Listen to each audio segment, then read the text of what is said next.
Hi, everybody. Welcome, welcome, guys. I am just getting set up as we speak. Give me 1 second, guys. 1 second as we get set up. Okay, hold up, y'all. I just need to make sure everything's good on my end. Good morning, guys. Hope you guys are ready again for day 2 of the preliminary hearing. We are here. We are live, guys. We are here. We are live. We are trying to get things together, guys. We have so many other things to update as well from yesterday. Real quick, I did get connected to the court reporter, and guys, court reporter responded to me. There's an email between myself and her. Myself and I, I should say that. Myself and I, welcome. So as soon as things are done, I'm going to be sending her payment, just so people are aware, so we can get yesterday's and today's. And I don't think that there's a hearing tomorrow, but I could be wrong. To yesterday, today's, and tomorrow's hearing, if there is one, as well as what other hearing? Let me think. Friday, I think, but I'm pretty sure. Hey, Kadisha Lynn, shout out to Kadisha Lynn, shout out to the mod, shout out to everybody, y'all.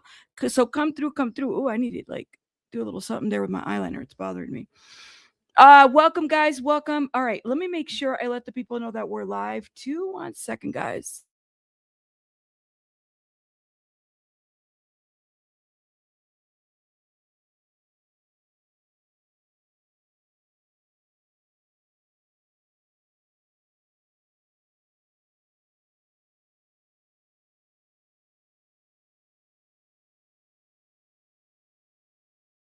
Sorry, y'all. I'm trying to find my tab. I was going to tell you guys. So I was watching Sloan's little short video yesterday, and that was interesting. I truly cannot wait till we get this transcript, because what I'm hearing is like between the guy, the finance guy that did the, I guess, the last, what is it, when he took the stand in the last couple hours, apparently it was very telling. I'm gonna show you guys Sloan's short, guys. I was like, what is going on? Oh, let me put a heart there. Listen to what Sloan had to say. I just got out of court, and I need to talk to you guys about this sketchy witness. So this guy named Benjamin Gregor took the stand. So he was David's financial advisor at one point. He was hired by this man, Josh Marshall, and he also worked with Robert Morgenroth. So Robert was David's day-to-day. We know who Josh Marshall is, right? So he was hired by Josh Marshall. Manager. Well, it seems like Benjamin came into the picture because he knows finances. And what I thought was so evil is that the prosecutor was asking questions about how they were trying to formulate bail, because they were trying to get $2 million. And I mean they, by Benjamin and David's mother, David's mom, Colleen. So Colleen and it seems like Benjamin have been in cahoots trying to figure out a way to move all of David's assets. They even emptied out his IRA, which is his retirement, which had like 150K. They emptied it all out and they moved it into these different trusts because they had one goal and one goal only. Not only to secure the $2 million in bail, but also to move all of the money from David's ownership to his mom's ownership, because they want to make sure that Celeste's family can never sue them in a civil suit and take all the money he's made.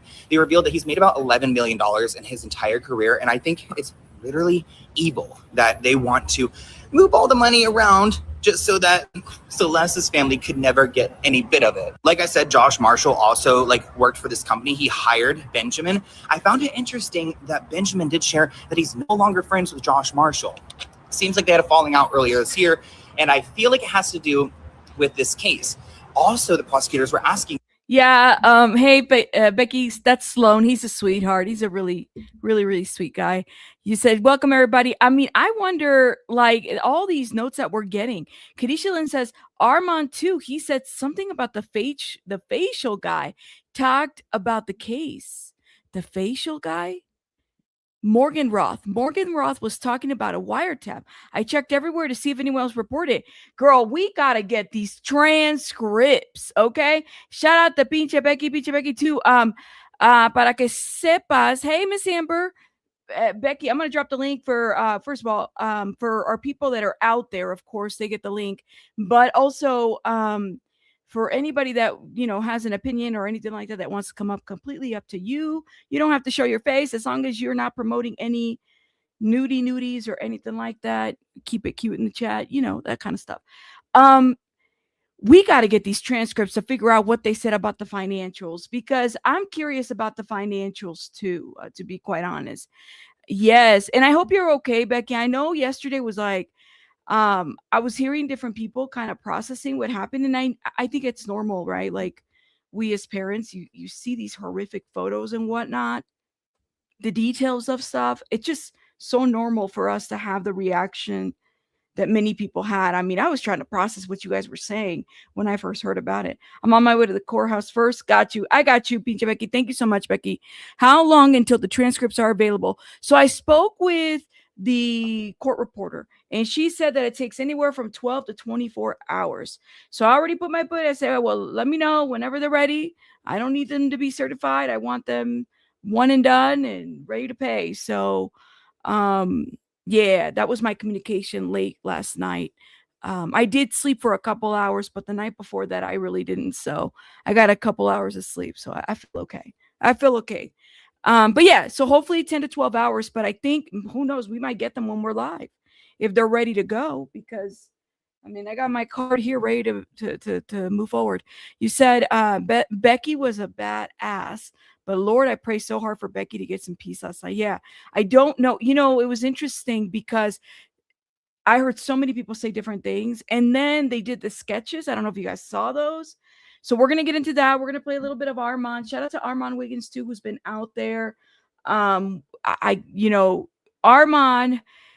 really, first of all, I really commend his reporting. Like, it's just right to the point and everything.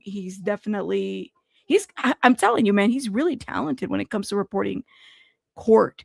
I don't know what it's like. He's got it right to the T. So shout out to him. But let me play a little bit of Sloan. This financial stuff is really interesting. And don't forget what the attorney said yesterday, the family attorney. The family attorney was very upset. So we're going to watch that. I watched like a little bit. I didn't watch the full thing. But he gave a statement to Lauren Conlon. And he was pretty upset yesterday about hearing about the financials and whatnot. So, yes. He would normally like text and call, like with Robert or with Josh. But as soon as this Tesla situation happened, they moved over to Signal, which is kind of sketchy. It seems like anytime there was any talk about bail, about the crime, they moved it over to Signal so that it was encrypted so that nobody could ever see these messages. So the money of it all is freaky. It almost like surpasses David, because I feel like David's mom, Colleen, likes the money and wants to keep the money for herself. Oh, another interesting thing. So Benjamin is still working with Colleen. And get this, David's mom is paying Benjamin $7,500 a month on a retainer. He said that's what he makes a month. But last week, he was hired by her to find an entertainment attorney. Well, then if you were hired last week to find an entertainment attorney, then why are you being paid on a retainer, a $7,500 retainer? It is interesting, the money game, and I can't wait to see where the paper trail goes. Okay, so I just got out of court, and I need to talk to you guys. Where the paper trail goes, literally. I wrote some notes for you. Hope, okay, yeah, I mean, whenever, later on, definitely when we have everybody up. Thank you, hey girl. That's amazing. Shout out to you, and thank you so much for the super chat. Yes, we all love Sloan. You said they want to make it look like David didn't know what is about his finances to try to say that he wouldn't have financial gain. Yes, you said hello, Moonchild. You said yes, seeking another attorney for DA for not DA. What did I see an A for D4. Can't wait for the release. I'm wondering about those text messages too. Honestly, I really, really am. I'm curious about that. Now, I woke up with a muscle cramp. You know what, Jazzy? I got to really stretch my back because yesterday I was really like, my back was killing me, y'all, yesterday. But let me see if I can find financials real quick. Oh, no, not financial. Here it is. So shout out to Armand. I'm going to play a little bit of this, but guys, make sure you guys give him a view and a like and everything. How much was your salary? Benjamin made about $100,000 salary being the financial director of finance. Did you get any bonuses? Yes, I made $200,000 in bonuses working for Mogul Vision. But wait, you said it was about $250 before, didn't you? Where you were in front of the grand jury? Well, yes, but it's more accurate 200K. Okay. I wrote he's the financial guy. Yeah. They said, well, how much do you I did see that. Vicky. Thank you so much. expect to make this year? Objection, Your Honor. Well, no. How much do you expect to make this year with David? Because you can't just try to say this year, because I see what you're trying to basically what Beth is trying to do now is show motive on David needing money, and also trying to discredit this witness and try to say that, hey, this witness needs David out of jail because he's going to make money, and he's not making any money without David. So they're going to try to discredit him because they're saying, motherfucker, you'll say anything to get your cash cow back. Yeah. So, I mean, they really made money off of David too, just so, yeah. how much money do you expect to make this year? Well, zero. Didn't you say you were owed money? Well, I'm not owed money anymore. Rob Morgan, who is Roth, that was the day-to-day manager. We got to look at Rob Morgan, because I feel like that Rob Morgan knows something. Armand, Morgan Roth was the one in the grand jury. Remember what TMZ said? I mean, if you are to believe what TMZ, wrote back in December or November when he took the stand, he knew what was up. This guy, they owned him and his brother owned that company. Why does the letter Z is standing out in my head? I don't know why. Cricket Cinema, what are your thoughts about that music? Yeah, I think that was purposeful. How do I know that? I mean, Cricket Cinema, you know how the Scientology stuff works over there, where if you're protesting or if there's too much going on in the court, hell, I think they even did it during the Danny Masterson too.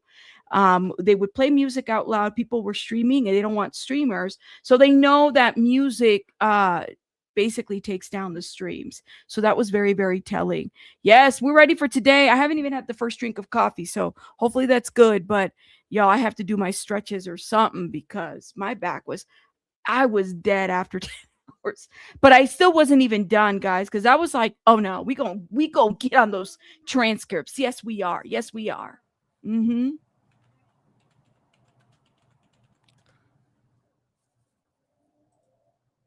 Rob Morgan, let me see. Hold up, guys.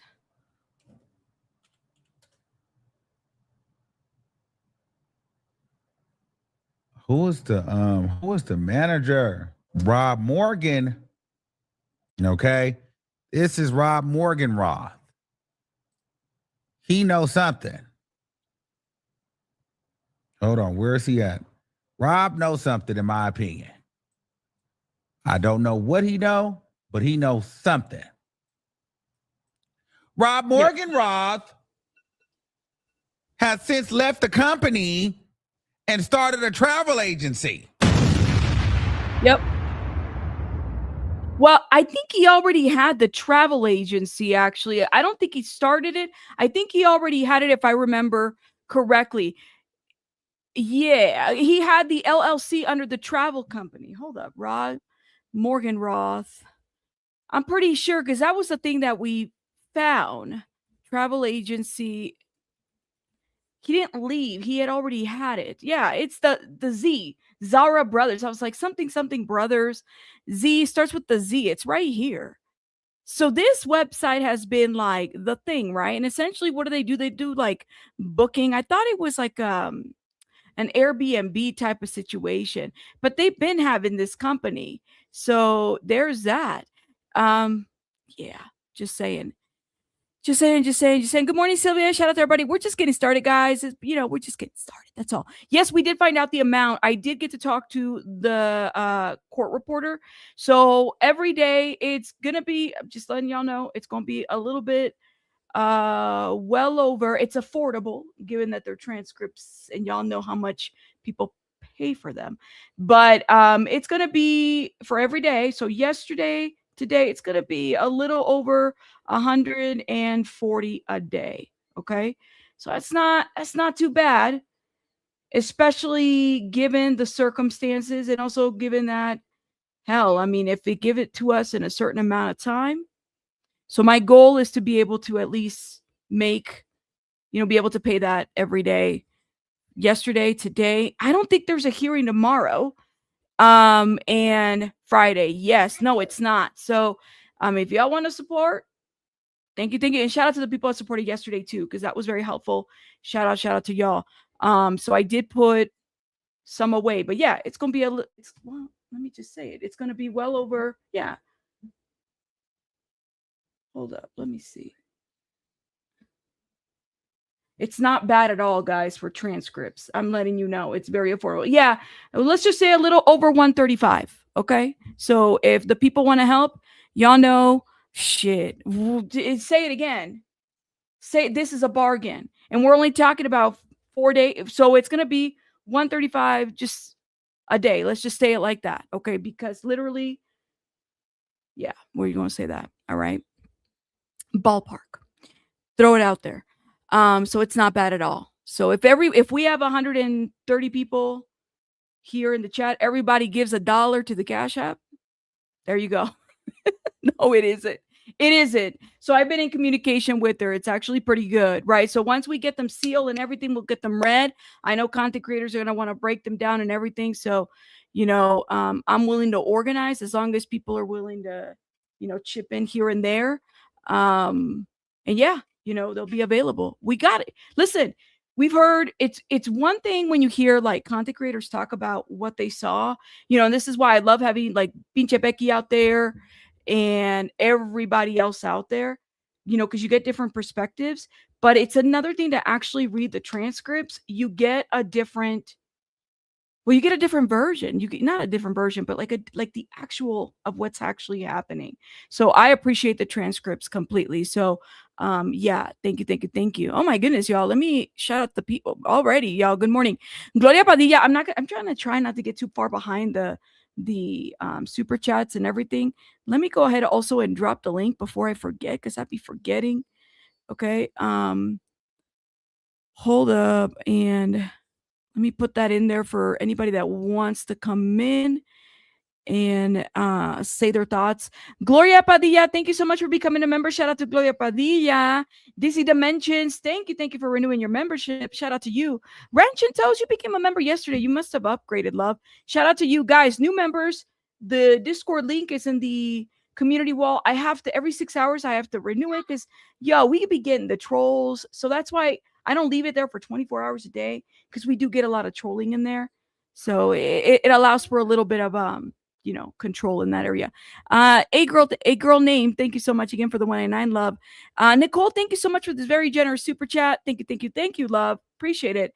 Marie, and thank you, Nicole. Marie, thank you for these gems, these beautiful flowers. Thank you. I wish I could see the animations, because I love it how y'all see it in the TikToks. You know what I mean? Thank you. But anyways, yeah, smash the like button, guys. If we get 1,000 people, let's get to 1,000 likes. That's the goal. If we get more than that, let's get to the goal that we have there. Okay. Yeah. And don't be sending me no pornography, please. If you come up here, don't be promoting your OnlyFans. Save those chicken nuggets for somebody that wants them. We don't want them here. We are grown over here. We don't need them. If we need some, we're going to find some. We don't need that over here, okay? But anyways, going back a little bit to Armand. Shout out to Armand Wiggins. Make sure you guys check him out as well. Wonderful breakdown. But the Zara brothers had this LLC for a while. So, yeah. Are you and Rob friends? Robert and I are friends. We're friendly. Do you speak to Rob? Well, yes.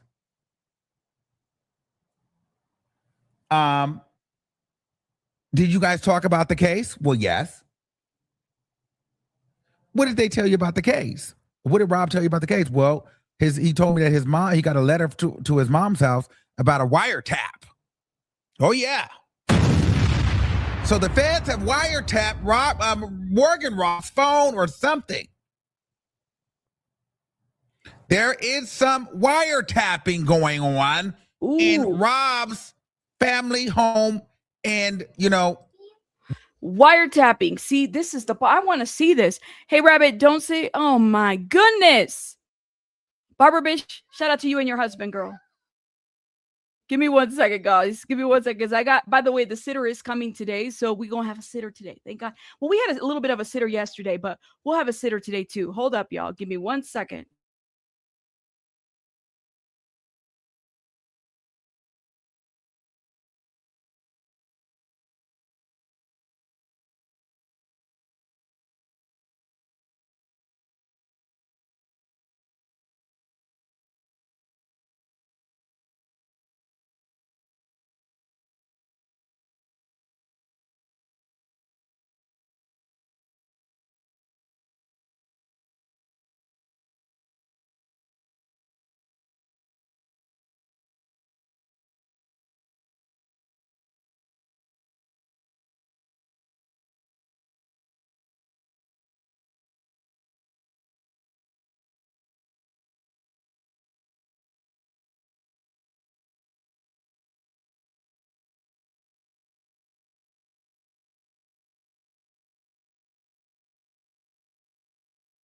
All right. Sorry about that.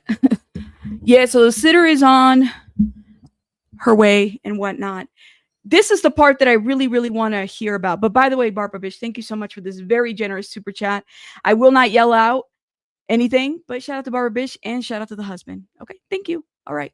All right. Hopefully everything's cute. Shout out to you. I ain't trying to get you in trouble, girl. Thank you. Thank you. Thank you.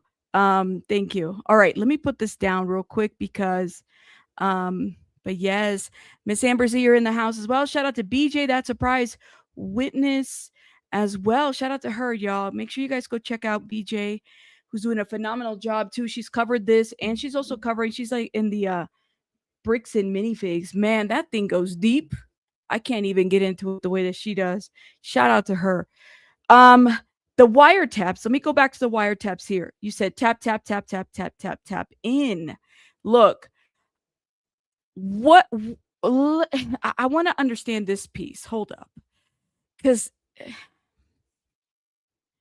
we heard a lot about the wiretap. Let me see. Wire. Let's go to Wire when he talks about wires.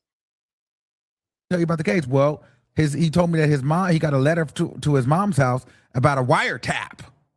Oh yeah. So the feds have wiretapped Morgan Roth's phone or something.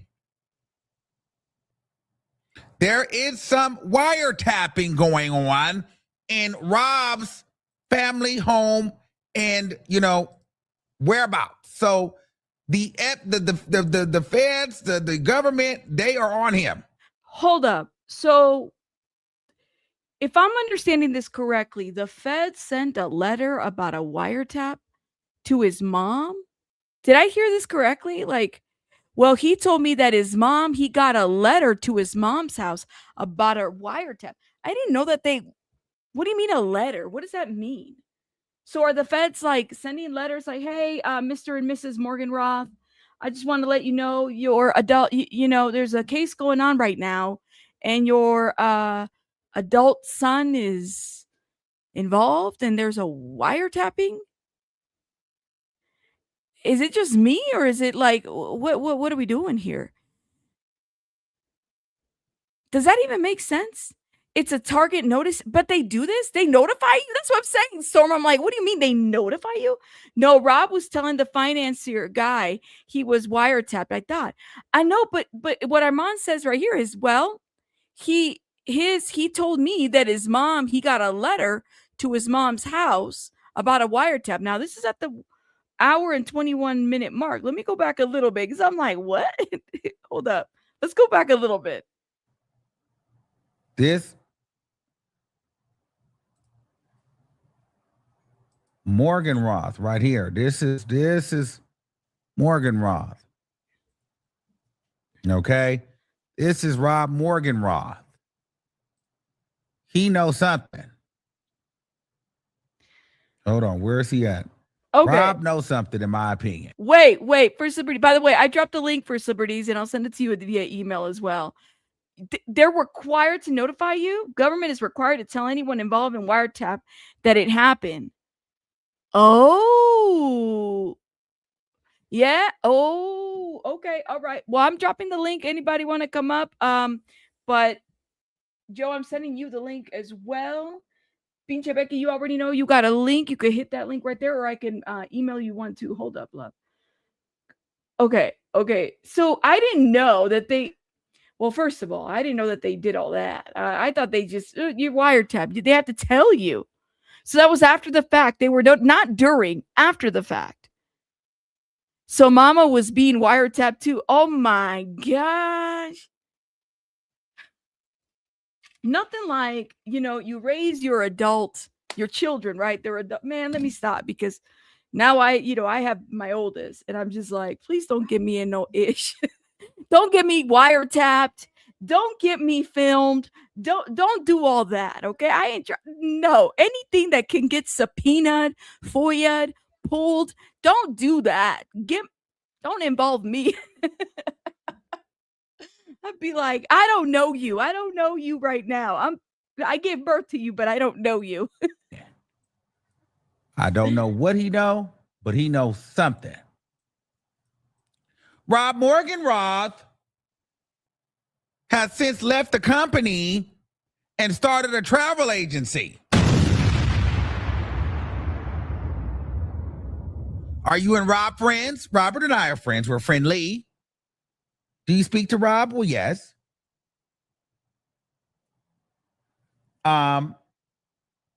Did you guys talk about the case? Well, yes. What did they tell you about the case? What did Rob tell you about the case? Well, he told me that his mom, he got a letter to his mom's house about a wiretap. Oh, yeah. So the feds have wiretapped Morgan Roth's phone or something. Now, this is interesting, right? Because I started thinking about this. All right, let me say this. Did it ever occur to anybody that maybe this doesn't stop right here as far as the I mean, we know that there's, the feds and stuff like that, but you do have to kind of wonder if the feds are also looking at this. Well, here's this guy who took this young child, traveled all over. There was a level of awareness. I mean, who's to say that they won't bring a RICO? And who's to say that Celeste, because we've heard that there's other victims. Hey, what if, thank you, Pika, for dropping this channel. What if there are other victims that D4vd might have been, talking to, other minors, and these guys right here, his workers, think back to the RICO case, right? And Diddy, the Christina Quorums. This guy could have been a Christina Quorum. These other people, the other guy, the guy that was the assistant that was working, all these people, how do we not know that there won't be a RICO coming down? Now, I'm not talking about D4vd, but maybe to somebody else who runs that company, because they had a level of awareness about what had happened, what was going on, right? Are we saying that Celeste is the only, child in here? That Yvonne, the people have said, Yvonne, that there's been others. Honestly, Rob Morgan Roth, Morgan Ruth Roth. But listen, friends, literally think about it. For them to have the case in itself is what it is, right? But maybe this isn't as straightforward as we think that it might be. I don't think it is, right? Clearly there's levels to this, but it's not as straightforward because why? Well, what if there are other minor victims involved? And these guys, these Zara brothers, they're collecting paychecks and paychecks. Who's to say that this isn't also part of a conspiracy one way or another? I don't know, man. That's what I'm thinking. Listen, the coffee hasn't hit yet, okay? I'm thinking it's bigger because the wiretap, I'm not saying that the state wiretap? I don't know, right? But the wiretapping that's pretty huge. That's a huge deal.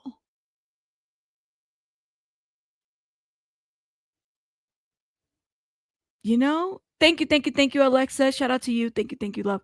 You said maybe there could be more charges under California's conspiracy law, but the Federal RICO Act is a bit more narrow than California law. Yeah. I see more underage relationships, just not the other deaths. Right. Maybe I hate to put it this way, but maybe this was the catalyst to open up the floodgates. You know, you said people are going to be late to court today. A truck building. Wait, a truck built a bunch of cement on the 10th freeway heading to Los Angeles. Yeah, if you guys are heading to the court, it's going to be. I mean, there's always traffic in LA, but it's going to be severe traffic. But because apparently there is a bunch of cement on the 10th freeway. Oof, glad I'm not there. Shout out to y'all. Okay, that's interesting. You know what I mean? I don't know, man. LA is LAing today. You said we know it's bigger. We've been saying it for years, decades. Maybe there is. Yeah, California wiretaps. They were watching David before he was arrested. Well, and the people around him, right? Morgan Roth, Josh Powell. I saw a video of him traveling, acting like, everything's cute and cool and everything, but I don't know, man. I kind of have to wonder. All right, let me play this real quick. There is some wiretapping going on in Rob's family home and, whereabouts. So the feds, the government, they are on him. They want to see what is going on over here. Ooh. Okay? It's a lot. Now, they said Rob was the day-to-day manager. He moved from Florida to LA to work with David. He was on a $250,000 salary with $50,000 to $75,000 bonuses. Okay? He handled all accounts payable. Tour David. Okay, so boom, that was that. And the tour financing was, I think this was all Benjamin handled all the accounts payable,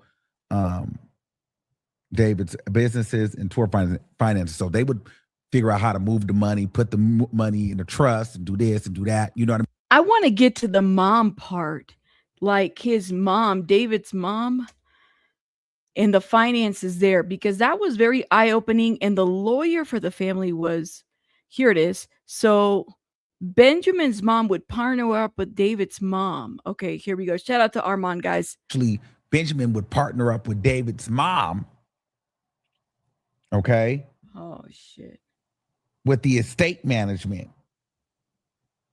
Did you work as his financial advisor? Well, yes.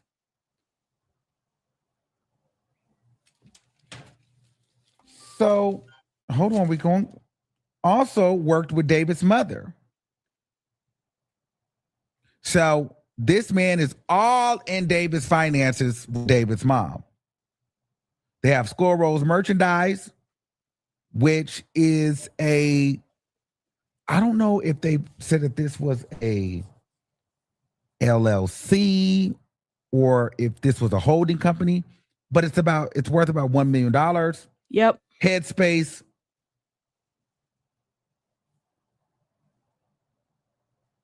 Headspace wire. Mm-hmm. No. Hey, Yvonne, how are you? Oh, Yvonne, can you hear me? Oh, girl. The girl hung up. She's like, oh, no, I didn't mean to hit it.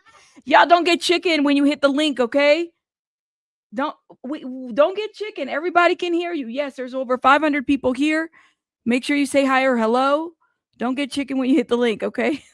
That was funny. Shout out to Yvonne. Yvonne, come on. Did you forget? You don't have to show your face, girl. It's okay. No. Headspace Publishing testified that it was worth about $3 million, but apparently it wasn't recouped yet. But it was worth about $3 million. Thorn Rose Trust is about $1.2 to $1.5 million. Mm-hmm. So they were pretty much trying to figure out, okay, so you got all these trusts. Which trust is in the parent's name? Which trust is in the David's name? Which trust is in the little brother and the sister's name? We y'all moving money around. They had okay. And I'm totally not well acclimated in this. And I learned a lot when I was looking in the DeVay Chase death, right? The woman who played Lilo's voice in Lilo and Stitch, right? I was looking at that, and honestly, I didn't know how much this financial stuff with these young stars, it's a real issue, guys. You got these people between people building trust on people, taking insurance policies on people and whatnot. I mean, the ish gets real with these people in Hollywood. You know, if you are their asset, they're going to treat you like their asset. I didn't even, I'm learning so much as far as how with DeVay Chase's death. Sometimes you don't even be knowing that you got money in one bank and whatnot, or people put money in a trust. Sometimes you have no idea, and it's there. So it's very easy to take advantage, number one, of children that are in the industry, right?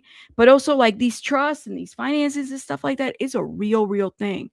So, I mean, we really got to get educated on this because I'm learning. I know BJ's done a lot of deep dives on the financials because she's really methodical when it comes to things like that.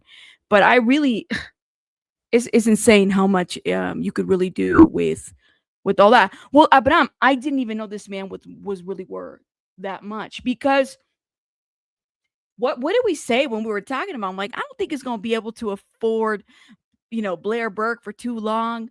No, but how much did he have? I mean, I'm not saying he's got Diddy money or, whatever other artist, because he was just starting out, guys. But at the same time, he has money. You can't say that he doesn't have money. He's got money. They were moving it around. I don't even know if he realizes how much money. I mean, 2 properties in Texas alone, we don't know how much those are. But there's that. Is it 2C? Thank you so much for the 1999. Thank you for your coverage. Your channel makes me more aware of how I need to protect my children and the things I need to look out for. The amount of digital access and strangers can have to our kids is insane. It really is. And thank you, love, for this super chat. I appreciate it. Thank you.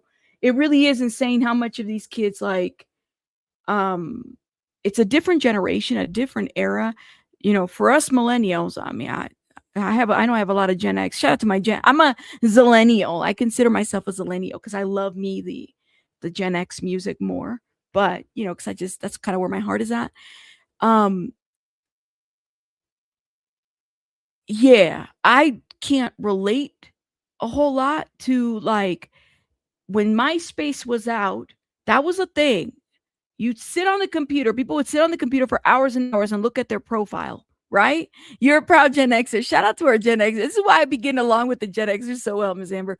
Thank you so much, so much for this. And you're right. Like, we need to there's got to be more internet awareness and protection for our children. I agree with this statement.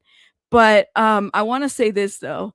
You think that she's in it for the long haul? Her golden opportunity to put herself out there? Definitely. Yeah, he has somewhere around 11 million or I think, well, 11 million or 12. Yeah. So definitely a proud Gen Xer. Shout out to my Gen Xers. But let me say this, man. Like, we can't relate. We can't relate to this generation. So we might be a little bit more far detached from what we think. Yes, we had access to the internet. Yes, AOL, you got mail, all that other stuff. But the stuff that people are able to do on the internet now is completely different to when we first started. When we were out there, we were young and everything, the internet wasn't what it is today. And how people can have access to you, how people can locate you, it's too quick, y'all. It is too quick. How people can hack you, it's too quick. So I do feel like Zillennials, shout out to our Zillennials and Millennials and Gen Xers and Boomers and everybody in between, okay? We got to do a better job in making sure that we're not too far, out of the scope and out of the loop about what these children are doing, because it's getting dangerous out there, honestly. You said 10 to 11 million gross 2023 and 2025 gross income. Ooh. Thank you. As a Zillennial, yes. So, yeah, I said, Did they say, I thought it was 200,000, but did they say 2 million? Yeah, this is why I cannot wait till we get these transcripts, because, and I got to make sure I keep an eye on my phone. Hold on. Thank you, Sylvia.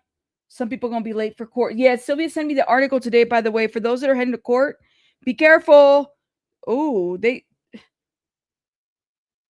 so an overturned big rig shut down key LA freeway connector, and I think it's the 10th freeway 10th. So y'all be careful out there when you're driving. Okay, take a different route. Okay. But yeah, y'all are a Gen Xers. Yes, I know. I got a lot of Gen X. I'm telling you, it's something about I love the Gen Xers. The 2 mil was a trust account at Morgan Stanley. Okay. I'm telling you, this money part is going to be very interesting. I can't wait to hear BJ's take on it too. Literally. Let's see. Let me see. 1 second. Sorry, guys. And we're going to I want to see another video that Sloan did on the parents, which I thought was very interesting and very telling. But let me hit play on this real quick. Now, the 1.2 or 1.5 million dollars was the 2 homes that they put in the Thorn Rose Trust. Now, I think that might be David's family's trust. When was the last time you spoke to David? 2024. I text David about I needed a so he's not really like talking to David like that. 2024 was the last time he texted or talked to David. That's interesting. Text code in July of August 2025. So I did connect with him there.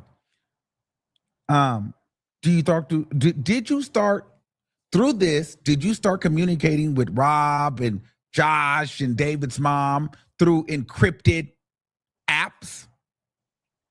Well, not regularly, but did you do it? Well, yeah. So pretty much Beth is saying, when this shit started to hit the fan, y'all started getting on the Signal and WhatsApp.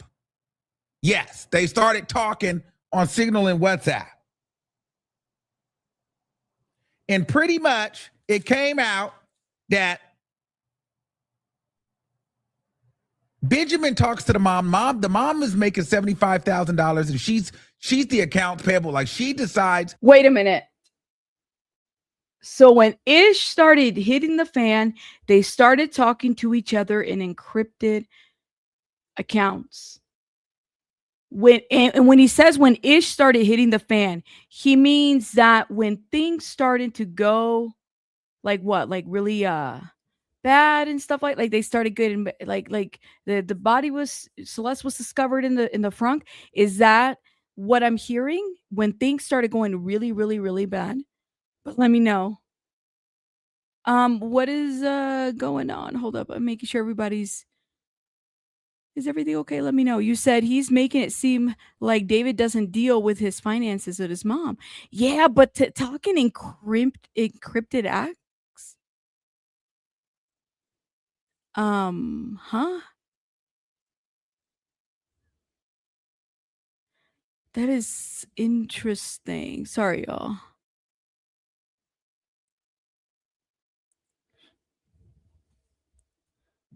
You said between them,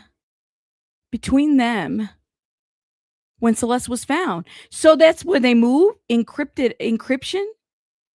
I mean, yeah, there's nothing suspicious about that. As opposed to what?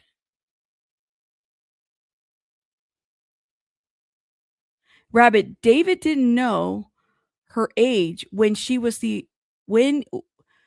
didn't know her age. When was the officer at the house with the poster? Because remember, he hired JR, high school student, to the phone. How would they know each other if she was 18? No, he knew Guardian Angels. He knew her age. He met her in 2020. That's what we know. He knew her age. He knew her age before he went to the officer. This is why people were saying that when the officer was out there, it was very rehearsed.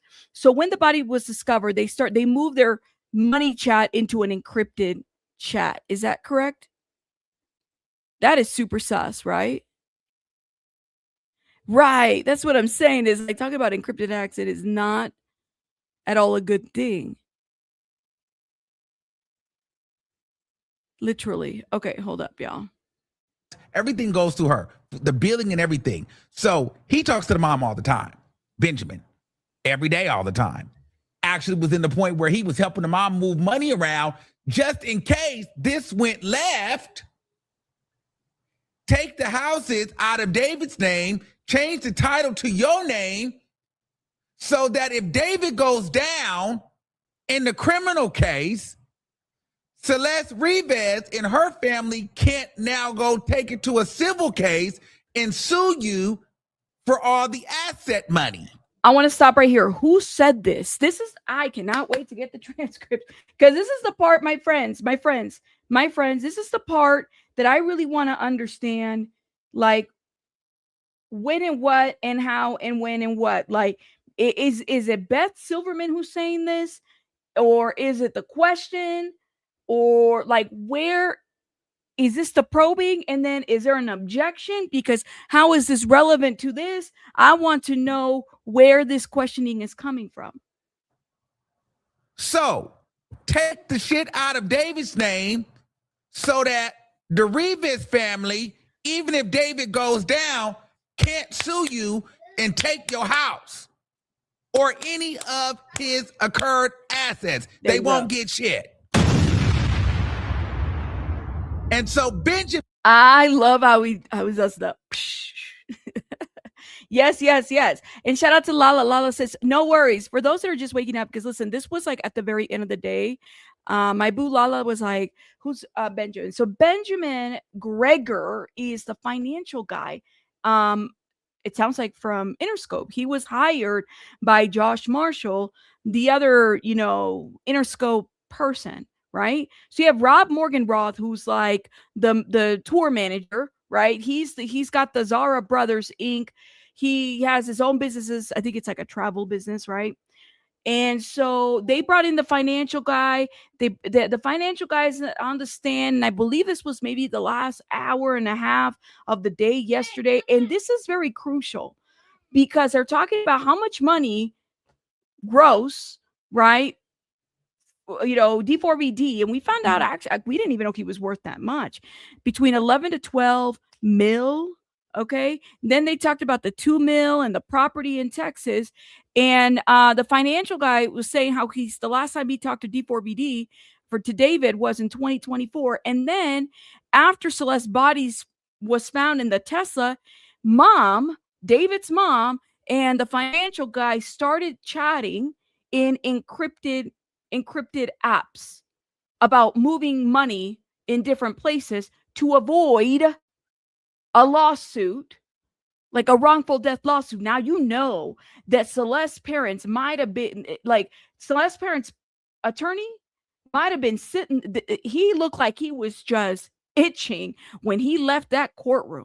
Like, he was so disgusted by all of this. I mean, he had a lot to say at the very end. Now, this makes sense, because he's a wrongful death attorney. So he understands money. He understands moving. He probably deals with a lot of that, right? People moving money and doing different things and whatnot. But to find out in the preliminary hearing that David's mom and the financial guy decided to move their communication into encrypted apps so that I guess they wouldn't be subpoenaed or something, or there wouldn't be any like monies or whatever. That is so interesting to me. But yes, Lala, I hope I broke it down for some of the folks here that are coming in. And I think that whatever context we're missing in the middle, guys, we're going to find out in these transcripts. I'm sure they did. They said objection. And they were like rejection. What up? The court stuff, the court lingo. Apparently I heard that Beth looked really cute in a red suit. I don't know what color Blair was wearing, but Beth was wearing a red suit. I said, oof, she was ready to dominate. She was sharp. Yeah, David's mom was in those chats. They were moving money. And I thought that wasn't allowed. But I guess, I don't know, man. Well, I thought that there was like a law or something that you couldn't like roll over money or anything like that. There has to be something. You said object. Well, yes, they said objection and then rejection. I don't know. I'm just improvising. I'm not there. You said she's dressing in a dominant color to own the courtroom. Oh, yeah. You said, let's go to the trial together. Let's go, Kanisha Lynn. Let's go. All right, let's go. We'll make it happen one way or another. It's gonna be next year. Y'all know we're gonna be going. We're gonna be going if it's next year. Y'all see me. I don't know if listen, can I wear shorts to court still? No, or it's like what 150 degrees over there. Whatever's wrong with David, some of it somebody came from somewhere. That's what I thought it was illegal. I mean, I'm not an expert at that, but I thought that you couldn't move money like that because that's what they'd be looking at. It will be overturned as it should, but encrypted apps. Lord have mercy. Okay. Well, wear a dress for, oh, I will. You said, I'm down. I got kids. You got kids? We can get together. Listen, they got to have a playroom at let's take our kids. Let's put our kids in the daycare in Cali over there. Let's figure it out, girl. I mean, I'm only worried about one, that's it. The youngest, the middle child's okay. He's pretty self-sufficient. He needs some supervision every once in a while. But anyways, let's get it together, guys. Yeah. Man was partnering with the mama to move the money. Oh, this is insane.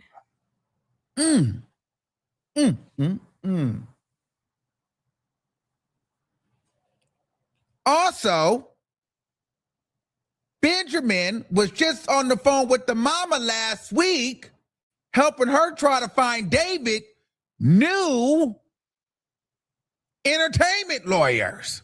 What? What was that all about? I know that some of these artists, we talked about this, right? Like some of these artists can make music even while they're behind bars. I just don't know how they can profit from it. I'm not well, do they profit from the music that they make? This reminds me too of, y'all remember, you guys know who Jodi Arias is? Put a one in the chat if you know who that is. Jodi Arias is the one that she like slid the throat of her boyfriend who was like a Mormon. Lady's like, next level.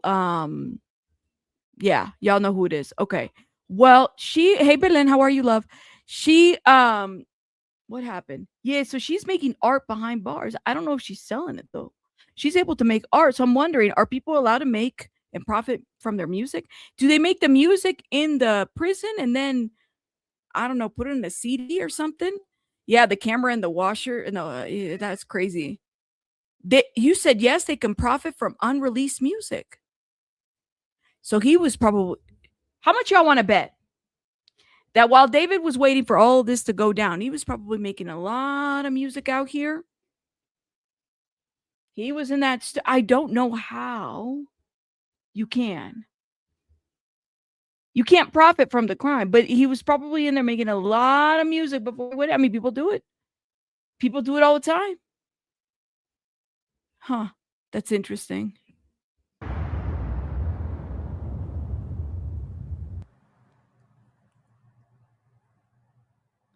Now, I don't know what's going on with the lawyers he got now. And I'm not sure it's the lawyers that he has in court right now. I don't know contracts, stuff like that. But either way, he's currently on a $7,500 monthly retainer, Benjamin.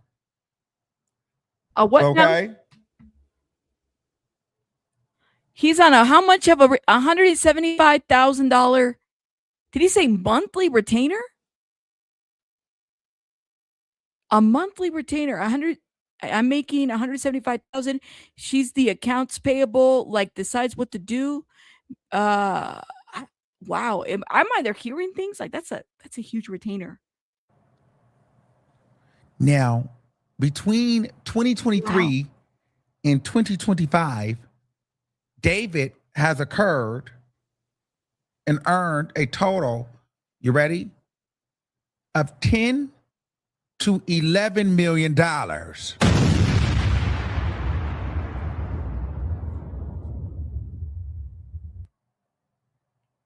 In 2022, when he first signed with Interscope, he got a $600,000 sign-on. At the end of 2022, beginning of 2023, he got about the bulk of the money, more of the money. He got $2.4 million. Okay. Wow. I Accrued. said, they pretty much want to establish that this witness knows the money. Beth is trying to prove that it was a financial gain for David to kill Celeste because he's worth a lot of money. Look at this Ish. He didn't want to give that up. He did not want to give that up, guys. And he could not risk his career and finances. And the finance guy has a vested interest in David's success because that's where the money is. Everybody needs David to be successful. Yep. And they didn't need Celeste in the way because everybody was getting paid, from the mama to the Josh, the mogul, to the manager, to the finance guy. Celeste was fucking up the money, so she had to go.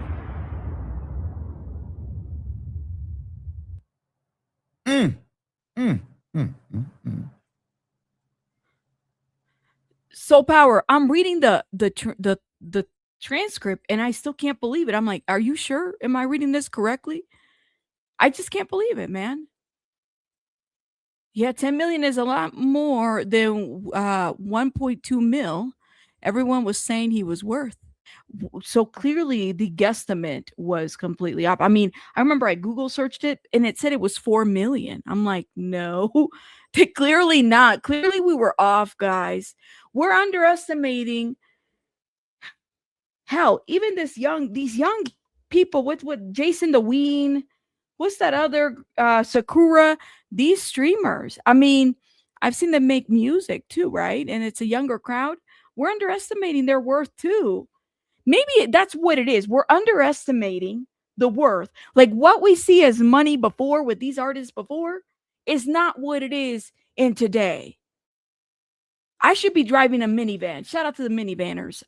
Because I'm starting to feel that way. Like maybe I just don't have my math correctly. I don't know.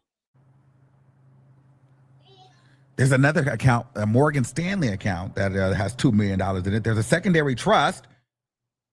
They've been trying to figure out all the trusts. There's an IRA set up. It's worth nothing now, but it was worth $150,000 at one point, but it all went back into David's account.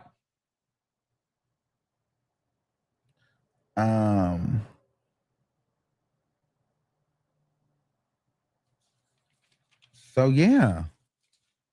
Shout out this to is Armand. where we are with everything. His notes are pew pew on point. Shout out to Armand Wiggins, guys. Hold up before we move on to. They were also just after the tour was canceled, Benjamin and the mom got into cahoots to figure out how to move money around, possibly selling a home so that they can get bail for David. Wait. Let's go back to that. They were trying to sell a home to make bail for David? Was he even offered bail? You said encryption is harder for investigating to pull out of there. Ain't this some ish? Ain't this some ish? Yeah, he supposedly has no money on his books. That is so interesting. That's funny that he has all this money, but according to the prison, yeah. So are we sure he ain't got no commissary? He's got no money in books in state one?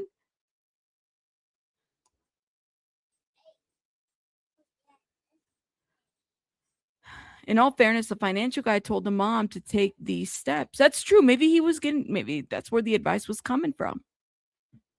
I don't know. That's a great point.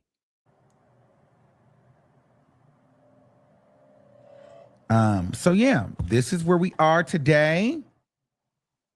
So interesting. And now what David's defense team is trying to show that, listen, David has nothing to do with this. David has been working with the mom. They're his financial advisor. David don't know what's going on. Yeah. So I think what they're trying to say is David is so out of the loop with his finances because his mom is really the finance one. He almost doesn't know what money he's making and what he has going on. So he couldn't possibly kill Celeste. They're trying to dispel the money motive. Oh, it's going to be kind of hard to do because you're not talking about someone who's 18 years old or 17. Yes. Can I believe that a lot of artists at 21 or 22 that make it around that age probably don't know how much money they have, or how much money they're making, or their own worth. I can agree with that. But this is not, he just turned 21 in March. This is not going to work. If this is their way of dispelling motive, it ain't going to work. It's not. I mean, clearly the mom knew how much he was worth. For money motives. So, and then we break for the rest of the day, and we'll be back tomorrow. So, ciao. Shout out to Armand. Amazing content creator. Very much talented. You guys make sure you check him out. Now, I want to talk about the parents, okay? Because I do want to shout out Sloan. I really appreciate this video that he did.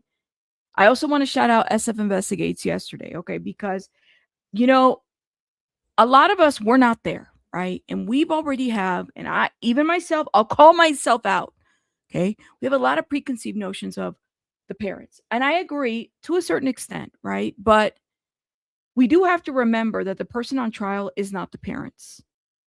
It's David, right? And his actions, not the parents.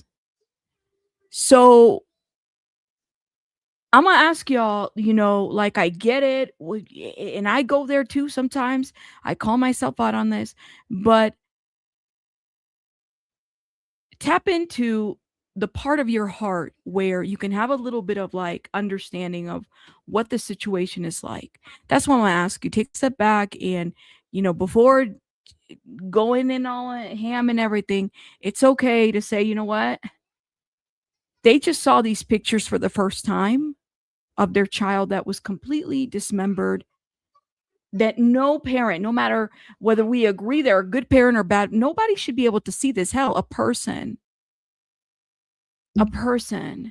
I mean, even these creators, Becky, for example, everybody that was out there, you know, like, we have to just take a chill pill. Let's have some empathy. It's okay. And you know what? Sometimes it's harder. It's easier said than done, but it's okay to practice empathy, even in situations where we feel like, I don't think I can have it. I've had to do it many times, guys. All right. I mean, even when I don't feel like I can have it, I have to practice empathy. And then I have to check myself and be like, all right, I think I get it. All right. So listen to what I really appreciate. Shout out to Son. I appreciate him for doing this video, but listen to what he has to say. Okay. I'm seeing a lot of discourse in the comment section about Celeste's parents. And I just want to say, as someone who was right next to them all day today, you could see the sadness in her parents' eyes. Her father specifically just seemed so upset and just lost and confused. And to see your daughter in that state, I mean, her mom cried several times throughout the trial, and her sister was right there grieving the loss of Celeste. And to see her in that manner, I don't know if they've ever even seen these photographs of her. I wouldn't be surprised if this was the first time. And I know her mom was looking down, but a lot of people are blaming her parents. David is the one who's on trial right now. I mean, say what you want, but they seem heartbroken, upset. They're here showing up for their daughter. And looking at the evidence and seeing what David has done, it's clear that he is the one who is responsible. He manipulated her. The guy's a sociopath. I mean, looking at him today, I didn't see him have any remorse. He's out there like this all day, like this, with his glasses on. You gotta love how Sloan copies that. And again, we talked a little bit about that, right? I think that he's been exposed to a lot of gore. I don't think that he is able to flinch one way or another. But I will say, guys, it is very easy.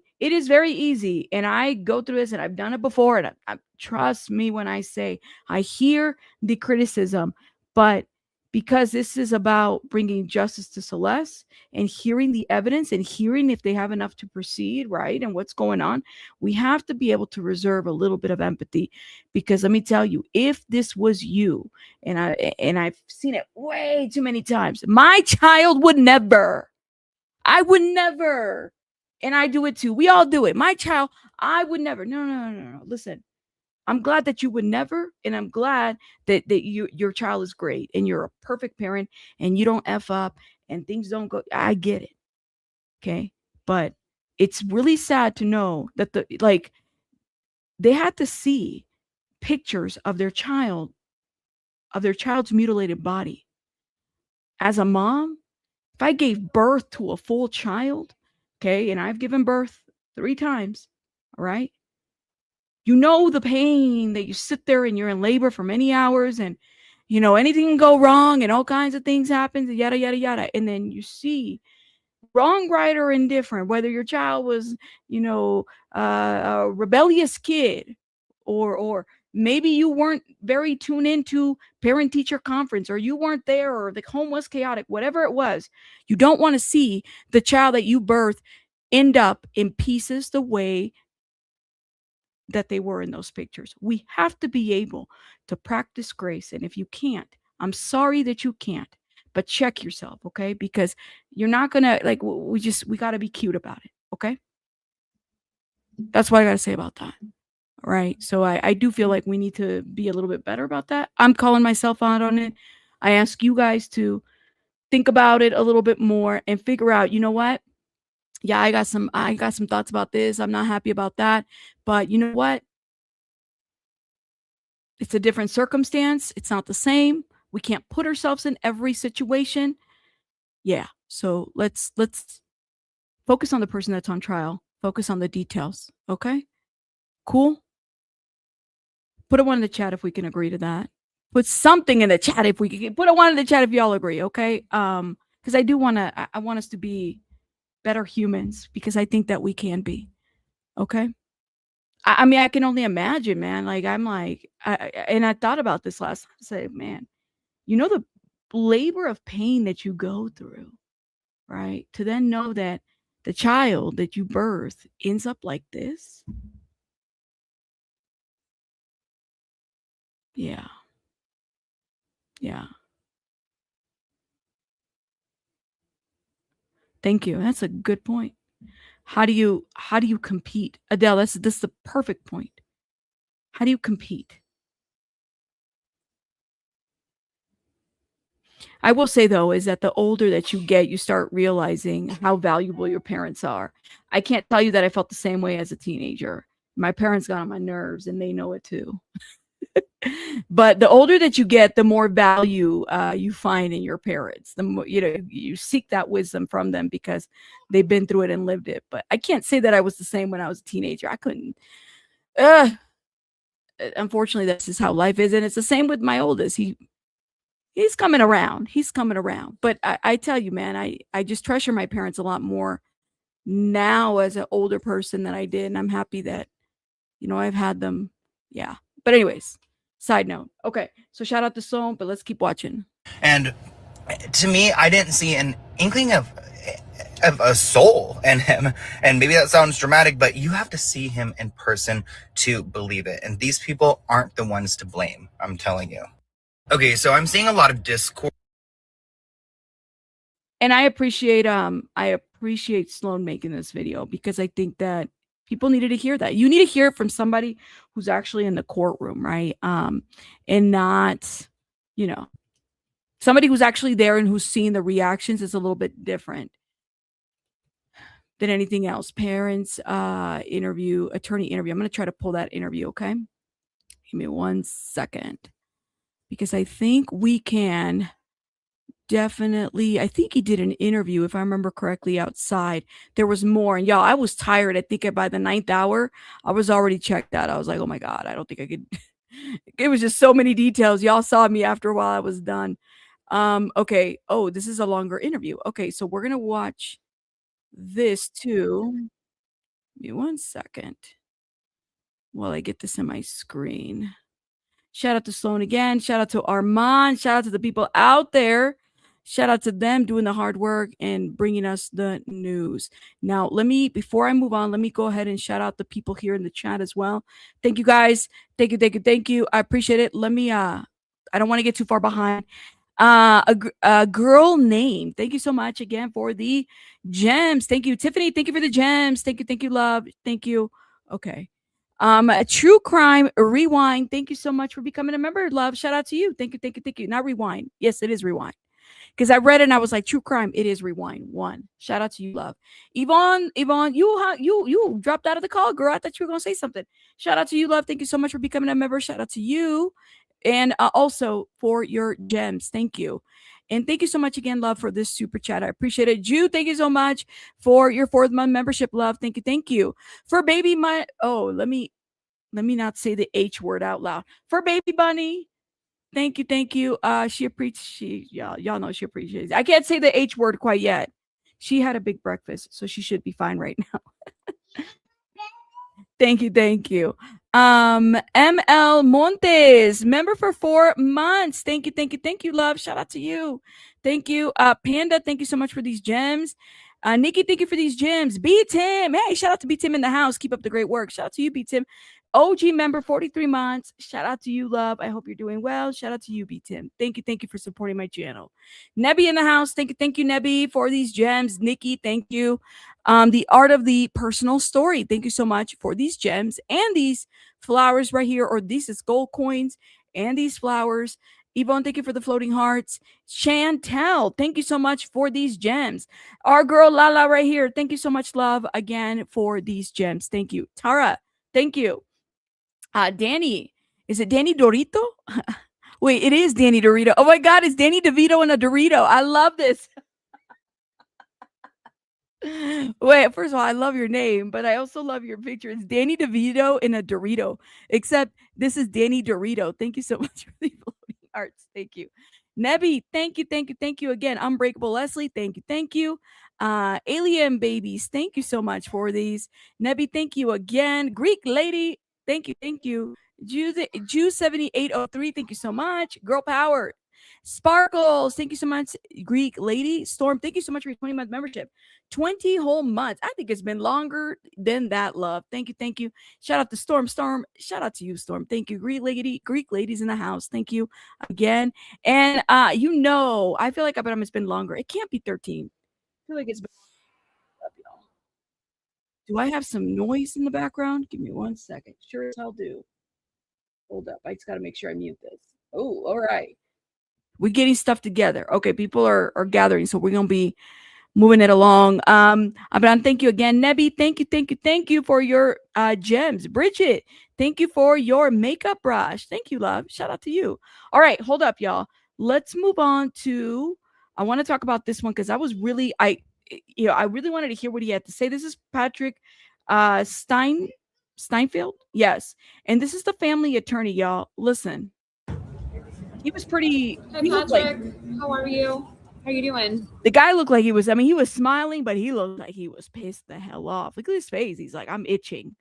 Sure, he was itching in that suit, but still. It was a rough day. Is there a place to make a statement around here? We would love to it. Make a statement somewhere. I don't know if there's a podium. Yeah, can you give it to us first? Yeah. Well, today was an absolutely crushing day in the preliminary hearing. The evidence that was put on by the prosecutor was absolutely damning, showing the images of Celeste's decomposed body in the trunk of the Tesla, and the parents were sitting there, and it was just absolutely horrible. But they wanted to show strength, and they're here for Celeste, but it was extremely bad. And what was disconcerting to me is that David Anthony Burke's mom is still pursuing an attorney for David's musical career. So apparently, the threat of a lifetime in jail or a potential death penalty is not stopping him. He's pursuing his musical career like nothing happened. And from an attorney, from my perspective, I just thought that was disgusting. And so, if you guys have any questions, Celeste, can you tell us what the feeling was? We saw Celeste's mother react. What did they tell you after the fact, after seeing the photo? well, this is the first time that they've heard this evidence in detail. And they're horrified.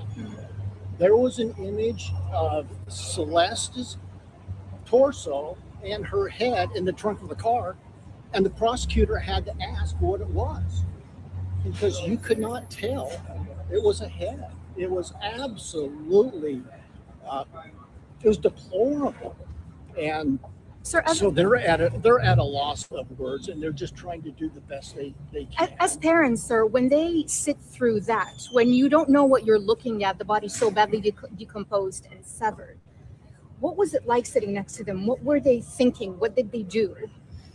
Well, Mercedes just put her head down and started crying, and she couldn't look up. And she was warned by the district attorney. Beth Silverman told her in advance, these images are coming. And and I told her that she didn't have to be in the courtroom for this part of the hearing, but she said, I want to be here to show support for Celeste. And she just put her head down and just started crying. What are we expecting from the next few days then?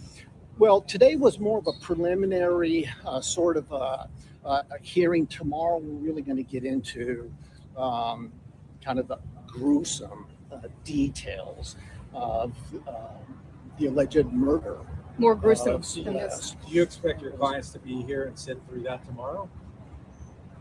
They'll be here. Whether or not they can sit through it remains to be something Patrick, what else. about I've told them that the problem is once you see an image, you can't unsee it. Yeah.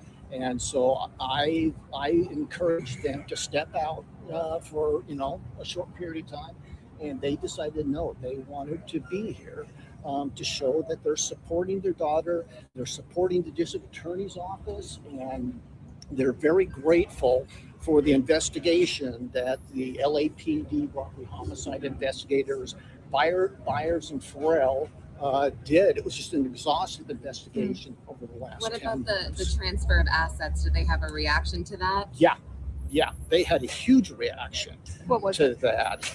Well, they're disgusted. Mhm. It's just disgusting that they would purposely transfer assets to avoid a potential civil judgment. And you can transfer assets for a reasonable cause. You can't transfer assets to avoid a potential civil judgment. And the last witness, he's the one that suggested they transfer the assets in order to avoid a civil judgment. And that's exactly what they did. And the amount of money that we heard about was just unbelievable. And I grossly underestimated David Anthony Burke's net worth. He has millions and millions of dollars. And so it's something that we're going to look at. I'm a wrongful death attorney. And so the family brought me in to look at the potential of bringing a wrongful death claim against David Anthony Burke. So I can't really comment on any of the criminal evidence. That if you have questions about that, best go to Beth Silverman in the district attorney's office. 3 people with the family. It was the third person, Celeste's sister. No, it was an interpreter and the victim's witness advocate from the district attorney's office. So it was the parents mainly representing, it was the parents representing the family today? Or were there other I represent the family. excuse me, were there other family members? Sorry, that was the wrong question. No. The brother is he's in the military. He's deployed, and the sister. It's just everyone wants to be here, Yeah. and they want to participate, but it's just so painful. Guys, give me 1 second. I'm actually in the process of paying for this court transcripts, okay? Just so people are aware. That's why I'm looking down on my phone and I'm not paying attention to the chat. So just so people are aware, I'm not ignoring. I'm trying to fix this right now so that I can get this going. So I'm not ignoring y'all. I might play something while I figure this out very quickly, okay? To sit through, and she just couldn't do it. Do you think that they'll speak to us at any point? Do you think that they'll speak about Celeste and what? I don't think so. I don't think so. They're an extremely private family, and they've just, it's a parent's worst nightmare, the absolute worst nightmare that you could think of. And they're not comfortable with anything. And They're saying they're not comfortable with anything. Hold up, y'all. Let me go right here. We're going to move right here real quick while I fix this. And then I'm going to get talking to y'all. Give me 1 second. This Associated Press that's out there. It's already getting busy. Like this. 1 sec, y'all.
You holding your pearls? Anybody can hit the link if they want to come up and have something to say. I'm kind of curious to know while I'm dealing with this. Completely up to y'all. It's there. The link is pinned, guys.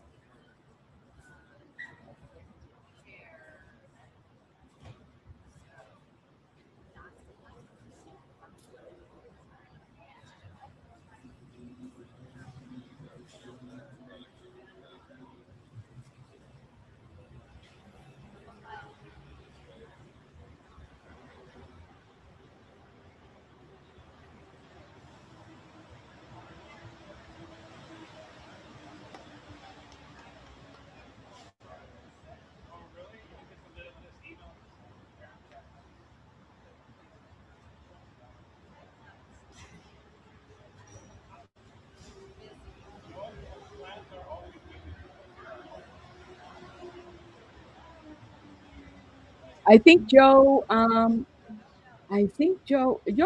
got the link. He'll probably come up later on.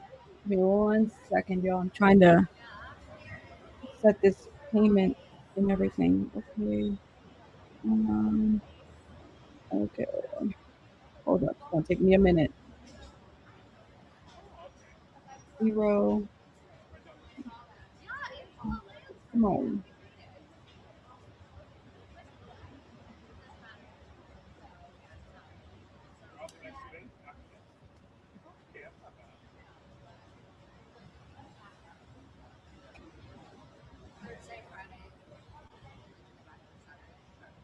Come on.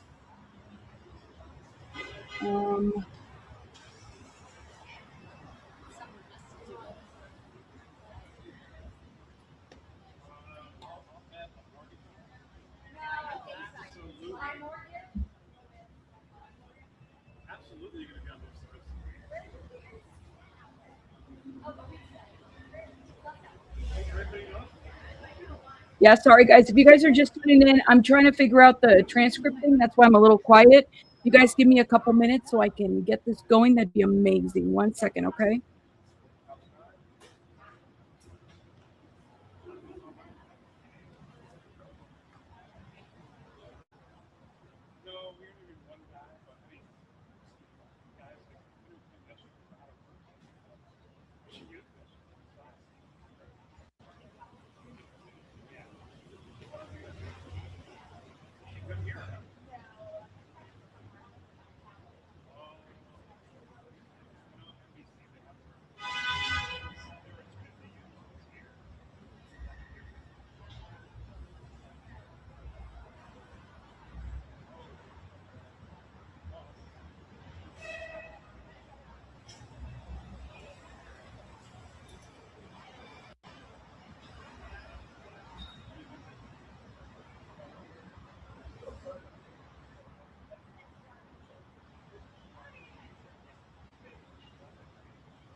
All right, 1 second, guys. I'm almost done. I promise y'all.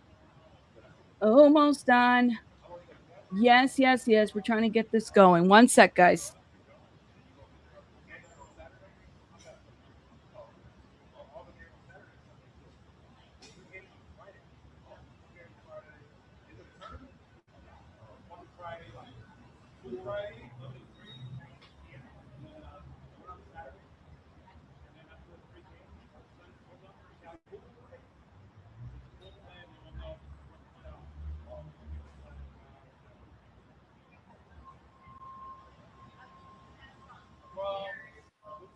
Hey, Joe, is that you?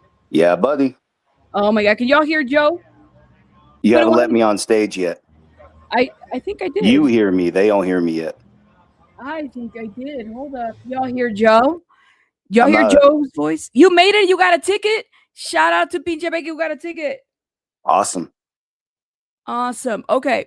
Yeah, they can't hear me yet. They think you're talking to yourself. No, they hear you, dude. Really? Okay. They hear you. Hold up, y'all. I just don't have you on Okay. screen. Give me 1 second. Becky Oh, got they a do hear me. ticket. Shout out to Becky. All right, y'all. I just give me 1 second. See? You on now, but they hear you. Yeah, 'cause you now weren't- I'm on. Okay. Yeah, you were not. Oh. So I did a little thing here where, oh, look at this. I did a little stage thing where we fix if we have like other guests and whatnot that come in. You see how big you are? Oh. Do you Hey, see yourself? friends. How are you? Screen? There you go. Look at it's if we have more people up there. So I was able to fix the anyways, let me stop. I just wanted to show you what I did to fix the screen and whatnot. But let me get us back on track. Well, One hello, sec. everybody, and good morning. So you're paying for that stuff right now?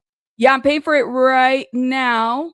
And I gotta shout out some people too in the Cash App. Give me 1 second, guys.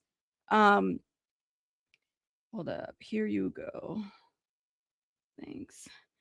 Yeah, hold up. Let me know if How's everybody doing? That raffle shit is dumb. And look, somebody tried to break into the courthouse. today. When was this? I don't know. Well, look, one of the doors is boarded up. Wait, people trying to get out of the court, not break into the court. That's how Joe. dumb these fuckers are. That's the kind of crime we got out here. That's why people voted Nathan Hochman 63%.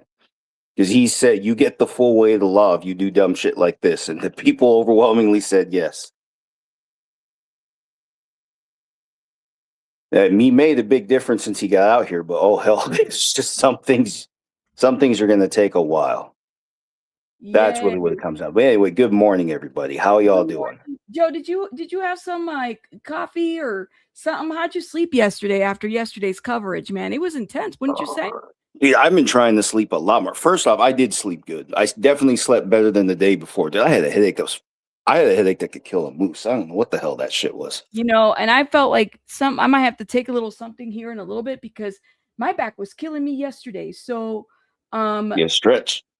Yeah, I gotta stretch. But yeah, so give me 1 sec. Keep talking to the chat. I'm gonna respond to this email, and we just sent payment, guys. We just sent payment, but I gotta shout out some people in the Cash App, and then whatever's left over, I'm gonna save it for the next day, just so people are aware. So yesterday's is paid. I'm gonna save the rest for today. And then I don't think we have a hearing tomorrow. I could be wrong, but we got to double check this. You remember they said yesterday was day 1. Today is day 2. Day 3 is Friday. Day 3 is Friday because I thought, yeah. So give me 1 second. Let me double check and send this email, but keep talking to the chat. Yeah, how you doing, chat? Yeah, so tomorrow actually would be a good day for recap if you find that kind of time. Tomorrow there won't be a hearing.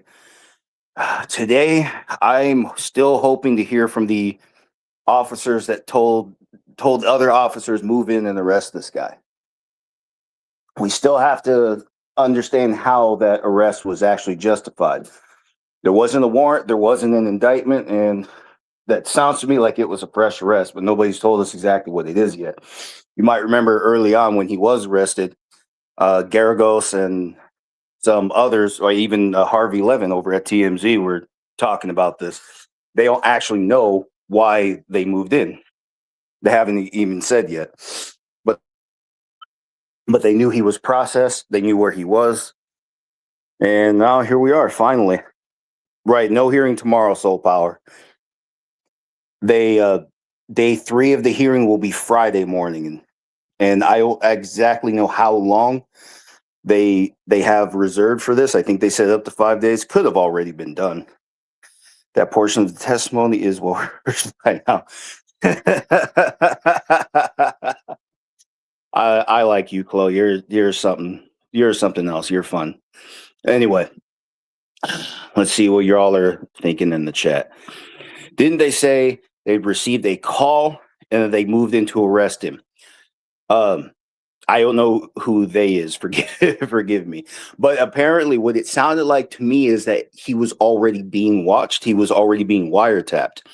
There was a report from NBCLA video. Maybe we could pull that up just for that perspective. From NBCLA, there was a video where the narcotics division, and remember, this is a homicide investigation ultimately, but it was the narcotics division officers that were talking to NBCLA saying that he was already being wiretapped, which means they already had a warrant to wiretap him. They already had something to listen in or intercept communications on his device. Are we discussing the defendant? Yes, I'm talking about David, the day he was arrested. But yeah, like I said, the officers told the news after the fact that he was already being monitored. And I don't know why the narcotics division was involved. It could have just been sharing resources, or maybe there is a narcotics investigation we don't know about yet. Still a lot of questions, but we're here for the 3 main charges that Beth Silverman already outlined for us that we all know about right now. So it's going to be a hell of a next 2 days. And then we still will probably throw the medical examiner up here and then today or tomorrow. But I'm not Flojo, sorry. Flojo, hopefully he's still out there on the floor. I know he had an interest in being here today. I'm not exactly sure if he found the kind of free time to get out there. No, I'm the other Joe. Anyway, let's see. Door seems different. I'm just seeing what you guys are saying to keep up here, because I got here late, so I don't even know exactly what everyone's talking about. Rabbit's in the process of paying for transcripts from yesterday's hearing, which is going to be a lot of fun to go over. Because my understanding is that Flojo did go out there, because he's down here in the LA area too, but we were talking about you, Joe. Probably nothing nice. I know I have a way of deserving that. But Joe should be down there because I know he had an interest in being there as much as he could, but I think he's also doing classes at the same time. No, he does have work today. Okay. What was the final straw that led to probable cause? That's what I'm wondering too, Chloe. What in the hell? That's what I'm wondering. Like, was there like I said, narcotics division was watching too. Was there a drug deal? Forgive me for saying, I know I shouldn't say too much of that on YouTube. Sorry, I have to watch my language, guys, even though I'm not used to that. But for Rabbit's stream, I'm going to limit the kind of direct language that we would need to talk about this subject. But yes, basically, why in the hell did they move into arrest? And this way U.S. law works, if we don't know why this arrest was made, we can't justify the arrest. He can be let go. And then you got to start over. It wouldn't dismiss the whole thing. It's not like he could never go to trial for any of this stuff. But we don't know why he was arrested on April 16th exactly. But the whole thing is because he has all this other stuff piled up against him, they decided to move forward with it anyway. So in other words, if you let's say you get pulled over for supposedly you were speeding, or supposedly you ran a stop sign, you didn't. Well, it doesn't matter. If the cop sees a warrant inside that computer of his, then you get locked up. So even though you weren't pulled over because of the warrant, they have that warrant on file. So they're going to get you anyway. So no matter what, they were going to get this guy anyway. Bottom line, he was going to get locked up sooner or later, because this guy is just something fucked. It's like the more you learn, he just can't keep his worst secrets quiet. And then we found out yesterday, let me remind everybody who didn't hear this, but When David was processed at the county jail, they noted that he had a Celeste tattoo somewhere on his body. So it's just like, no matter what he does, he just digs himself further into this hole. There's just no way for him to win anymore. I don't know if you can defend him at this point. Well, but I've also said from the beginning, I really think he's going to be convicted on the optics. He's facing some of our most serious felonies. A child was involved, age 14, when she passed away, and on the ring finger too, just like Celeste. So he's being charged with some of our most serious felonies. When you have a 14-year-old involved, the jury gets emotionally invested, whether it's a homicide or some of the other more unforgivable felonies you can think of. The juries get emotionally invested. They're more likely to convict, even if the evidence doesn't really say beyond reasonable doubt, but they're more likely to convict. And also, based on the evidence that Beth Silverman has laid out for us so far, if he is convicted for that first-degree charge, I severely doubt he has any chance on appeal.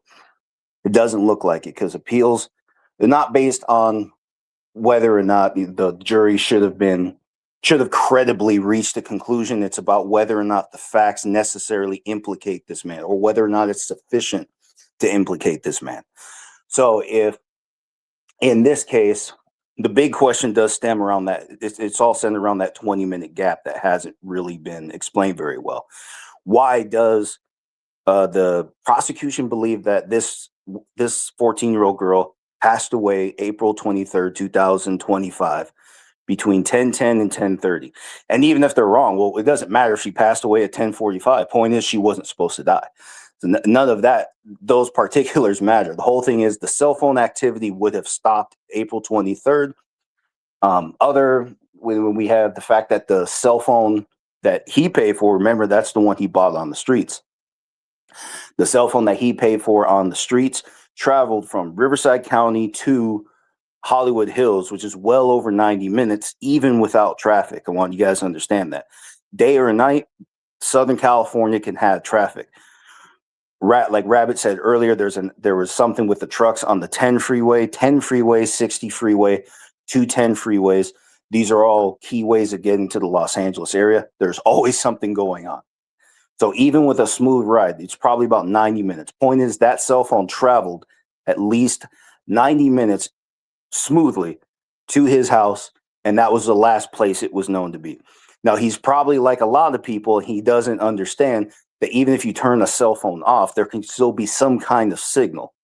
So if he did it and then he disposed of the phone, that's also going to come up at trial. We just haven't heard that part yet. Let me take a minute and see. He was initially reported problem. Yeah, that's the thing. But so like he said, that's what the cop said, that he was initially arrested for probable cause. That's a vague. It's not a shot at you in the chat, but that's a vague way of telling us that why he was arrested. We need something more specific. Was it firearms possession? Oh, illegal firearms, excuse me. But like I said, narcotics division was involved. Was there a deal going on? I haven't heard anything, Barbara Bish. I have not heard that the cell phone was recovered. All right. I'm back. But Sorry, they could still get, since they could still get the records for that cell phone data from, all the satellite information that's going back and forth from the phone to, that's pinging from that phone. They can still get all that even if they don't recover the phone.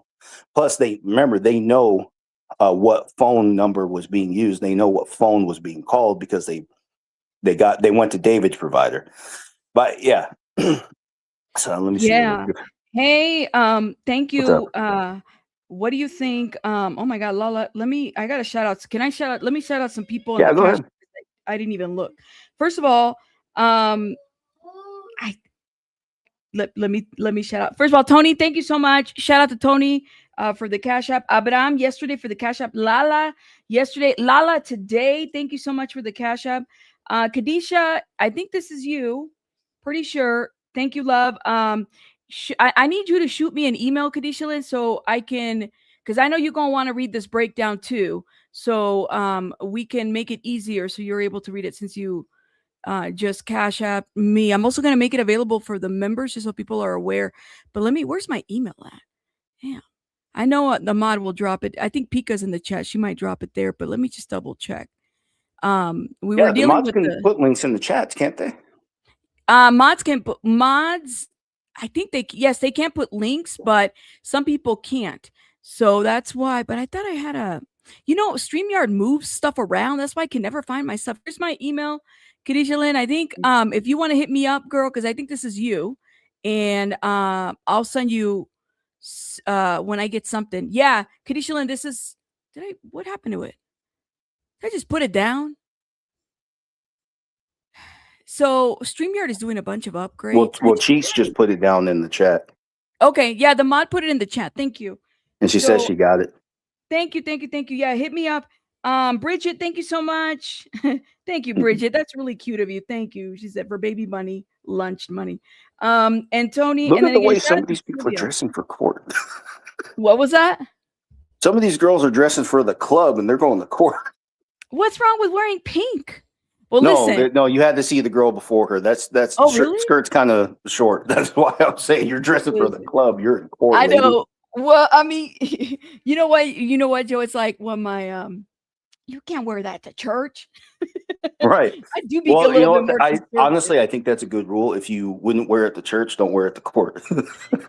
What if you don't go to church? I think we all see church on TV once in a while. Oh, there you I go. think we all get the point. Plus, there are ways of knowing. I don't think they're going to kick her out or anything, but There you go. There you go. just Yes, seemed kind of funny. All I right, let me know, see right? let me see what this chat's got going on. What were you it's talking LA. about? I'm sorry, I was completely disconnected because I was trying to You get were this doing payment. the call outs. Were you done with the call outs? I'm sorry. Yeah, I'm done with the call outs on the Cash App. Thank you guys. And then also the PayPal. Thank you. Hold up. Let me just double check something. For the PayPal real quick, because I don't want to get too Yeah, see Chloe's looking at it too. So the way so these Chloe people noticed. dress. Y'all be some. See, I don't got time to notice this kind of stuff. Thank you so much. Hold up. Alex, thank you. And Brittany, thank you. And yeah, shout out to them. And also I'll shout out the other ones here in a little bit, but I don't want to get like I think we're fine. We're not too far behind. But I was gonna say, Liberties, what were you guys talking about? I'm kind of curious now. When? Or when I was on mute. Any quick little I summary? know you're moving the hell up. Well, I was explaining what I'm looking forward to today, that we need that arrest justified, because if you can't justify the arrest, you can't justify the proceedings from here. It won't dismiss the whole charge, all three charges permanently, but it does mean he would get back out, and then they have to do it the right way. Here's an example. Remember reckless Ben supposedly, or his driver, sorry. There was that stop sign that he was accused of running, even though he clearly stopped. That's why the cop had time to catch up to him. Yeah. Pulling him over for something he didn't do. Okay, so right there, everything after that would be fruit of the poisonous tree, if you've heard that term before. Basically, any benefit of a constitutional violation directly is not allowable at trial. So no matter what they found that day after that stop, since they clearly just made up an excuse to pull him over, not valid at trial. They have to suppress it and then move it on. Why isn't that charges? Abraham, hit the link. I put the link down there for you. You know you want to come up. This isn't. Yeah, Marcus Sharp didn't get selected, by the way, but Becky did. Becky got selected. It's interesting. Yeah, that raffle thing is bullshit. That's all I was just explaining to Abraham, that the whole point of our Fourth Amendment rules is to make sure the government follows the law to justify an arrest. And yeah, here he wasn't arrested. You see Chloe saying he wasn't charged until after he was arrested, and we don't know why he was arrested. So that's why I was saying that reckless Ben situation where his driver was accused of running a stop sign, and the video shows he clearly didn't. So that means everything that was, even if they did find all this illegal stuff in the car at the stop, it would have been voided. You take it to trial, the judge is going to, as soon as the judge pinpoints the constitutional violation, he is required to suppress all that evidence and he has to dismiss the case. So Abraham, go ahead, sound off. Shout out to Abraham. Hey, how you Is doing? he up here? How you doing, buddy? He's A long up time. here. Are you new? Okay, I'm so all I'm right. a bit confused. Why is it that the charges that he's facing doesn't justify the arrest? The whole thing is our Fourth Amendment rules. No unreasonable searches or seizures. An arrest is a seizure of a person. So Yeah. if you, as a police officer, if you stop someone for shits and giggles, you try and arrest them, it's all voided. Our law doesn't allow that. That's why I was explaining, like with the reckless Ben situation, where he was accused of running a stop sign and he clearly didn't. Everything after that point is void. It doesn't matter what they could find the body in the trunk and it wouldn't matter. It's suppressed because our government is not allowed to benefit from constitutional violations. Now they'll try anyway. That's also another thing. Cops do all kinds of stuff they're not supposed to do anyway. Why exactly? Couldn't tell you. They couldn't tell you 100% of the time. They get orders to do it. They get creative. I don't know. I couldn't tell you exactly what's going on behind closed doors, but the law doesn't allow it. The judge won't allow it. But that's not what they did in this case, because in this case, they had the investigative grand jury, which compelled witnesses to come forward. They got the testimonies from those witnesses. It took many months of investigation, and once they had enough to go ahead and file charges, they went ahead and filed charges, and that's why they then made the arrest. Rocco, I didn't see an information complaint, and Chloe, remember, Chloe practiced in California. She's wondering the same thing too. We don't know why they moved in on it. It wasn't an arrest. It wasn't an indictment. So we don't know what this is. Give me one second, hold on, because somebody's at my door. Yeah, go ahead. So anyway, like I say, I was saying to people, the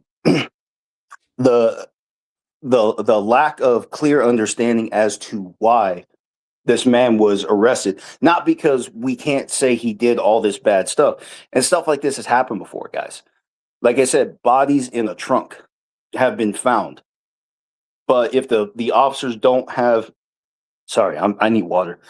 If the officers don't have probable cause to expand the search into a trunk, even a body found in a trunk will get suppressed. Even if it's his car, it could get suppressed. It does. That's not the way. That's not the way it works. It's not about it's not about whether or not the cops broke the law, but found the bad guy anyway. If the cops have to break the law to find the bad guy, then we don't bring that evidence to court. That's not a fair trial. That's the way our Fourth Amendment rules have always worked. Interesting. But they didn't in this case. What's that? In this case, they just found the body in his car and did the investigation and then pursued charges. Right. Yeah. Now the warrant for the trunk was fine. We went over that when that was first released. I think it was right here in Rabbit's chat when she first showed it. Yeah. Let me see. Yeah, the warrant for the trunk was fine. That's not the whole thing. But the thing is, he wasn't arrested right there. And why? We have a body in late stages of decomposition. Apparently, he had been out of the state for a while. He had plenty of time to stay. He had plenty of room to say, I don't actually know what's going on. Or say, I was out of town. The cops don't know what happened. Remember, he as a defendant doesn't have to answer any questions. And remember, the cops have to, at the prosecution side of it altogether, they have to, they don't get to look at David and say, well, if you're not guilty, what's all this evidence around you doing, right? They don't get to do it like that. They have to prove the guilty action, and they didn't prove the guilty action yet, or at least. But all right. So if they presumed him innocent because they did not arrest him immediately, they didn't arrest him until they found all the evidence that is now being presented in the preliminary hearing. Because let's say he was arrested and then, it's going to take a year or whatever to then find this evidence. But no, they're now presenting that evidence to the judge to move forward. Right. And that's what I'm saying. The whole thing is that's what Chloe's saying right there. They have evidence against him. It's not about whether or not we know they have evidence against him, but it's not like it was a fresh pursuit. So then if they didn't arrest him right away, they had to come back with a warrant or an indictment. and they didn't do that. So if this was a fresh arrest, someone needs to tell us why did that happen. Now, also, here's another thing. Apparently, the feds are involved. We found that out yesterday. Yeah, So maybe that was crazy. part of it. Maybe that's why we don't know a lot, because they didn't want to say anything about the federal investigation yet. I think they didn't arrest him. Oh, sorry. Go ahead. No, you're fine. Go ahead. I'm finished. I don't think that they arrested him right away because they wanted enough to keep him there so that he wouldn't be able to make bond. Oh, yeah. Well, they also needed more time with this investigation because we're all wondering about that 20-minute gap. We know Celeste was last seen alive April 23rd. Nobody saw her on the 24th. The cell records are probably going to show the cell phone activity eventually stopped, or 2 cell phones go to David's house. One of them keeps working, right? And you understand how that would work. So Yeah. the cell data, and my understanding is that a cell phone, it's not 100% your exact location. It might be a few feet off. So it's basically, if the phone shows that you're in your living room, it probably means you're in your living room. But Hold up. Go ahead. Yeah. I'm sorry, Joe. Go ahead. Wait, well, that's just my understanding of how the cell phone data works. That's the reach around it. Yeah. So the whole point is, if 2 cell phones go into one area, one belonged to a 14-year-old girl that is now dead, that's a good indication that whoever was in the house with her is probably the right criminal defendant. So that's what O'Brien Netton got in. Yes. Let me stop you guys right here. Lacey, how Sure. are you? I have Lacey up here. How are you, Lacey? Oh, I'm good. Thank you for having me. Good. Sound off. What are your thoughts about the conversation? Let me know what you're thinking overall. So I have 2 thoughts. Well, first, is it possible if they were wiretapping him that maybe he was talking about leaving the country or making different plans and that's why they moved in? I understand it still has to be a probable cause, but wouldn't that be enough to at least arrest him, which then pushed the hand of the DA's office to file charges? Yeah, well, like I said, if he's talking about anything, if he makes another criminal move and they're already wiretapping him, yeah, that's the thing. But like I said, the whole thing is they haven't told us everything that went on April 16th. So there's a bit of a mystery here. Now, I also because I want to, think in the go ahead. yeah. Yeah, well, I just want to say, when I'm talking about the kind of constitutional violation I'm talking about, I wouldn't say it's uncommon, but it usually mostly doesn't happen because you know the cops should be, especially out here in California, they should be much better trained than that. That doesn't mean they don't try.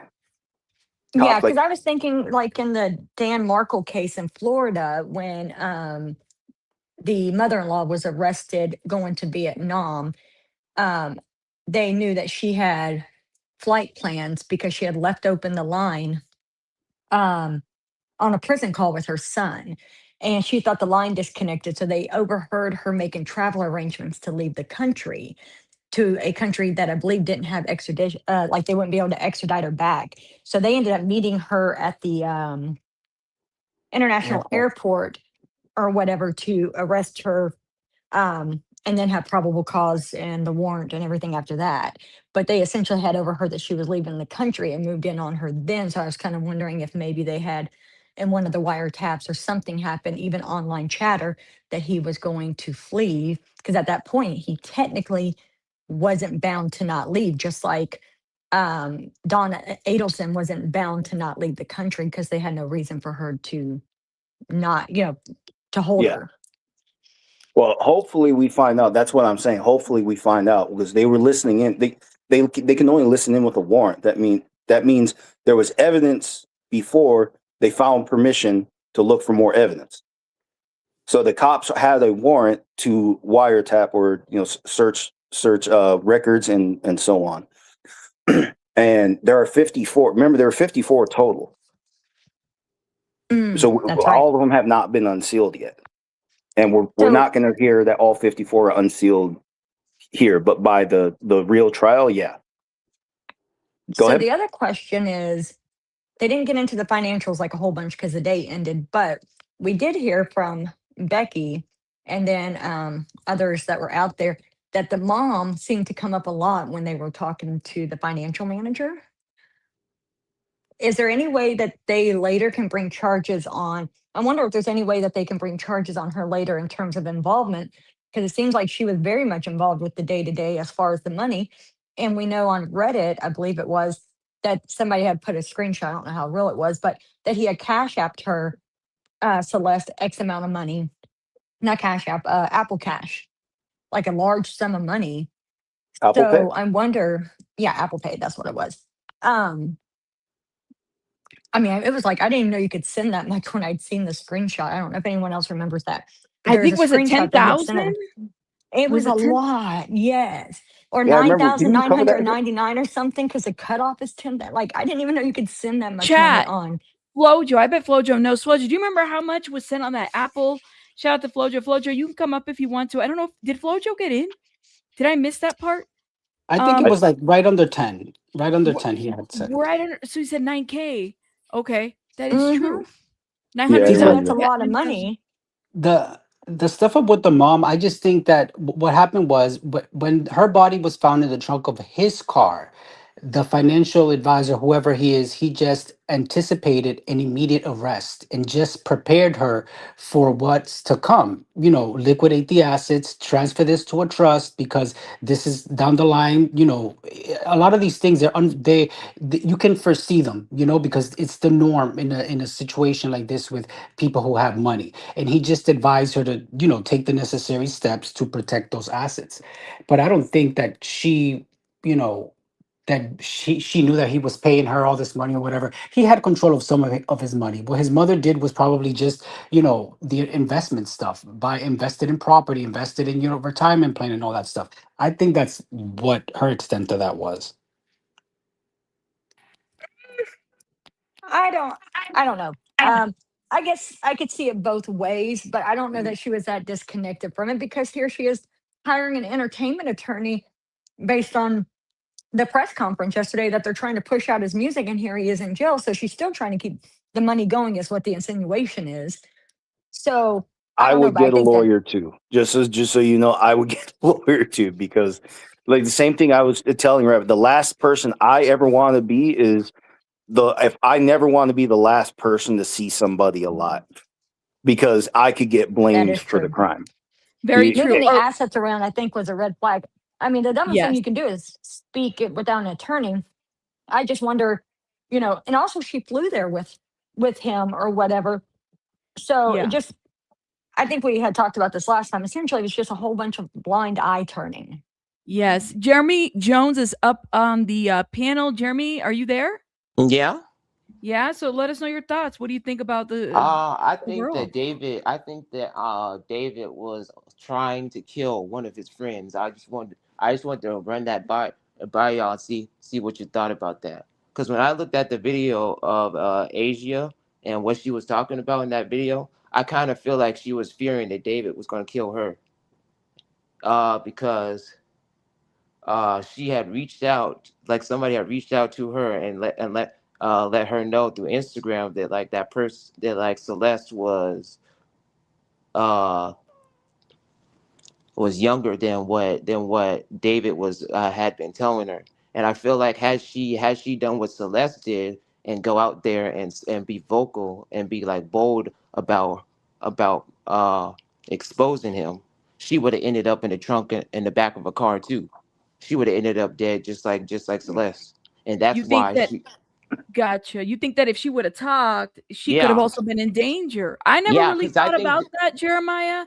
Actually, that's a very, you talk about Asia, or yeah. even, would you say the same for Neo too, you think? No, because I feel like the video when the supposed video where they were at the house and they allegedly admitted to killing Celeste together, or helping, Oh, or he helping. is that the one that was on Nancy Grace? The one that Yeah, the Twitch video.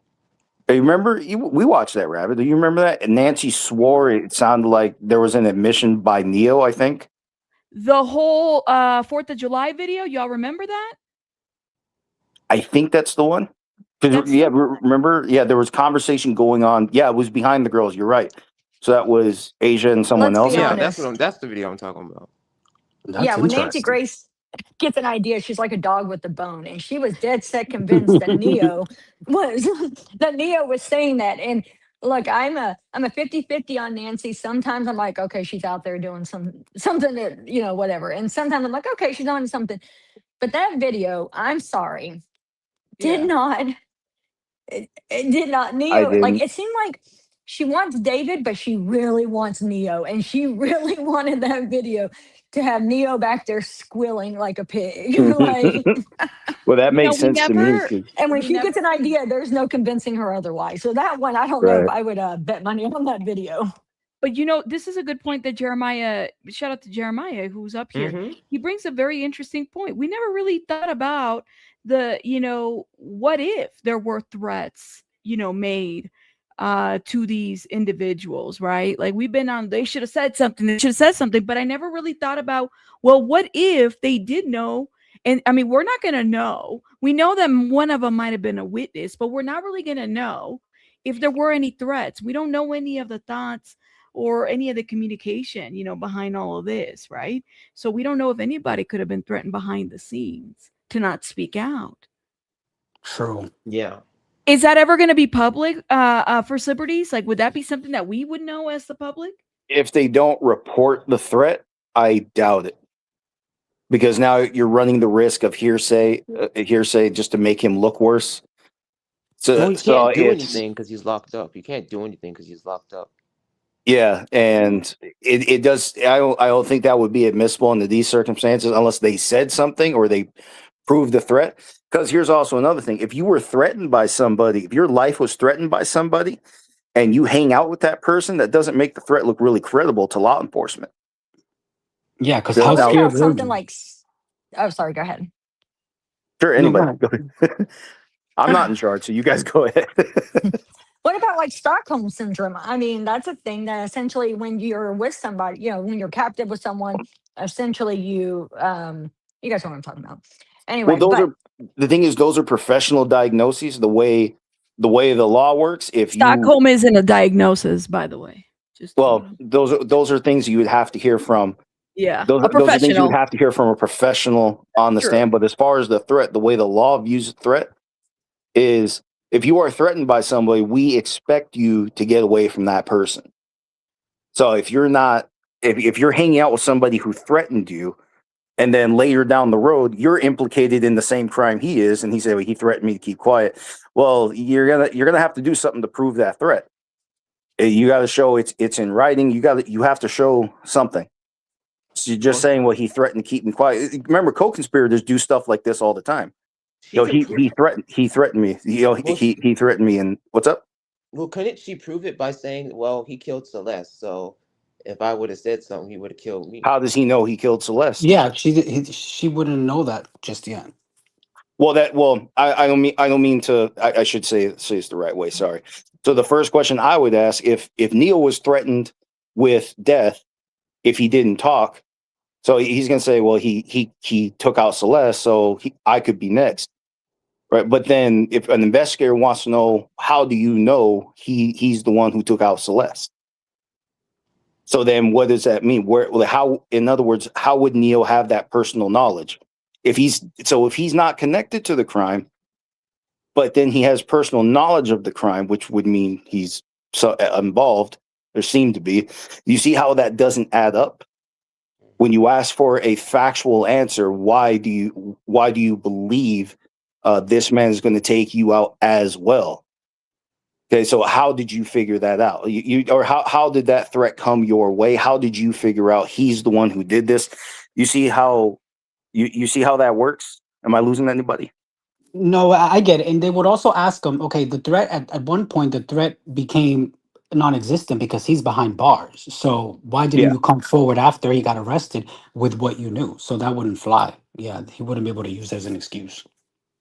Yeah. Well, what's interesting is what Mama Lama said. What if the threat is on a wiretap? See, the thing is, when we hear context in this case of a threat, we think of like Celeste was threatening to end his career or expose him, right? But we don't know who in the circle was also threatened. We don't know any of these other people. Maybe because like I said, I have a hard time believing that nobody knew, and it's looking like a lot of people here. either knew or willfully ignored or had an idea that something else was going on, that she might not be, of age, right? But they got around that. So it's a lot to maybe process. I mean, I don't know. What do you I guys have think? a thing I Do we think we know don't if they? discuss very much or like brainstorm. Oh, sorry, go ahead. No, No, go ahead. go ahead. I was just going to say, we don't really brainstorm. We brainstorm like, when we're talking about it, we all are speculating and trying to figure out who knew that she was underage. But what I feel like I think about it and then I always forget to bring it up. But who knew once they noticed she was gone? Because from April through September, this girl that had been around for the last 3 or 4 years is now no longer there. So if everybody turned a blind eye to it, kind of just enabled the behavior, whatever, then what happened after the fact? But No it one wasn't for asked that about long. her They from met April several till, I years mean, she back, was, but they were only chilling or hanging out for like a year, not like that's the still a long entire. time. I mean, for a year, my daughter has a boyfriend that she's been with for a couple of years, and I would wonder where he went. Like, I'm just saying, if she was around, and because we Personally, assumed that people knew she was underage and this and another, so then no one asked questions, or were they just relieved that the quote unquote possible problem was situation had ended? Not so much like because she was no longer with us, but more of a they both moved on. Like, was there more of a relief personally, there of, oh, okay, so this is over? personally, at this stage, I want to know who didn't know she was underage because I gave him a fair chance. Okay, in case anybody missed it, there have been some girls that work in my warehouse that don't look 18, but you have to be 18 to work in my warehouse. So I actually do think it's possible that he, at first, when this case was first, when this news all first broke, I did believe it was possible that he did not know her true age. And at least under California law, that would have been a defense to a point. Now we know it doesn't seem to be the case. So I gave him the benefit of the doubt at first. He doesn't have that for me anymore. I'm more concerned with how people didn't know she was a minor at this point. I Now the think that fake he was ID. just telling them. He was just telling them that she wasn't. I don't think that. I don't think that. Yeah, you have your friends, but I don't think these friends were with him 24/7 every day at the time that she was there. He definitely knew because had he really thought she was 18, they would have been more public together. Now there's people. There wouldn't have Mhm. been this need to hide her if he thought she was really 18. Now He there's wouldn't have Oh people yeah, the that need to he hide. knew. Now we know. We know for a fact he knew. Now at there's this point, people there's that no definitely doubt he knew. knew. There's people that definitely knew. Because I came across a video on Instagram just scrolling one day, Yeah. and I don't know if it was a producer that used to work with David, but he randomly said, "Are you still dating that minor?" And I was like, "Oh my God!" So somebody did Oh know. yeah, we did, Jeremiah. We played that, and actually, I think the reality is this: is like now that we have a timeline, but not only that. In Joe, you're laughing, but remember that part where he was like, "Yeah, you're still dating that minor," but also like I Yeah. can't get over if these internet searches from YouTube are correct. I mean, he knew that she was a minor the minute that he was looking for the minor policy to travel that United one. I'm just like, Yeah. there's so much in between. And then if he met her in He knew she 2020, was a minor the day the he police showed knew. up at his door and said that she was a minor. I Well, don't that even that think proves that's it to even the going to be a world. defense, right? Like that's not going to be Yeah, like, well, like we didn't everything know. after that, stupidity is not going to pay off. It's Yeah. not going to pay off in that because once the police showed up at the door and said she was reported as a runaway, he knew. Yeah. Yeah. And I Okay, so I suspect seen that's on when her BJ Live phone. last night. Oh, go ahead. I suspect that's when her phone got taken away by her parents, and then he sent over that other phone. It was after that time that they made him aware Mm-hmm. she was a minor. She had I multiple think, phones. Mm-hmm. yeah.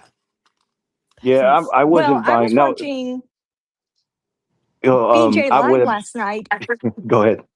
Go ahead. I'm There's sorry. a We're lag. all Sorry. going to do that all day today. It's fine. Go Yeah, ahead. yeah. So I'm going to apologize and blanket apologize now. But No, I was don't worry. watching BJ I'll Live probably last be here all night. throughout the day. So go ahead.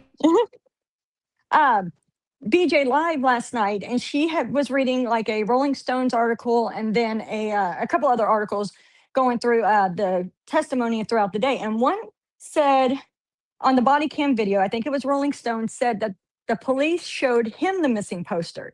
But then I think another article said that David showed the police the missing persons poster. Does anybody have clarity on that, of who showed who in that body cam footage the missing persons poster of Celeste? It was the LA Sheriff's Department. Are you asking which sheriff showed him that, or you mean? No. Did David show the sheriff, or did the sheriff show David? Because these articles that she was reading were Yeah. contradicting each other. My understanding is the LA Sheriff's Department, the deputies showed David, this is a missing girl, and that's why they're asking, how old do you think she is, by the way? And then they saw the yearbook photo. Right, what was she, 7th grade? They saw the yearbook photo. She's not even 17. Okay, and yeah, he was told right then, yeah, you have to stay back because this girl is not 18. And then he kept pursuing. But yeah, to answer your question, my understanding is that it was the deputies that showed her the missing flyer, the missing persons flyer. That was my understanding. There is contradicting, and VJ had commented on her live or whatever. She's like, this every multiple articles when there's no cameras in the courtroom. She's like, because one was saying he showed the police, and the other one was showing that the police showed him. So it was kind of contradicting there. Now, in all fairness, her yearbook photo, you know, she looked like she was 11 or 12 years old. But that's probably because her parents knew photos. I mean, she's such a pretty girl, but she like 14 years Can you hold old. on a moment? You're scrambling. Can you? Your audio was scrambling. Can you just give it a moment? But I'm actually seeing in the chat it was 6th grade. With 6th or 7th, that makes no difference. No, actually, it's worse if it's even 6th grade. The point is, this guy is just something's wrong with this guy. So we're all glad he's behind bars for one reason or another. It's just about whether or not they sufficiently prove that first degree charge. But yeah, go ahead and talk. Maybe it stops scrambling. Go ahead, finish your thought. Yeah, I think it's a spot in my house, to be honest. It sounds better to me too. It happens to me too. Go ahead. Paper towel. Yeah, if I move from one spot in my kitchen to the other, it's scrambled. So anyway, no. Lacey, go ahead and jump in your thought, and then I have Unlucky here, but go ahead, Lacey. Sorry, because I'm also dealing with the transcripts. I'm not ignoring y'all. I'm here though, but go ahead, Lacey. Yeah, no, I was just saying I don't know that the yearbook photo was fair to be like, oh, he should have known, because I don't let my kids go to school with makeup on and all made up. And when she was with him in pictures, I will say she didn't look 13, 14 years old. I mean, she's such a pretty girl, but with her hair done up and things like that, she definitely didn't look like she did in her yearbook photo. Go ahead, Unlucky. Hi, hello. Can everybody hear me? Yes, we can. Yes, we can. I am so excited, chat. You're looking beautiful. Gorgeous, gorgeous. Hello. Thank you so much, Rabbit, for hosting this. I'm like nervous. I'm scared. I'm a little bit late because I spilled coffee everywhere. So I'm like frazzled. So Oh no, you excuse me. didn't even get your coffee. Well, no, I did. I think the problem is I'm over caffeinated. And that's what called this. But you know, I couldn't sleep. And anyways, well, I didn't want to start off by talking about me necessarily, but there was a few things that I would like to kind of start off, if I could, if you don't mind, Rabbit. That's fine, but you're gonna add into the conversation as well about D4vd, correct? Oh yeah, 100%, 100%. This is all tied in. You're not promoting OnlyFans, right? As long as you're not promoting OnlyFans. God. If you do it, you know, do your thing, but just well, that's so funny because I do have an OnlyFan right here. Oh, it's so cute. So if that's okay, no, well, I'm just going to give my background. I am a former law enforcement officer, former detective. I worked undercover cases involving predators such as this. Really heavy cases, you know, and when times were good, it was great. I was the first female detective to work under these circumstances, and I do feel really proud of that. And I'm sorry, I'm shaking because I'm just like so emotional. So connected to Celeste. Not only because I see her in myself and how I grew up, but also how interacting with different family dynamics and runaways and homicides. Like the list can go on, right? And I had the opportunity to just pray at her memorial outside of her parents' house on Christmas Day. And I just wanted to take some space, if we could just take a moment of silence, because she was a little girl who, oh, sorry, I wasn't anticipating getting emotional. She didn't even make it into high school. And I think that we really need to just hold that space for her because we are here for her. So that was my only request. And yeah, so that's a little bit about me.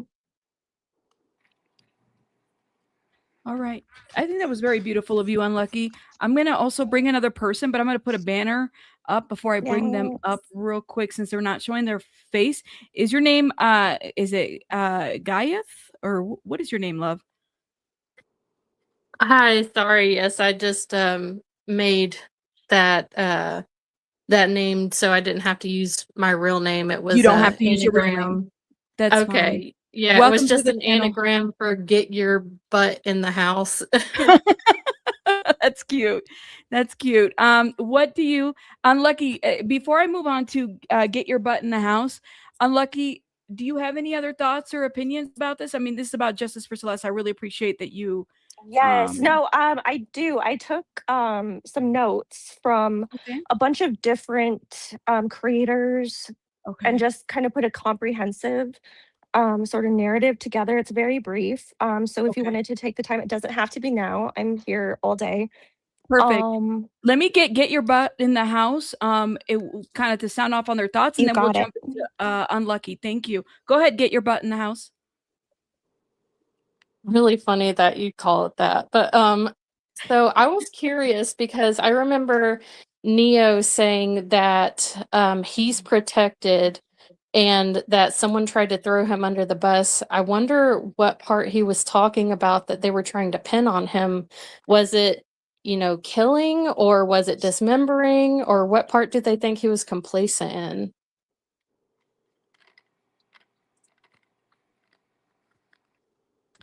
What do you guys think? Anybody up there that wants to answer to get, I can't say your name, so I'm just going to say get your butt in the house. I think that's cute.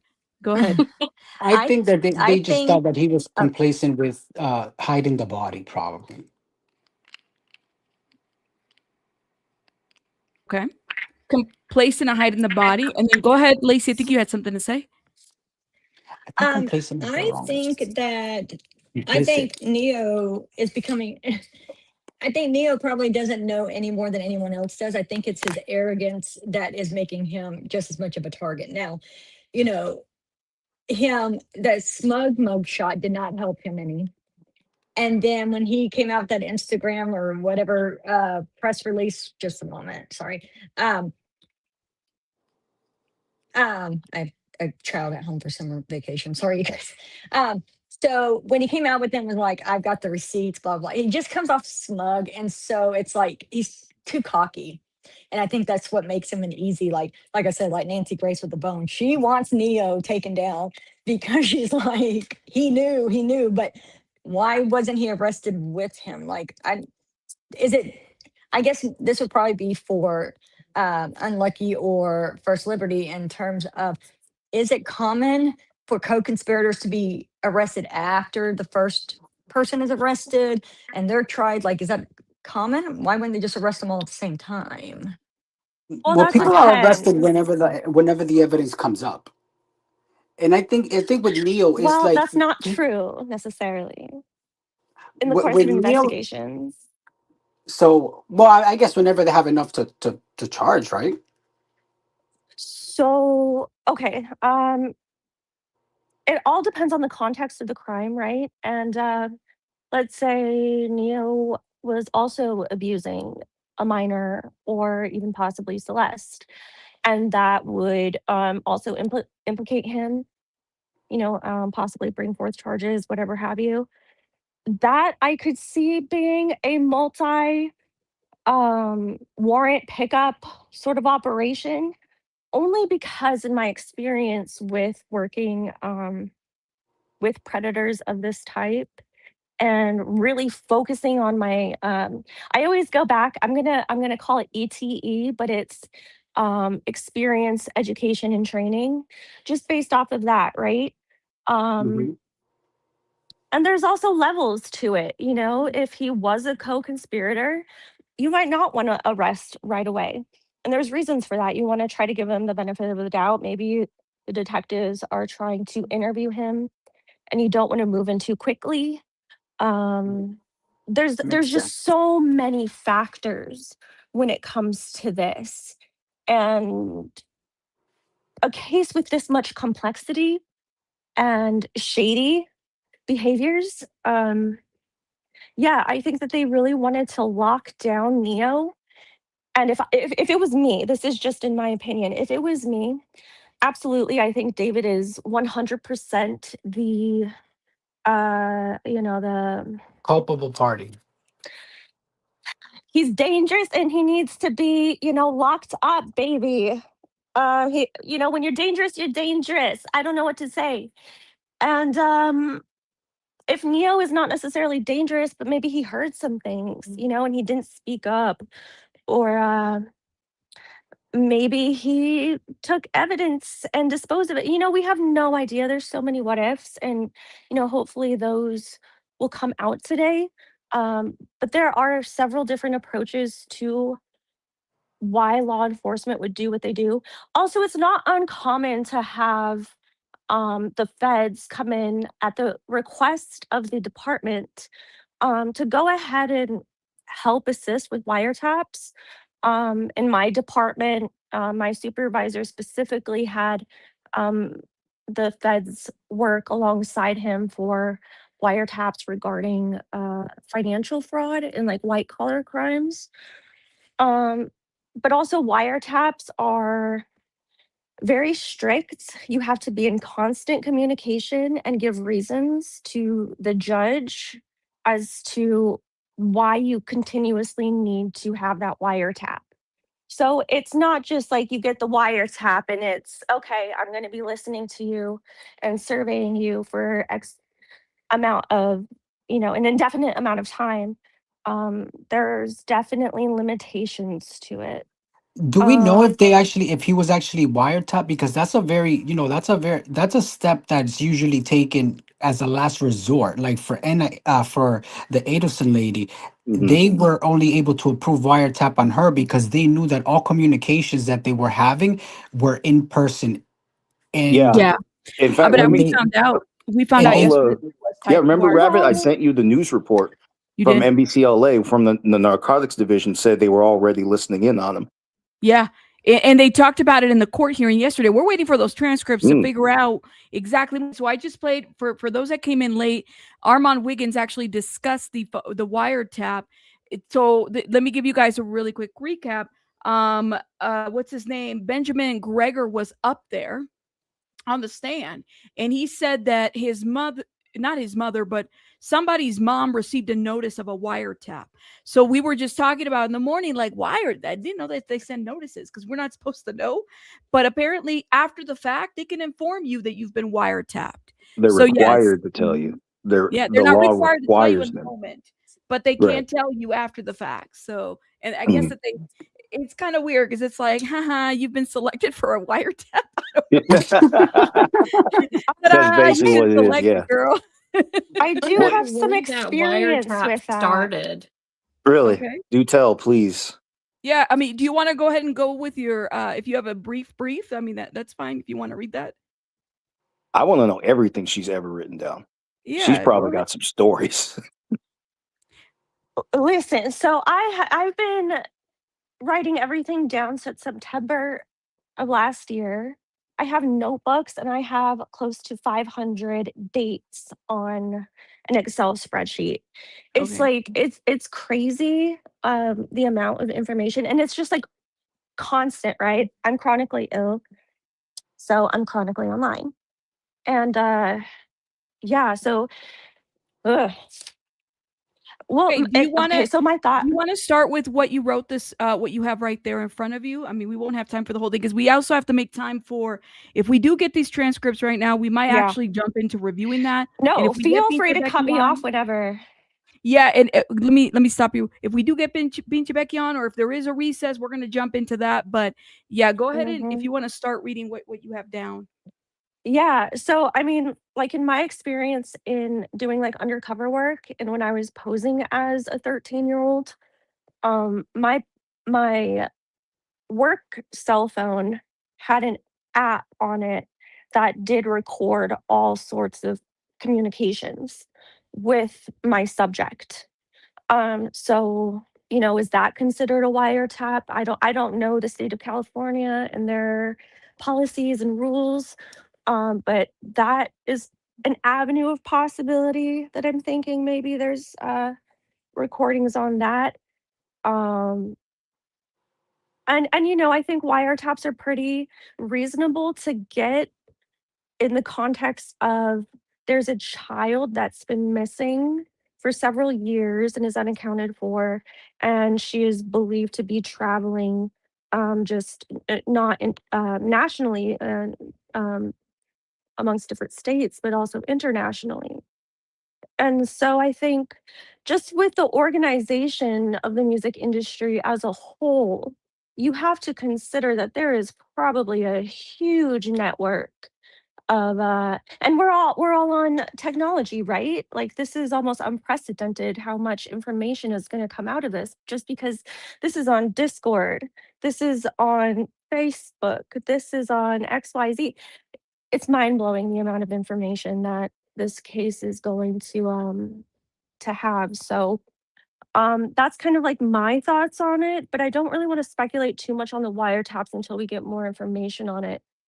Um, because it is interesting, and yeah, you do have to notify people when they've been a target, and yes, they are made aware of how long and within reason in the probable cause statement, and how much communication they have with the investigator. um, Really, they're just what am I trying to say? Sorry, I have chemo brain. um, and I, It's okay. There's a lot to keep up with. and, and There's a and I lot have going like, on. yeah, I have a lot of PTSD, and so just like even my experience with confronting some of these pedophiles, PDF, it's really hard to keep your composure. And his level of callousness is just very disturbing to me. Um, I did a deep dive on a lot of his TikToks, and I was just concerned. I don't have children myself, but this is just from me working in this space. I was disturbed, and I mean, I have full breakdowns. I have entire topics that it's like let the chat pick, in between the little times. But that's kind of where I'm at too. As for today, I actually found a breakdown of kind of the day-to-day life of what David is experiencing in LA County Jail, which I found was interesting, and the breakdown of the different colors of the jumpsuits. Um, yeah, and just basically just a synopsis of everything that we already went through. But I also do think it's important when like Becky, bless her heart, I am just really sending my thoughts out to her and Celeste's family and everybody else who has to see that. Um, I've even gone as far as witnessing an autopsy be performed, and You don't forget that. So my heart, again, just goes out to her. And I really want to hold that space because there's a visceral trauma that these people are experiencing it. And even us in the chat, I could see it in our faces and how some people were conducting themselves. Just like even myself, like I felt myself getting super heated. And I really hope that Pinche Becky, if she takes my advice at all, if there's any grain of salt to be had in it, maybe recording her thoughts as soon as she gets out of the courtroom, because she can then process everything that she's heard. She can process the trauma, the memories of everything, the information that's coming in is fresh in her mind. And all of this delay, I hope that she's not frustrated by it, the running around up and down the stairs and trying to find a car and a place and like, girl, just record yourself and then send it over and we'll watch it. And if you can pop on the live, if you have time to pop on the live and give us live updates.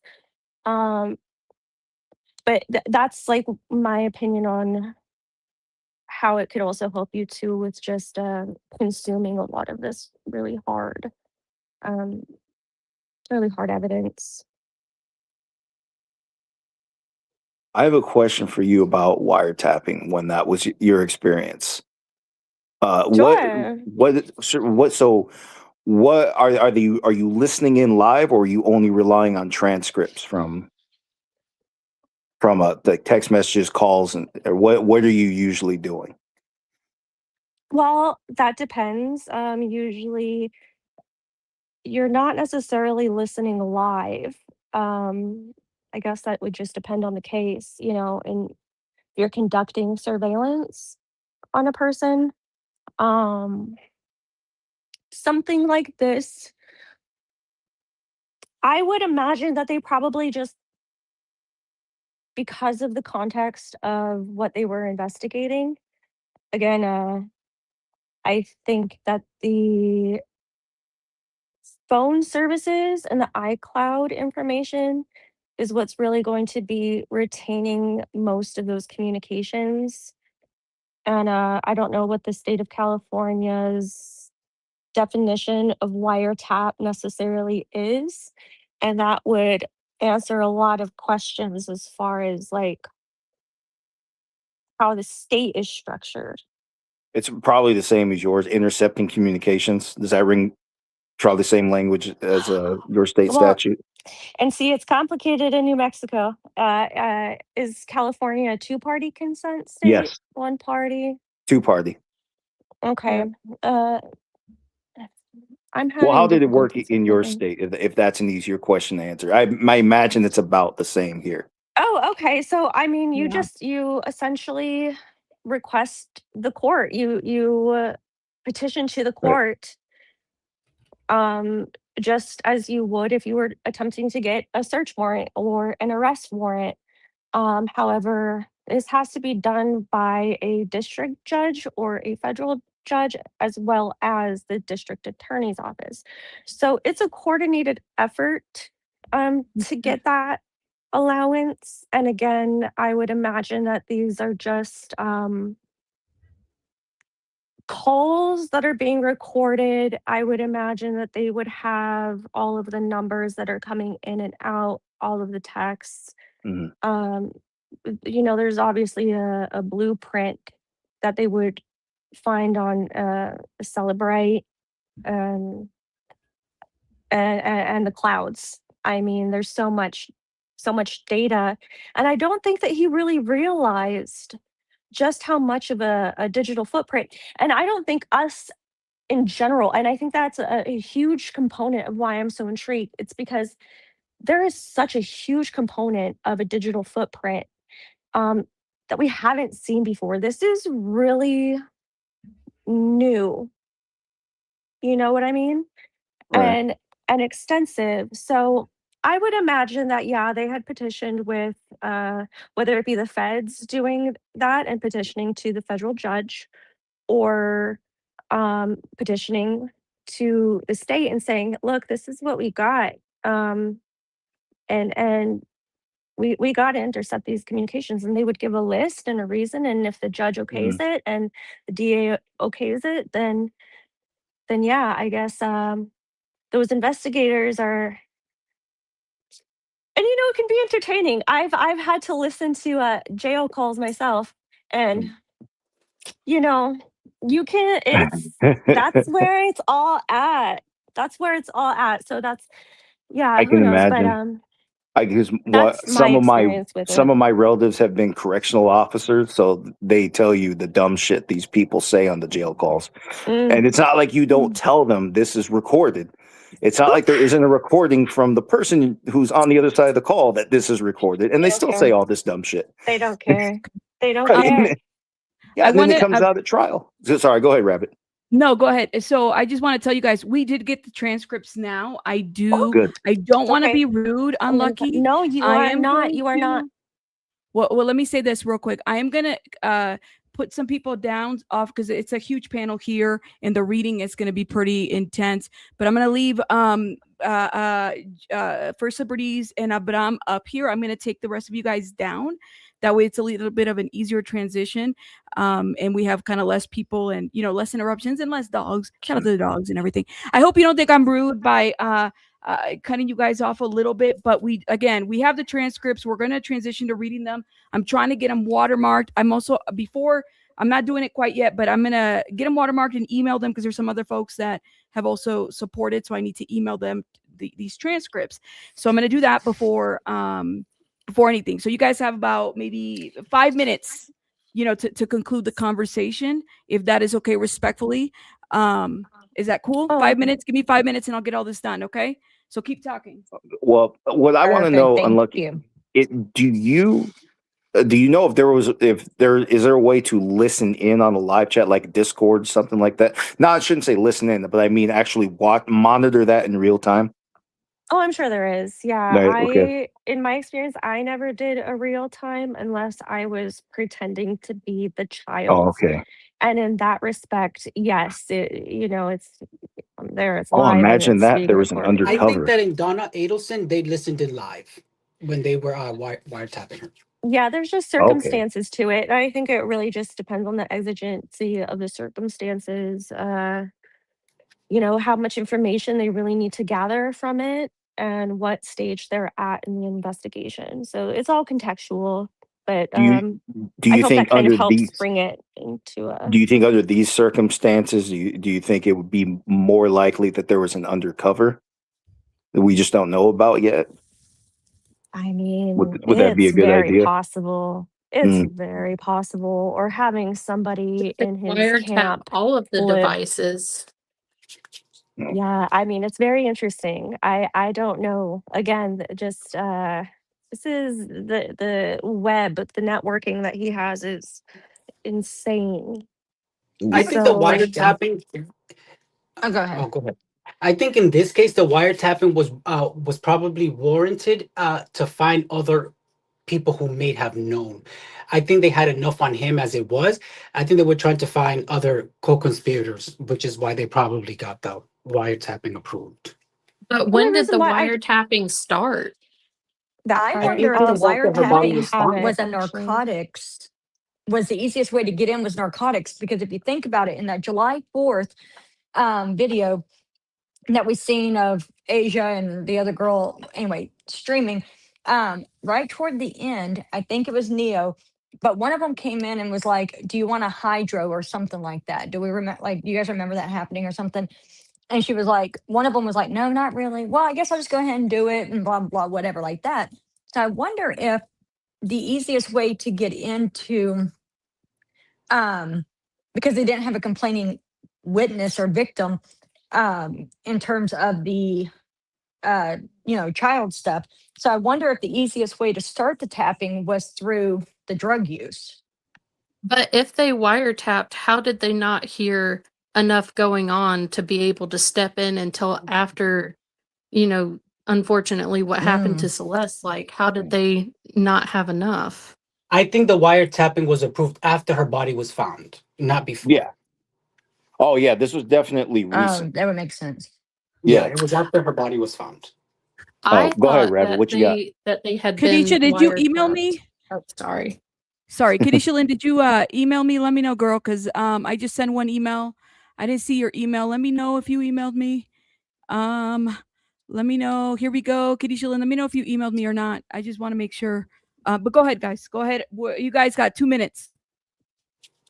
Well, I've said everything I need to say. Like I said, I'm looking forward to the transcripts at this point because so much went on in there. And yeah, note like when we were talking about some questions yesterday, unfortunately, we got one question, one answer.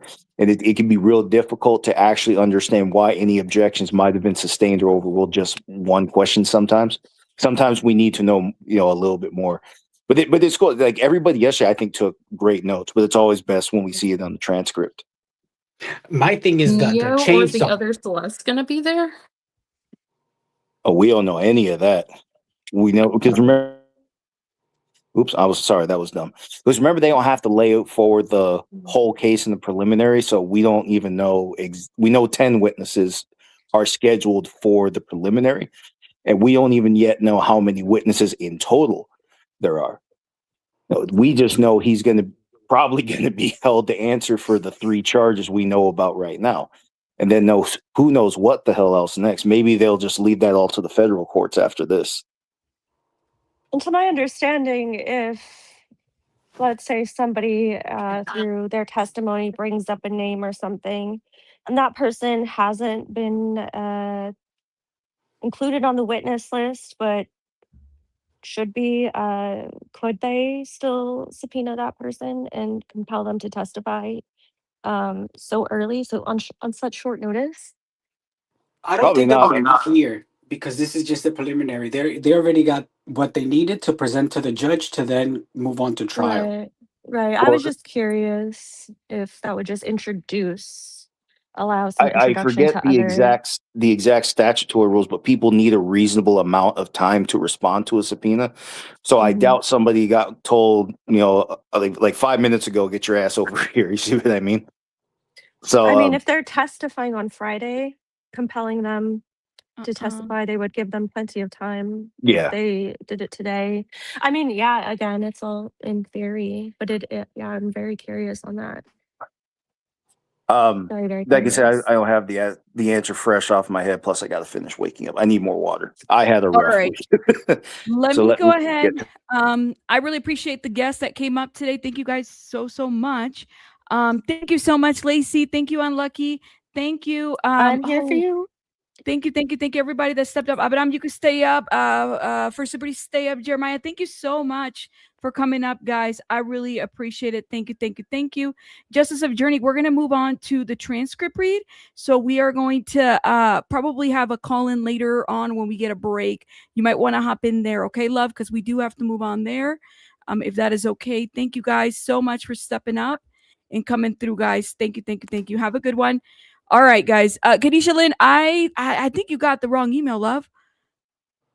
That's what you got. Rabbit the blogger. Dang, why isn't the email going through? Hold up, girl. Hold up. All right. Let me see. What is happening? Well, this is Give me going to one. be good though. Well, I hope we get the questions that we need. My God, me too. I can't wait to see this transcript. All right, let me share the screen. I think the transcript lady is irritated with me, but that's okay. Are we good now? Abe, do you hear me? Yeah, I can hear you. Okay. So I remember correctly, it was the deputy, the LA deputy that first went to his house and said she's a minor was the first witness. Is that your recollection too? Yes. Good. So we're going to read that. What was the male who? Because if I remember correctly, there was a male and female deputies. I know it was a guy that testified first, I think. Yeah. Yes. Okay. Yeah, and from what I remember, the way the story was told. So that's when they hit her up. They were looking for her, right? That's an area of the story I missed because there's so much going on here, and there was like a phase where I wouldn't say I lost interest in the trial, but I wasn't listening to every little thing because not everything that seems kind of relevant is really what's going to go to trial. And sometimes I lose interest in those things. Like Asia in front of a mirror doesn't tell me. You see what I mean? Yeah, So the little stuff like that, yeah, I don't always pay attention to. So forgive me if there's a gap in my knowledge, but that was what I remember. Riverside actually handled her missing persons investigation. And then they asked LA Sheriff's Department to send some, do the welfare check on him. That was how I recall. We'll see how he explains it. Go ahead, Ray. I was just keeping them busy while you were away. I got my water. I might need to fill up my iced coffee a little bit, but that's Oh okay. yeah, drink water. I'm supposed to tell you by the hour. Yeah, tell me by the hour. Thank you, guys. Let's see. Here we go. So, okay, yeah, now you guys are on my headphones. I was waiting to get connected. All right, so again, we're going to start the read. Now, when I read these, I try to, I do begin, because I don't know about you guys, but I like to get in character when I read in my mind. So I do begin in character. I might play a really good Beth Silverman here. I'm just going to say that, okay? Forgive me. And Joe, you just got to turn it up. I can see it. So yeah, so far I can see it. Maybe we can do turns. Don't worry. I have nerd goggles. Give me a minute. Where are they? All right, get your goggles. I got to find them in a dark room, but they're here. All right, get the wig out. Oh, I don't have a Beth Silverman wig. That's I might fine. have a red suit somewhere. I heard she got a red suit. Just get a shirt that says I have no friends. A court blazer. I know. Give me a court. And it's too hot for a blazer right now. Okay. Why don't we start here? So let me go ahead and start with volume 1. So this is the chronological index of witnesses. This is interesting. So we had Juan Gonzalez, who was called by the people, and he had a direct examination by Miss Silverman, and then cross-examination by Miss Peter, and then redirect examination by Miss Silverman. All right. And then we had let me see. Redirect, recross. Okay, so when it starts, you get direct examination. You have to ask the fair, open-ended questions. Who are you? Do you know why you're here? What did you see on the day? Or did you see anything on a certain time, certain day? Yeah. Question. What did you see? What did you do next? And so on. Cross-exam is when you get to ask the harder questions. But now after cross-exam, in this case, it would be Beth Silverman. She gets to redirect. So it goes back to her, and then recross means it goes back to defense. And then you're going to see redirect, recross it, depending how long it goes. So if that's why you're lost, that's what it means. Prosecution does direct, defense does cross. And then redirect, All right. Then we have Joshua Byers, and you guys can see right there what happens when man, they were going back and forth with him. And Joshua Byers is the detective, for those that don't remember. Benjamin Gregor is, again, the financial manager at the very last tower. He was interviewed. I wonder if he's still up there, if he took the stand. He's probably up there right now because they're in at 9:30, right? Okay. So here we go. Okay, and then witnesses. All right. Volume 1. By the way, heads up, I'm going to try my best to also get the exhibits. But these photographs are not going to be available, the ones that people saw, okay? Those won't be available to us, but there might be other exhibits that might be available to us, okay? Just so people are aware. All right. But there should be a description for each one as we... Yes, there'll be a description for each one. Okay. All right, so I'm going to go ahead and start with the court. I don't know if you guys can, you up in the panel, if you can see, if you guys want to read Ms. Burke. I see that good. I got the nerd goggles. I can see. All right. So maybe I'll be Olimendo. And then whoever's left over, I could read. Abraham, can you read okay? Yeah, I can read. Okay. So I'll start with the court. First liberties will be Miss Burke. And the defendant, the court. All right. We'll just whatever. This is the voice you're getting, by the way. Abraham, you can be Silverman, okay? Okay. All right. It's funny. They're both at the age where they should sound like me anyway. Wait, but this is your channel, Rabbit. You should be Silverman because she's the the bitch in charge. You want to be the court? I'll be the court. Yeah. Okay. Go ahead. Okay. We're on the record. Right, in the people versus Burke. Go ahead. Okay. We're on the record in the People versus Burke. We have Mr. Burke present. Case number blah blah blah. Call. Can all counsel please make their appearances? Miss Burke. Yes, good morning, Your Honor. Blair Burke, Marilyn Berdzunski, and Regina Peter on behalf of David Burke. All right. Good morning, Mr. Burke, defendant. Good morning, Good Your morning, Honor. Your Honor. Damn, You I wanna get play the voice. the game? Go ahead. I Go get to ahead, voice do it. the asshole in the room. Damn. And for the people? Deputy District Attorney Beth Silverman for the people, Your Honor. And also at counsel table, who do we have? That's you, Yes, boss. this is Detective Josh Briers.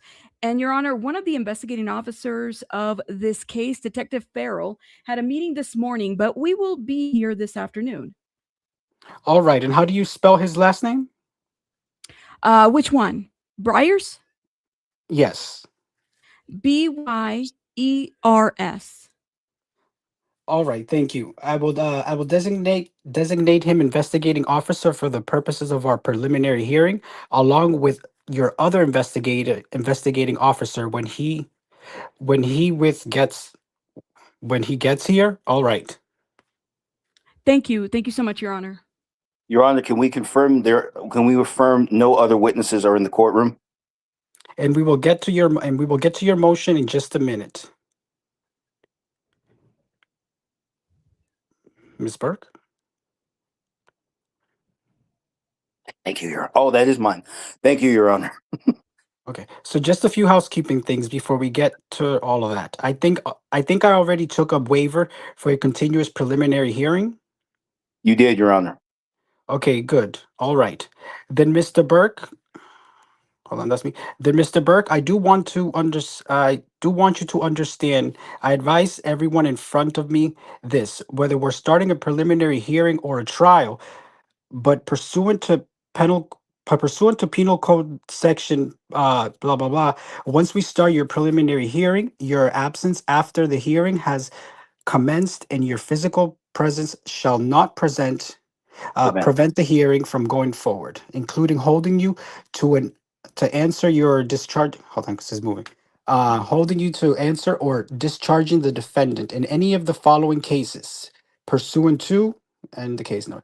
In any case of which you, after being warned by myself that you will be removed if you continue any disruptive behavior. Not that I expect any. I give this warning to everyone. But nevertheless, just acting in a manner that is so disorderly or disruptive or disrespectful to the court that the hearing cannot be carried on with your well, that's a mistake. With your being present in the courtroom. You may be removed. And any prosecution for an offense which is not punishable by death, in which you voluntarily absent yourself. At this particular stage, because the people have not made a decision on death penalty, right now the case is still moves forward as a death penalty until that time, which the DA will make the determination and punishment, which is usually not made pre-preliminary hearing. So this may not apply later. This may not apply later on. I don't know what the DA decision will be, but I want to give you the admonishment, nevertheless, that if for some reason you choose to voluntarily absent yourself, and I think I indicated that if you decide you want to take a later bus, you take a later bus, you decide. Hold on, there's a typo there, right? Right. No, You you're decide. fine. No, You decide and you I want think to I stay indicated back that for you an hour. decide you want to take a later bus. You decide you want to stay back for a shower. Those are all considered voluntarily. Absenting yourself or refusing to come to court, that may result in you giving up certain constitutional rights if you choose to voluntarily absent yourself. Meaning, like if you're not present and we're continuing forward. Yeah, sorry, Go ahead. just to get that. Sorry, yeah. So start from there. From that, you could be giving up your right to be present when witnesses are confronted and examined, cross-examined. Go ahead, but I'm sorry. Okay. Do we really need to give these like preliminary things? Can we just move straight to the testimonies? Do you want to go straight to? I mean, Yeah, I think we should just go straight to it. Even though this is the first off, I think that's interesting. They're turning it up It already. is But this, interesting. Well, can we talk about that real quick? Like they're telling him, listen, if you're choosing to be absent, like what if what to take a shower? Like, is this literal or what? Like you can just come and roll up whenever you want. I know. No, but I'm saying, is this literal? Is this what the court is saying? Like you are going to be, what is she saying there? What is Olimendo saying? That's what I'm asking. Apparently, he was late, and only the judge is allowed to be late. Well, he was late. Gotcha. Yeah. Okay, there you go. I think it's important to know. I mean, it sets the tone to how things are going to go, right? Somebody's late, Well, and it's the defendant of all people. It's a good way to make the judge mad, and I think she should keep her temper to herself. But it is a good way to make the judge mad to not do things according to procedure. If the judge said 9:30, yes, your ass better be there at 9:30. The judge will do whatever she wants. Well, yeah, let's skip ahead some. Let's see when the witness is actually sworn in. Can we look for that? So the defendant speaks. It says, "Yes, Your Honor, you okay? All right." Silverman starts. Hold up, because we weren't going word for word right here. Go ahead, but I'm start on. Other than the two investigating officers, Other than the two investigating officers that Miss Silverman put on the record, Miss Silverman, are there any other prospective witnesses present in the courtroom? I don't believe so. Are there any witnesses here on this case? Anybody that's testified at grand jury? All right. So Miss Silverman has made an inquiry. Nobody has responded, and I assume Miss Silverman, you are also making the name request and asking to exclude any potential witnesses that may be witnesses at trial. Correct. Thank you, Your Honor. All right. Any potential defense witnesses present?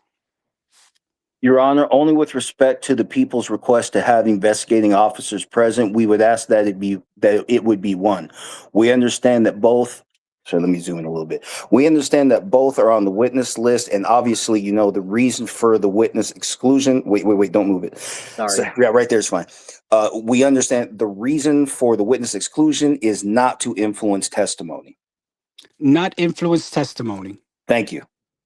The court will allow the people to designate two investigating officers for this case, and the Penal Code section, as it relates to preliminary hearings, does allow the court the disposition to do that. So the court will do that. I would like to note for the record, Your Honor, that the court has allowed counsel to have 3 attorneys on this case. There is just me over here. Okay. One more thing. What do you want me to do? One more thing, Your Honor. I wanted to point out, maybe this makes a difference to the court, but the family is here. The parents are here. And I would like to ask that they be allowed to remain under Marcy's law, since they are not testifying at this hearing. And obviously, they have no knowledge relevant to the actual charges other than their daughter went missing on a particular date. So generally, how I handle that at the preliminary hearing, I am not sure the defense has made a request to do that. But generally speaking, especially in a case of this seriousness and nature, the court generally does not allow family members of either a victim in this case, pursuant to Marcy's law, as well as defense family members to remain in the courtroom. To the extent they may provide trial testimony, if they're not, and I should say if they're not participant or material witnesses, if they are pre-rehearsal witnesses to peripheral facts, either side, if they do testify at trial, can bring out what they were present at the preliminary hearing and heard witnesses' testimony. I am not going to limit that questioning, but obviously both families have a vested interest with regard to being present for the proceedings. Defense, do you wish to be heard within regards to that? No, Your Honor, no objection. All right, and also for the people, as I said, if there are any member from the defense family present who is otherwise not not a percipient witness, but may be a witness for some collateral matter for the trial, the court will extend them the same consideration. Keep Who's going. Miss Silverman? No, it's the court. Oh, because Miss Silverman, did you wish to be heard on that, or no objection? No, thank you. Okay. Otherwise, both sides are ready for preliminary hearings. Yes, Your Honor. And Miss Silverman's ready? I am. Oh, okay. We have a shackling motion that the defense has filed. Let me pull that up. What was filed? That was filed July 10th. The court is prepared to hear that before we actually start the preliminary hearing. Miss Burke, would you be handling that matter or Yes, Your Miss? Honor. Sorry, I'm Real sorry. I read quick, ahead. this is All right, you no, may you're go. fine. Let me stop right here. This is the motion of like whether he can appear in shackles, and we were talking about this during the week. Why? Okay, so go ahead. I'm Yeah. sorry. Where All right, you may go. from yes, Your Honor. Thank you, Your Honor. Since the date of David Burke's arrest on April 16th, he has on multiple occasions appeared before Your Honor. Wait, hold on, don't move. Thank you. Sorry. Where'd that go? This young man, I think, Your Honor, has had an opportunity to observe, has conducted himself at all times in a respectful, quiet, appropriate manner before this court. There's no indication or record of any disciplinary or disruptive or unruly behavior by David in court or out of court, which would support any manifest need for shackles. Shackles are by definition undignified and unnecessary under Penal Code Section 688, where David is presumed to be innocent as he sits before Your Honor. And 688 makes it clear he should not be subject to any more restraint than necessary. Okay, go ahead. Let's look for You guys line got to tell me 28. when to move up, okay? So I'm not moving up while you guys are reading. Yeah, Okay? right there. I think California Supreme Court in Duran as to shackling at trial, and then in People versus Fierro, specifically as to preliminary hearing, made clear that shackling is impermissible absent some specific showing of necessity. Scroll up until line 5 is on top. Okay. Right, thank you.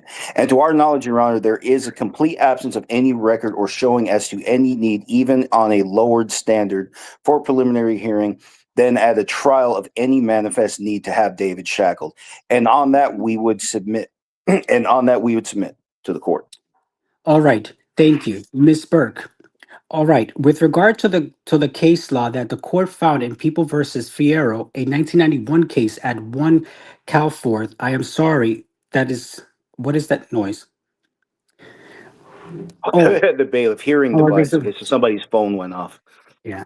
Okay. At California 4th 173 held that the defendant cannot be shackled at a preliminary hearing absent a showing of some need.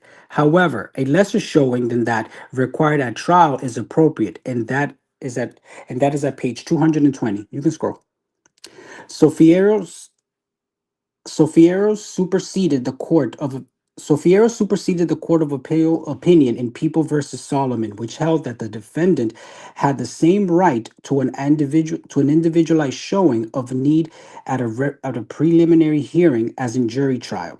The latest case from United States Supreme Court on the issue reinforced the finding that no individualized showing of need is required, and that's Deck versus Mississippi, a 2005 case at 544 U.S. 622, which held that the right to be free from shackling, absent an individualized showing of need, is based on a right to do.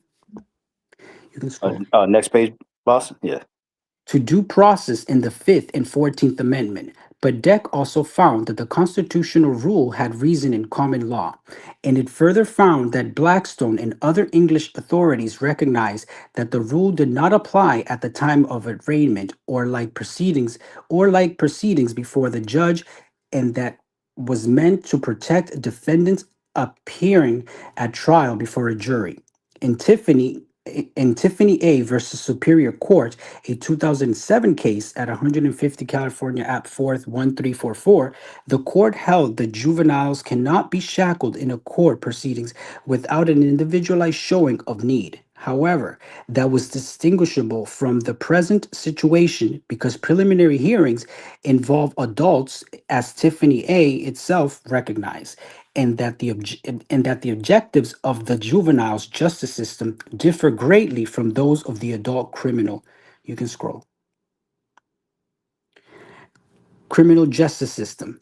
And in the United States versus Howard, a Ninth Circuit case at 2007 480 F 3rd 1005, the Ninth Circuit held shackling adult defendants without an individualized showing of need in non-jury proceedings did not violate the Constitution, and that no individualized showing was necessary to shackle defendants at federal pretrial proceedings, including evidentiary detention hearings, because the policy at issue concerning only proceedings conducted without the presence of a jury. In R.E. Deshawn, she spells Deshawn, a 2007 case at 148 Cal 4th App 1384, the court held while there are dangerous and unwarranted shackling at the preliminary hearing, you can scroll. Preliminary hearing that are real, they are not as substantial as those presented during the trial, thus a lesser showing that required at trial is appropriate. And in the versus Miller, a 2009 case at 175 Cal 4th App 1109, it is not the fact that the defendant is a prison inmate that makes shackling prejudicial.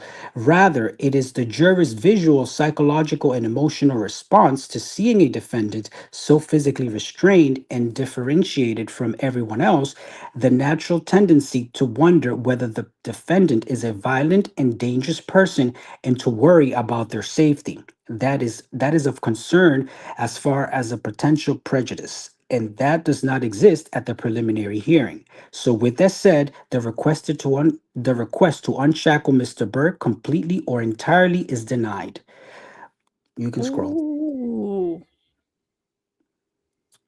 What the court will do is have he's currently in handcuff, is to have his handcuffs removed so his hands are free and he has a waist chain which he was brought in on. The sheriffs are directed to attach the waist chain to the air, but otherwise his hands are free so that he can assist in his defense. Have his free use of hands to take notes, pass notes to counsel, take a sip of water if he needs to, or just wants to sit. His hands will be free. Miss Burke, you're. Oh, that's Cool. Your Honor, may I just briefly, for the record? As I always say, I am not a party to the proceedings, as so arguing with me is not a remedy that the court offers the parties. If you're going to say something, you can scroll. If you're going to say something different than what you already said, you may. But usually, when I ask if counsel submits, then you submit, and you can seek whatever other review you wish of my ruling. But I am not going to argue with counsel. No, Your Honor, I wouldn't seek to argue with the court. If you want to put something else on the record that you did not raise, you may do so. Just because the court raised Tiffany A versus Superior Court, I think the California cases have made clear that while lower showing is acceptable and sufficient, that doesn't mean no showing. And we just wanted to reinforce with the court that there has been that there has been absolutely no showing that there is any manifest need or any good cause to show any kind. Go ahead, scroll down. Sorry, Bob. Scroll up until line 16 is up. Okay. There we go. Show to shackle him. Thank you. Ma'am, he will remain shackled. No, sir. All right. Thank you. Yeah, just so it's clear with That's the truth, though. See, ma'am, he's gonna remain shackled. I know. The judge doesn't talk for no reason. Oh my God. She said my house. And he's gonna stay shackled. He's not gonna take off his shoes. Oh my God. All right, thank you. Just so it's clear with regard to the proceedings in this court, the thing that the waist chain to the chair will do is just to ensure that Mr. Burke stays in his seat, which would be required from an appropriate courtroom protocol. He does not have, he is in custody. He would not be able to get up in front of his chair or have any free access to roam around the courtroom if in any way whatsoever. And other than that, his hands are free and he has the full use of his hands. Shit, man. That is me. Sorry about that. Yeah, just wait. Keep line 28 on right there. Thank you. Thank you, Your Honor. We appreciate Your Honor's ruling. Like you have a fucking choice. All right. The judge Okay. doesn't talk for no reason. The judge says no, even if she fucked up. You just got to live with it for the time being. The judge is a bit long-winded. Okay. Yes, you are, Yeah, I but know. I'm. She could have just said no, but that's honestly. I know, right? Okay. With that said, moving on to the preliminary hearing, counsel, does your client waive reading of the complaint, further statement, or constitutional rights? Yes, Your Honor.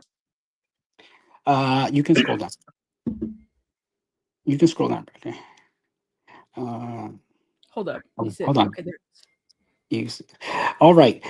All right, people. The court has already granted the motion to exclude from both sides, absent the designated investigating officers, absent the designated investigating officers and the family members for both sides.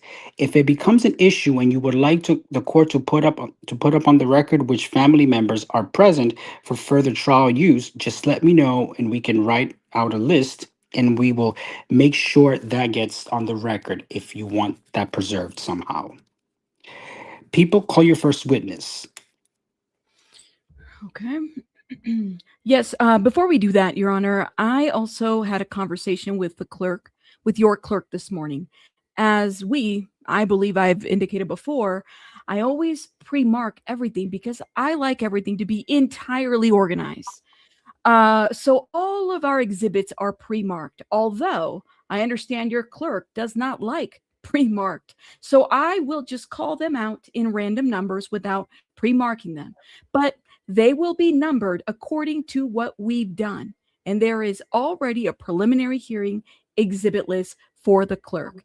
And on top of that, there are 2 CDs, one that contains business records that we will be referring to that the defense has, and one on a separate CD as your clerk prefers, is a body-worn video that we're going to be playing this morning that is approximately 10 and a half minutes in length. Okay. Your Honor, is it possible for us to get a copy of the exhibit list, which we do not have? Ms. Yes. Silverman. Well, I did hand it to you. Sure. Well, yes, we'll make sure you get that. okay, Oh, Ms. Silverman. where did you guys Yeah, I go? think you missed it. Line 9. Yeah. Yes, we'll make sure you get that. Miss Lewis, do you have a copy for the exhibit? Of the exhibit? Of the The exhibit exhibit list. list? Go ahead and read. I'll just, yeah, you do that. Wait, is it still me? Yes, No. you can No, the judicial officer it's the- report. You can go ahead. It's the judicial assistant saying. You handed that to the witness? Where did you Miss guys go? Silverman? 13, line 13. Okay, thank It's you. just somebody else came in. Yeah. Yeah.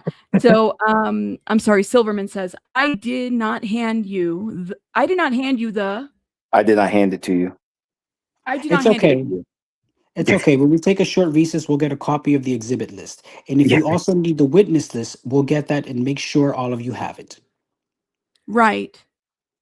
Okay, you can go ahead.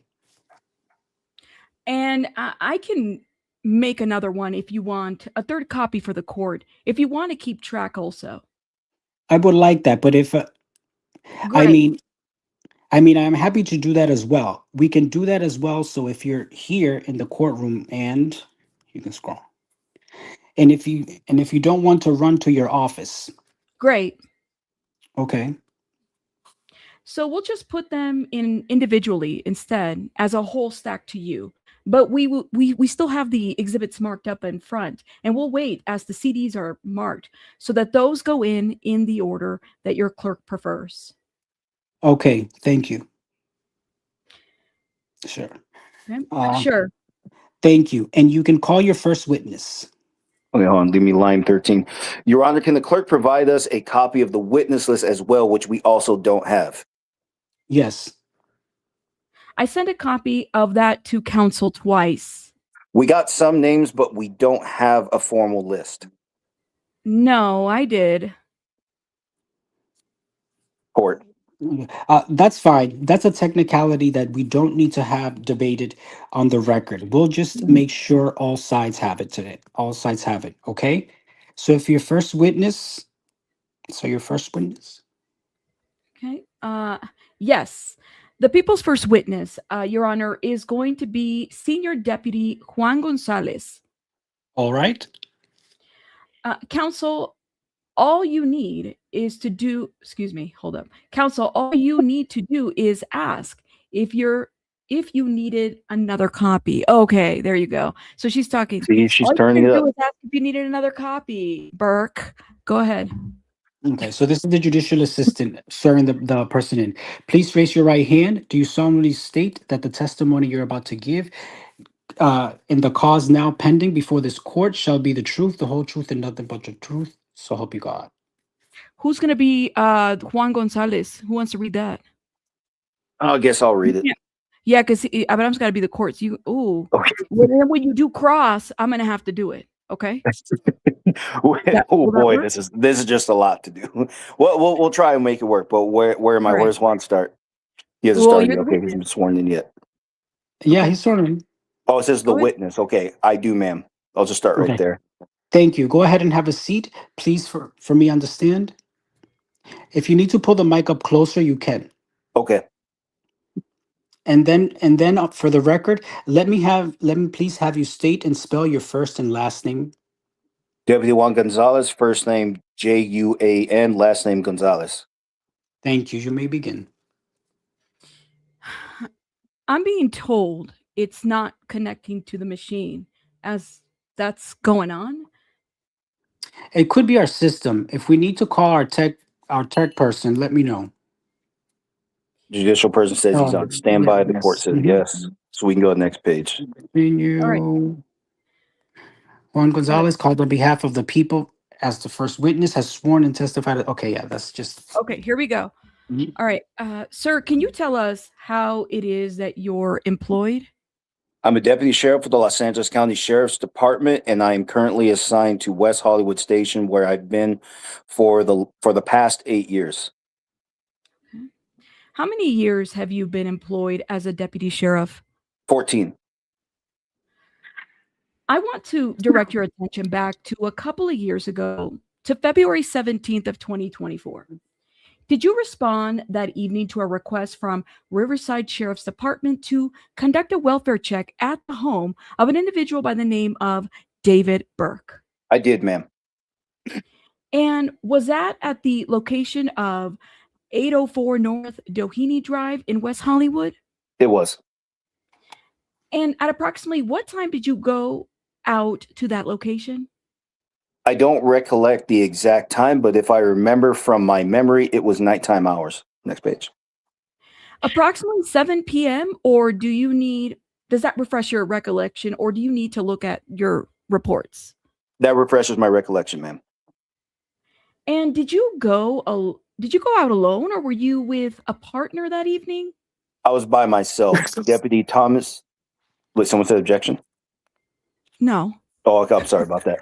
Sorry to answer. I was by myself. Deputy Thomas went with me. I was not by myself. Deputy Thomas went with me. She was not assigned to my car. She had her own unit. I think she was my assist that day. So you went out there together? Yes, ma'am. Met there? Yes, ma'am. Yes. And what was your purpose that night, along with Deputy Thomas? To simply check the house, the residence, to see if a minor female was there by the name of Celeste Rivas Hernandez. And I was supposed to speak with a gentleman that was residing at the residence.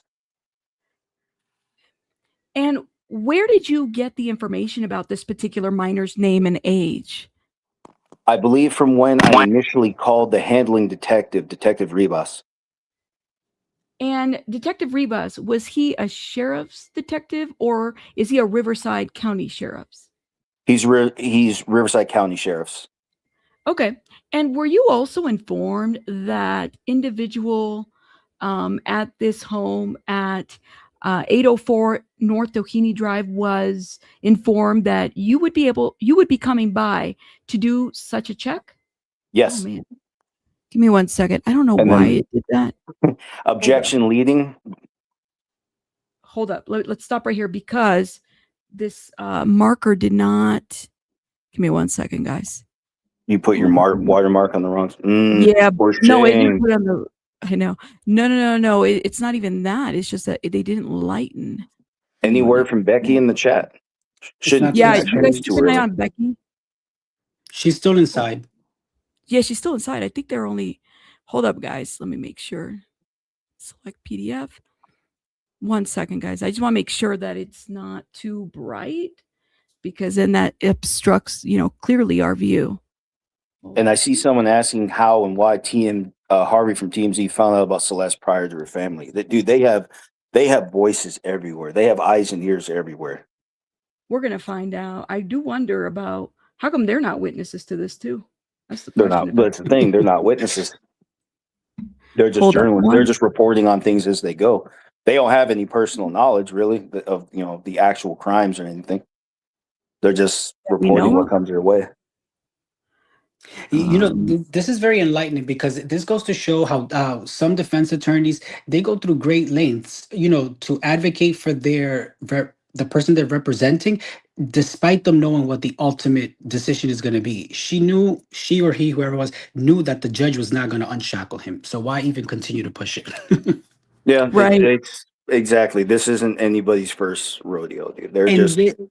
And this is a preliminary hearing. This is not the trial. You're not going to influence the judge any which way, because he understands, this is reserved for the jury. So bringing that up was kind of pointless in a way.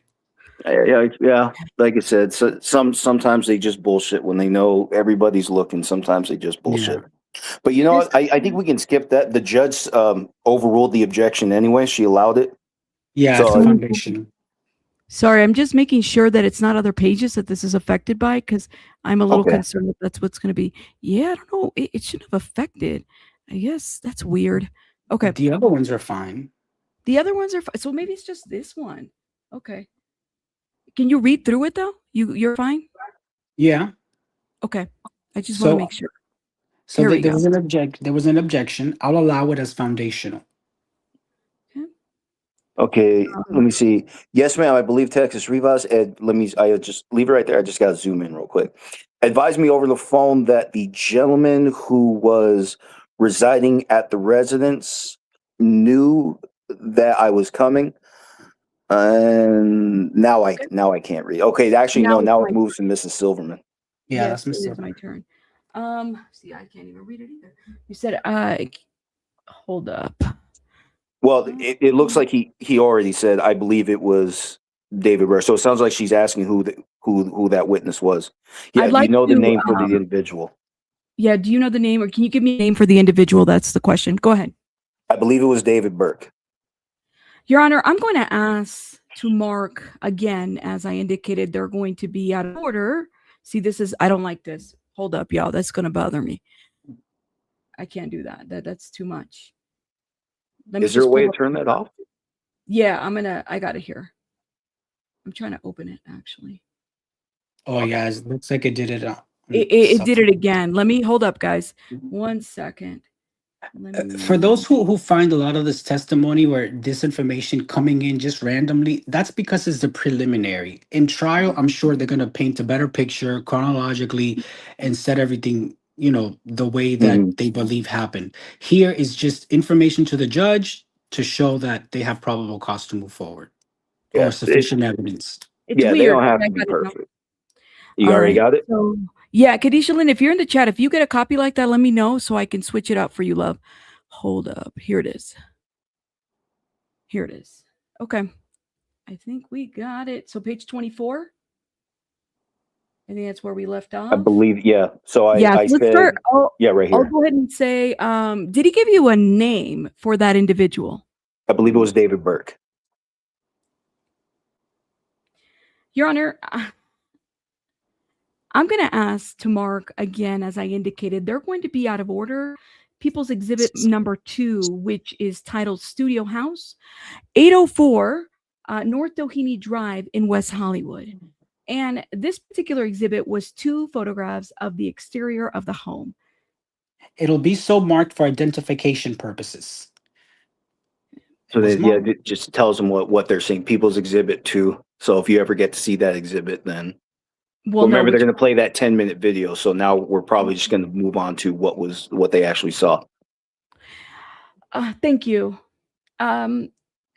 Showing you Exhibit 2, and I understand these were taken during daylight hours, but do you recognize this particular location? Yes, ma'am. That looks like the residence that I went to that evening.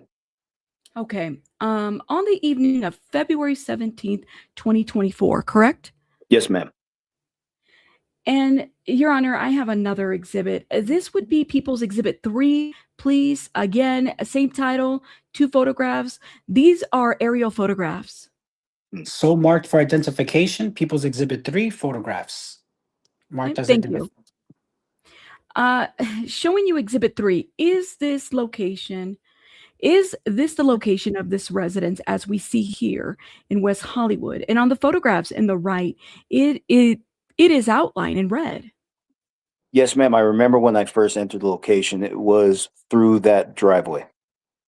Okay, and when you got to the front door of the residence, did somebody answer the door? Yes, ma'am. And who was that? Mr. David Burke. And do you see him here in court? I do, ma'am. Can you identify him for us by either describing where he is seated or what he is wearing, or point to him in some manner? The young man with the LA County orange jumpsuit. Court. Indicated Mr. Burke for the record. Thank you. And was there anybody else that came to the door with him at that time? No, just by himself. And did you find any other individuals in the home? No, ma'am. And did you go into the home? Yes. Did you have a conversation with him about his minor? Did you have a conversation with him about this minor that you were looking for? This missing person by the name of Celeste Rivas Hernandez? I did, ma'am. And what was the defendant's response? I think we initially asked him, is Celeste there? He stated no. We proceeded to ask him, when was the last time you spoke to her? And I believe he stated February 13th. And then I asked, when was the last time you actually saw her? At which point he told me, I believe November 12th. The year before 2023? Yes, ma'am. And did he also provide you some information regarding this missing person? I think I asked him, he did meet her. How did you meet her? And he said he met through Facebook or next page.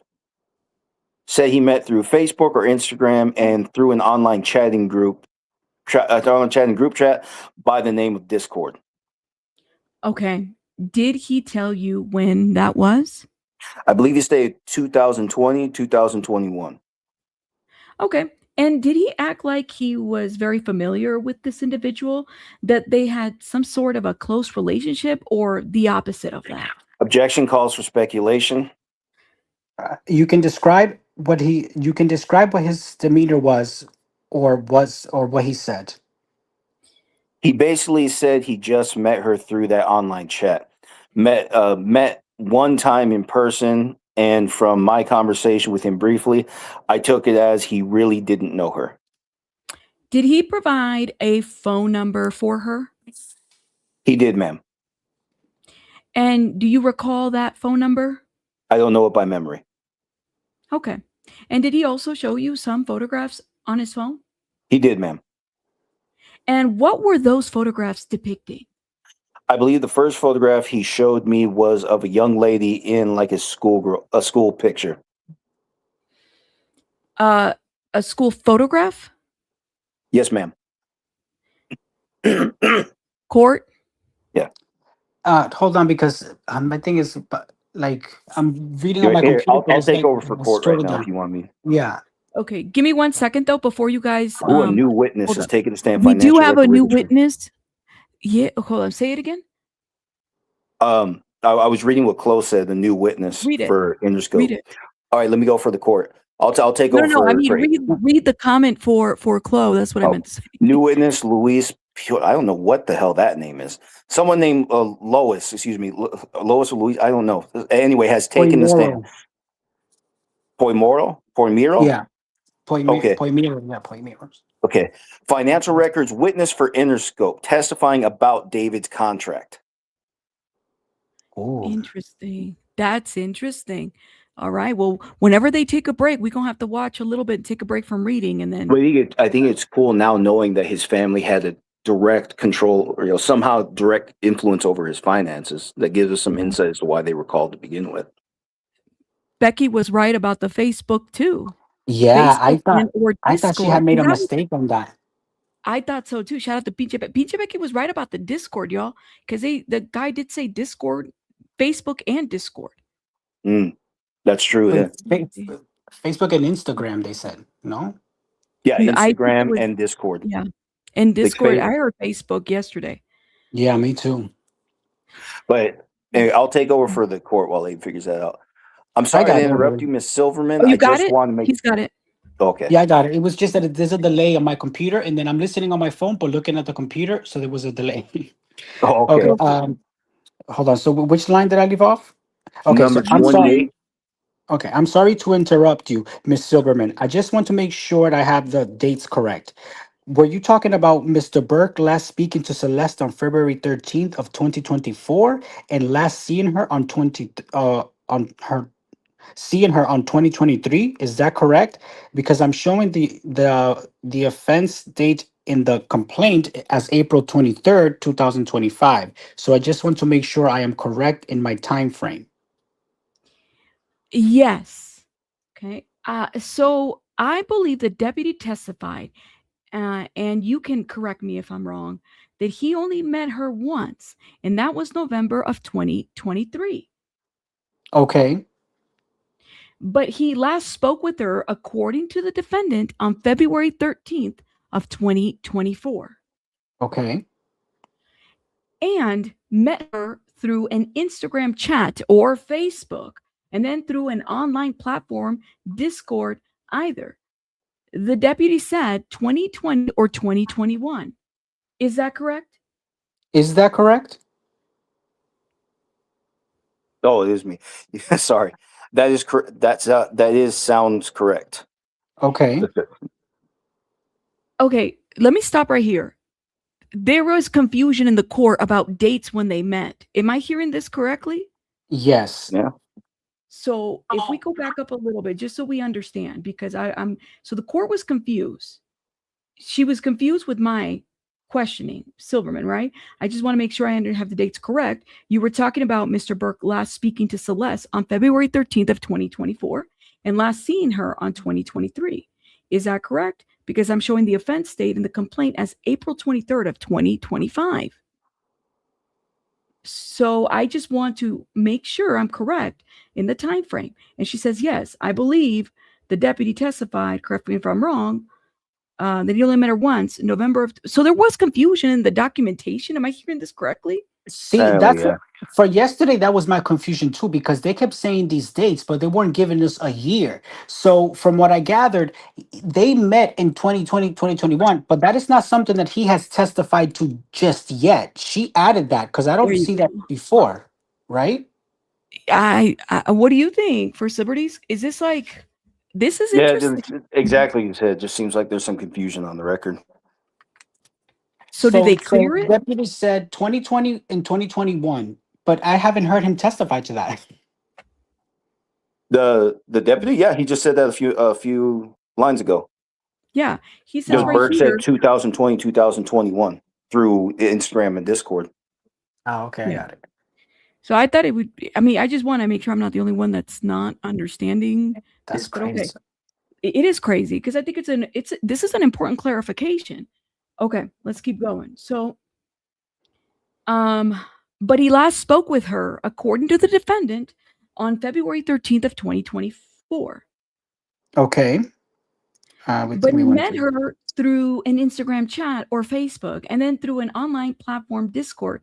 The deputy the deputy said 2020 or 2021. Is that correct? Sorry. Is that correct? And what line are we? Are we at me 19, yet? 19, yes. 19 witness. That it sounds correct. Okay. Okay. Oh, sorry. Thank you, Your Honor. You may continue. And the photograph that he showed you, you said a school photograph. Would that be like a yearbook photograph? I believe so, ma'am. Well, was it? Did it appear to be a photograph that he had other children around her? Excuse me. Well, was it? Did it appear to be a photograph that had other children around her? A photo with names to the left? That's correct. And did he also show you another photograph? I believe towards the end of my conversation, he showed me another photograph of like an Instagram post of her missing poster flyer. I don't know if it was like a police bolo or if it was just like an Instagram post of a missing child. Got it. Thank you. You said a missing child flyer? Yes, ma'am. Okay. Your Honor, I have another exhibit. This one is marked Exhibit 4. If it could be so marked, and it is titled Screenshot of Defendant Showing Victim's Yearbook Photo to LASD, February 17th of 2024. And there's 2 photographs in this exhibit. So marked? Go ahead. Okay, thank you. Showing you exhibit number 4, is this the way the defendant looked when you went to his house on the evening of February 17th, 2024? Yes, ma'am. And looking at the photograph on the right, does it appear to be a close-up of the yearbook or school photograph that he showed you of the individual he indicated he met twice? Yes. Your Honor, I have another exhibit. I have another exhibit. If it could be marked People's Exhibit 55, and it is titled Missing Persons Poster Shown by Defendant to LASD, February 17, 2024, and it has 1 photograph on the page. So marked for identification? Thank you. Showing you Exhibit 55, and does this appear to be the photograph or the missing persons poster that you just described that the defendant showed you he had on his phone? Yes, ma'am. Did you tell the defendant while you were at this home at 804 North Doheny that the missing person in this case is in fact 13 years old? Yes, I did. At some point, did you and your partner that evening, Deputy Thomas, search for signs of this missing girl? Yes, ma'am. Both of us did. And Can we stop right here for a second? Yes. So this just clarified, because a lot of people were questioning, did David show him the missing flyer, or did the officer show David the missing flyer? So it was the officer who showed David the missing flyer, right? I think I think he said David had that. He said something like go if you want to go back a few lines. So we're on page. Just remember we're on page 31. Mm-hmm. Okay. So yeah, look for it. He said like police bullet. Maybe it was a little bit higher. Maybe it was at the top of this page. Where was it? Yeah, it was before another exhibit was marked. Let me see.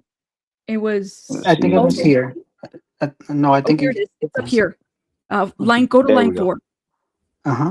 So question, did he also show you another photograph? And then he said, I believe towards the end of my conversation, he showed me another photograph, like an Instagram post of her missing poster flyer. So David showed it to the officer. Excuse me.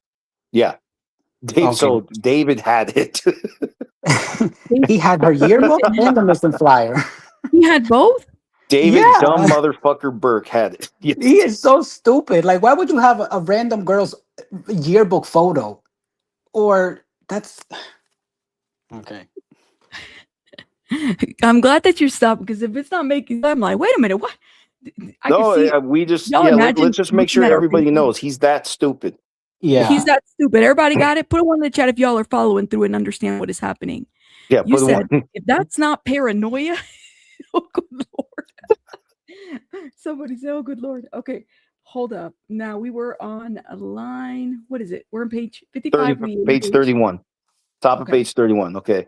So yeah, was that with the defendant's consent? Okay, so remember, the deputy searched the house with defendant's consent. He was asked, and the deputy answered yes. So line 2. Okay. And did you find anything there that would perhaps be specific to a young girl? I tried to do a thorough search for her, tried to look for anything that pertained to females, such as makeup, hygiene products. I didn't see anything. The only thing I remember seeing was some. Oops, can you scroll down? Something popped up. There you go. The only thing I remember seeing was some. Oh, wait. That was my fault. Okay. The only thing I remember seeing was some Hello Kitty stuff. That kind of stuck out for me, but I remember when speaking with him, he did say this is like an artist's home, not his home, that a lot of people were in and out of here. Okay. So you didn't see any makeup, you didn't see any hygiene products? No, ma'am. And you didn't find Celeste at this location? No. Did you speak with any of the sheriffs from the Riverside County Sheriff's Department while you were there at the defendant's studio house or residence? Yes, ma'am. I was still inside the residence. I went ahead and called Detective Rivas and told him of the information that I had and that we had searched the place. Okay, and did the defendant tell you who he was? Sorry, ma'am. Can you ask one more time? Sure. Did the defendant tell you who he was or what he did for a living? Oh, Mr. David Burke. I know at some point he stated he was an artist. Did he tell you what kind of an artist? Like an indie pop type of artist, singer. See, now we know. So, for the record, this is not a rapper. Indie pop artist. For the record, this is because David rap. No, he's not a rapper. He doesn't even classify himself as a rapper. Okay, all right. Just want to make sure that the record knows and the chat knows. All right.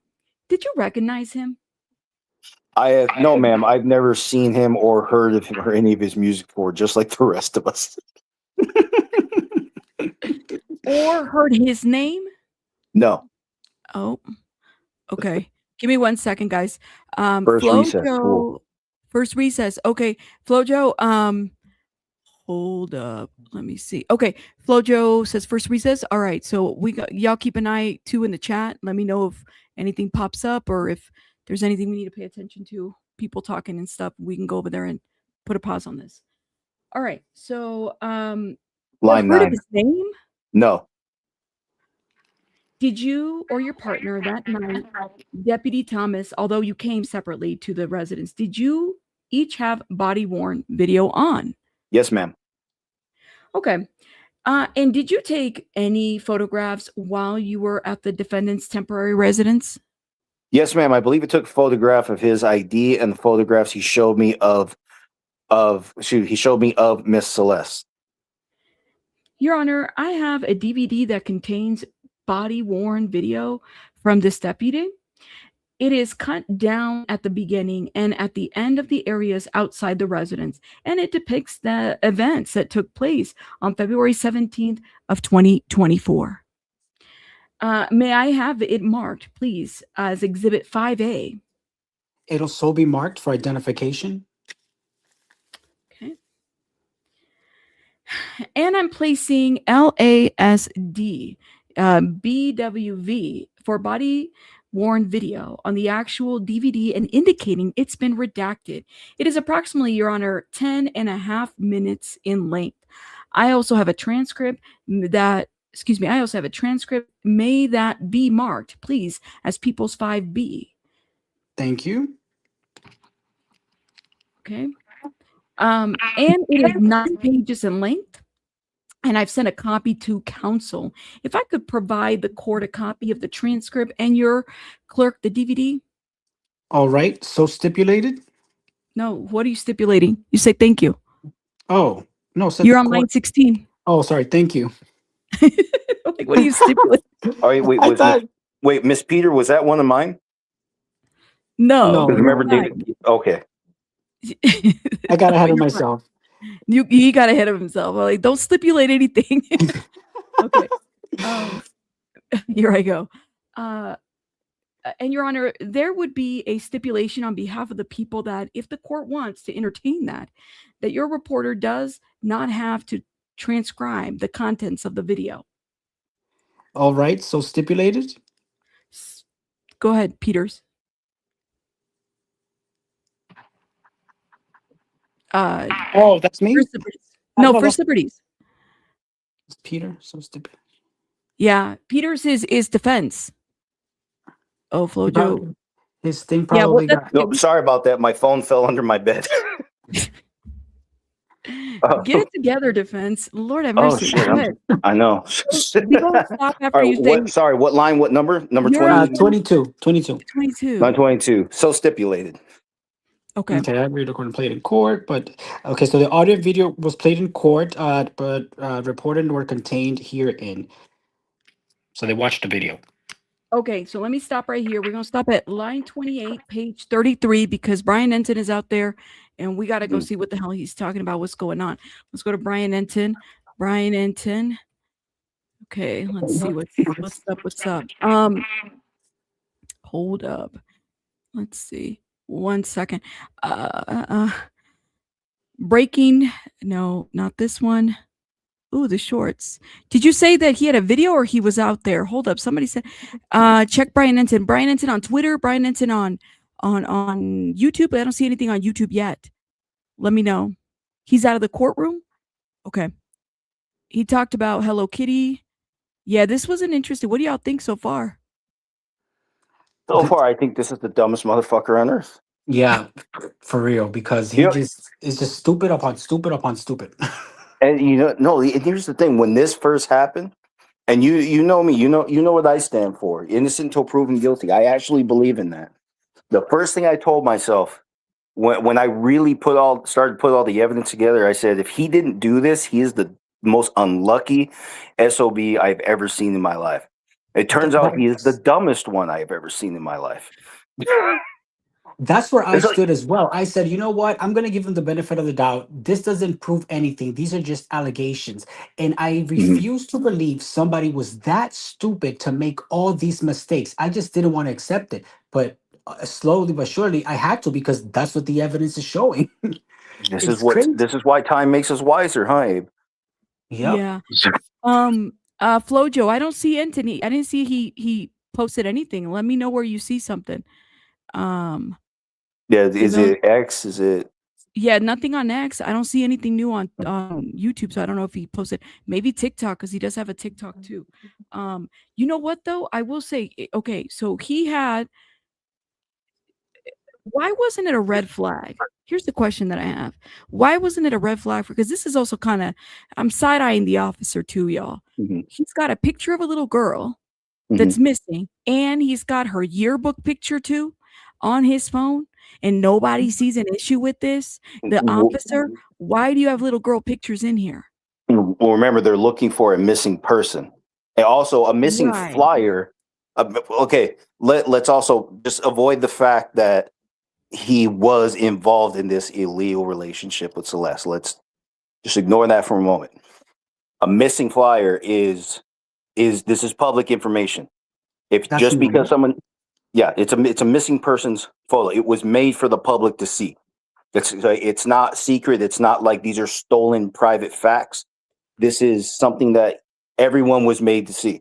It is not illegal to document anything that is intended for the public to see. It doesn't matter how unnerving people find it. Does not matter. So that is not illegal. That is not how the First Amendment works. It just does. Bottom line, there's a public interest in it. Granted, yes, like I said, he is probably guilty of that illegal relationship, but ignore that part. Just so you understand what the officers would be seeing here. Because he wasn't there for that. I mean, I got you. He Wasn't there well, yeah. for it. There's what would the officers say? You documented something that has a First Amendment interest. There's nothing he can do with that. That's and also keep in mind that at this point she was just missing. She was still alive. Yeah. Yeah, that's true. Then the officers went for looking for signs like, did she move? Apparently he's looking for signs like, did she move in? Personally, I honestly think we need to hear from the Riverside Sheriff's Department a bit more to understand what LA was doing, because all they did was the welfare check. Yeah. But I'd like to know what LA Sheriff said to what Riverside said to LA, beforehand, because he's looking around. He, like you said, he didn't notice any feminine hygiene products or anything. But I think that's just Beth Silverman's question. They didn't find any signs that she had been there.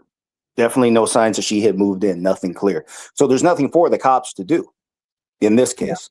Yeah. And this was February 17 of 2023 or 24. Say that again. This body cam interview was well, the footage was from 2023 or 24. February 2024. This is Yeah. 2024 right now. Yeah. Okay. Yeah, it was February 2024, and they said something about November. He said something about November 12th. David did. Did they Gotcha. Close clarify the as school picture was saved in his camera roll or it was pulled? No, it based on the testimony, it sounded like it came from his cell phone, Chloe. Like he had all this screenshotted or downloaded for some reason. I have no idea why. AP Flo right updated, there. next witness. See, Flojo says Oh, 23, and that's what I thought too. yeah, it's 2024, but there was a confusion earlier. It's okay. All right. So false alarm on Brian Enton. Let's go ahead and we're gonna keep going. Okay. We're doing good. We're actually on Okay. page 33. This is a lot better with more people than one person. Let me just say that much. Okay. Here I go. Deputy, in reviewing that body cam. Ooh, I could hear myself. Hold up. I think that's you. Oh no, Abe, Is you it- said you're listening with two devices, right? No, Yeah, no, you might wanna- my computer's muted. Okay, here it is. Now I don't hear it. Okay. Deputy, in reviewing that body worn video, does the video appear to be accurate in terms of the observations you made, the conversation that you had that evening on February 17th of 2024 with the defendant? Yes, ma'am. Okay. Did the transcript also appear to be accurate? Yes, ma'am. Thank you. I have nothing further, Your Honor. All right, We cross-examination. Okay. So this is All by right, Miss so we don't Peter. have Yeah, so to- this is mine. All right, I'm going to have to play Okay. the witness, okay? Okay. So I'll be asking the questions. Deputy, having watched the body worn video, there was at one point where you actually told Mr. Burke that Celeste Rivas was 13 years old, correct? Was there? I believe we spoke about that. He stated that she believed that he told him that she was 18. But then I guess somebody had told him, whoever that was, that she was actually 13. And that at some point I asked him, does she look 13? And he said no. When you went to the house that night, did you know one way or the other whether Celeste Rivas was underage? Excuse me, Celeste Rivas Hernandez was underage? Oh, hold up. Oh, sorry. You're It went good. ahead. Okay. I believe I did after speaking to the detective first, ma'am. Yeah. I'm a man, by the way. and when you were with Mr. Burke at his residence, I think your words to him were, I guess she's 13. Is that right? If that's what I said on the video. You described Mr. Burke as overall being cooperative with the reason why you were at his house, correct? Very cooperative. There was actually one point where Mr. Burke was trying to volunteer information to you, and you actually stopped him from talking, right? Yes, ma'am. You told him, we're not investigating anything, right? As far as myself and the LA County Sheriff's Department, we didn't have a case against him. I didn't know. As far as I knew, I was delegated a task, which was to look for a missing girl. I don't know what kind of a case the detective from Riverside County Sheriff's Department had. So I was delegated a task, and that was what my task was. When you spoke with Mr. Burke, he gave you Celeste Rivas Hernandez's full name, provided that information to you? Yes, ma'am. He also provided you with her last phone number, digit by digit. Yes, ma'am. What the fuck is this? He also indicated he also indicated to you he had previously spoken with a Riverside officer, correct? Yes. Stop right there. And he volunteered that he wanted to recap to you everything he had previously told the Riverside officer. From that statement where he was beginning to talk, it sounded like he wanted to tell me what he told that Riverside detective. But again, I didn't know what kind of a case Riverside was dealing with or what they were investigating. So that's why I said I'm only here to look for her, and that's it. And one of those statements that Mr. Burke made, he on his own said, she told me she was 18, right? Yes. And when you asked Mr. Burke for photographs, he showed you multiple photographs as we saw on the body worn video, right? Yes, ma'am. And at one point you actually asked him, does she look 13? Yes, I did ask him that. And is that because when you is that because when you were looking at the photo, the image depicted somebody who didn't appear to be 13 years old? I wouldn't be able to tell you why I asked him that, but I know at that moment, something that I asked, I don't know why. Go ahead. Nothing further, Your Honor. All right, redirect. But can we stop you for a second? Because so here we learned that so they told them about they spoke about her age then, but apparently he had met with another investigator prior to this day about her. Is that what I'm understanding? Is that what was the question again? So he had met with other detectives prior to this day. Yeah, Riverside already spoke to David, apparently. Let's scroll up. It was about her, right? Yeah, it was somewhere on this page. It was a question that I had asked. Should be of those statements. He volunteered that he wanted to recap to you everything he had previously told the Riverside officer. Yeah, line number 4. Okay, so maybe when he became aware of her age, could it have been with the Riverside people? It could have, but we got to hear. That's why I'm saying we need more from Riverside because they're doing the wellness, the welfare check on Riverside's request, and I didn't even know they spoke. Excuse me, I didn't know Riverside even spoke to David.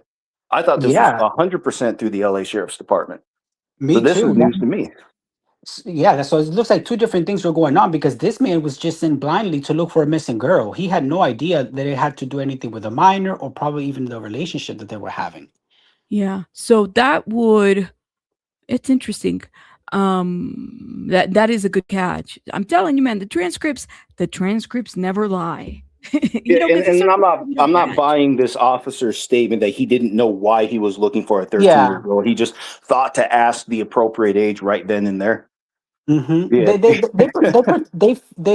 pretend to be ignorant of what's going on just so that they're not asked more questions. I understand that officers do that as well. Yes, they do. I'm going to try to text Becky because they're on a court break. Is this Becky? Yes. Hey, lady, we are live. Are you guys okay on a break?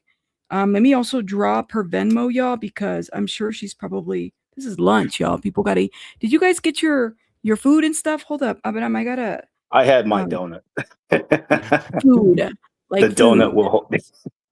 We're scared of eating right now. Apparently, everybody's buttholes are blowing up. When I was asking you to eat a salad, dude. You never hear donuts do this. I'm just letting you know. Okay, donuts never make the news. Whenever somebody's diseased, what is it? It's an apple from China. It's the lettuce from a local farm. It's never a donut. Okay, I give them my water. We're waiting to see. I'm drinking. Yeah, I am behind though, so I gotta. Well, no, I'm only an hour behind. I'm only about an hour behind, so I gotta get behind on what? Definitely, yeah. Drink water. And definitely, Rabbit, we need to see that exhibit because that missing persons file as it was photographed by the LA Sheriff's Department. Because how much of that did he have? Did he have the age, the height? You know how missing flyers are. Yeah. Yeah. Yeah, and even just because the photos cut, I don't know how he got it. By the way, I don't know how that missing persons flyer came to him. So another thing that is being put into context, at least for me, is the fact that we are assuming that he had possession of some of these documents, like her ID.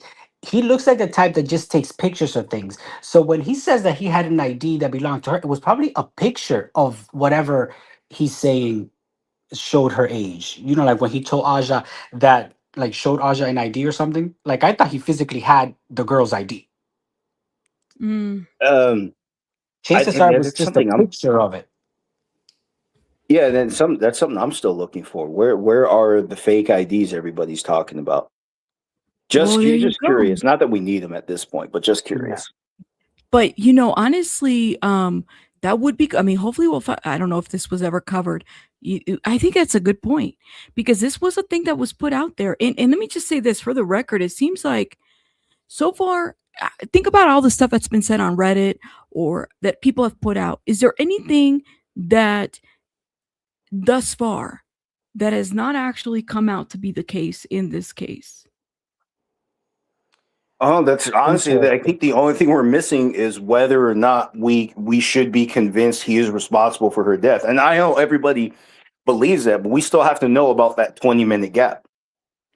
To my mind, that's really all that's missing. As far as I can tell, if he was responsible for the death, he was the only one who had the opportunity to cut up the body. And contrary to what people believe, he doesn't need help to cut up a body. There is a, you can go to YouTube right now, just type an old woman with a chainsaw, and you will see an old woman with a giant chainsaw cut down a tree.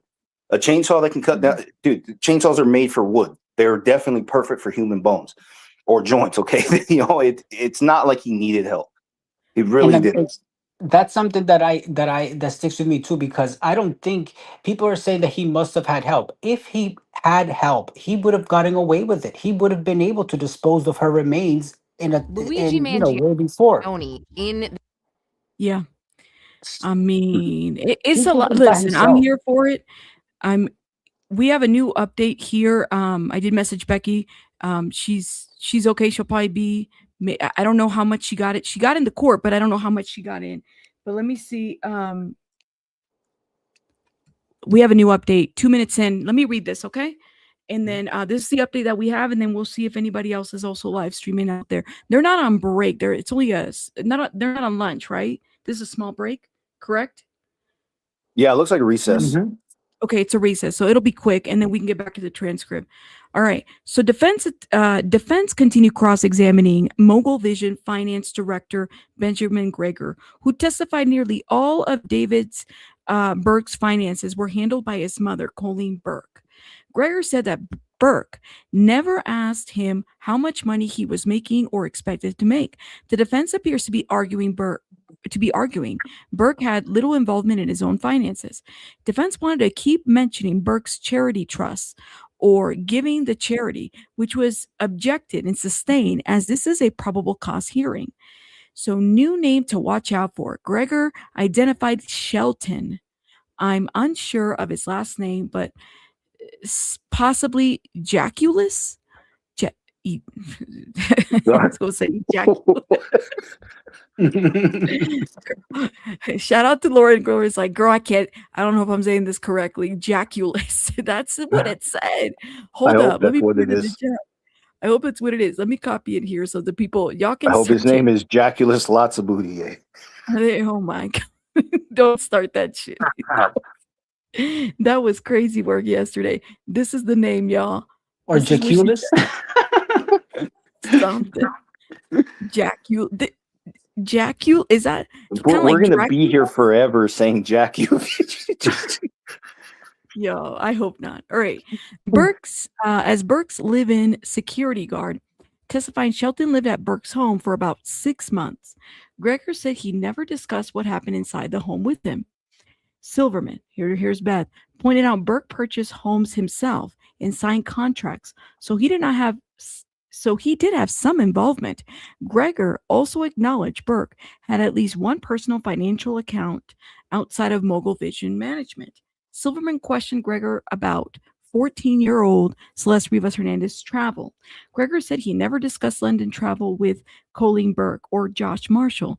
He did end up admitting that he discussed Celeste traveling with Burke to London with Robert Morgenroth, asking him if it was true. Paraphrase. The London trip is that's where I want to go. That's like what I want to know, how he was able to take that child out of the country and back into the country. So there was a discussion. He said he did end up admitting that he discussed Celeste traveling with Burke to London with Robert Morgenroth, asking him if it was true, paraphrasing. Gregor testified he later learned the airline tickets for Burke and Celeste's trip to London appeared to have been purchased through one of Burke's personal accounts, not a Mogul Vision management account. Silverman ended by forcefully asking whether Shelton ever discussed fake IDs, parties at Burke's home, or rugs and alcohol, driving D4vd and Celeste to parties, etc. Gregor said he did not have those conversations. That line questioning suggests Shelton spent a significant time around both Burke and Celeste. We should probably remember his name. Oh shit. Okay. Interesting. I like this Discord one. people, I don't, does the name Shelton Jaculus sound familiar? Let me know. I like this Judge, one. I read ahead, and that's where it says that the judge was mad. well, hold up. I haven't read. Judge Olimendo was frustrated a few times. Oh my God. You see, when we get the transcripts for tomorrow, you're going to have to turn it up. But I'm on this one. Judge Olimendo was frustrated a few times with both the prosecution and defense, particularly the defense, over lines of questioning she said went beyond the limit of scope of a preliminary hearing or over repeated objections regarding the characterization of evidence. So she was mad at the defense? Yeah, particularly defense. Because remember, it's a low standard. Okay, the full list of rules of evidence don't apply here. Some things aren't allowed. I'd have to hear exactly what was said to really tell you. But bottom line, dude, Sheldon. Okay. Bottom line, when the judge says overruled, please continue. Don't push it. It's just making bad things worse. There's nothing to gain from it. You make your record and you shut your mouth.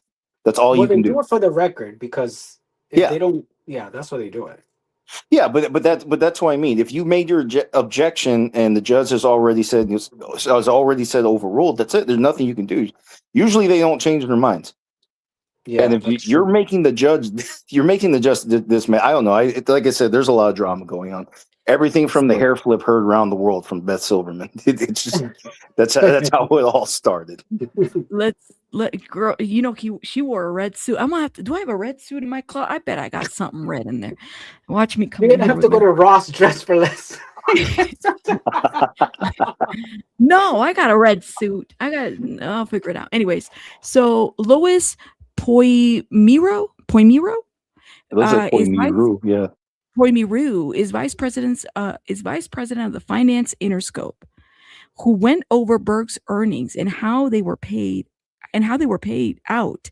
Prosecutors introduced evidence of Burke's entertainment earnings incomplete.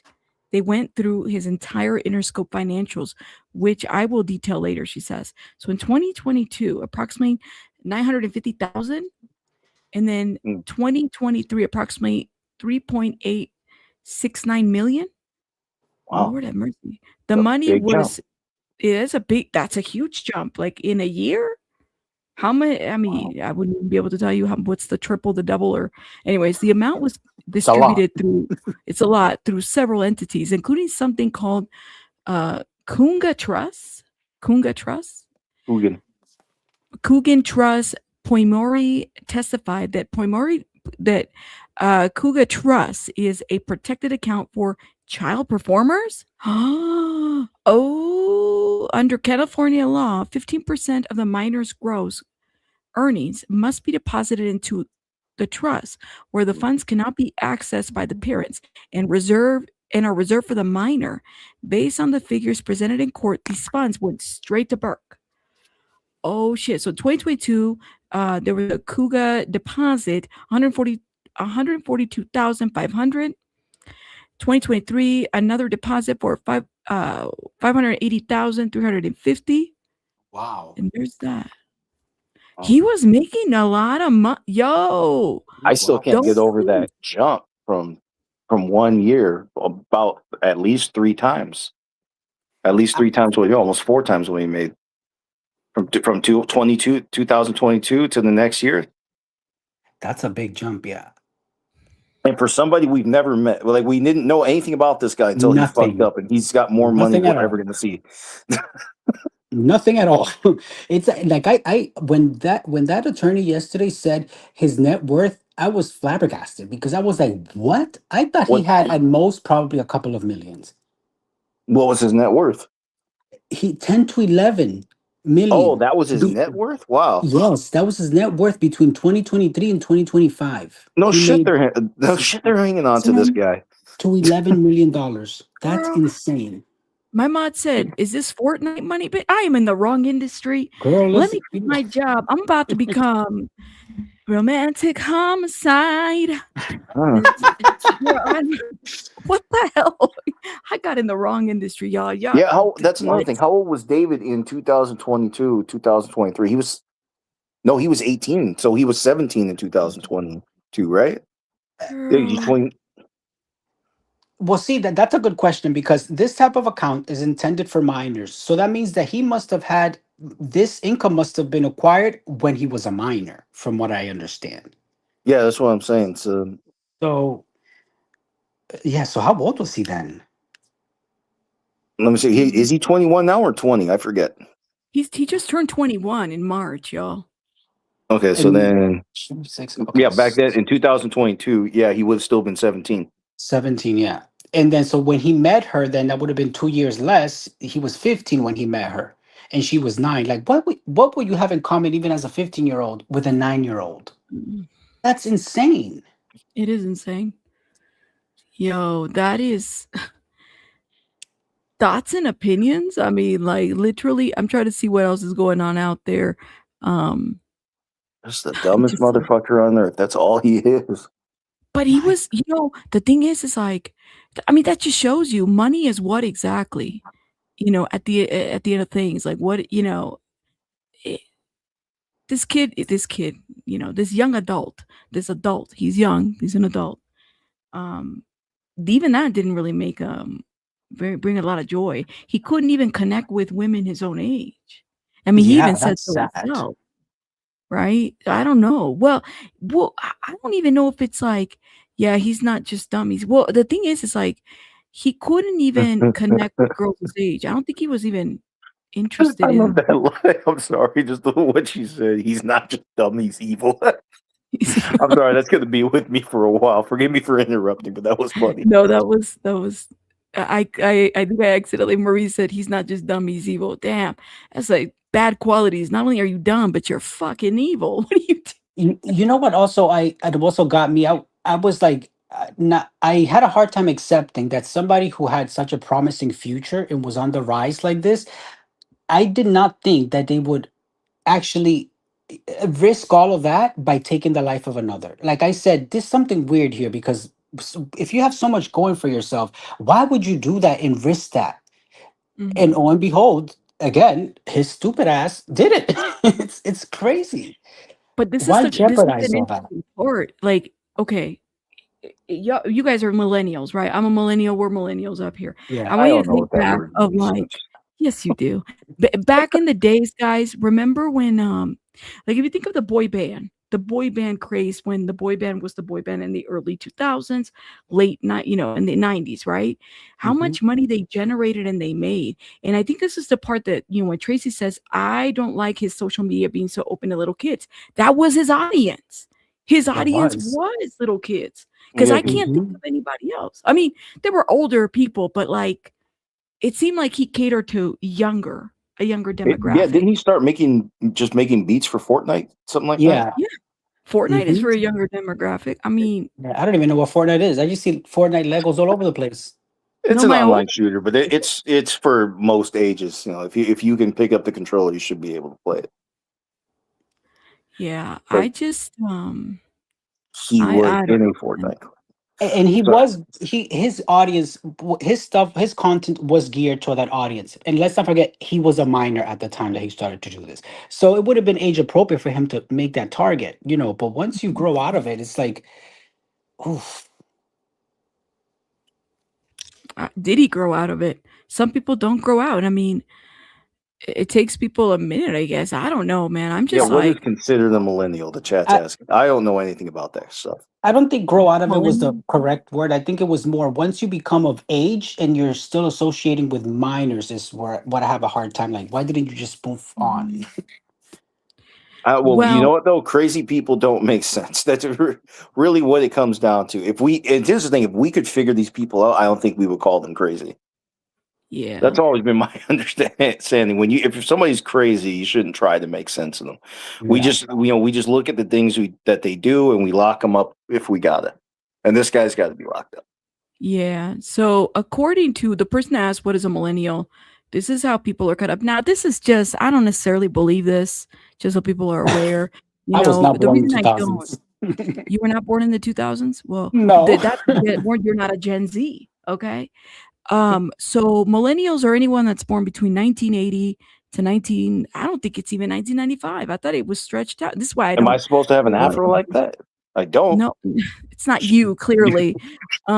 It says the generation reaching adulthood in the early 21st century, also known as Generation Y, they have been shaped by the technology revolution that saw computers, tablets, and the web become central to work and life. See, I don't See, know if when I I was like. growing up around that time, they were called Generation X, and then this thing says Generation X is the previous generation. This thing's all messed up. I just don't It pay is messed attention to up. They stuff like I'm a that. changed it. millennial. I'm a millennial for sure.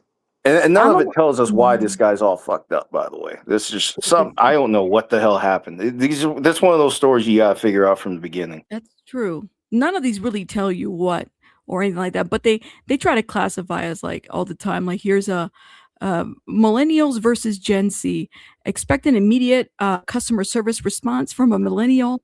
Will spend more time after personal experience and more likely to switch. Anyways, let me stop it. It's just all personality based.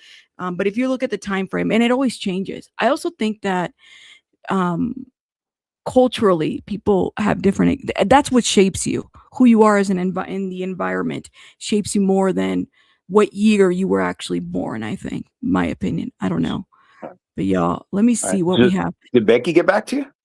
No, Becky. Oh, let me see. Yes, she did actually. Oh, Remember, she had cool. another court hearing she had to go to. Oh Oh, yeah. she did mention that. Huh? Yeah, she Yeah. did. So she's not going to be there Oh for the full day, shit, right? hold up, what is this? Oh, we already reviewed that. So we can get back to reading the transcripts if we don't have Sure. any, because we Okay. don't really have let me Yeah, see if we well, can get people to vote. Let's see what the chat wants to do, unless you guys want to get something to eat. Do you guys want us to get back on the transcripts? I don't see anybody really giving anything. We already gave you the update, or wait for other updates. Let's see. Hold up. Transcript update. Wait for updates. I'm gonna put this up here. Put a 1 in the chat if you want us. Let me put the poll over here. Do you guys want us to get back on the transcripts or wait for other updates? Put a 1 in the chat if you want us to get back on the transcripts. sure. Put a 2 in the chat if you want us to wait for updates. Go vote in the chat. Right We have now, I'm 1,000. reading the AP chat. Look at that. L for Celeste, W for David in chat, D4vd in chat. You What? see Where all is this it? stuff? It's Well, it's somebody just the like one guy over and over, but they're flooding the chat. yeah, what are they saying? So they still think this guy has a chance so far? Oh my god, I can't. They don't have any updates up. Celeste fault. Y'all got to handle those trolls, AP. No, they'll be there forever if they do that. Well, and it also generates activity for the channel Look too. at this. Don't worry, D4vd. His next tour will be in prison next to your cell too. Yeah, he's gonna be going on tour from cell block A to cell block B, cell block C. He'll he's probably he'll fucking write a country music album from prison. Watch. Oh, now that you guys mentioned that, right? Like when they say that his mother is looking for a lawyer for his music, I don't think it's to make new music. I think it's to make money from what he has already put out there. so that they're not cheated out of it. I think that's what I gathered from her Yeah. searching for a, what is it, a music attorney, whatever, entertainment attorney. Well, we're gonna find out today. What was that all about? Made in Media Worldwide says, "Thank you so much for this very generous super chat." I'm gonna shout out some people here in a little bit too, because I'm behind too. In August of 2025, my 10-year-old daughter begged me to go to her favorite artist's show because he was stopping in Cleveland in his tour. She said his name is D4vd. I never heard of him till that day. We didn't end up going, but a month later, Celeste's body was found. Oh my gosh. Wow. Thank you so much for this generous super chat. Wow. And that's the thing, is like, imagine, like, because this could be anybody's daughter, right? Yeah. Anybody's child, man.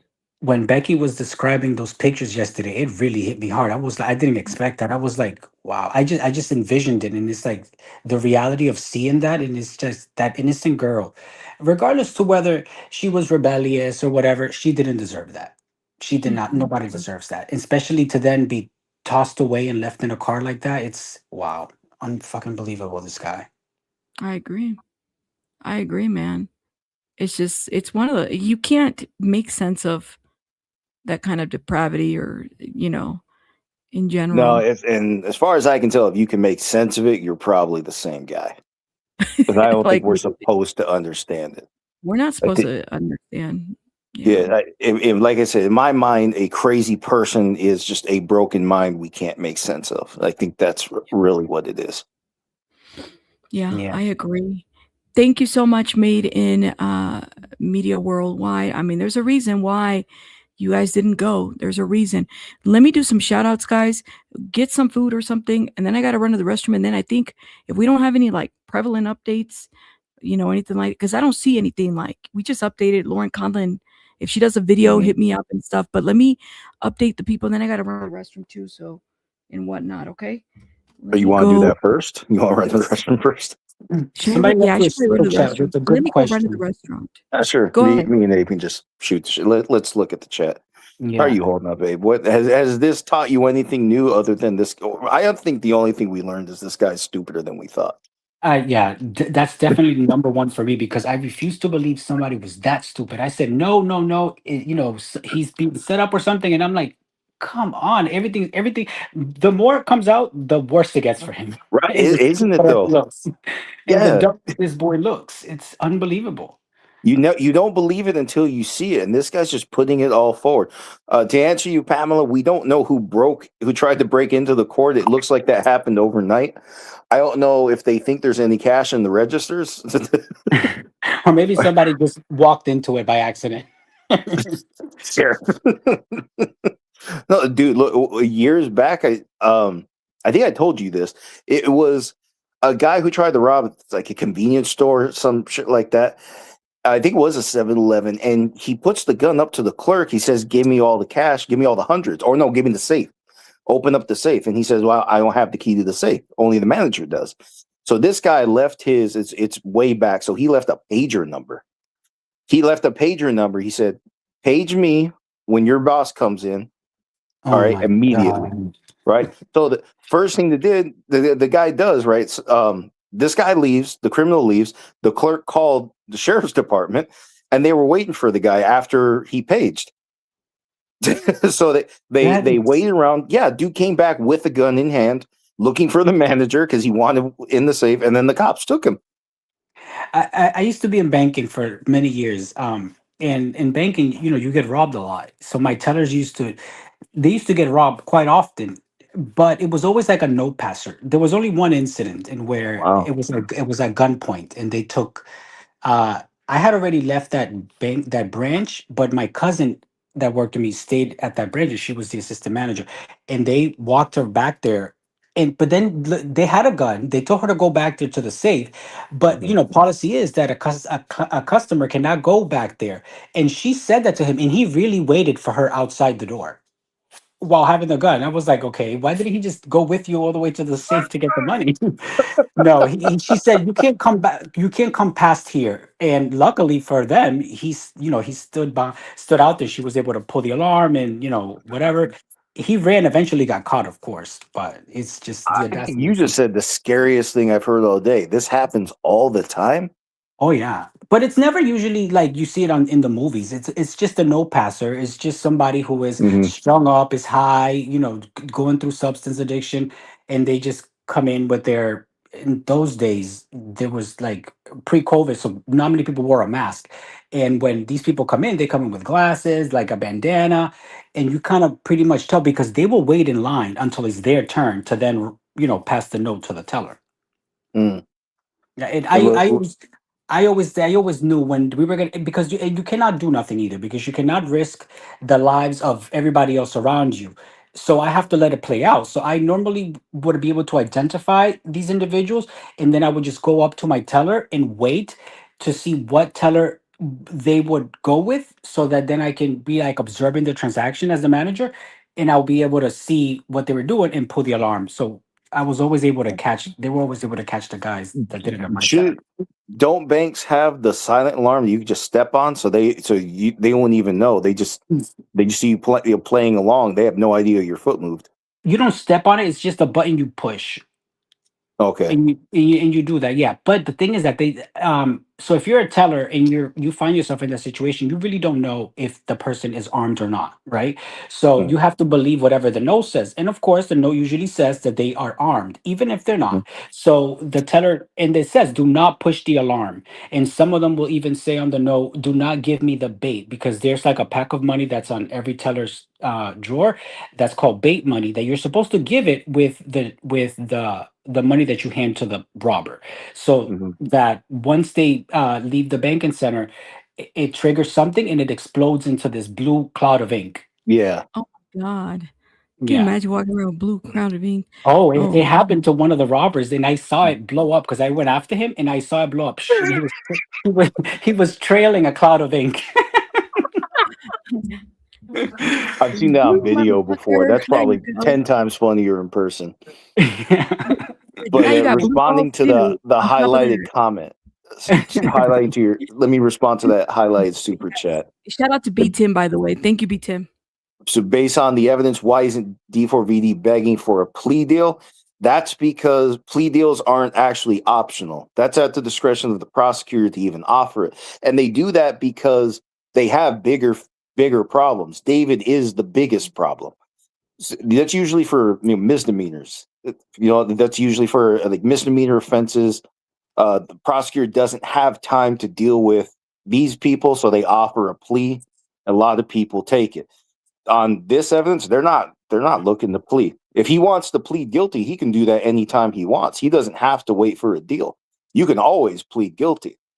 But for a deal, you don't get to go to the prosecutor. Tell you what, I'll give you a deal. I'll plead guilty, but you have to give me less time. But that's not how it works. I mean, it's not there on request. Yeah, because everybody can would request it, but the prosecution is going to be like, no, I have enough to book you. Right? The lawyers can work it out, but what I mean is, it's not like it's freely available. Yeah, it's not one of those. The whole thing is the prosecutor's not going to do it in this case. There's more than enough here to convict him for life. Well, yeah. And thank you, B Tim. Shout out to B Tim. Close said, I don't see Beth offering a no deal. No, she ain't doing any deals. No. She is done with his bullshit to the point where she wants to see this through. Yeah, I think so too. Let me do some shout outs, guys, real quick, so that way we can get on with the transcript read. Did you guys see our poll? They want us to get it going. So I went, Abraham, look at this. Thank you so much. I appreciate you. Do you see it? What? You don't see the camera? See my camera? Look at it. Oh, your little rabbit. Thank you. I have to hide it because baby bunny, she'll. Oh, that's your Lego rabbit. Lego rabbit. Thank you. Oh my God, let me put it right here before it falls. Somewhere over here. Hold up. Put it right here for now. Luckily, if it falls, it won't come apart because I glued certain pieces that will not allow it to break off. Thank you, because I was worried. I was like, I can't build that. But yes, my middle child built it. Thank you so much. I appreciate you. Okay, let me get going with this. First of all, shout out to Bridge? Thank you so much for the makeup brush. Thank you. Nancy, thank you for the floating hearts. Shout out to you. Kansas, thank you for the 100 gems. Thank you. Marshmallow High. Thank you. Nebby, shout out to you. Thank you for the flower. Thank you. Living Nicole. Thank you so much for the floating heart. Shout out to you, love. Crystal, thank you so much for the trophy cake. Oh, what's a trophy cake? Cake sounds good. Nebby just gifted 5 memberships. Thank you, Nebby, for gifting. If you guys have received gifts like memberships, put some hearts in the chat. I know I'm super late. I don't think I'm going to get any here. Ramona, thank you for the gold coins. Thank you. Nebby, thank you for the flowers. Kimberly, thank you so much for the flowers. Ann says, my fellow taxpayers of CA, we have the DP. This is the case that we use it. This was brutal. Life is not enough. For him, justice for Celeste. Thank you so much for this $4.99. Any thoughts on that comment, guys? No? All right. I just got back. I didn't hear anything. I'm sorry. No, you're fine. It was just a death penalty comment. It's okay. Thank you so much. Oh, what was the question? I didn't know if you guys had any thoughts on her comment. My fellow taxpayers of California, we have the DP. This is the case. We use it. This was brutal. Life is not enough for. Yeah. Thoughts? You know what, though? As much as people, first off, before I learned anything about appellate law, I used to be the same thing. If you killed somebody, fair is fair. Why should we pay for you to be alive?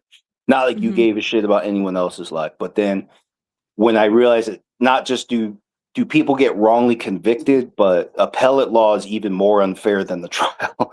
It's because you don't have that presumption of innocence on appeal.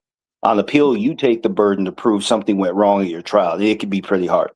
Yeah. Like here, like that's why I said in that 20-minute gap, if the jury believes it, that's it. Credibility is up to the jury. As long as the jury has enough facts to say guilty or not guilty, the appellate court's not going to do anything for you.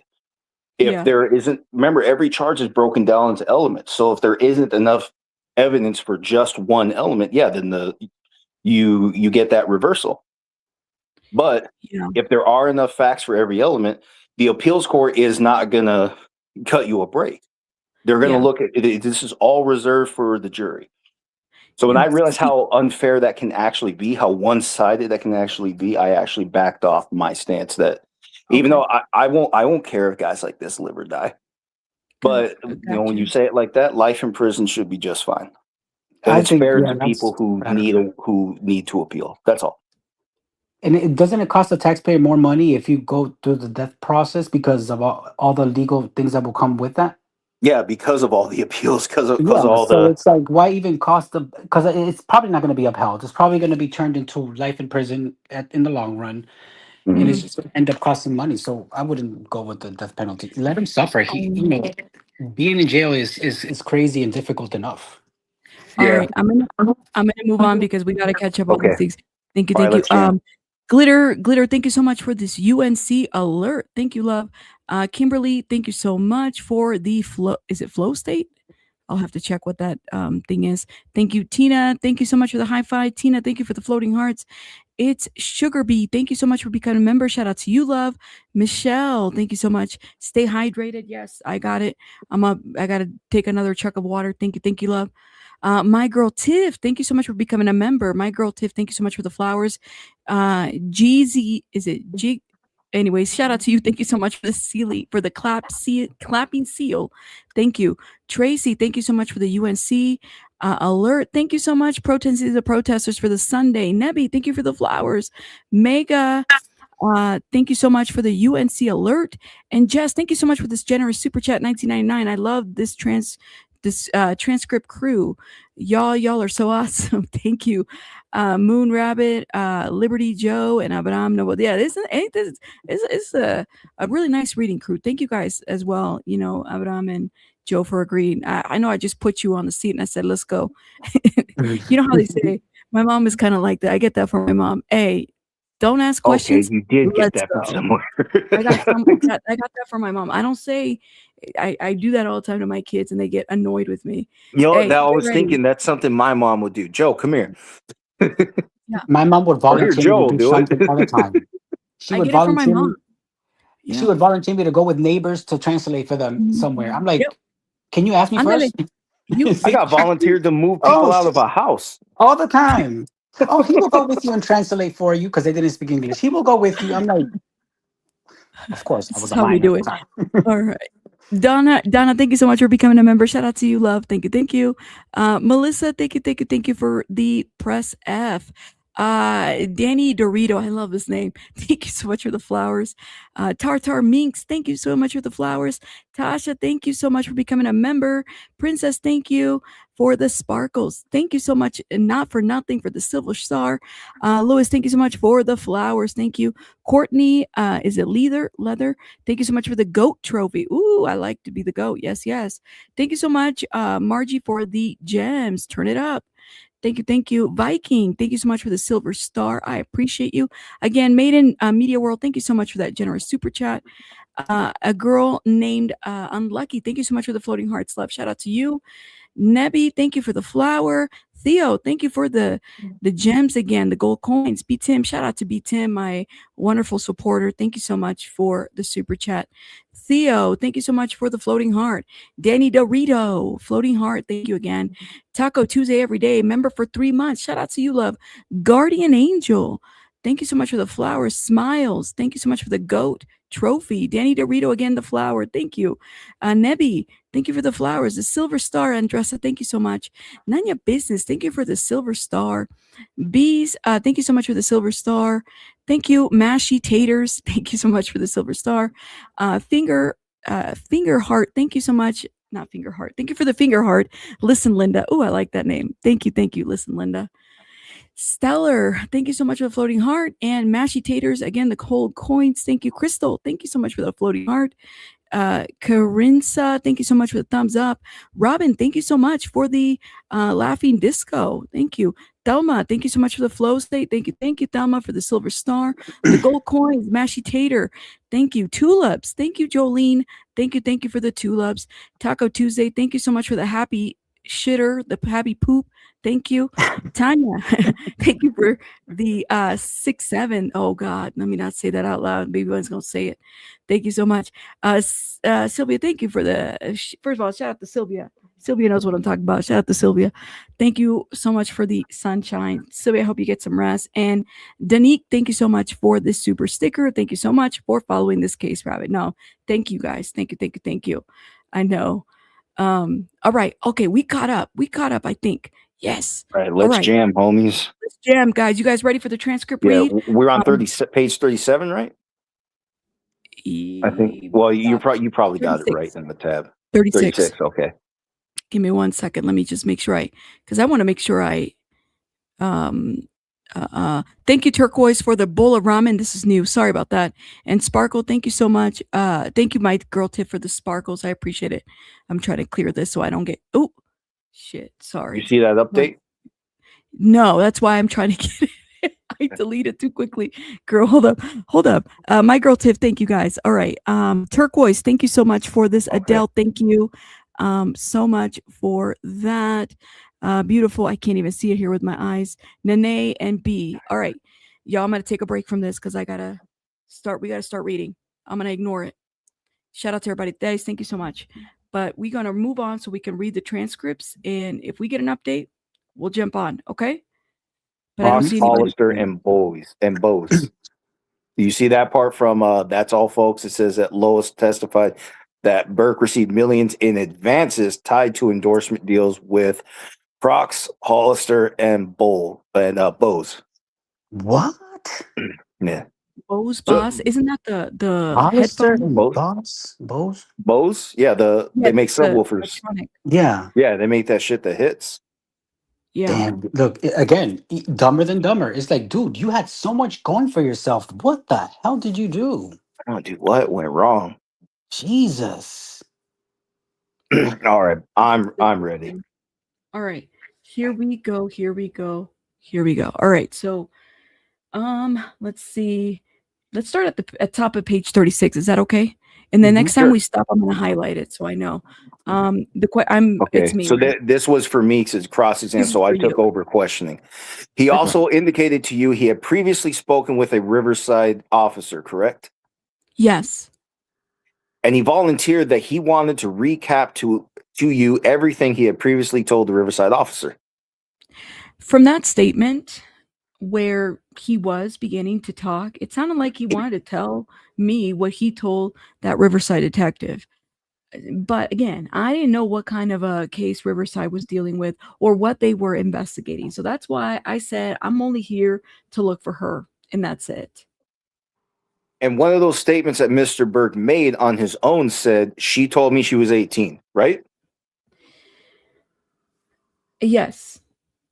And when you asked Mr. Burke for photographs, he showed you multiple photographs as we saw on the body-worn video, right? Yes, ma'am. And at one point you actually asked him, does she look 13? Yes, I did ask him that. And is that because when you were looking at the photo, the image depicted somebody who didn't appear to be 13 years old?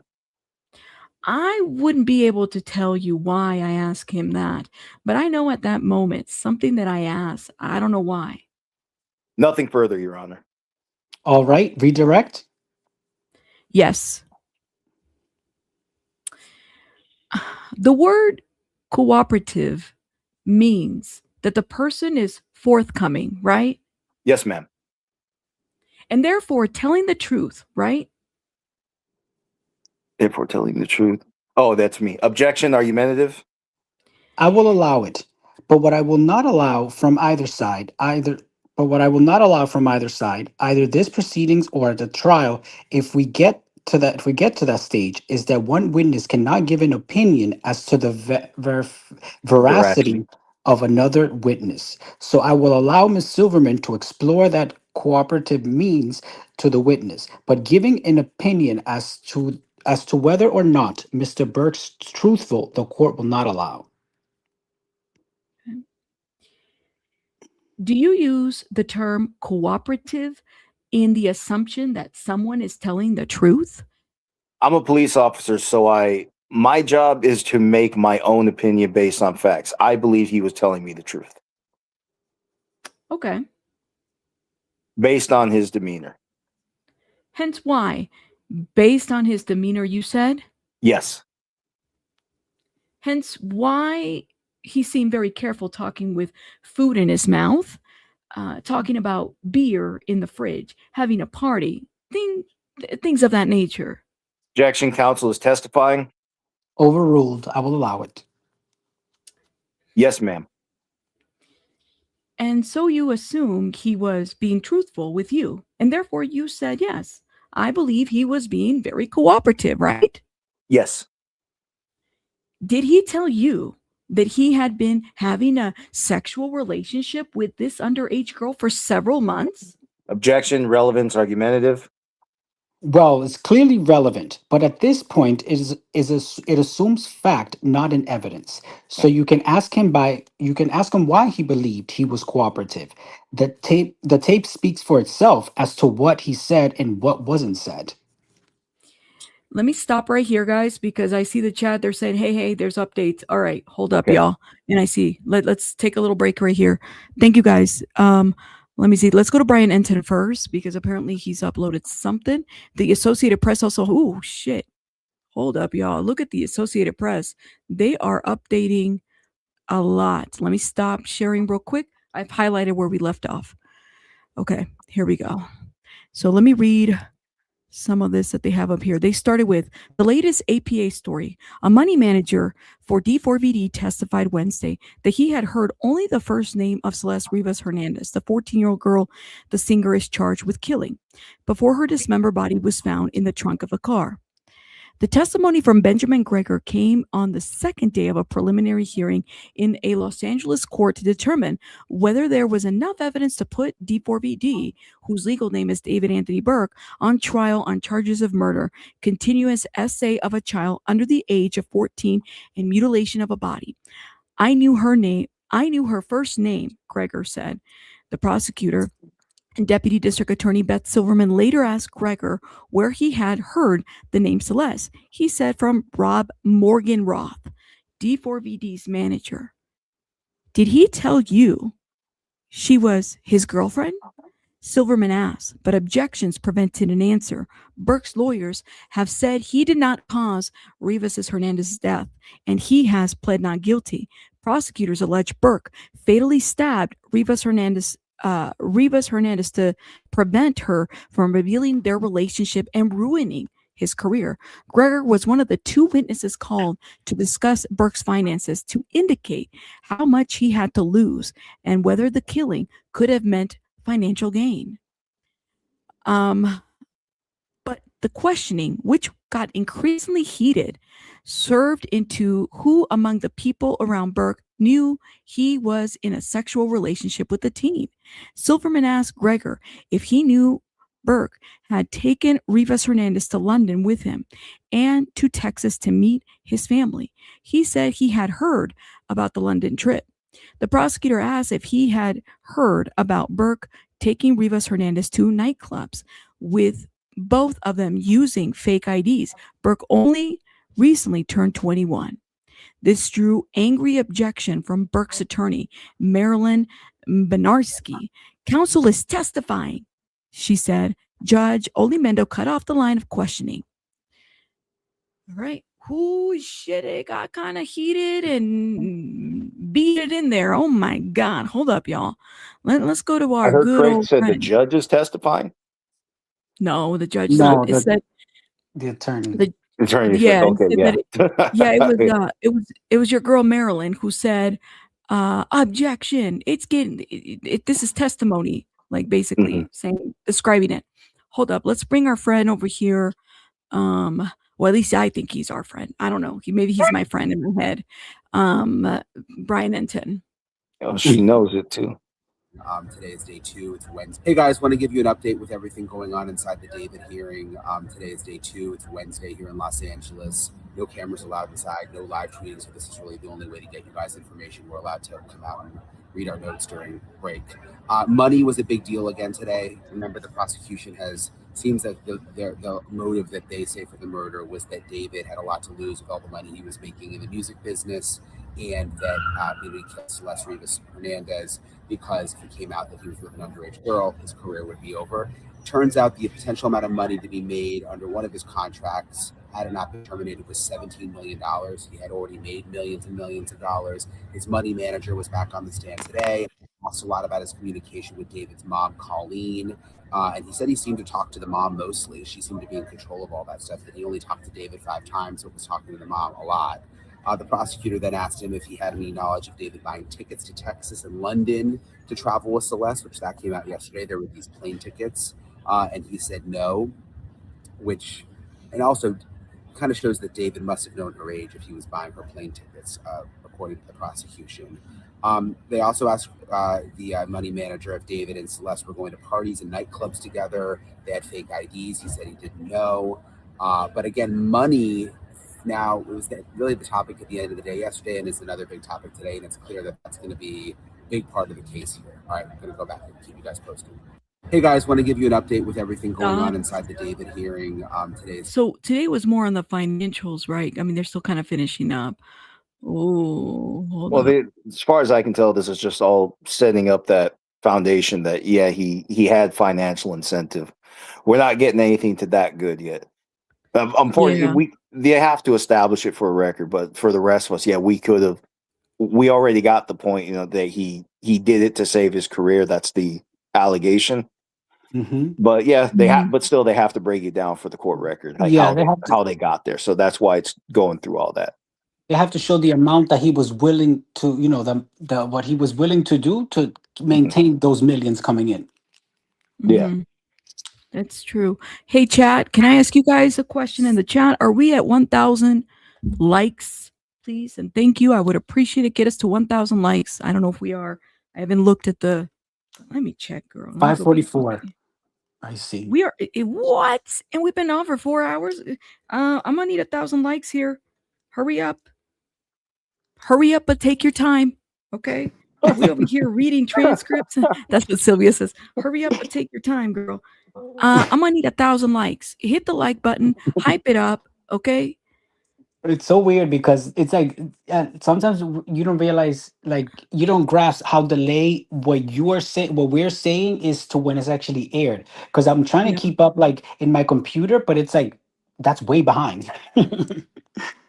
It's weird. It is. The device is different from the computer.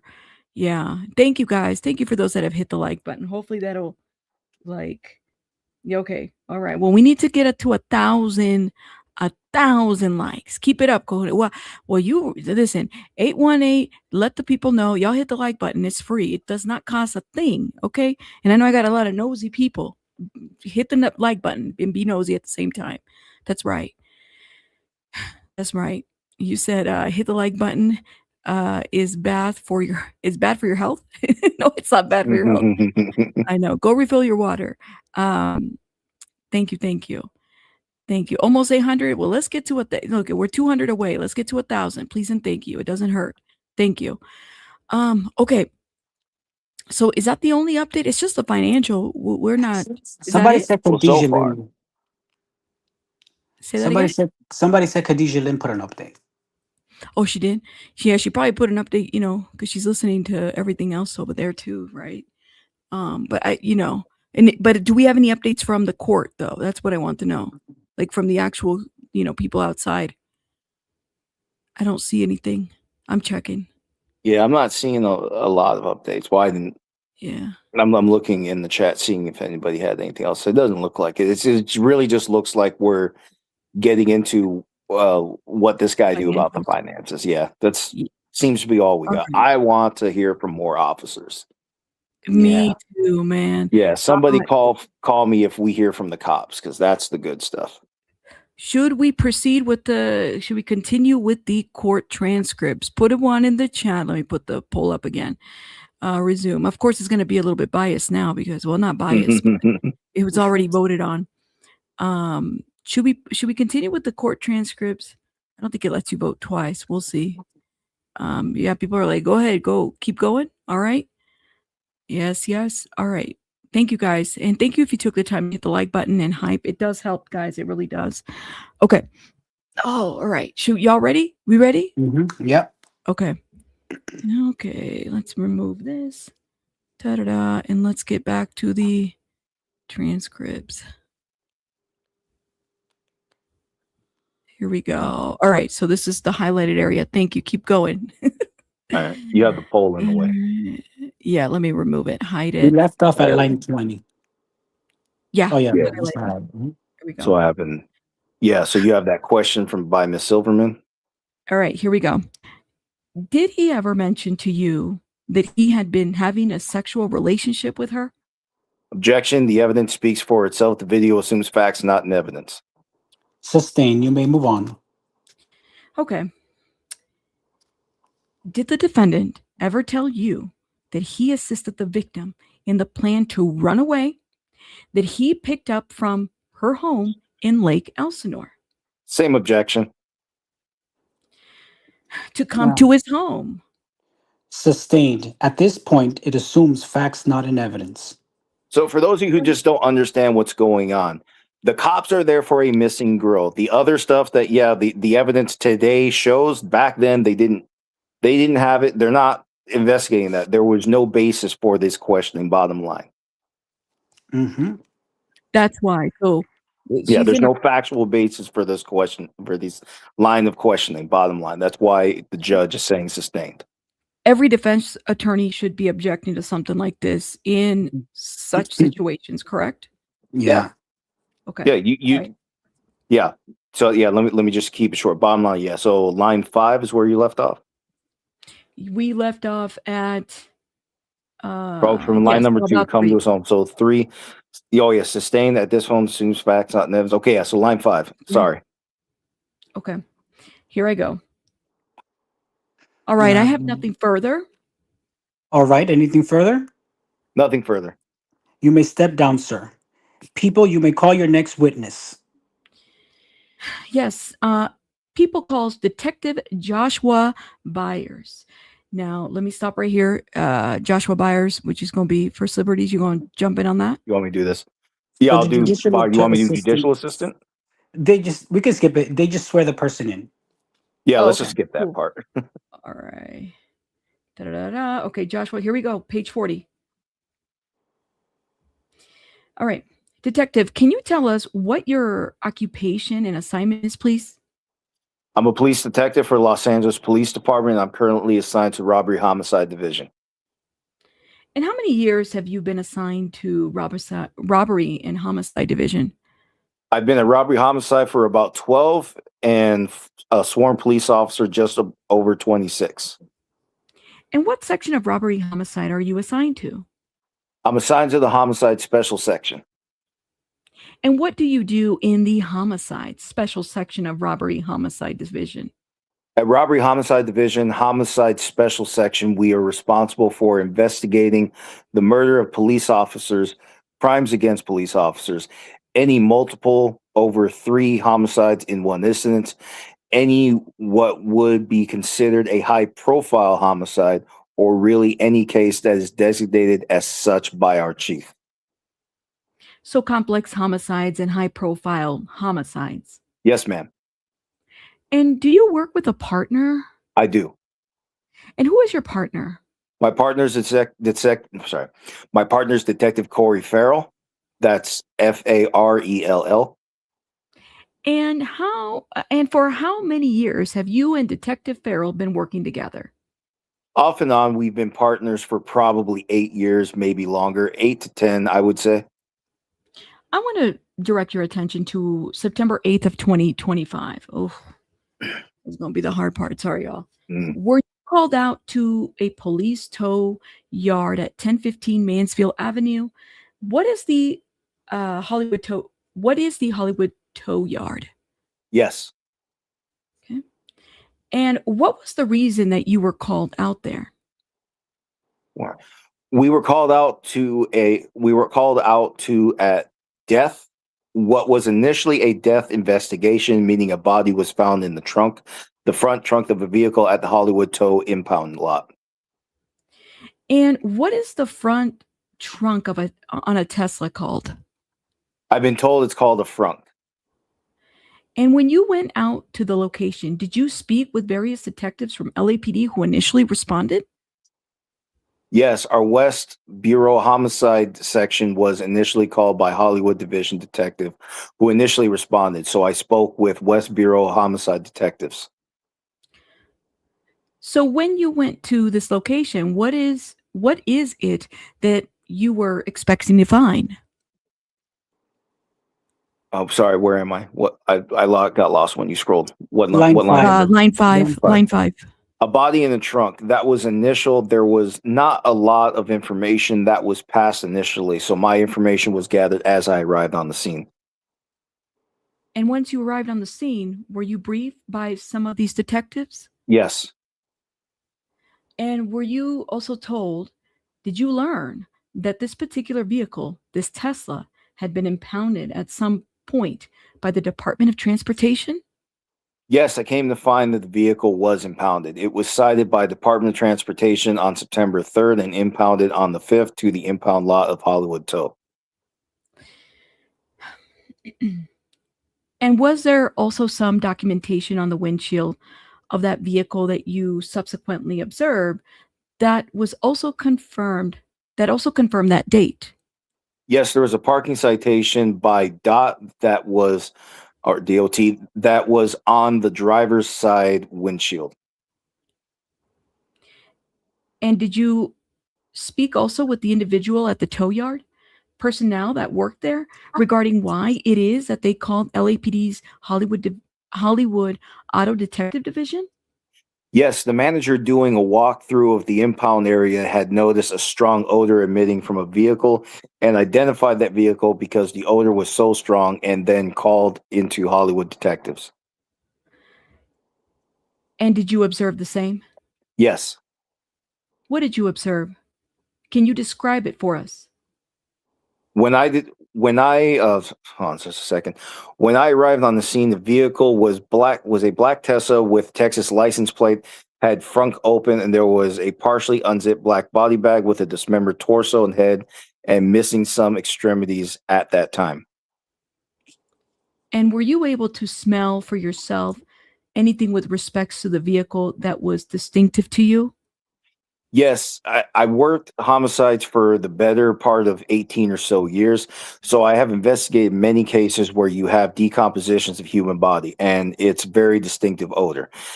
That comes from on-field investigations as well as attending numerous autopsies at the coroner's office where you have that same decomposing, very distinctive smell.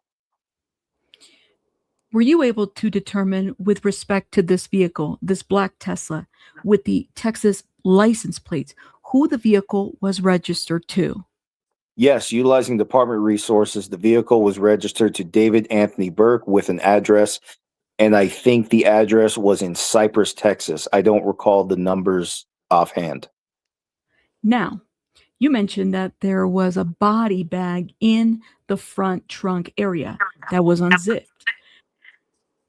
Partially unzipped. When the initial responding officer and detectives went out to the scene at the request of tow, and then this is my side objecting. Your Honor, I would object as non-responsive, move to strike everything. Well, everything after the initial answer is unresponsive. If you want to ask your next question, Sure. the later portion will be stricken. Were you The latter, sorry. Okay. Were you in your conversation with the initial detectives who responded to the scene, did they explain why the front trunk of the frunk was open and that the body bag partially unzipped? Yes. And what did you learn about that? That when they were called to the impound lot, authored a search warrant to open the trunk due to the smell that they believed was also a decomposing body. Opened the trunk, partially unzipped that body bag, and saw human remains. And in terms of the body bag, can you describe that for us? It was a black kind of vinyl plastic body bag, had various handles and straps around it, and then a singular zipper that ran kind of from top to bottom. Like a cadaver bag? Yes, ma'am. Your Honor, I have a set of 2 photographs. It is titled Body Bag Containing Victim's Head and Torso in Front Trunk with the date September 8th, 2025. May I have this marked, please, as People's 14? So marked for identification purposes. Let's begin by talking about the photograph on the left. Tell us, if you would, what we're looking at here. So once the county medical examiner came to the scene, they removed the first cadaver bag or body bag from the front trunk and placed it on the ground. And underneath that cadaver bag was a second, what looked like a black garbage bag with blue handles. It was underneath the body bag, bottom of the storage of the trunk. Wait, so the floors come out? Hold up. Is that what he said? Let me say something real quick. Hey, chat. So I'm going to give you guys the biggest trigger warning because this is where we're going to get into the details of the body and everything. So biggest trigger warning, if this is not what you want to hear, probably want to check out. I prefer you all take care of yourselves more than any. And you guys, you two are okay with reading this? I'm fine. Nothing phases me. I'm good. Line 23. Right. What was your question, though, First Liberties, about this paragraph? It sounded like from what he testified, does the bottom of that come out? Let me read that again. Read it again. Once the county medical examiner came to the scene, they removed that first cadaver bag or body bag from the front trunk and placed it on the ground. And underneath that cadaver bag was a second, what looked like a black garbage bag with blue handles. It was underneath the body bag, the bottom of the storage of the trunk.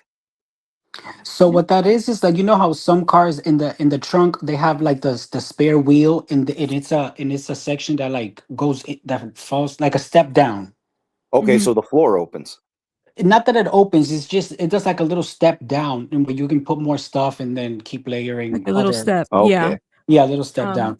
Okay. So Yeah, I don't have a Tesla, so that's why I needed that. I've never been in there, but I've seen. All right, let me go ahead and continue. So, Your Honor, it looks like I put 15 on the record instead. This is 2 photographs. This is 2 photos as well. It's titled Garbage Bag Containing Victims, Arms and Legs in Front Trunk. Same date. If this could be marked as People's 15 for identification. Hold on. Okay, so that What line am I at? You're Number 28. You're court. So go ahead and read judicial Okay. assistance. So not 14? Correct. I'll do that. I'll do that one next. Okay, so that was 15. 15. Okay. That'll be correct. People's 15 for the record. Thank you. Okay. Oh. What do we see in the trunk around that black plastic bag? There was insect activity. There was maggots. There was various stages of flies. So kind of a progression from decomposition from larvae to maggots to flies. Christ. And then there was, I don't know how to describe all the other liquidy decaying matter. Okay. So the trunk area and the bag, it was wet, not dry? Yes, correct. It was wet. And at some point, was this trash bag, this black plastic trash bag that we see here with a blue, some type of drawstring handle, was it open? It was partially opened in the trunk and then removed, taken out of the trunk, placed on the ground. And then the bag was open where you could see various limbs of a body, arms, legs that had been severed. Okay, let's go back to People's Exhibit 14 for a moment. So. And I'm sorry. Right now, it's People's 15. We don't have it as People's 14. Okay, then I'll start again. People's 14, if I could have this marked. Your Honor, it's titled Body Bag Containing Victim's Head and Torso in Front Trunk, dated September 8, 2025. And it has 2 photographs. That'll be marked for People's 14. Thank you, Your Honor. Looking at the photograph on the left, what do you see here? What do you see here? It's kind of hard to tell, at least on my picture, but that is the black cadaver bag that is in the front trunk. That was in the front trunk. Okay. Is that picture that was taken actually at the tow yard? Yes, all these photos have been from at the tow yard. With the front trunk in the open position? Correct. And then if we look at the photograph to the right on People's 14, what are we looking at here? There you see the head and torso minus the limbs for the most part. That was what discovered. That was what was discovered when the body bag was removed and completely unzipped. That was what remained in the body bag, cadaver bag. At some point in time, was the medical examiner's office notified? Yes, prior to anything being removed from the trunk, the ME's office, medical examiner's office, their criminalists responded to the impound lot. Okay. And once they arrived on the scene, do you then, as in all homicide cases, process the scene alongside of them? Yes. And their jurisdiction, does that pertain to the actual decedent's body? Yes, in this case, pretty much they did all of the, I guess, hands-on investigation regarding this body. No search of the vehicle, aside from opening of the trunk, was done during the initial investigation. Okay. And then you, along with your partner and personnel from the medical examiner's department, process the body. Are there discussions that take place as to various times of evidence and also the condition of the body? Yes. Now, once the body was removed from the trunk or the front trunk, as you told us in Exhibit 15, you've described that there was a black plastic trash bag, as we see here in the photograph on the left of People's 15, that was found underneath. Is that correct? Correct. And once that bag was open, what did you observe? Once it was open, I observed 2 arms, 2 legs, but the legs had also been severed at another point, kind of by the kneecap. So there was almost like 4 points to the legs and then 2 arms.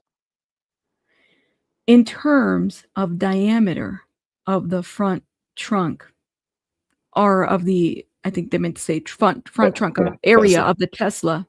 Is that a small area? It is the kind of, give me a moment because of that in the back, the watermark. It is the kind of top position of the trunk is a little larger. Portion. Oh shit! I'm sorry. It is the kind of top portion of the trunk is a little larger, and then as you come to the front of the storage compartment, it dips down, but it's very narrow and not very wide.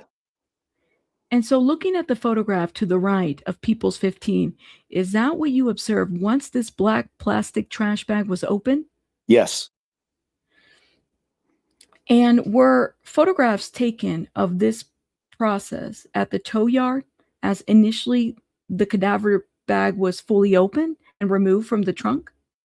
Yes, photos were taken by LAPD's photographer, as well as photos were taken by the criminalist from the medical examiner's office. And were additional photographs taken once the cadaver bag was removed from the front trunk? The plastic bag containing the limbs, the severed limbs, as we've seen in Exhibit 15, were photographs also taken by both LAPD and the Department of Medical Examiners? Yes.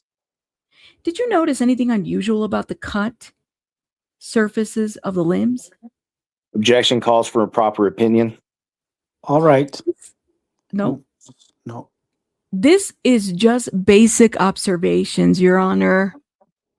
All right. I'm not asking for an expert. That's fine. I will allow him to indicate his observation. If there's any opinion elicited, you may renew your objection. Oh, thank you. Sorry, I had to look down. Thank you. Okay, hold up. Here you go. Yeah, you're good. Okay, so my turn from line number 10. Yes, it was very obvious there was these blue pieces of plastic or some type of fiber that would seem to be embedded in the cut surfaces of various points on the body. Your Honor, I have an exhibit that I'd like to have marked as People Exhibit 44. It is titled Medical Examiner number 25-1452, September 2025. Blue plastic fragments embedded in right knee. So marked for identification purposes? Thank you. Oh, hold up. Sorry, I jumped. Thank you. Here we go. Showing you People's 44 and looking at these little blue pieces. Is this what you're talking about on various cut ends of the severed limbs? Yes, there were several little pieces, some darker blue, some lighter blue, but they definitely stood out because there were many of them. Did you notice anything else with respects to the hands of the decedent in this case? Yes, I did notice on her right hand, she had a tattoo that said shush, like SHHH, on her right index finger. And then on her left hand, there was the left ring finger and left pinky had been removed and were not with the rest of the severed limbs. When you say remove, you mean cut off, amputated? Yes, ma'am. Let's stop right here. This is the question that we had yesterday. Y'all remember when we were going back and forth of like, amputated, remove? What does this mean? So even the DA is asking, remove, what do you mean by that? Yeah, I don't know why people were struggling with that. It's they weren't there, and they would have gone to the medical examiner because they would have looked at them. They said they never recovered it. Well, right, but the ME's report, I think it's the way the body is, where on the fingers it says absent. It doesn't even say cut. It doesn't say remove. It just says absent. So we were trying to figure out. But I think Joe explained it. Remember we went over that when it first came out? Yeah, Joe was explaining it. The line is where the cuts are. So like the right knee, that was cut. Yep. So it was a cut just above where the joint was. Yeah. And I also think that the police will document it in a different language. The ME will probably use more precise language. You know, he doesn't know whether one of them can say it was cut, the other one can say it's just not there or absent. That makes sense. Gone, right? Gone, or missing. right. I think that makes more sense. We don't know if it could have been falling off as well. So the ME will know that. And it goes back to the chief medical examiner, right? Him wanting to exert his independence. So I think it's like maybe purposeful. Maybe it's like this language that we use. You might use a different language, but it's what we use. Yeah. Okay. Gotcha. All right. Let me go ahead and see, and even Chloe says Lauren's ex post yesterday made people confused because it sounded like she was saying the finger was amputated. Yeah. So now we got the clarification on that. Okay. All right. Here I go. Your Honor, I have another set of 2 photographs on this exhibit that I'd like to have marked as People's 38. It is titled Tattoo on Victim's Right Index and Left Ring and Pinky Fingers Amputated. Medical Examiner at Hollywood Tow Yard, September 8, 2025. There it is. That's the name of the exhibit. So they called it amputated too. Go ahead. So marked for identification. Thank you. Showing you these 2 photographs, starting with the one on the left. Tell us what we're looking at here, please. So that was the left hand that was found in that black trash bag, and it appeared to have had the two left ring finger, the left pinky finger that had been severed.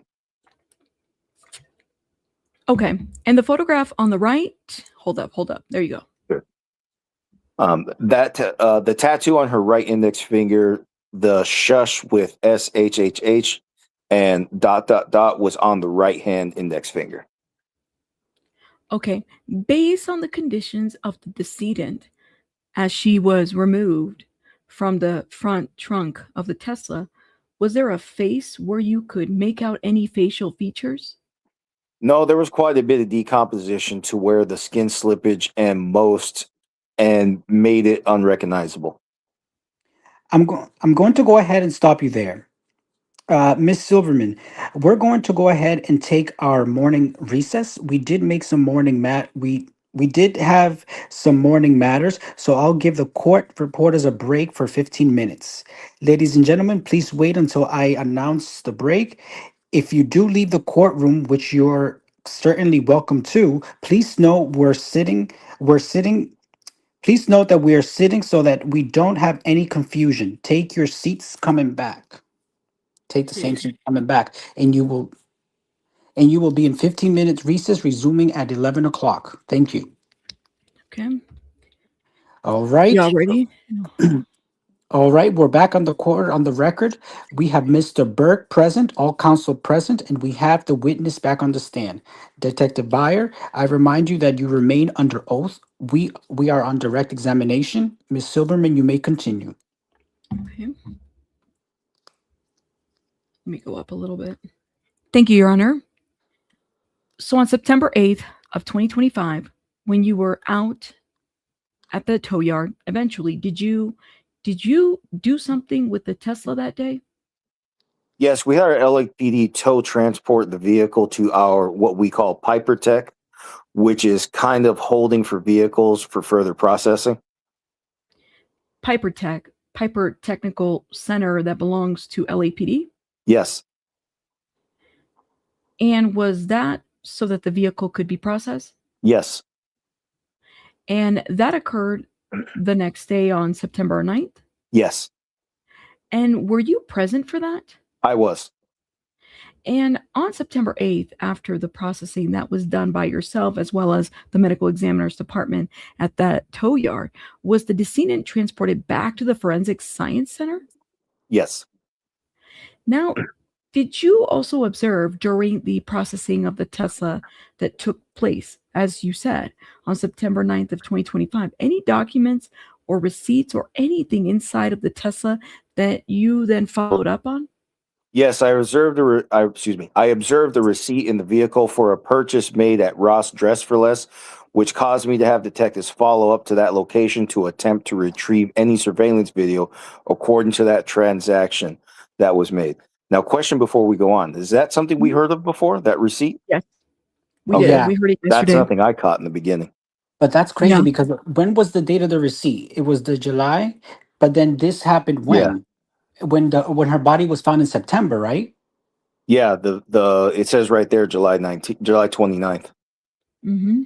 But this was all after her body was found in September. Yeah, they found this was after the receipt. fact.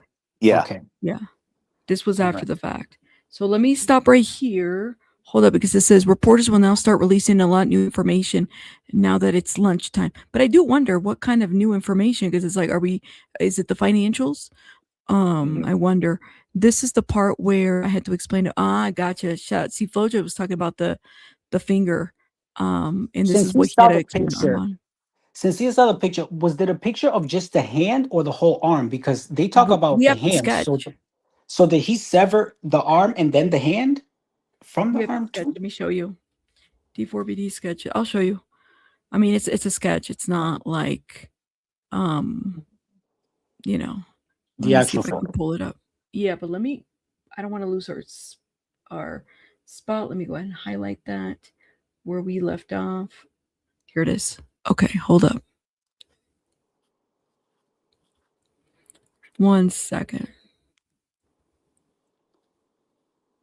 Court is on lunch. Yeah, Ronan said. Ronan, it said the court's on lunch. Okay. So where's my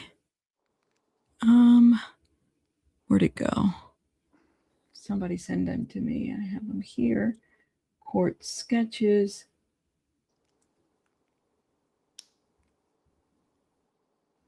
See, I gotta always check my junk mail because my junk mail. Hold up. Wait, Joe said something. This is where they used to prove the info. David was in possession of the car throughout the day of July 29th. Yeah. Yeah. That's what this piece of the Keep talking, guys. I'm trying to find it. Keep talking. Sure. Yeah, they But use I saw this someone brought up evidence for that. Kadishlin's video. We're probably not gonna watch it. She just made it. She's got to get her hits. She's depending on that money too. We're gonna probably continue with this transcript from yesterday while we wait on news from today. What were you saying, Abe? I said that this part of the testimony was used to show that he had possession of the car during this time period. He can't Yeah. say, his friend was driving it or whatever. Oh yeah. He's got no alibi. As far as I can tell, this guy's just fucked. Period. There's just nothing. We're probably going to get into it in a few more like after that. But see, I think a lot of people assume that her body was already in the car when he made the trip to Ross, but I don't think that's the case. I think he probably put it there after the trip to Can you Ross. imagine that? He just got this car full of flies just following around you, motherfucker, dude. This guy. Yeah, because it would be kind of ballsy to drive around with the remains in your car. Like, Oh, dude, look, this is the artist depiction. Look at that. Can we play that? Or should we play I'm that? actually trying to get the full hold on. I'm trying to get there's full pictures of it.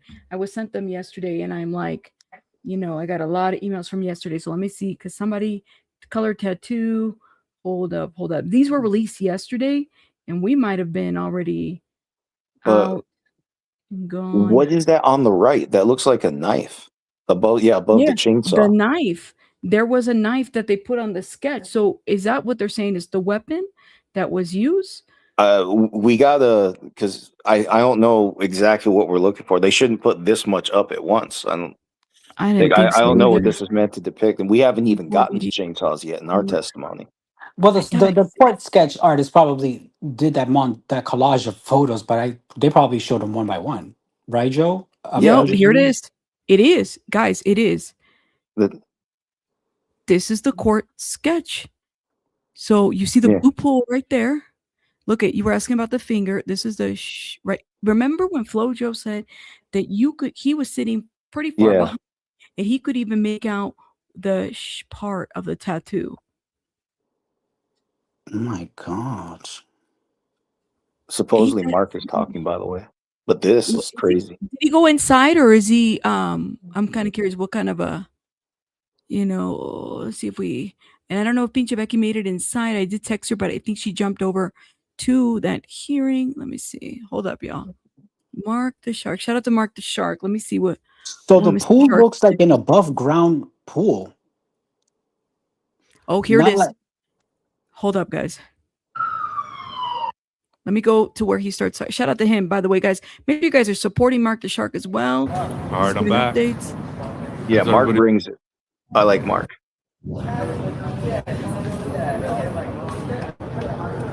How's everybody doing? I'm looking fresh.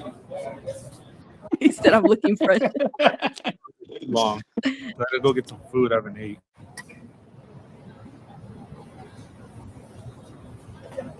Let me plug in my microphone. Don't be worried. He's so funny. I can't, man. Need to get a tie. Yeah, no music today, y'all. Whoever. Go on, Mark. Suit. Ooh, a suit. We're like, hurry up, Mark. Hurry up and update us. Hurry up. Let me see. Here it is. Bunch of notes. Took a bunch of notes. Test. That's all right. We'll do All it right, raw. here we go.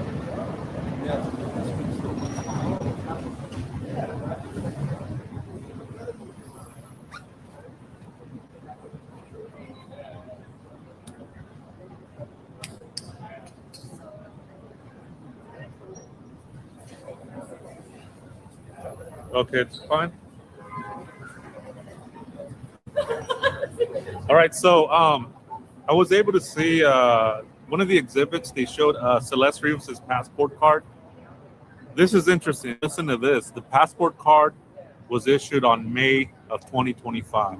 So that was interesting. They did show her face. She looks like, she is a kid. So it's hard to believe that anybody would confuse Celeste Rivas as an 18-year-old, in my opinion. Her picture on the ID, and it looks like a little kid. I mean, she's a little kid, obviously. So that's what was interesting, is that it was issued in May of 2025, the passport card. So you have to apply for it before that. So that's an interesting thing that I really took out. Yeah, she's a baby. So they put her picture up there on the big screen, and it was never before seen picture of Celeste Rivas, and it was really heartbreaking to see her. And she was smiling. She looked in good spirits because that was for her passport card. That's important to anybody.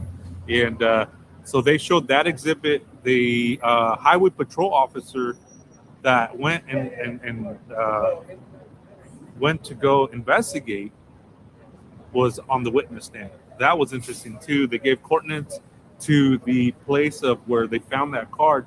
It actually isn't the place where I went to. It's a different place, because I remember going to that place and looking for maybe anything else that was there, maybe a chainsaw, maybe more documentation of Celeste Rivas, clothes, whatnot. It's a different place, guys. It's a different place. It's not the place that I went to. If you guys remember, right off the hold on a second. There's some sirens going on. Give me a second. Damn, that's loud.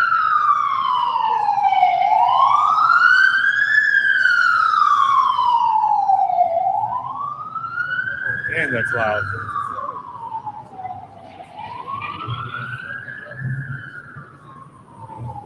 So it's a different place. I'm gonna go check out the place after court. I want to go see where this actual place is. They gave us coordinates to it, and it is a different place than the one where TMZ reported, and it's a different one where I went to, where they reported that it was found. So it's a different place that the ID was found. There were 6 pictures taken, and no other items were found. The CHP did look around. They were looking in that area, and nothing else was found. So that's another interesting point that was brought up. The officer, the CHP officer that was got called for the Celeste Rivas' ID was there. He testified. That was a really good insight on where they found that item and what was around, what happened with that, and the defense asked the question too, which was a pretty interesting question. It was what was the Caltrans worker doing, and what was he doing on that area to find that ID card? And so the CHP officer replied, well, that's what he does. He does on his break time, or on he volunteered that information, that he looks around areas when he's working because he's found many items of interest, so probably money, probably knickknacks here and there, but that's what this person does. Is he's curious. He's curious. He looks around when he's doing traffic, when it's slow. He looks around in the area, and he so happened to find Celeste Rivas' ID. So thank God for him, for a curious mind, and somebody just looking around to find that ID card have more evidence and more discovery that is presenting now in the courtroom. So I thought that was, good for him. That was actually pretty interesting testimony, witness from this officer. I got his name. Let me see. I wrote some notes. So everything's been going smooth. Everything's going smooth in there. There was a little bit of some fireworks with Beth Silverman and Blair Burke going back and forth. The judge had to step in and say, enough. You guys need to stop. There was objections. There was back and forth. So it was a little bit going back and forth with those two. But again, the judge is being very great in refereeing the court. So she had to step in and tell him, hey, enough is enough. Let's just focus on, your questions. This is your witness, because when the financial guy that was there from Interscope, a representative from Interscope, it sounded like he was on the stand, and the judge had to remind Blair Burke, hey, this is your witness. So that was interesting. David looks the same. He doesn't have any handcuffs, so he looks just relaxed, normal, not worried. He looks okay. He doesn't look, he's kind of just soaking it all in. He doesn't seem anxious or nervous or anything. He seems relaxed. He seems like right where he needs to be right now, is in the courtroom, and to try to fight for his innocence, because innocent until proven guilty. That's how it is here in the United States. You have the right for a fair trial, and that's why we're here. Okay, so there's that. They did find a lot of air fresheners in the front seat. The driver's That's just sad. Excuse me, the passenger seat of the Tesla. When they went to go investigate,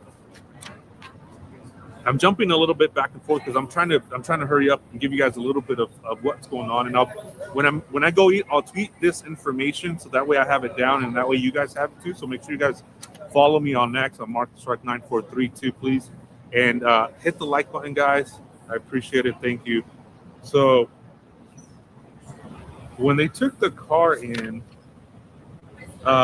this criminalist, she's really good. She's on the witness stand right now. This person is very impressive.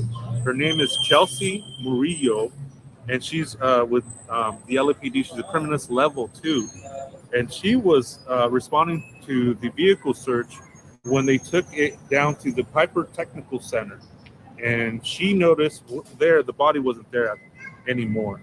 So she's there just examining the vehicle, and that's where we're at now.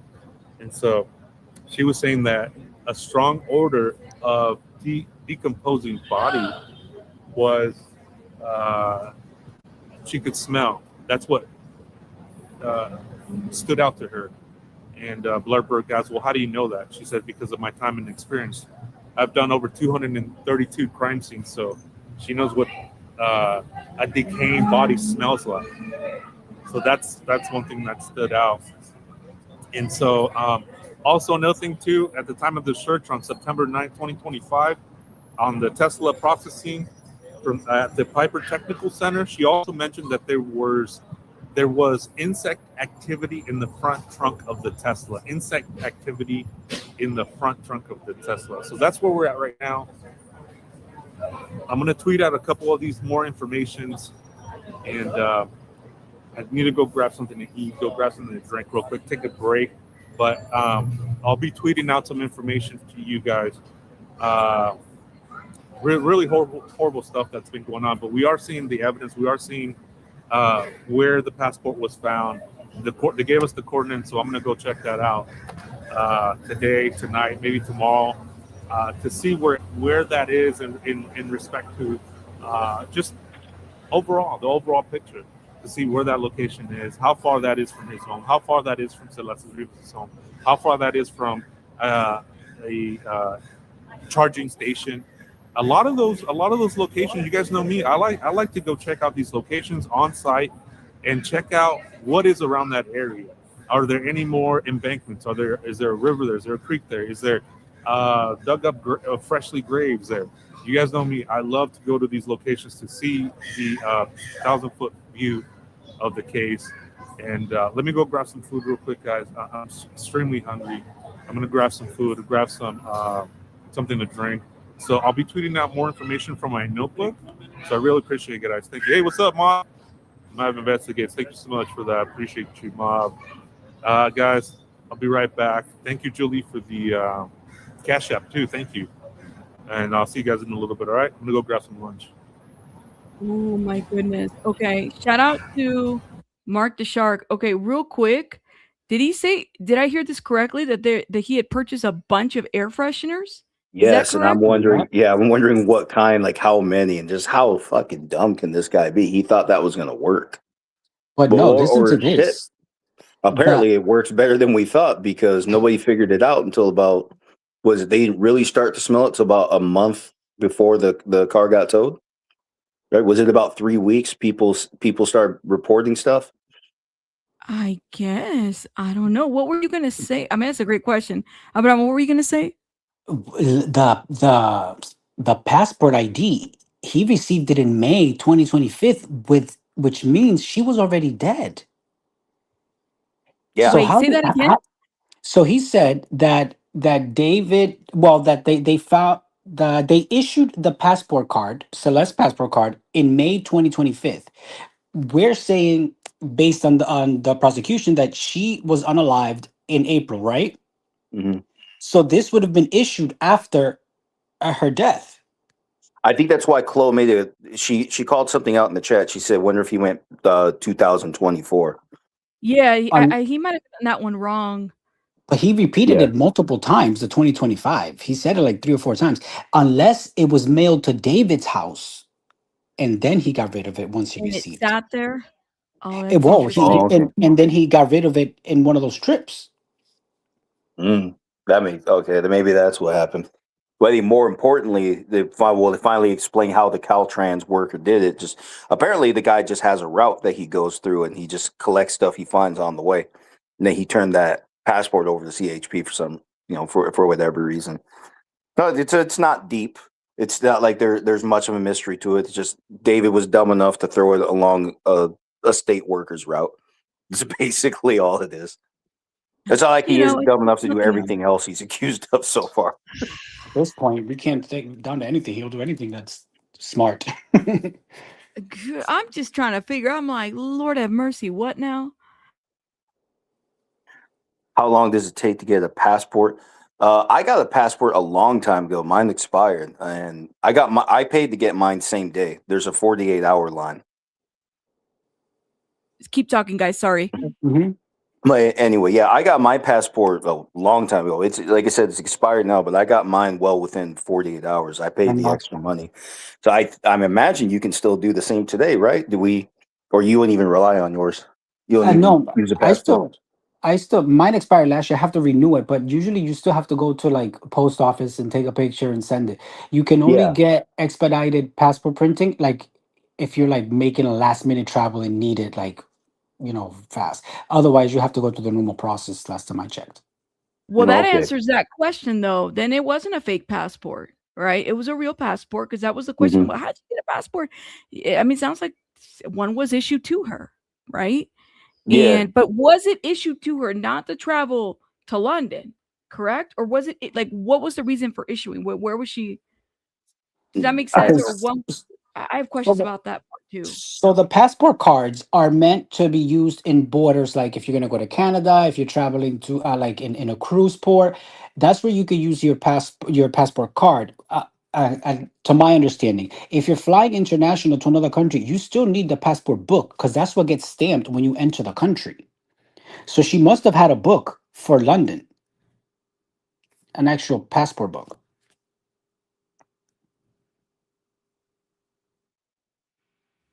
Passport card and passport are different. Yeah, they're different. Mm-hmm. Oh, I don't know the difference. I'm still fixed on this artist depiction of what's going on in court.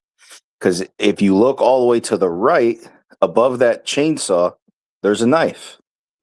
So does that mean a knife was recovered? I thought we were told a knife wasn't recovered. I can't hear you, Rabbit. No, I'm not talking to you guys. Sorry, I'm over here dealing with this right here. Keep talking, guys. I'm just go ahead. Listen, like I said, I thought a knife was not recovered, so I don't even know what this is. They didn't say anything about a knife in the trunk. We're reading all that right now. We're We gonna didn't hear find out anything. today what with the transcript, right? Because Yeah. these are the exhibits, but there's a knife there, a sharp object. That's what we're told, right? And what is that second picture from left to right? Is that her body? Yeah, they're Yeah, describing. that Yeah, that remember little Joe talked about this, how the foot was across, like towards the chest. So that's Oh my consistent with what he said yesterday when we talked It's to like him. he wrapped her. It's like he wrapped her around. Like, look at this, guys. Like he completely Yeah, wrapped her. yeah. Well, he cut her up to make sure she fits, and then if you look at the orange chainsaw to the left? I don't want to. I'm not trying to be funny here, but it looks like a washing machine for some reason. Yeah, yeah, I do see that. It looks like a washing machine. That's the chainsaw? Yes, from the orange chainsaw immediately to the left, what looks like there, Yeah. and you can see what looks like the burn cage being drawn. I still And think that he thought that I think that his intentions were to cremate her, and he did not anticipate that car being found when it did. That's no, what I think he was thinking of doing. I think he was gonna use that burn pit, and now we learned yesterday that he bought like some sort of liner, like a heavy duty liner that withstands heat. mm, That's what I think he was gonna do with her remains. can you read what's written on the photo of the drawing of the knife? Something's written. I don't know what that's supposed to say. It says I don't You have know. no idea what that's supposed to say, but yeah, we weren't told anything about a knife, and like I said, we're still reading that part. So I'm wondering, did you guys see the word knife and I missed it? Because I'm reading everything the I haven't witnesses are seen the saying. I knife. didn't see the. Let me see. I see if I can. BEAU, Bo, BEAU, RT knee, and then on the bottom is this part right here. I don't see, man. I mean, this apparently people are saying that the sketch is right on point, but I'm like, well, Yeah, that that's right there. great. But I'm trying to. we can't even make out what it says. I read heavy duty laundry bag, and there's that. So all of these pictures were behind the detective, and then I guess this is her right here. So her face was down. I'm assuming that's her head. Like this is her body, right? Hold on. Yeah, I don't or think I can maybe zoom. that's just how he decided to draw it. But yeah, it looks like it would be face down. See, but I wonder if all these exhibits were up at Whoa. once. Yeah, Here's honestly, Chloe, if you're in the chat, does that make sense to you? Just putting for the preliminary hearing to have it all in a big montage like that.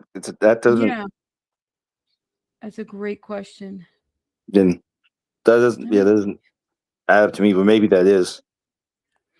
I'm gonna see if I can pull the picture up over here because I don't want to zoom into everything, but I do want to zoom into the Yeah, words see, that we're Chloe trying said to the make same thing. out. She said no, this shouldn't be so. All right, so the artist was just taking some creative liberty, apparently, Yeah, but that's what I still, think too. yeah, but still, why did he draw a knife? We haven't gotten to that yet. Nobody said anything because I think that would have blown up. Or is it a Like that. lipstick? But that Is would it be a lipstick? that would be No, a that don't look like no lipstick to me. That looks like that one knife that you remember. You remember that one knife where SF found those photos, and it looks like that one actually. Like the Oh, description is you know kind of what? similar. I'm remembering now because remember they did say they recovered sharp objects. We haven't read that far yet, but remember we talked about it yesterday that Yeah. sharp objects were recovered. Yeah. So that it does could be a make sense. handsaw too. Maybe like Theo said, it could be a handsaw. Oh, okay. That makes sense because those teeth. And look at the kiddie pool. It is.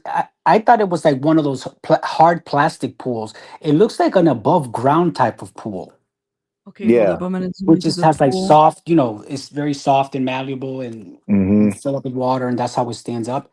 Lily says, "Thank you so much for the 189." Armand said it was a pink chainsaw. Oh, it says. There's Okay. the pool. Somebody says the washing machine one says Victoria Mendez for some reason. Yes, it So does. maybe It says that's Victoria Mendez. So is that really a washing machine, or am I just seeing something that wasn't meant to be drawn? It looks like a It looked dryer. like it. Yeah, Right well, here, yeah, it looks Victoria like Mendez.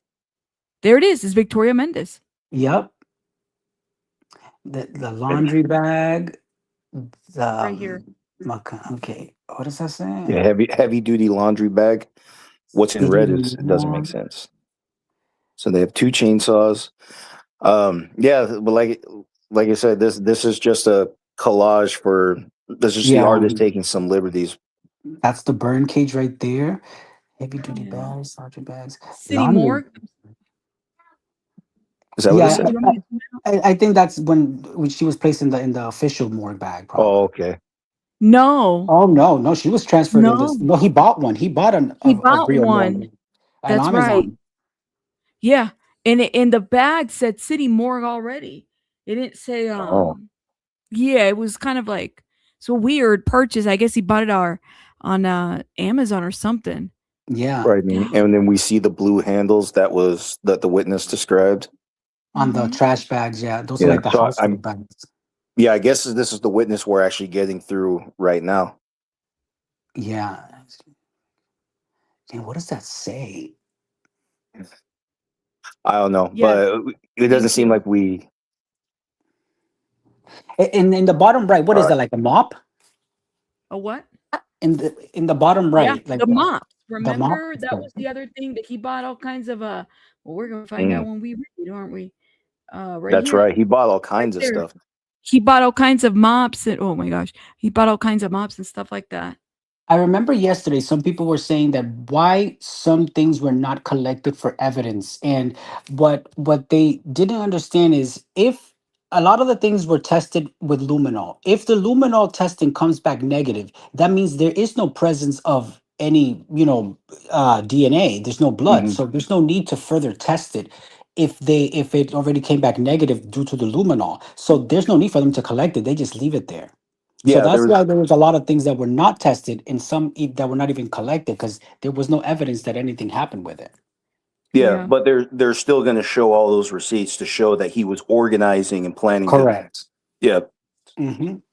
So yeah, they don't even need it. They didn't need to take it with them. All they need is a picture and take make note of it that it's there and it was he bought it or whatever, but they don't need to take it. They can just leave it. Well, they're going to show preparation and planning with all this. Like he was prepared to this. It's got his name all over. Like the whole crime has his name over it. Because remember, even though still the big question, because the moment of death isn't on camera or anything like that, and it doesn't seem like we have a direct witness to it, but the surrounding circumstances are what's going to put him away. This is what circumstantial evidence looks like. So even though if you don't have the direct evidence that you would really need that he caused the death, you still have everything surrounding before and after adding up against him. The totality of the circumstances is what's going to get us there to beyond reasonable doubt. Yeah. So when you look at it like that, how he is the one. So in other words, they're going to say we don't have that moment of death on camera or anything, but we do have all this.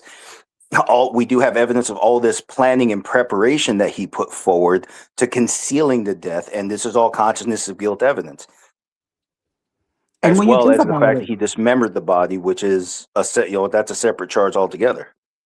And when you think about it, most cases are kind of circumstantial because you never see a recording or you very rarely do you have a witness to the crime. So everything, that's usually always circumstantial, and it's proven based on circumstantial evidence, phone records. Nowadays, people underestimate the amount of information law enforcement can get within minutes. They underestimate it completely. Hold up, y'all. Look at this. Maggot said, if you Google pink, look at this. It kind of looks like mini handle pink chainsaw. Look at this. Okay, that makes sense. That looks like that. Let me show y'all. You see the teeth on it and everything. Yes. And you notice how it looks like you can hold it by a hand, like there's a handle to it. Look at this. All right, y'all see the picture, and then let me show you the actual that's a handsaw. Look at this. Electrical. That does make sense. That makes sense. Yep. Yeah, it doesn't have the same finger guard, but that does still probably dozens of different models. Mm-hmm. But still, let's go back to the transcript then, because I didn't hear anybody talk about this. I didn't either. All right. Yeah. Any other updates that we need to know about or anything like that? Hold up, y'all. Let me None just that I can think of. and I'm looking over here just to see if there's been anything, because they said they got the latest updates here. Hold up. Let me just look at Associated Press. I'm dying If to they know have any. how many chainsaw was it that he bought or that they found, because there's so many. There's 2, there's 4, there's 5, there's 3. Yeah, I think if you include this one, that's 5. I know, right? So I was like, how many?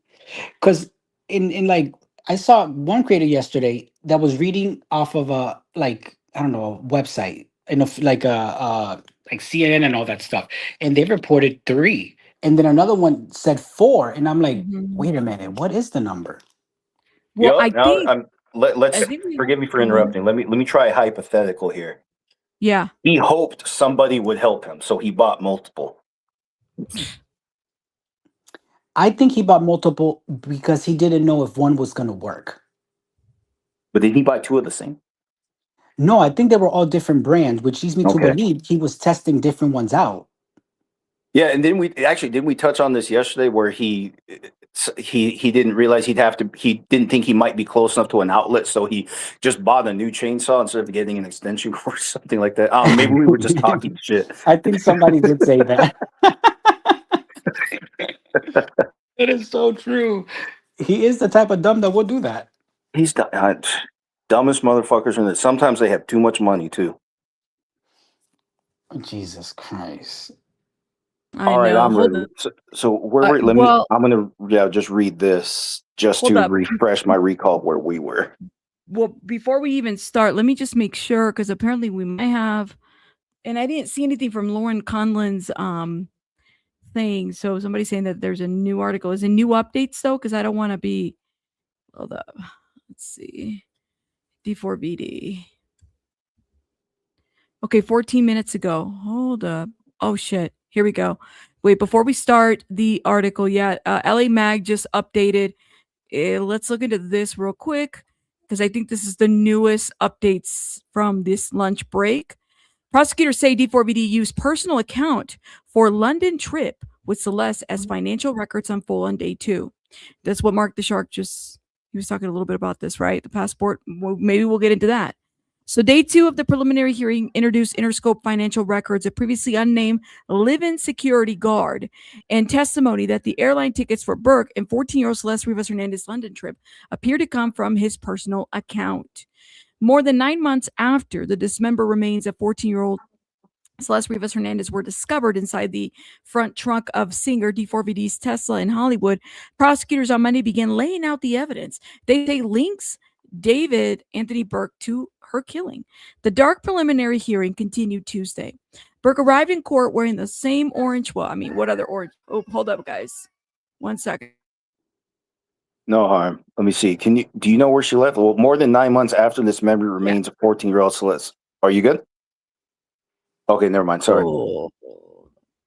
This for me is important, because I look at, like, I start to form an opinion on the information that's really credible. For instance, his friends, I cannot put anything on the friends because I don't know that they live there. I don't know how much time they spent there. That doesn't mean that just because they're your friends, they know everything. Yeah. But a lived-in security would know more than the friends, in my opinion. All right, so here we go. Sorry about that. Let me okay, so he's wearing the same orange jumpsuit, which I would expect. Relaxed and unfazed. Yeah.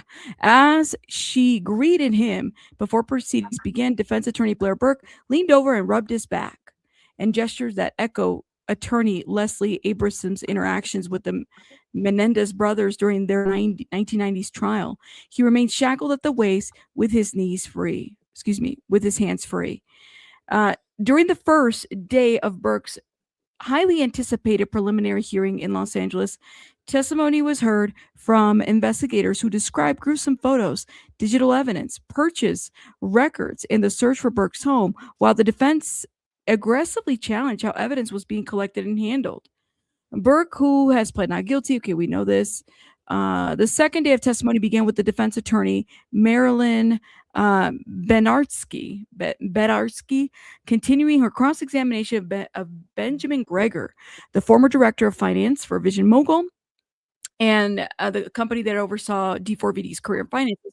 Gregor testified that nearly all financial matters were handled through Burke's mother, Colleen Burke, whom he said he communicated with roughly 10 times a month between 2024 and 2025. According to Gregor, Colleen managed Burke's account, transferred money, monitored balances, and paid his credit card bill.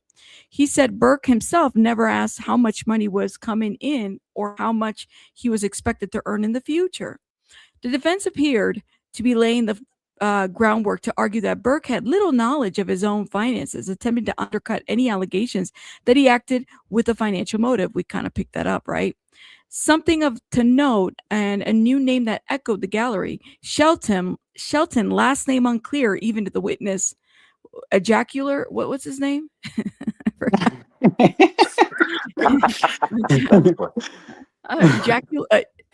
Sorry. Jacule or something like that. All I heard was ejaculate. Oh Lord, let me stop. Gregor testified that Shelton was a live-in security for the singer. Gregor said security guard Shelton lived at Burke's home for about 6 months, though he testified he never discussed what occurred inside the residence with Shelton's present. The defense also questioned Gregor about encrypted messages services used by Colleen Burke, which was discussed at length Tuesday during the direct examination. Gregor said that she became concerned about the security of her communication after personal information was being leaked to the media. Bernardsky later attempted to question Gregor about Burke's charitable giving and a trust known as the Thorn Rose Trust. Thorn Rose Trust, not the other, not the Congo, whatever the hell we called it. But prosecutors repeatedly objected on relevant grounds, and Judge Olimendo sustained the objection, explaining the line of questioning was not relevant to determine probable cause. It was clear the defense was attempting to show Burke gave to charity, but without a jury present, the point did seem to be moot. Yeah, why would you? Okay. On redirect, prosecutors tried to further reveal. Oh shit. So okay. Go. Can you see the page, Joe, for Liberties? Yes, I can. Go ahead and read on redirect, please. Yeah. On redirect, prosecutors tried to further reveal the extent of Burke's involvement in his own finances, aiming to show that he was, they emphasized, he was involved after all. Although Gregor acknowledged Burke bought homes and signed contracts involving money, he testified that he personally never reviewed financial matters with the singer one-on-one. ADA Beth Silverman noted that Burke had a separate bank account and a separate credit card and that he managed himself. Gregor said he was unaware. Silverman then moved to questions surrounding 14-year-old Celeste. When asked, Gregor testified he never discussed travel plans involving Burke and Celeste with Burke's mother or former manager Josh Marshall, including whether Burke had purchased airline tickets for Celeste to travel to London.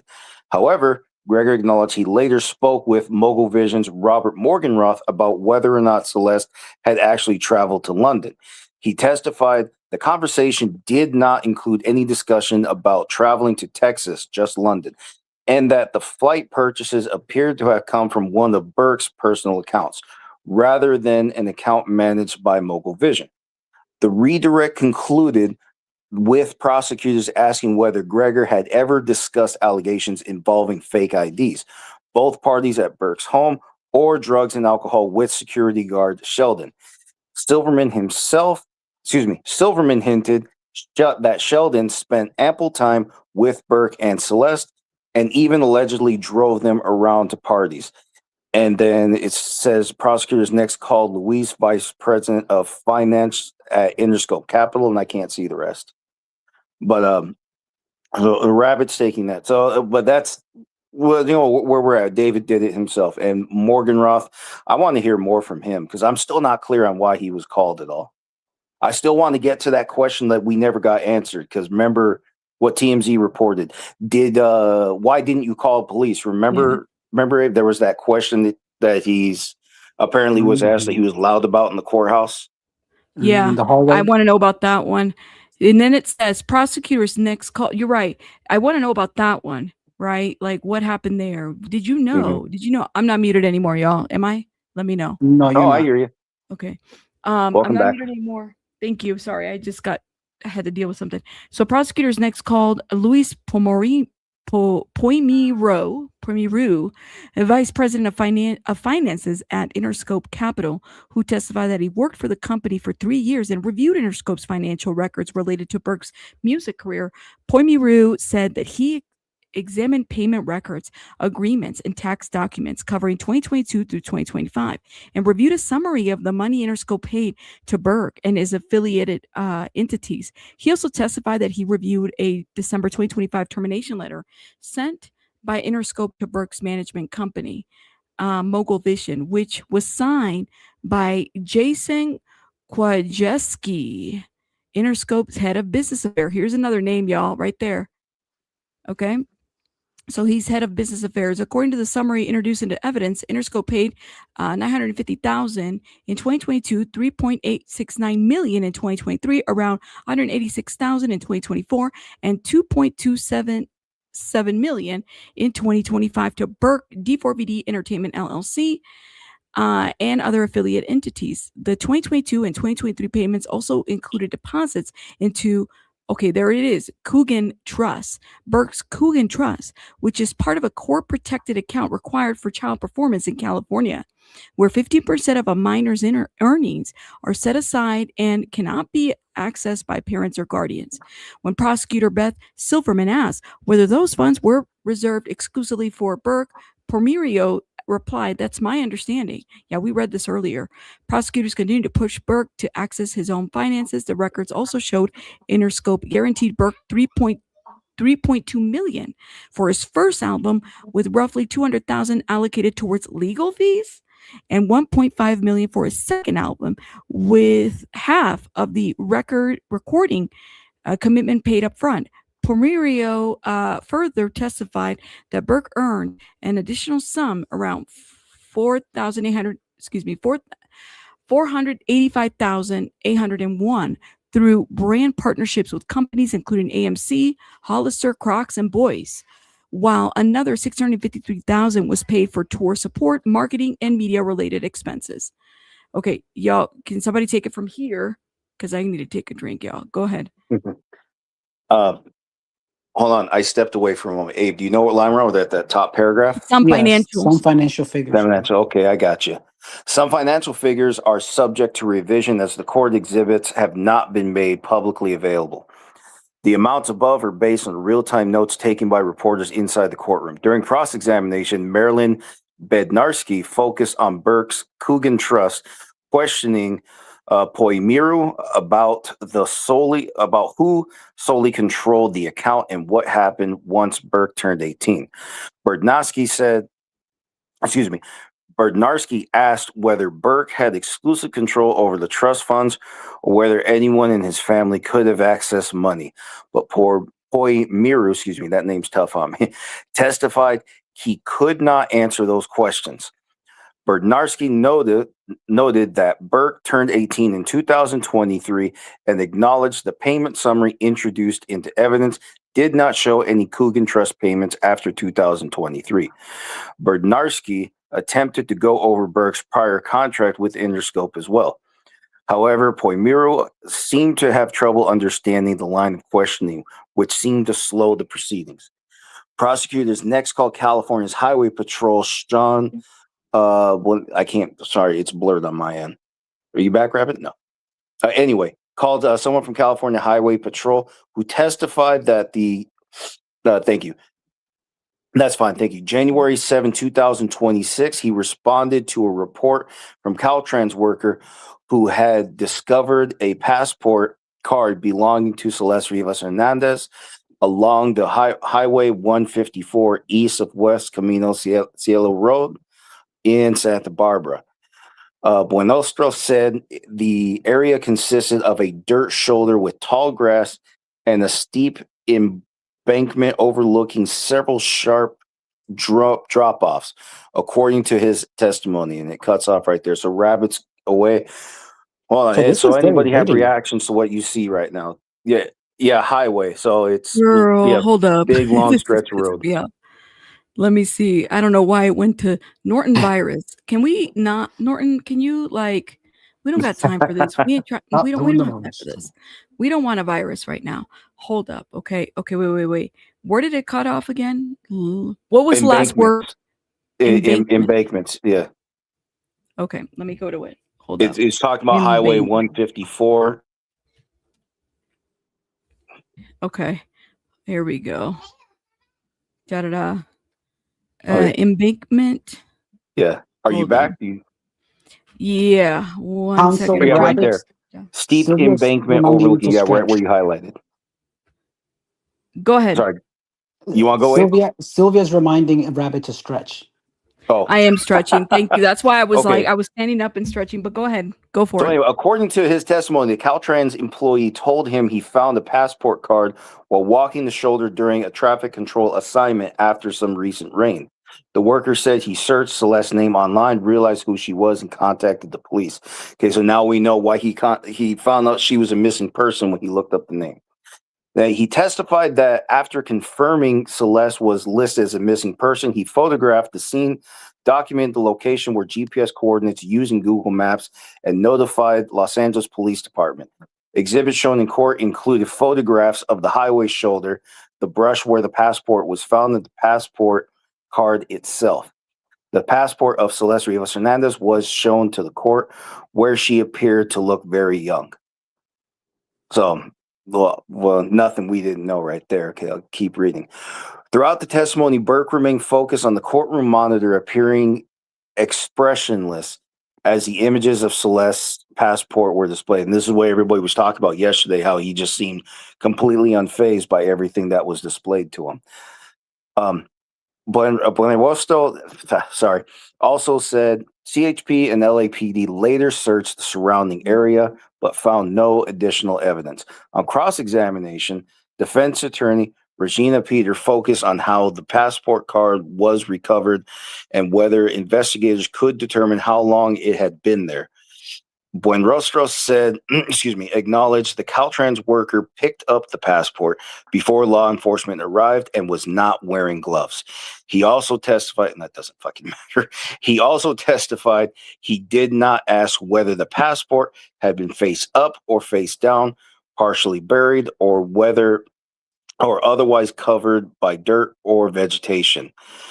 Buenrostro said he was unaware whether the passport card was ever tested for fingerprints and agreed he could not determine whether it had been dropped recently or carried to the location by weather or storm. Peter also questioned why Buenrostro photographed himself only pointing toward the area where the passport had been found instead of taking a photograph of the exact location itself. A Google Maps exhibit introduced by the defense appeared to place GPS pin on the highway rather than in the dirt shoulder. Buenrostro said he placed the marker using the satellite map view. He still claimed, he still claimed that the coordinates he documented were accurate to the best of his ability. I'm going to have to wait for the host. Okay, you're back. Okay. Before lunch, prosecutors called LAPD criminalist Chelsea Murillo, a forensic field investor with a department scientific investigation division, who testified she processed more than 230 crime scenes over her 7-year career. As prosecutors displayed photographs of the vehicle, she testified that the entire exterior was coated with a noticeable layer of dust, leading her to believe it had been sitting undisturbed for some time. She also described a strong odor consistent with decomposing body. Well, there you go. Based on her training and experience, and noted insect activity inside the vehicle's front trunk or frunk. Additional photographs introduced into evidence showed the Tesla interior, where investigators documented Numerous air fresheners scattered throughout the cabin and the trunk, most concentrated in the center console, along with a bottle of Purell hand sanitizer. One of the air fresheners displayed the phrase, "Love is in the air." Motherfucker. And she will return after lunch. So anyway, is that Man, the that end of was the a article? long read. That's the end of the article. Are you Yeah, who go wrote get that? some water?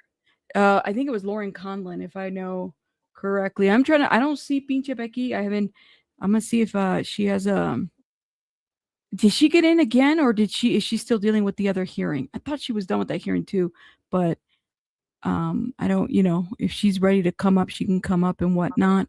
Otherwise, we can continue. But you guys got to make sure you get something to eat or stretch out and do all that stuff. Yeah, give me a minute. I'm just gonna get a Go drink do of that. water. All right, y'all give us a minute, okay? Because we're gonna get our stuff together here. I got it, Flojo. I'm sorry, Flojo. I did not forget about you. I promise. Sorry, I just got distracted over here. Give me 1 second. 1 second. All right, 1 sec, y'all.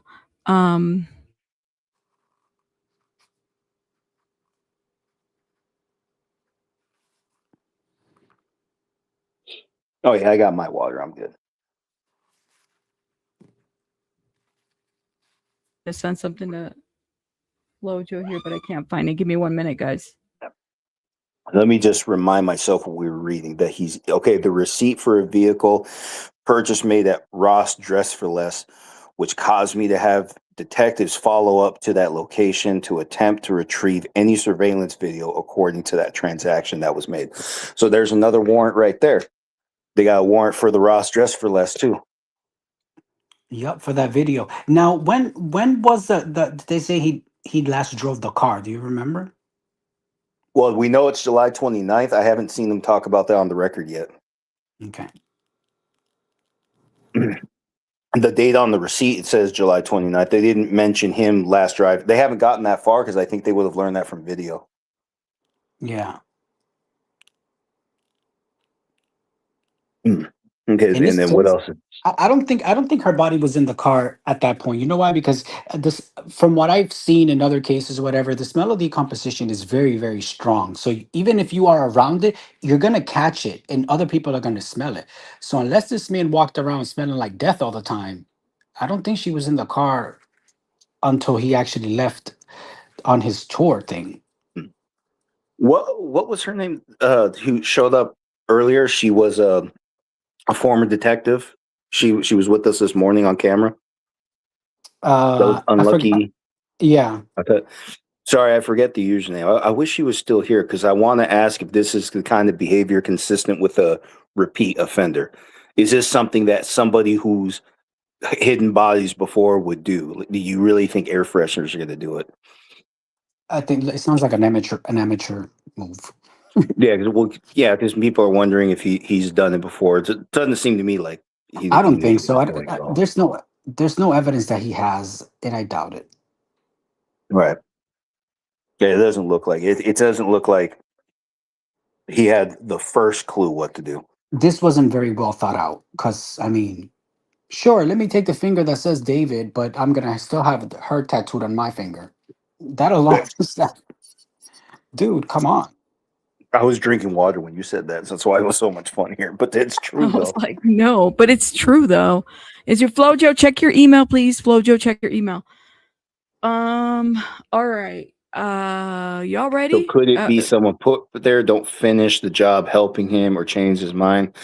All the evidence is looking like Chloe said, he's just behavior of a dingbat, and all the evidence is really pointing to him right now.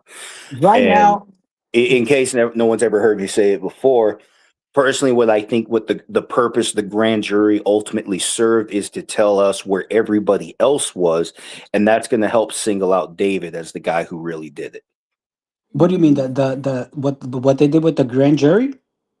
Yeah, so you have, remember, a bunch of people were at that house. So you had Morgan Roth was at the house. Who knows? The thing is, so we don't know exactly when they were questioning, so I couldn't be that precise. But my best guess is from April 23rd to May 5th. So that's a big point of interest for prosecution. So now in they this want to know case, what's up. in this case, they did an investigative grand jury to compel witnesses to come testify, not to get an indictment. Right. No, I get that, but that's what I'm saying. So they use it to investigate, and they get the witness statements. So I guess, yeah, like you said, they didn't move forward with an indictment, but they still keep the testimony on hand, and they lock in the stories like that. So now it could go to the court like that theoretically. Okay. So what I'm saying is what purpose I think it ultimately served is now whoever testified, other than the expert witnesses, the cops obviously, but anybody else who would have gone in and out of the house around that time, we know where all of them were. And when we have to actually get to that point, because I think ultimately what that's going to do is serve a purpose to show where everybody else was, including Dave. He didn't testify, but if we know that nobody else was involved from the April 23rd, 2025 on until May 5th, the same year, it seems like that's what I'm guessing right now, since we won't have all the transcripts available yet. But that's what I'm guessing is they just wanted to figure out what everybody else was doing around that time, so they could not and I don't say single out to be unfair, but I mean it's just deductive reasoning. If everybody else who had access to that house was somewhere else and not David, well, then that helps implicate he's the one with the opportunity to do it. And they can also, narrow down what he was doing, because he's a public figure. So there's a lot of things that were tracked on his tour dates, his travel dates. So they are going to be able to narrow that down and put into context what he was doing in the time that he had to actually do the crime. Yeah. Let's okay. It's quick little summary of where we left off. Are you guys ready to go? So Yes, I am. I highlighted the question who was being questioned? Briars is right? Yeah. Buyers. Okay.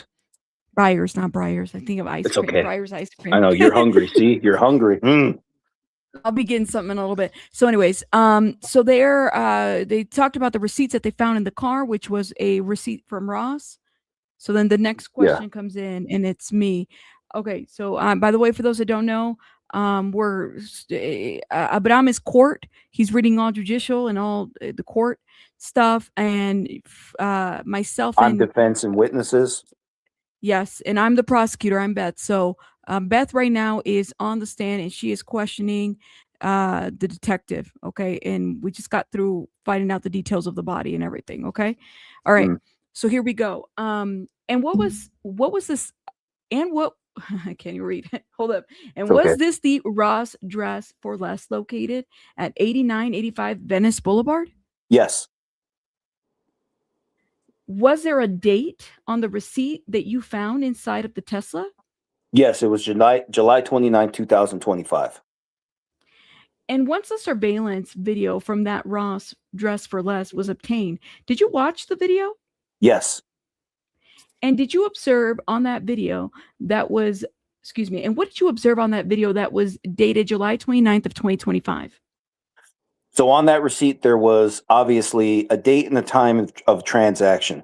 So the surveillance video was from that transaction. And at that point, observed an individual making that transaction who I later determined to be the defendant, Mr. Burke. Okay. Did you obtain any other surveillance videos with respects to the defendant and that black Tesla? Yes, there was surveillance video from numerous places that we actually recovered during our investigation. And what surveillance video did you observe regarding the defendant and the interacting with that black Tesla that's registered to him? I observed the video of that Tesla driving through kind of the Hollywood, or not Hollywood, Culver City, Los Angeles area, which appeared to be the route to and from what was later determined to be his residence address. And where is that? That was 1368 Doheny Place, which there is some confusion with. 1368 is also identified as Virial. Street signs are posted as Doheny Place, but then certain search engines like Google, Video comes up as that address. but they are not the same place. 1368 Video and Doheny are one in the same. But they are the same place, I think it says.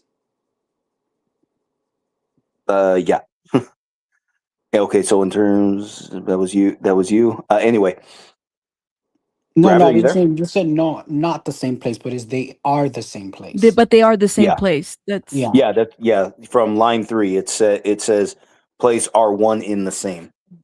Mm-hmm. And go ahead. Okay. That In was terms the question. in terms of that 1368 Doheny Place address, is that an address in the West Hollywood Hills? Yes. Okay. Did you also obtain iCloud records registered to the defendant? Yes. And did those show anything with respect to the defendant's interactions with the same black Tesla?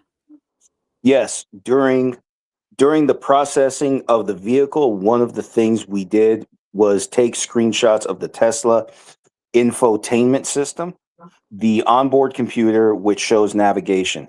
It shows connects and disconnects from cell phones.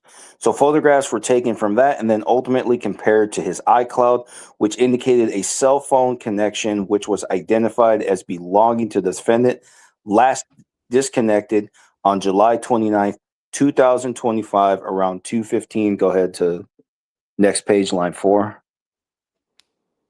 Around 2:15, 2:18 p.m. So that was the same day, the July 29th date, the same day as the receipt in the Tesla that you observed on September 9th of 2025, correct? Yes, correct. Did it appear that that was the last connection and then disconnection of his phone to the Tesla? Yes. Did he have his phone programmed into the Tesla by a certain name? Yes, it's an iPhone 6. It's an iPhone 16, and the name of that phone was Tranquilizer. Did you determine whether that phone title or name Tranquilizer was associated with his iCloud account? Yes, during a Celebrate or an extraction of his iCloud, the reader associated that iPhone to his email address, which was associated with his iCloud. Well, Wow. when you That's me, right? say, no, it's me. Oh. Well, when you say his email address, was there only one email address associated with this defendant? No, there was multiple. And then this is for me. From Ms. Burke. Your Honor, we would raise an objection here as to this being improper opinion and no foundation. The court. Well, lay the foundation as where to the information was coming from and how. Sure. How did you determine that the defendant, in fact, had multiple email accounts? I authored a search warrant to Apple requesting information. So I wrote a search warrant for his name, his birth date, and associated address that I knew, including his Texas addresses, as well as his Los Angeles addresses, his known phone numbers, wrote that information to Apple requesting any and all records. And Apple in turn provided a return which identified multiple email addresses associated with those requested identifiers. Okay, let me stop right here. Becky, so I don't think Becky got in the court. It's okay, Becky. I hope you get some lunch. Hopefully, and then maybe if you want to come up, I don't know if you were going to get into the court at some point, but shout out to Becky. Pinche Becky's in the chat. Y'all make sure you guys show some love. Thank you for joining Rabbit and the panel. Yeah, shout out to your channel. Shout out to you and shout out to everybody. And y'all get us to 1,000 likes. Dude, we're almost there. Let's go. Like today. Hurry up and take your time. Okay. Whatever. All right. Here we go. Yeah, number 11. Number 11. Okay. And were you also able to determine from the records that you received pursuant to search warrants that the defendant owned a particular type of a model or iPhone, the one that was connected to the Tesla?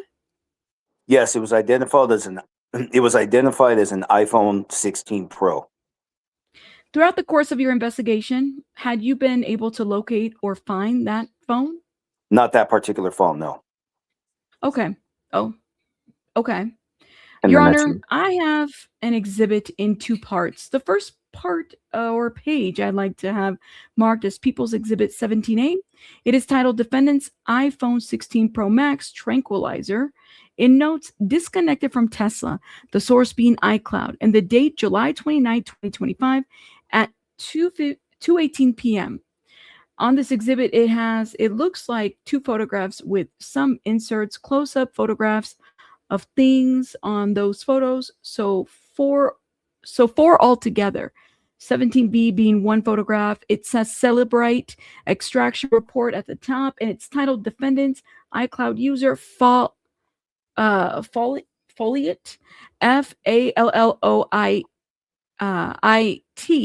00112 at gmail.com.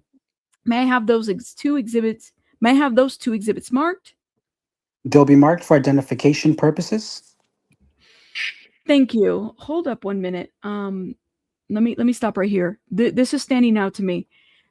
So this is, it says disconnected from the Tesla, the source being the iCloud.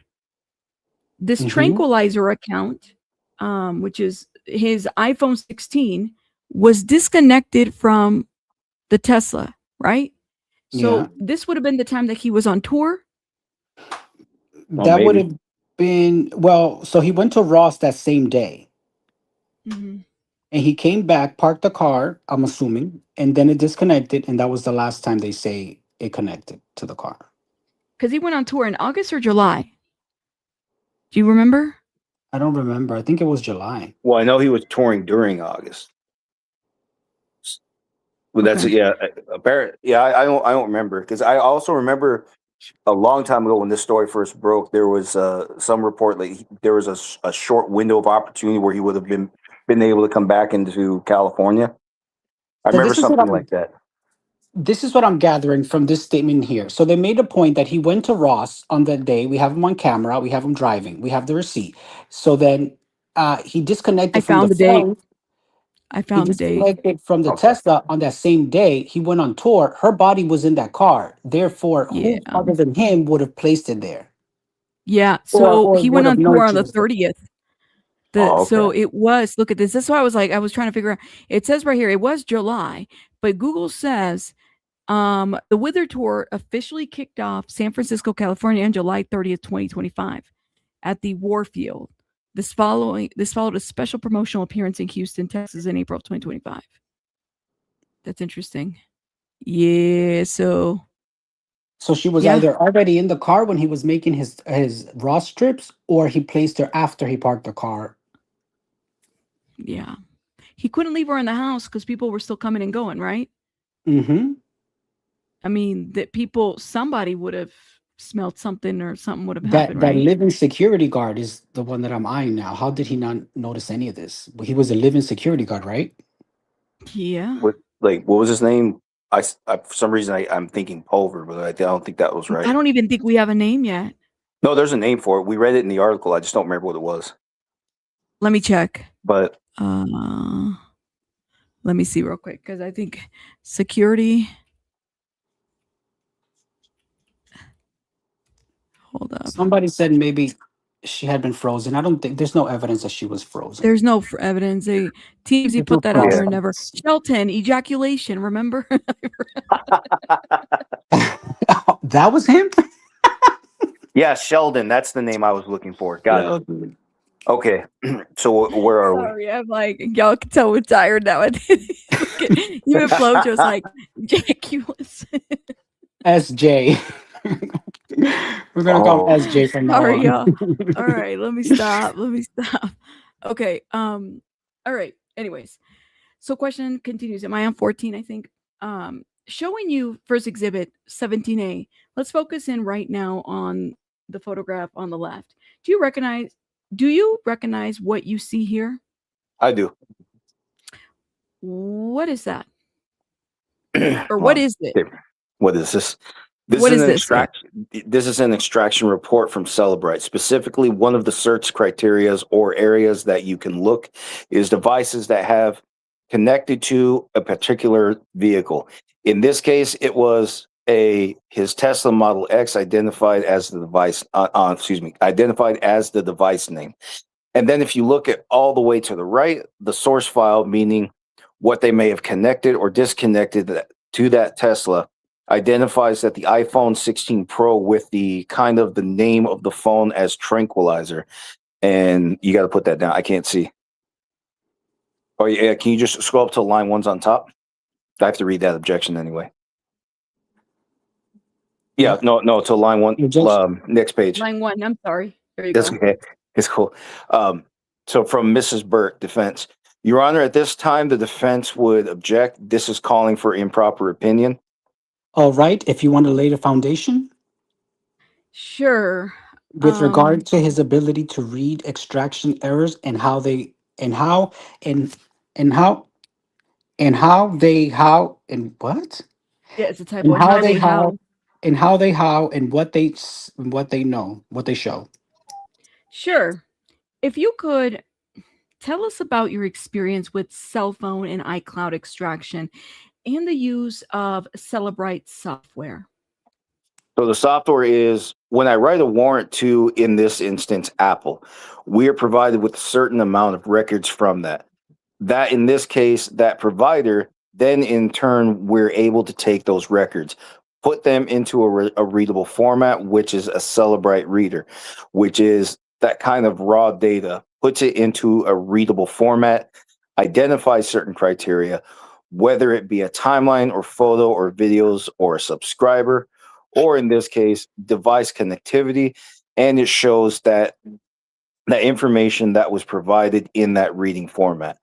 So this is a reader for raw data from cell carrier or social media platform. Question?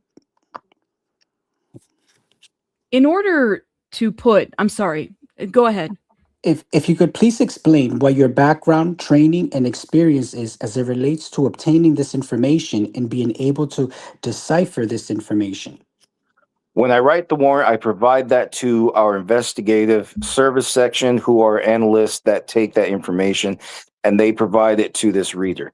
So I don't just physically put it in this reader. I just take the information and look at it as it's in the readable form. So I don't do the parsing. Please go to line 6. I don't do the parsing in the Celebrite. That's done by our analysts. Okay, here we go. So they put it into a software, and that allows you on your own computer at work to look at or read the information. Is that correct? Yes, I'm not analyzing that. I'm looking at a reader that allows that raw data to be read versus kind of computer language, I guess you could say.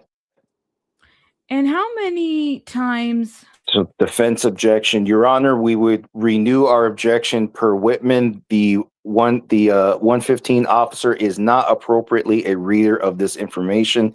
He did not do the extraction. He did not participate in the extraction, and has certainly not presented himself as an expert on these matters.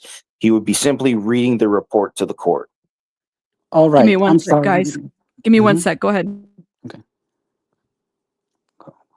All right. I'm sorry, Ms. Silverman.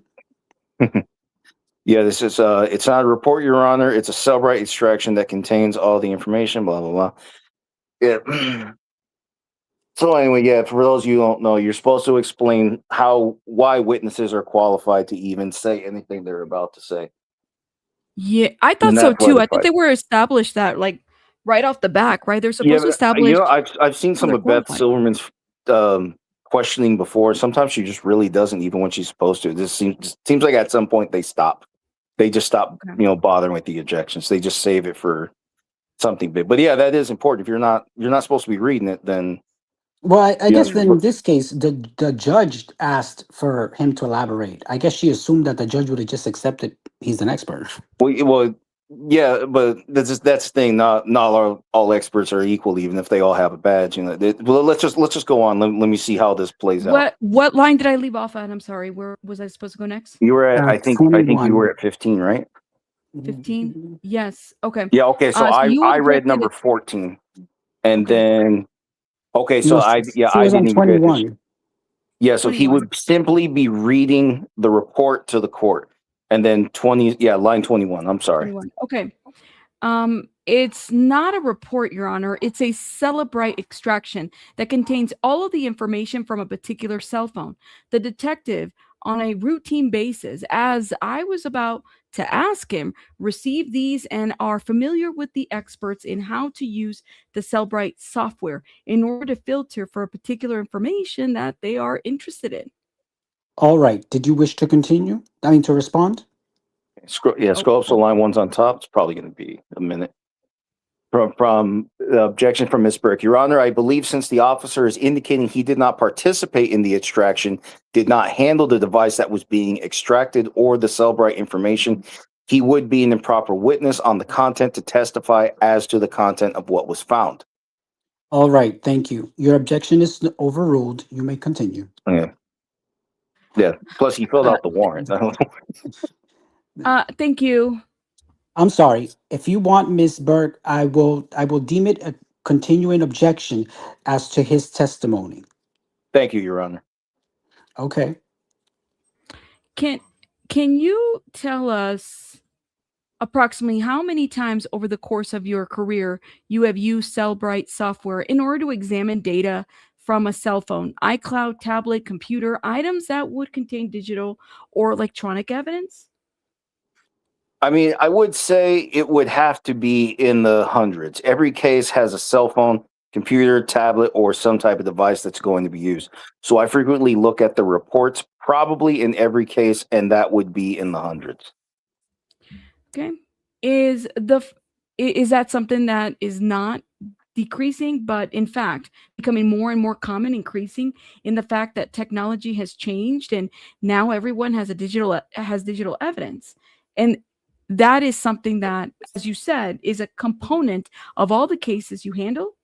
Yes, and goddamn, these questions are getting It's long. a long ass question. Come on, it's like Someone should what have is it at? objected. Yeah, because That's I'm fine. like speculation or some shit like that. I mean, No, it's something else. But yeah, let's continue. all right. And where do you send these devices so that the information or the data contained within them can be extracted and put into readable formats, such as to celebrate what we see here, the exhibits that, oh shit, hold up. The exhibits that we're showing right now, 17A. Yeah, line 7. Thank you. We have use of FBI labs. We have a lab in Orange County. We have the ability to do it in our offices at the Robbery Homicide Division. So these extractions were primarily done by our people at RHD, Robbery Homicide Division. Okay. So not just is it done here in LA County, but it is also done, as you mentioned, in Orange County. And are you also familiar with, or do you communicate often with detectives from other counties, other states across the country? Absolutely. And do you sit down on do you sit on a board for homicide detectives? Oh, hold up. Sorry. Yeah. What was that? 19. Yeah, line 19. Thank you. Yes, I do. And do you often discuss with other homicide detectives digital evidence and how one goes about parsing through or examining digital evidence relevant to an electronic device, such as a cell phone, iCloud, computer, tablet, or computer laptop or tower? Absolutely. I attend Celebrite training as well. And with respect to your communication and meetings and conferences and discussions with detectives around the country, is Celebrite a tool that is used widely? Absolutely. And you said you also received training in Celebrite. Yes. We have in-house training through our Celebrite extraction experts, and I've attended those on more than one occasion. Okay, let's go back to Exhibit 17A. So does this item here on the left side appear to be on the top of a Celebrite report? Yes. And if we look at the left side where it says extraction report, is it specific to a particular item for which you wrote a search warrant and received evidence? Yes, it's a return from the iCloud warrant that I wrote to Apple regarding Mr. Burke. Okay. And does Celebrite allow you to filter or look for certain evidence within a device? Right there. Yes, there are search options within the report, the reader. For instance, can you search for things like, or filter for things like email addresses? Yes. Can you filter for contacts? Yes. Can you filter for any devices that were connected to the cloud, that were connected to the cloud? The iCloud? Yes. The iCloud, sorry. Can you filter for dates and times? Yes. Can you also filter for connectivity to various items, such as vehicle, like a Tesla? Yes. Can you also filter for artifacts, whether that be photographs, images, videos, things of that nature? Yes. Okay, so looking again at Exhibit 17A, does this particular report indicate or provide information regarding the defendant's iCloud and the connection to a Tesla Model X? Yes. The black Tesla at the tow yard, what model was that? Model X. And in this same document, I understand this is just the top of it.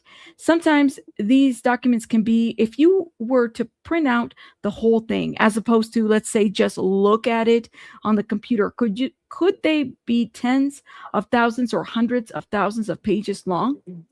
Oh, yes. And this iCloud return was, I think, 6 or 8 terabytes. It's not really realistic to print it out sheet for sheet. Yeah. When you say 6 to 8 terabytes, you're talking about 6 to 8 terabytes of data?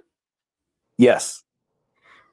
So if you're talking about the volume of evidence, what would be consistent with that? In other words, would you be able to, without software, to filter for certain specific types of evidence? Would you be able to read through 6 to 8 terabytes of data? No, that's not. And then it goes to you. Oh, okay. And No. you said no.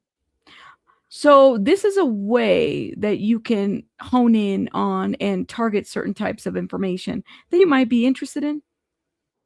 Yes, like you mentioned, dates, email addresses, phone numbers, contacts, those types of search criteria. Okay, so if we look over to the right where we see a red box where it says source file, what do we see there? Source file is referring to the iPhone 16 Pro that I mentioned earlier, and the name of that phone, which was seen before the parentheses of tranquilizer. And looking at the little inset box below where have a little red line with a call out, which enlarges this information. Does this source file show tranquilizer and in a parentheses iPhone 16 Pro? Yes. Looking at the photograph to the right in People's Exhibit 17A, what is this a photograph of? This is a photograph I had mentioned earlier of the infotainment system, the display of Mr. Burke's Tesla that was in impound. Okay. And the very first item where there is a red box and then again a line which a little call out inset below, what does that say? It says tranquilizer and it gives the date of July 29th and identifying it as an Apple iPhone. And July 29th being the set that you indicate as the last time that iPhone 16 Pro connected to the black Tesla Model X. Yes. Okay, let's look at 17B. Is this another Celebrite extraction report or at least the top of it? Yes, from the same iCloud return. And this one is titled Defendant's iCloud User with the Follow It 00112, correct? Correct. And what did you find in this particular filter of the extraction from the iCloud? So what I had written for Mr. Burke's iCloud, that was one of the emails that was provided by Apple as belonging to him. I believe that one is the one that contained the most data in it. And then it had also, as according to this report, associates that Tranquilizer iPhone 16 to that Gmail address. Okay, now, did this Tesla infotainment system contain numerous addresses in addition to the defendant's residence, which we talked about already, that being that 1368 Vireo or Dokini Place address? Yes. And were there any locations within the computer system or infotainment system that was of interest to you with respects to the investigation? Yes, there was reference in the infotainment system to a charging station on July 29th. And then as the investigation kind of evolved, there was a trip identified in the navigation that showed a trip to Santa Barbara Lake Cachuma, I think it was. And And within the Lake Cachuma or the Santa Barbara County area, in addition to Lake Cachuma, was there also an address for navigation to a charger area in the Santa Ynez Valley? Yes. And with respect to both the Lake Cachuma and Santa Barbara Ynez Valley location, was there a location or, excuse me, a time range for that? There was so on the screenshots of the infotainment system, they're identified by dates. So you had July dates, which referenced the 1368 Vireo home address of Mr. Burke. And then in May, there was identification to the Lake Cachuma Santa Ynez trip. Okay. And you also mentioned that you reviewed a significant amount of surveillance video. Did you also review neighborhood surveillance video for the defendants around the defendant's residence from Doheny Drive? Yes. From July 29th, that same date, that was the last date his phone connected to the Tesla, and the same date where he went to the Ross Dress for Less that matches up to the receipt that you found inside the Tesla during processing. Yes, recover the video from residence address on Doheny that had cameras that covered both Doheny Drive and Doheny Place. And did you observe with respect to the date of July 29th regarding, and what did you observe with respect to the date of July 29th regarding the neighborhood surveillance video? So on the camera that faces Doheny Drive, I observed the black Tesla down Doheny Drive. And as it goes out of frame, I was right at Bluebird. So the vehicle passes the camera. The vehicle passes the camera, and is out of frame. Okay, hold up 1 minute. And then check the private chat, Joe, when you get a minute. Sure. Okay. The next question. Wait, you're still reading. Sorry line 18. So I'm at line 18. All right, yes. My mistake. Sorry about that. So the vehicle is out of frame. Okay. And then maybe 2 minutes later, I reviewed the camera that covers Doheny Place, which when you look at a map, almost looks like an alley, but it's an actual street. You see Mr. Burke walking down the alley and into the front door of his residence at 1368. When you said kind of looks like an alley, is that consistent with the streets within the Hollywood Hills area that are very narrow streets? Yes. Your Honor, I have another exhibit. It has a photograph on it with a close-up or call-out of an enlargement. So there is two photographs. It is titled Screenshot of Defendant Returning Home After Parking Tesla on Bluebird Avenue, July 29th, 2025 at 2:20 p.m. May this be marked, please, as People's Exhibit 18? So marked. Thank you. Showing you Exhibit 18. Do you recognize what you do you recognize what you see here? So yes. So to the left that's Doheny Place, a very narrow street. The residences are really, as you look at the photo, only on the right-hand side. The left-hand side is the back of the residences that are on Doheny Drive. So that's kind of a north to south look. Okay. Hold up 1 minute. Okay. And in the video, okay, you're still on 19, dude. Oh, that is me. I'm sorry. I got used to cutting. I'm sorry.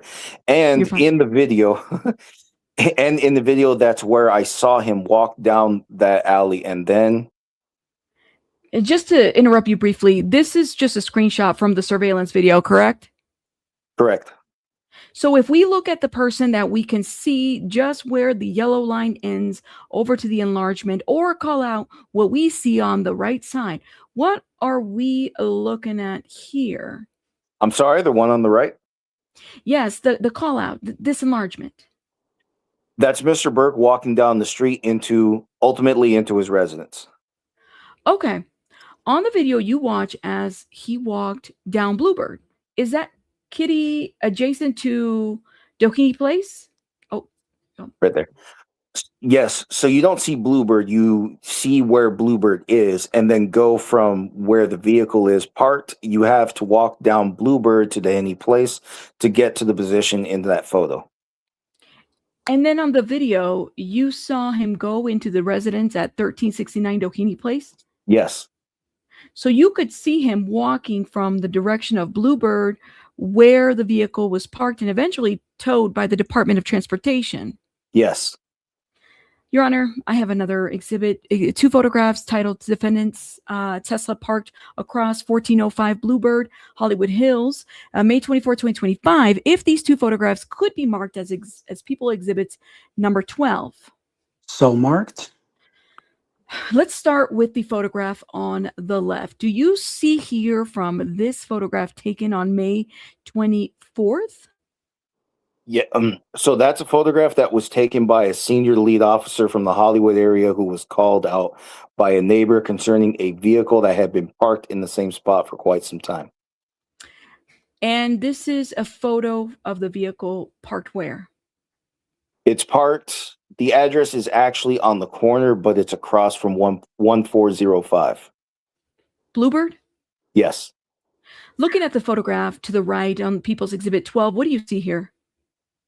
That's the rear of the vehicle. The photograph was taken to identify the license plate of that vehicle and some damage to the kind of rear trunk portion. Now, did you also review data from license plate readers or the LPRS showing that Tesla parked at that same location that it was recovered from, where the vehicle remained after July 29th of 2025 until it was eventually towed? Yes, I conducted a license plate reader search, which identifies when police cars drive by that are equipped with automated license plates readers. They can able to identify vehicles. So I conducted a search from July 29th on this vehicle's license plate, and the vehicle remained in that same spot on multiple hits on that license plate reader up until September 5th, when it was eventually towed by DOT, Department of Transportation. Man, side note, these are long-winded questions from Beth. Let me just say that much. Yeah, she does that a lot. Yeah, it's crazy work. During the investigation, you and your partner were conducting on this deceased female dismembered in the trunk of the defendant's Tesla. Were you notified at some point that an individual by the name of Jesus Rivas called LAPD communication regarding his daughter? Yes, on September 10th, Mr. Rivas did call communications, and that information was forwarded to my cell phone of my partner, So we made a subsequent follow-up phone call to Mr. Rivas. Keep going. Oh, wait, sorry. No, that was me. Now, you want me to keep? Now, I got it. Now, you testified at the beginning today that on September 8th, you were called out to this police tow yard with respect to a deceased female being found in the front trunk of the Tesla. Yes. When you went out to the tow yard on September 8th, were there media cameras and media attention that day or the following day? There was media. Helicopter during the investigation, and then as that vehicle was being towed away, there was attempts by media to follow that impound. Jesus. I know, right? They were like on it quick. Yes, they were. That was the day. I bet you it was You're TMZ. right. I bet you it was Harvey. It was TMZ. I know, in his moped. The People Squad. All right. When you say towed away, you mean as you caused to have the Tesla towed from the impound yard to Piper Tech for processing? Correct. And the media attention that was generated, did Mr. Rivas tell you that you had observed the media attention or the coverage, that he was concerned that perhaps the unidentified decedent in fact was his daughter? Your Honor, I believe this calls for hearsay. Calls for what? Hearsay. All right, people. I think the detective testified that he's been employed for 26 years. I don't believe this was personal knowledge. He didn't interview the witness. Can you read back? Sure. I can just rephrase, Your Honor. All right. So after you were notified that Mr. Rivas called LAPD Communications, did you eventually speak with him? Yes. And did you also speak with or use his son as an interpreter? Yes. Okay. And did Mr. Rivas communicate with you that based on the media attention that he suspected that his daughter might be the deceased female in the front trunk of this Tesla? Yes. Were you also provided with 2 phone numbers for his daughter? Yes. Oh, that's why. And did you write search warrants for both of those phone numbers? Yes. One of those phone numbers was that 951-550 Blank, Go blank, ahead. blank. blank. That's- Redacted. Yes. Let's do redacted from that point forward. I'm even though it's right there. gonna do redaction. Yeah. Yeah. Did Mr. Rivas also indicate to you that he suspected that she had a third phone, which he didn't know that was purchased for her by a male? Yes.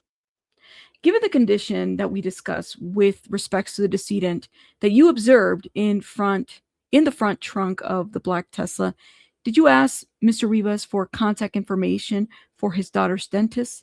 I did. Yes. And did you provide that contact information for his daughter's dentist to the medical examiner's department?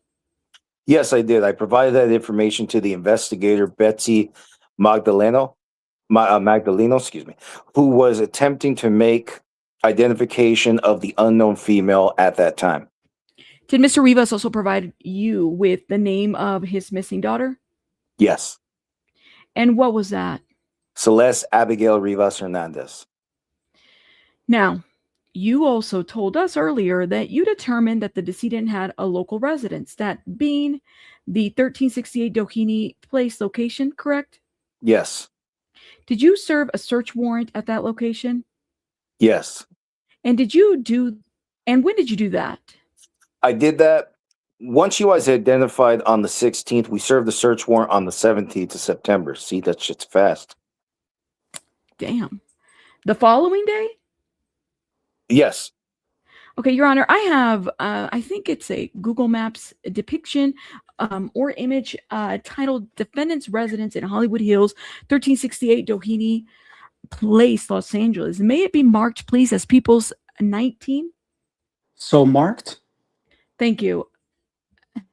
Now, looking at People's 19 to the right of center, there's a red arrow with a white home that appears to be an upside down triangle in shape. And just above it says defendant's house. Do you see that? Yes.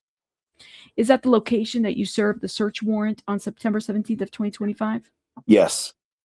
And if you look to the bottom left corner where you see Bluebird Avenue, which is upside down, and above it, it says Tesla Park. Is that the location where you observed the Tesla was previously parked on Bluebird that we looked at in some of these other photographs, and that the senior lead officer had identified as a parking location previously?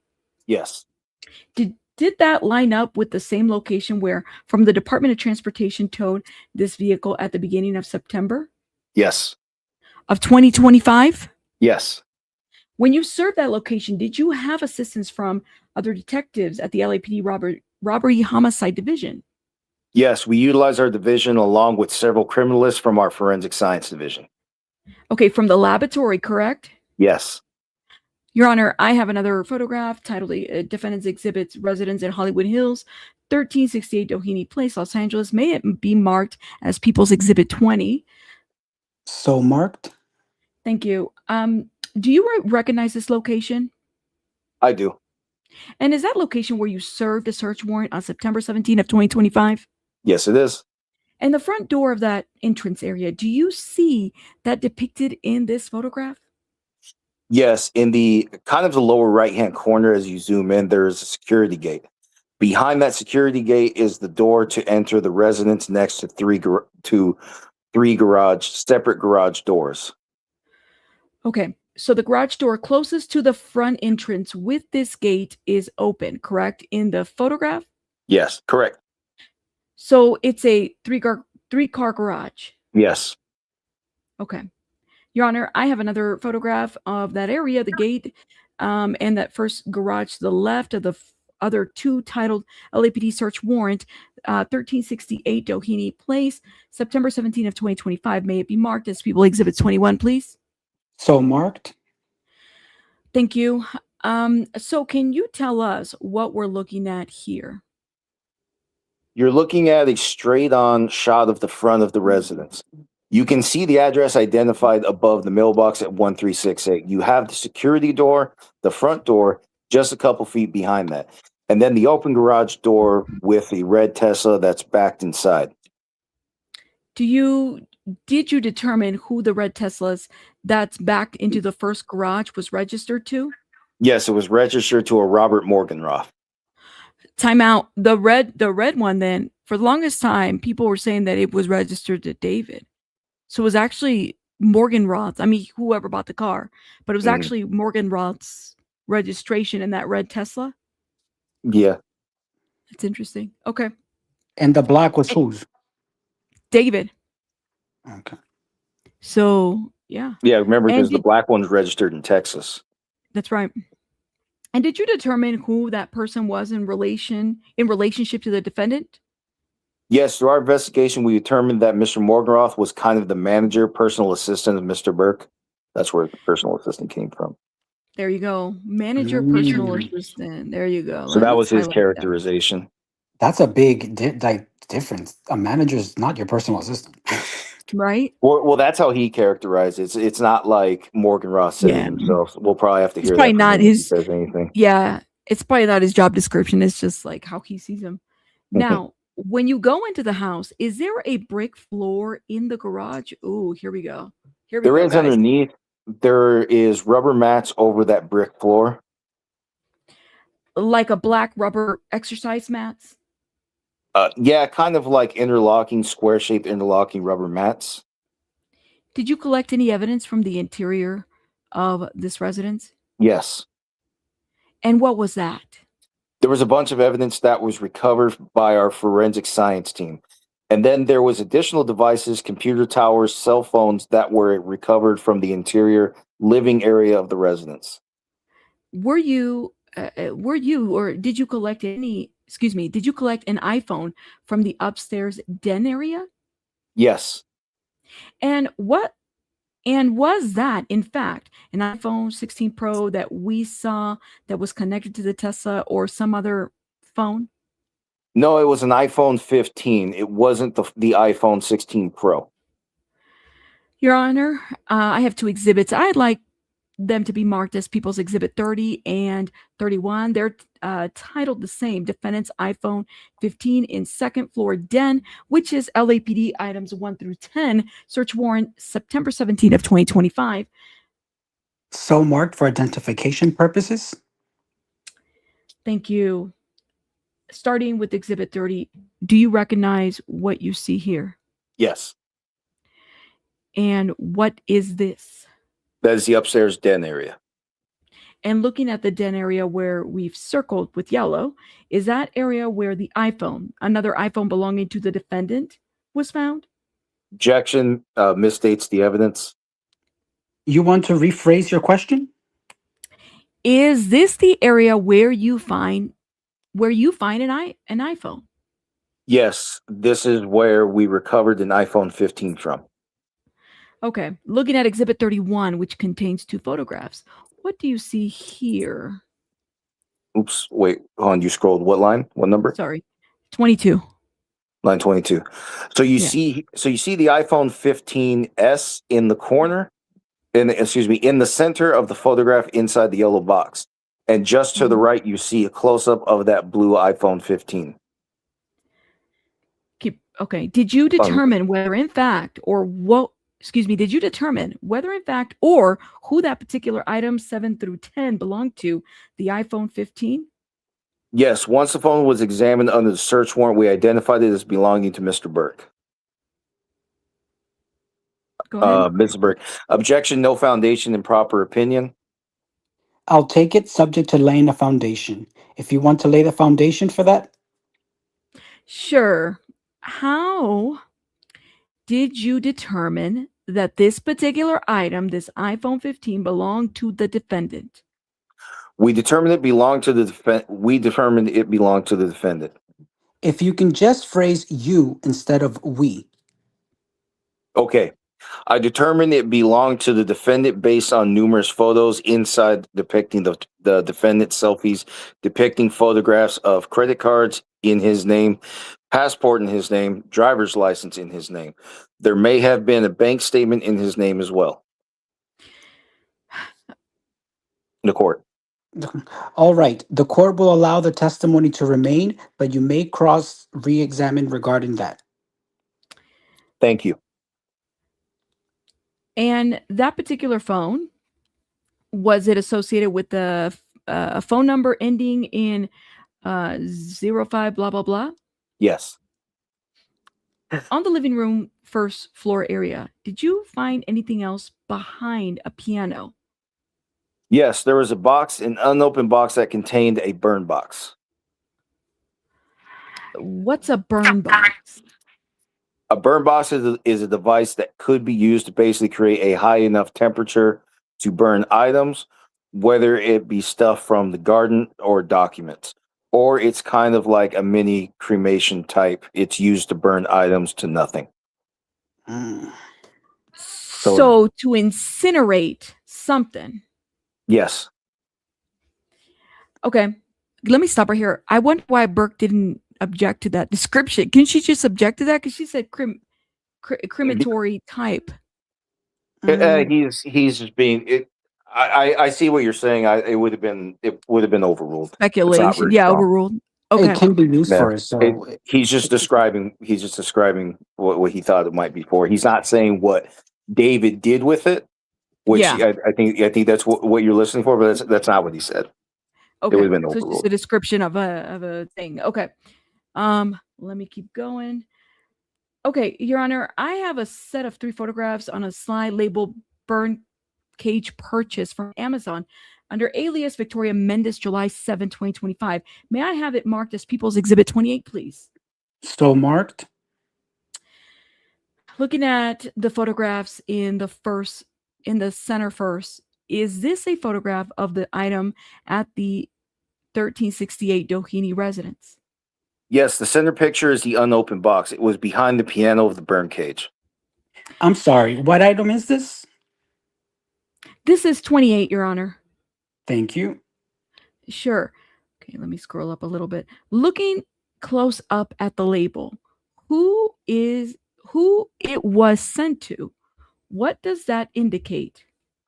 So that indicates the name of Victoria Mendez with the address of 1368 Doheny Place, which later I determined that the Amazon records show you this Victoria Mendez address was associated with the purchaser as Mr. Burke. Okay, did you also find a tower computer in this residence? Yes. Okay, let me go back to, sorry guys. Okay, let me go back on Exhibit 28. If you were to look up this item online under Amazon, is this a photograph that shows what this burn cage or burn box can be used for? Yes. The tower computer, was that submitted to your Forensic Services Division for analysis? Yes. And was there an email associated with this particular electronic device? There were multiple email addresses associated with that. Was there? One of them being the one we had referred to earlier, the FAL follow it 00112@gmail.com. Okay, was there also another email associated with this item, this tower computer that contained another Gmail account that was used to purchase airline tickets? Yes. And was that a Gmail address, BRIMY881@gmail.com? Yes. And were those airline tickets from a particular airline that you also wrote for? Yes, United Airlines. And on the return is where that Brimy address was noted in the records. And was that purchase from United Airlines for 2 different individuals? Yes, there was the airline. United Airlines records reflected the purchaser being David Burke, and for Celeste Rivas and David Burke. Flying from Los Angeles to somewhere? Yes, there was there was a trip to Texas and was also a trip to London, England. Good, now we know. Well, now we know. Okay. Not Now, London, did you Texas. not London, Texas. There you go. It's confirmed. Now, did you also write search warrants for calls, detail records? Yes. I think we talked about iCloud records. Yes. Records from Tesla, Yes. AT&T, Yes. various business records, Yes. Uber. Yes. Did that include Postmates and Home Depot Correct. and Amazon accounts? Yes. Correction. The Amazon was not written by myself.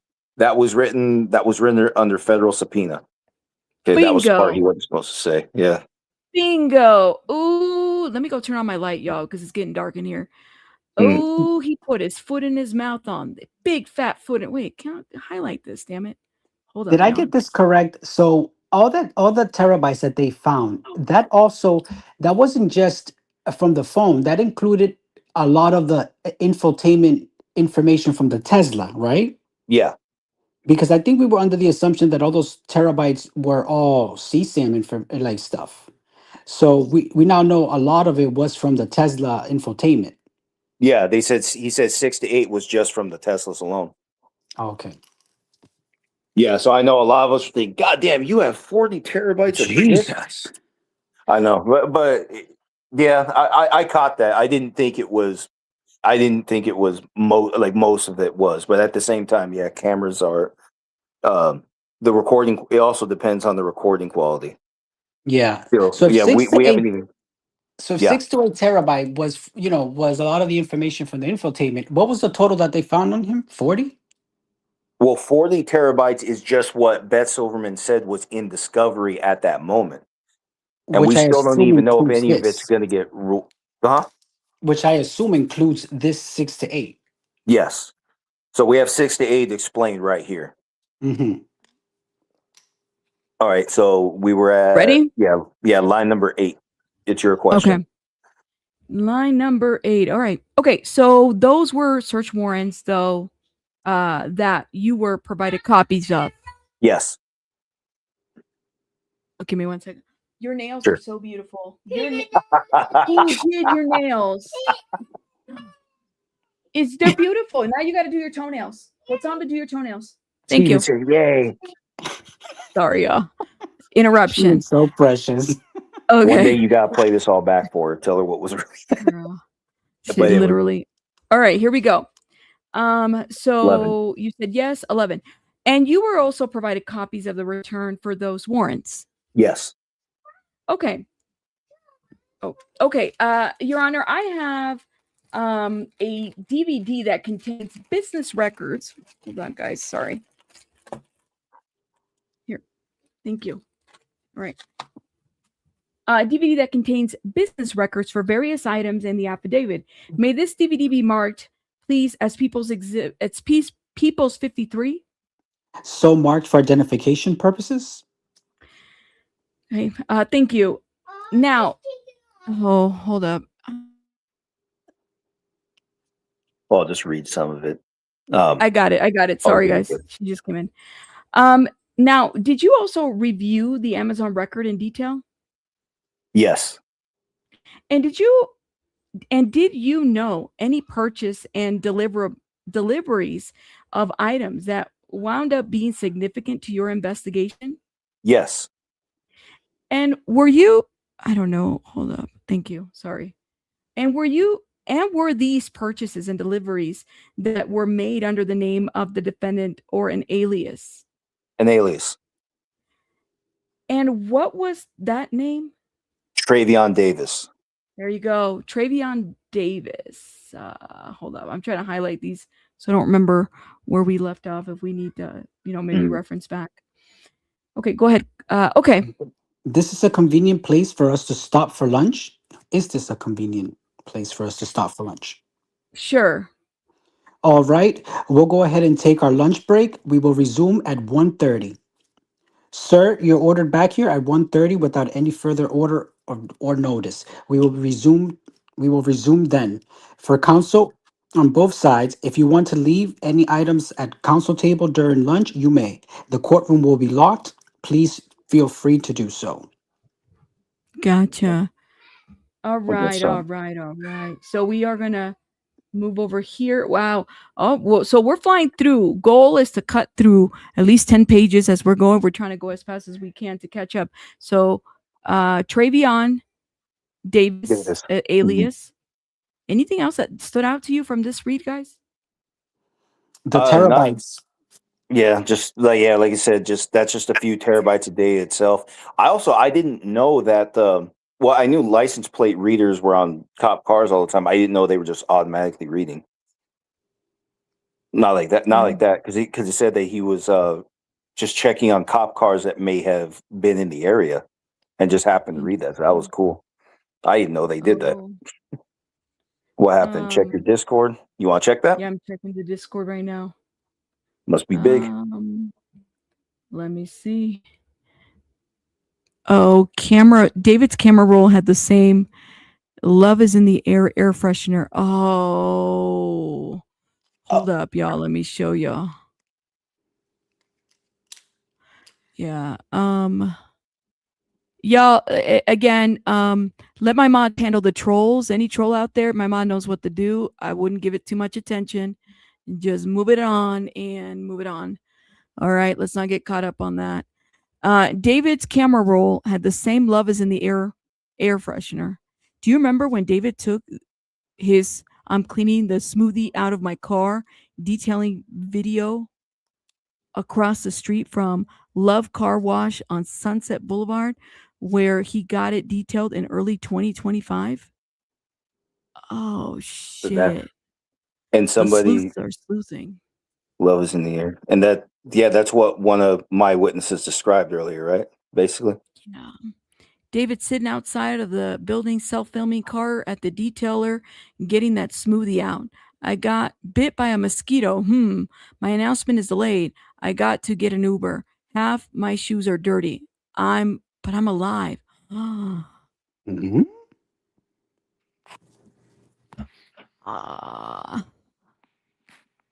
And this was in January?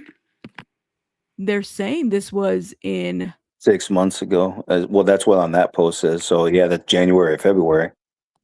That would have been around the time that, she would have already been. Those right? posts are up to date, right?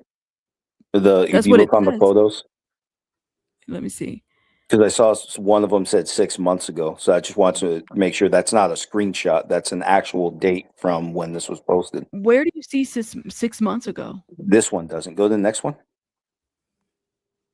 Yeah, see the bottom of this one under Laurel Avenue says 6 months ago. That's on Google, right? That's why That's I'm not his wondering. car. It's just a picture of the car wash, right? Oh, okay, then I don't know when any of this is from. Yeah, this is not. So what they're saying is, do you remember when David took his I'm cleaning the smoothie out of my car detailing video across the street from Love Car Wash on Sunset Boulevard, where he got it detailed in early 2025? Early 2025. Additionally, said it How was before she early? passed. It was before she passed? Yeah, she's saying that in the chat. Apparently she's seen early, this. then if you think early 2025, you're thinking like January, February. If we're saying she passed in April, so yeah, So this I don't would know. have been before. Yeah, this was before. Now that video that we see in where we can't really make out who's driving the car, is that the video that he was talking about during testimony? That he pans in and out of frame into whatever street. I don't know. That's hard to figure out. We're not actually looking at it. I'm not good enough to do that. Because people were saying that was evidence that he moved the car at some point. And I think in testimony, that's the video that shows that he parked the car for the last time. Oh, I don't know. That's interesting. Let me. Oh, okay. I'm gonna email you real quick. I'm sorry. I thought I did, and I didn't. My mind is playing tricks on me. Give me 1 sec, y'all. 1 sec.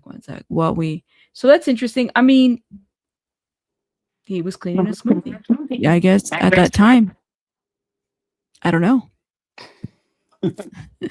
It's something else, man. I swear, it's like I don't know what to make of it sometimes. Do we have any other updates? Is there another recess? I don't Should we see do right now? anything else in the chat. Do y'all see any other updates or anything like that? Let me know. We're doing pretty good, I think. Hopefully we can finish. We gotta fly through though, because we really do. But hold up. Let me make sure I want to send this to. Give me 1 second. Nope, not that.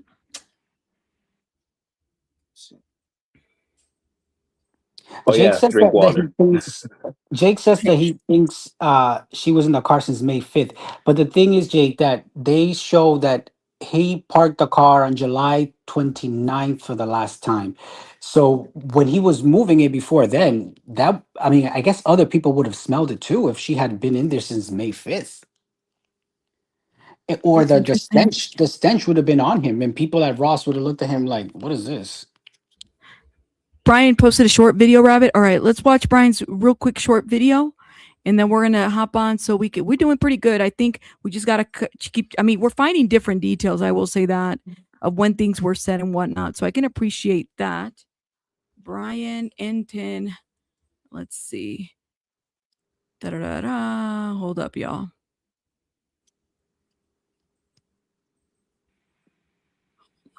And what's been happening inside the David preliminary hearing. Again, this is the only way really to do this because there's no video inside and you can't live tweet. But during breaks, we can give you guys information about what happened. I'm just looking back at the notes. A lot more about David's finances, which I already got into. There was a woman on the stand just now named Chelsea Murillo. She's a criminalist with LAPD for 7 years. This stuff gets gruesome, but she talked about how when they found the Tesla, the first thing she noticed was the smell of a decomposing human body, and that there was significant insect activity that she discovered, and that she discovered multiple air fresheners. So there were allegedly air fresheners inside the car and also in the trunk, which is interesting. Did someone put those air fresheners there to try and hide the smell of a decomposing body? So she was on the stand talking about that. And then again, there was also a lot of talk about the finances. And I told you guys the defense said that David had the potential to make about $19 million if he got the maximum for every album. And it seems the prosecution's trying to make the point that he had a lot to lose and that he killed Celeste Rivas Hernandez out of fear that if it came out that he was with this underage, she came forward and he got in trouble, that his career would be over. So that's the latest. Keep you guys posted. Guys, I wanted to give you another quick update on what's been happening inside the David preliminary hearing. Again, this thoughts, opinions. Hey guys, not much. Not much. I don't think that much has gone on other than just like a part of what we are learning from in this, yesterday's transcripts, the money he had. Yeah, I mean, I guess when we order for the ones for today, we'll find out if we can get through this one. We'll find out tomorrow. Today's, and that'll be good. I'm gonna try to, like I said, I'm gonna try to get to today's so we can review it. But the financials, I think, are very telling, right? But we'll find out more because we're gonna get to the financials here pretty soon as well. A Christmas tree or air freshener can't even get the fast food smell out of your car. Right, Robert? Look, Robert Morgan fart. Yo, that's a good name. I know. What was he thinking about? Because he remember when that dog, not the dog, I'm sorry, the car was impounded, and there was like this image of the car with the Christmas tree on it. Yeah. Was that real? Yeah. When they were towing the car and they were pulling it out, it had the Christmas tree air freshener in there. This is it was yellow, right? No, it was green. It was one of those air fresheners, you know, Those the pine ones. pine ones. And I'll never forget when we were talking about that. Someone was like, if I had a Tesla, I would never put an air freshener tree. And I'm like, well, damn, that's pretty elitist. What's wrong with the air fresheners with the trees? Don't some states give you like a ticket or something for putting that on your Some states don't like you hanging stuff Yeah. from your car. I don't think that's against the law here, but there are a lot of things that the vehicle codes people do and they shouldn't. Like in our state in California, your front license plate is supposed to be fixed on the bumper. People still put it on the windshield. Cops, I almost never see cops get busted for it, but they can. Yeah. So I don't know. I don't know if it's something that nobody enforces, but yeah, I don't know. I've never been busted for it. I actually don't know. I also just don't do it. I just clean my I truck. think some states, well, some states might be a little bit different, right? Like literally some of them. Well, I was telling you, for celebrities, look at the name of this user. I think it's actually kind of funny. I was wondering where you got that from. I was like, sorry. Is that what he y'all, looks I'm like too? Or isn't that's- Robert a little that's- darker? No, he looks like this is Robert Morgenroth. Well, That is his photo? That is his photo. Wow. That's the guy. So that's why I was like, Lord have mercy. He said, mind you, they still went back and got the Tesla after they did. That Tesla was sitting there up until the last day they had to auction it off. And then they yeah. Oh, cool. Yeah, hold up. How did they get the smell out of that car? Because I don't think that's a smell you can easily get rid of. No, right? But Not easily, but I actually knew someone who owned a car where someone had previously died in. But I don't know. But the at level of that stage. decomposition that she had, I mean, there was liquids, a lot of fluid. Yeah, that must have seeped into the carpeting, don't you think? Or they maybe have to not. tear it out. They have to tear it out from the inside out. I mean, they'd have to put everything new. I mean, the only thing is like leave it to the metal and then put new whatever the inside looks like. Because I don't care how much bleach you put or whatever. There's no way. Oh, Abraham dropped. Hold up. Oh, he's I'm still here. Okay. Yeah, I don't know how much. Let me see. Hopefully he'll click the link again. Abraham, if you're in the chat, you dropped. Love. Sent you the photo. So this is like, I don't know if you can see it here, but the Is that the Tesla? right there. Yeah, that's the Tesla. This is the photo that Joe took when he went out there? Yeah, he went out there. And yeah, so they sold it. So David signed what is it? One of them, I forgot what you call them, paperwork that you sign to give like ownership or something like that. I don't know. My donut hasn't kicked in.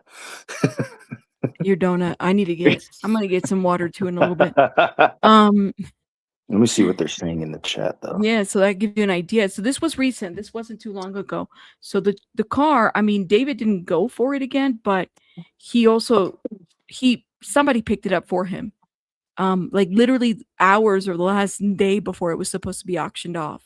Because I remember talking to SF and I was like, SF, what are they gonna do with that car? And he was like, I think it's still in the impound. And it sat in the impound for months. After LAPD was done processing it, they just took it back to the impound and he didn't pick it up till the very last day. I don't know. Yeah, it was like one of those, not power of attorney. It was one of those signed over, like when you sign over a car, like a title sign up or something like that.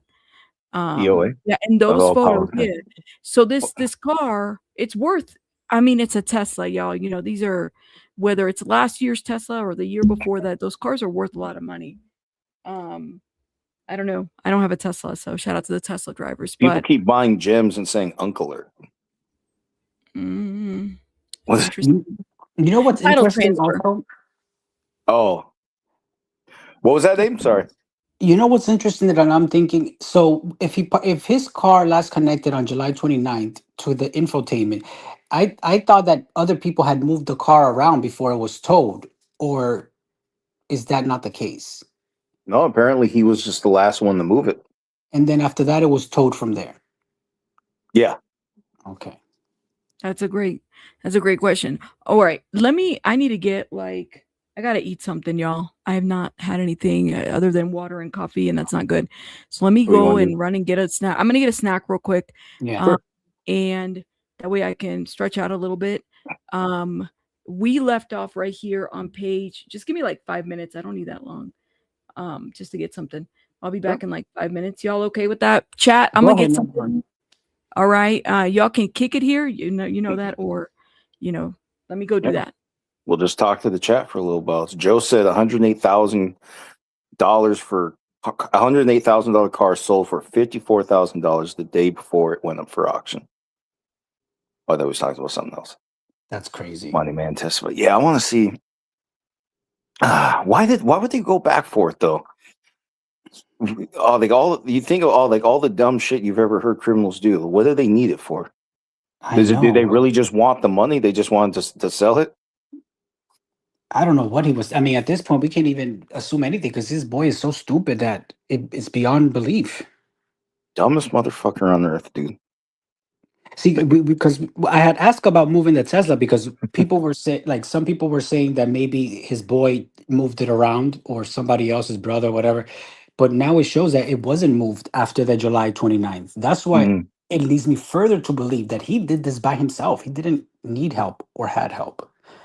Yeah. I'm just now side-eyeing that living security guard because he's a living. You cannot say that's a friend that comes to visit, comes and goes, whatever. This is somebody who lives there.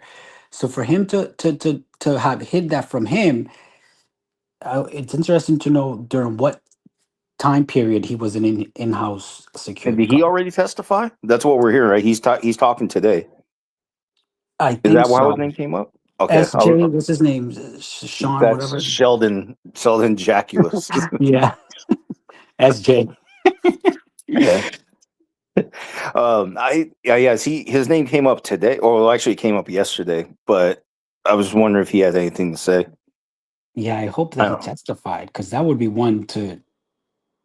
Yeah, I want to know who the hell this guy is because no one's ever heard of him before now, apparently.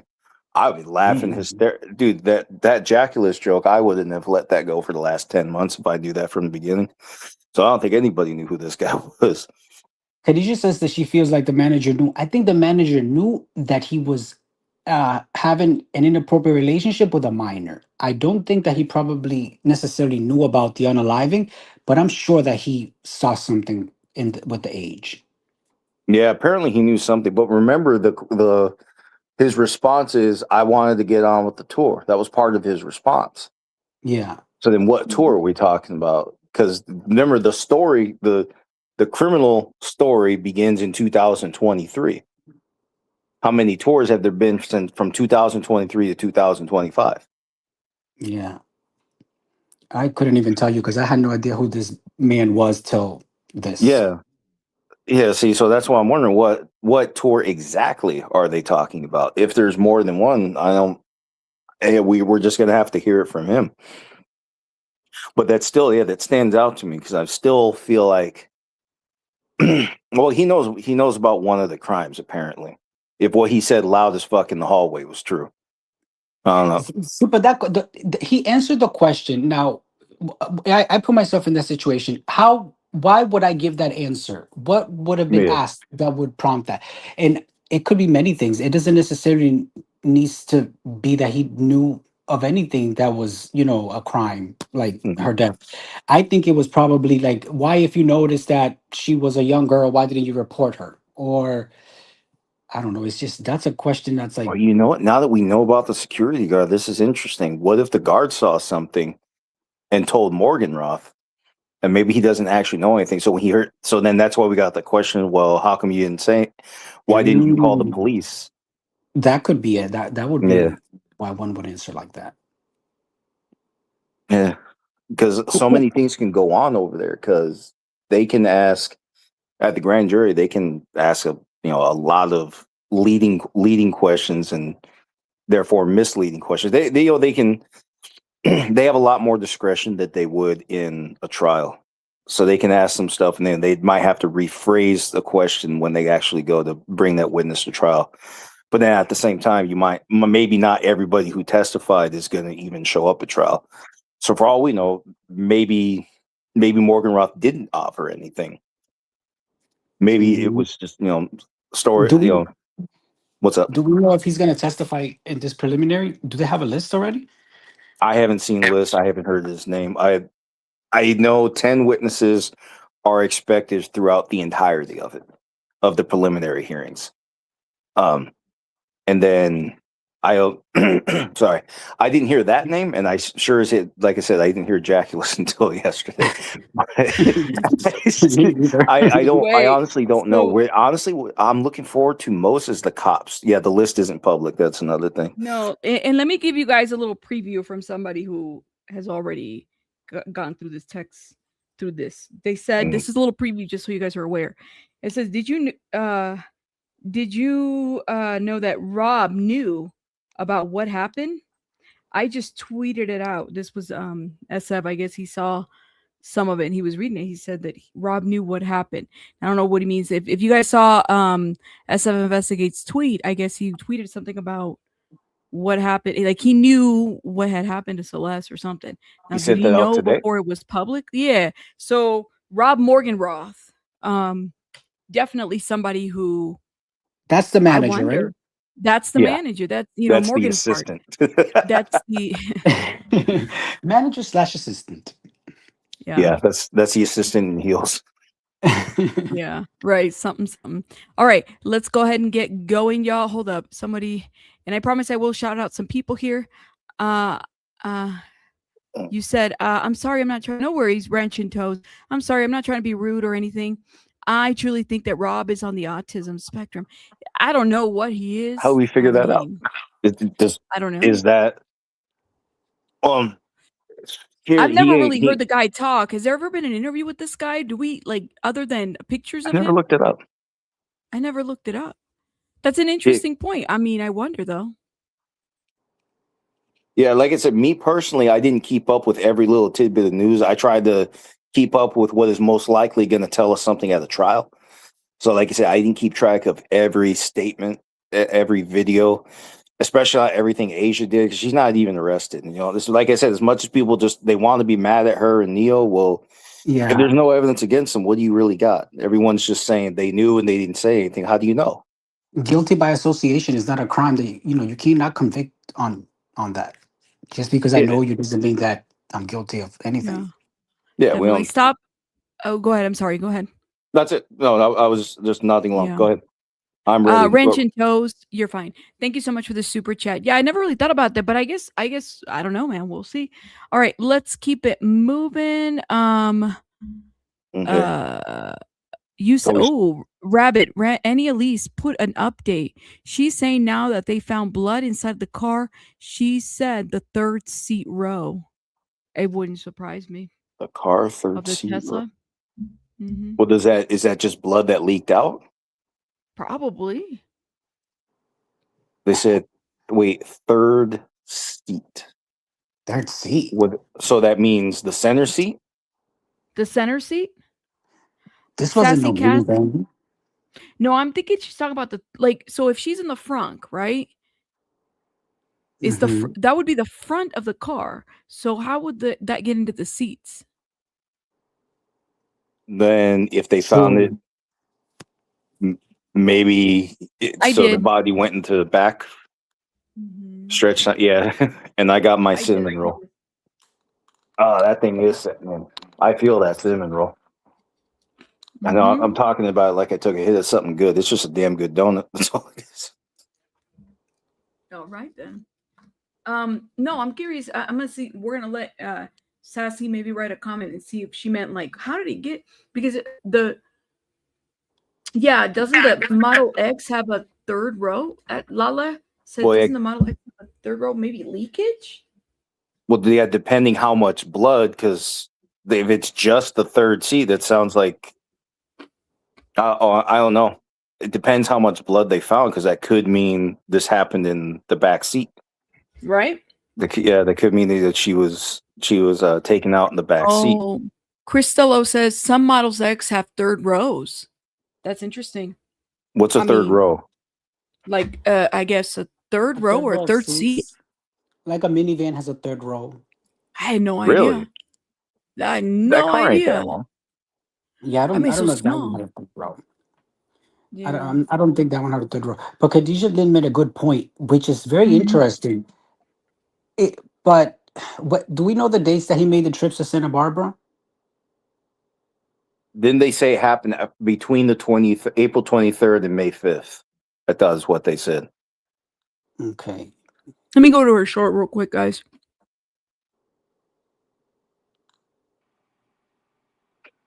Yeah, I'm trying to grapple with that because I don't understand Teslas enough.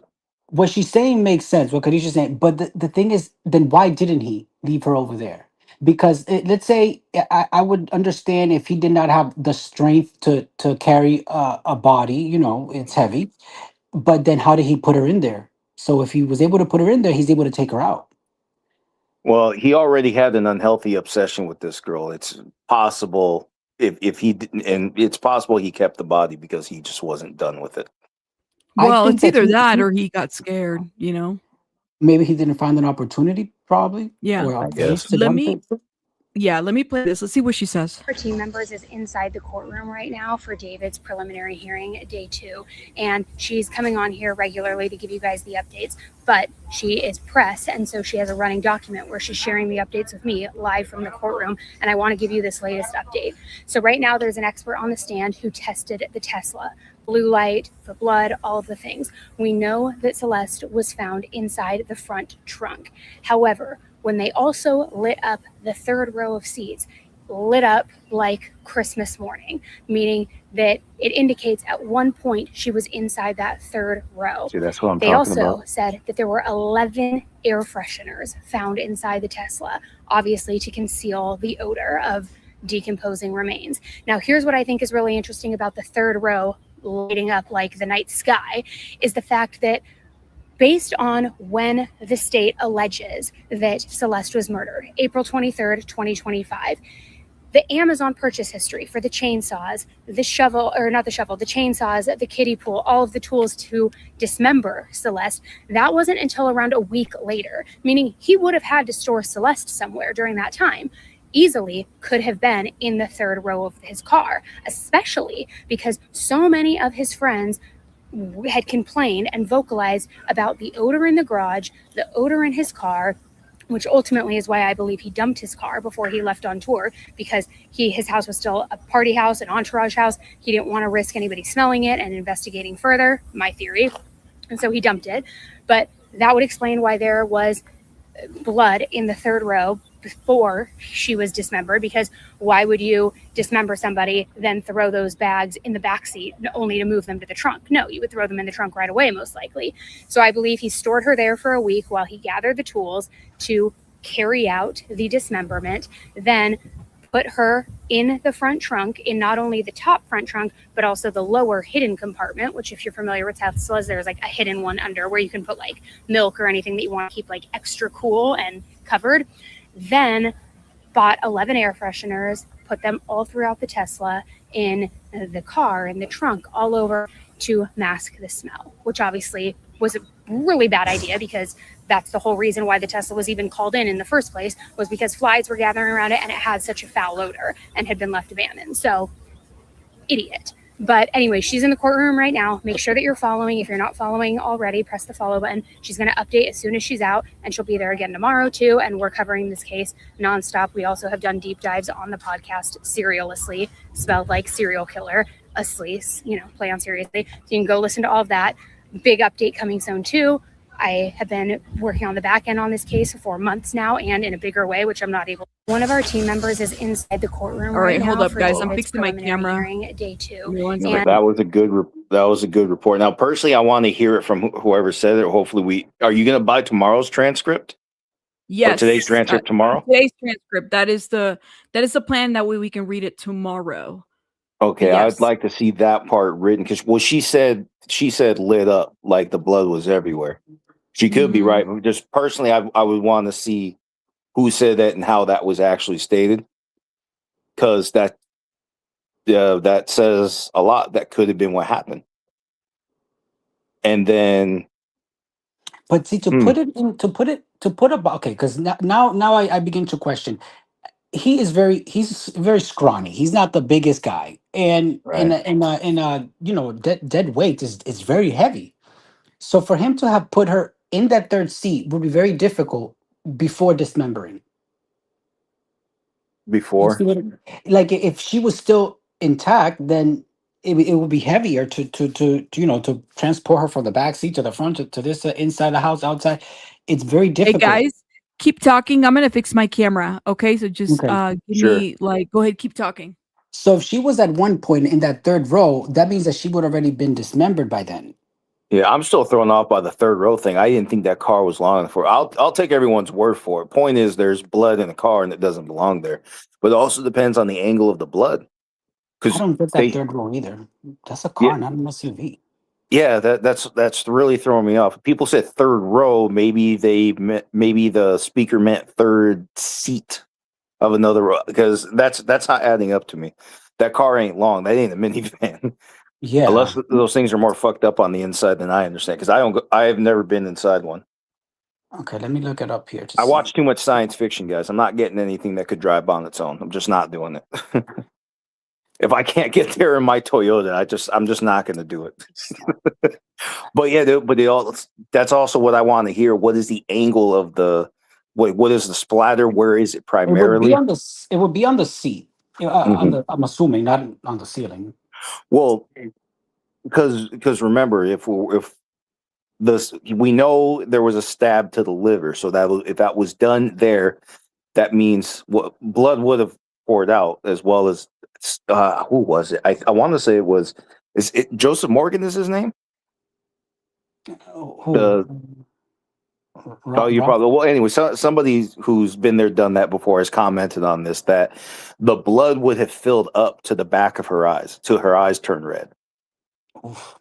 Yeah, so the blood would have filled her body in a way it wasn't supposed to fill, just from the hole in the liver.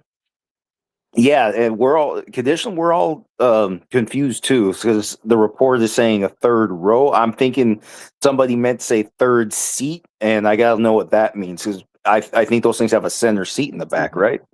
Well, okay, so I'm looking at them now. I'm looking at pictures of them. I don't see a third row. And I don't even see a third seat. I see two seats in the back. Not like one big Really? long one. It's like individually.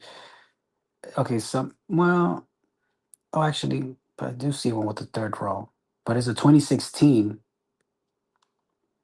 Hold on. Somebody says, what does it say? Rock and we'll use so someone down here says my friend has one. It's a third row.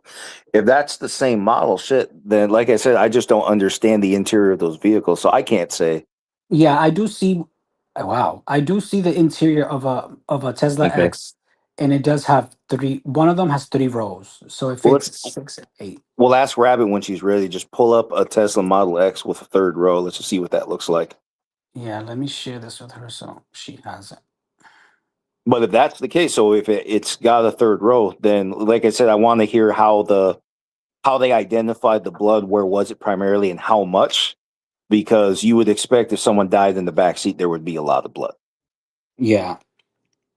Now the cadaver bag will contain the liquid more than the household trash bag. Conditioning says she has it. I'll tell Rabbit when she gets back.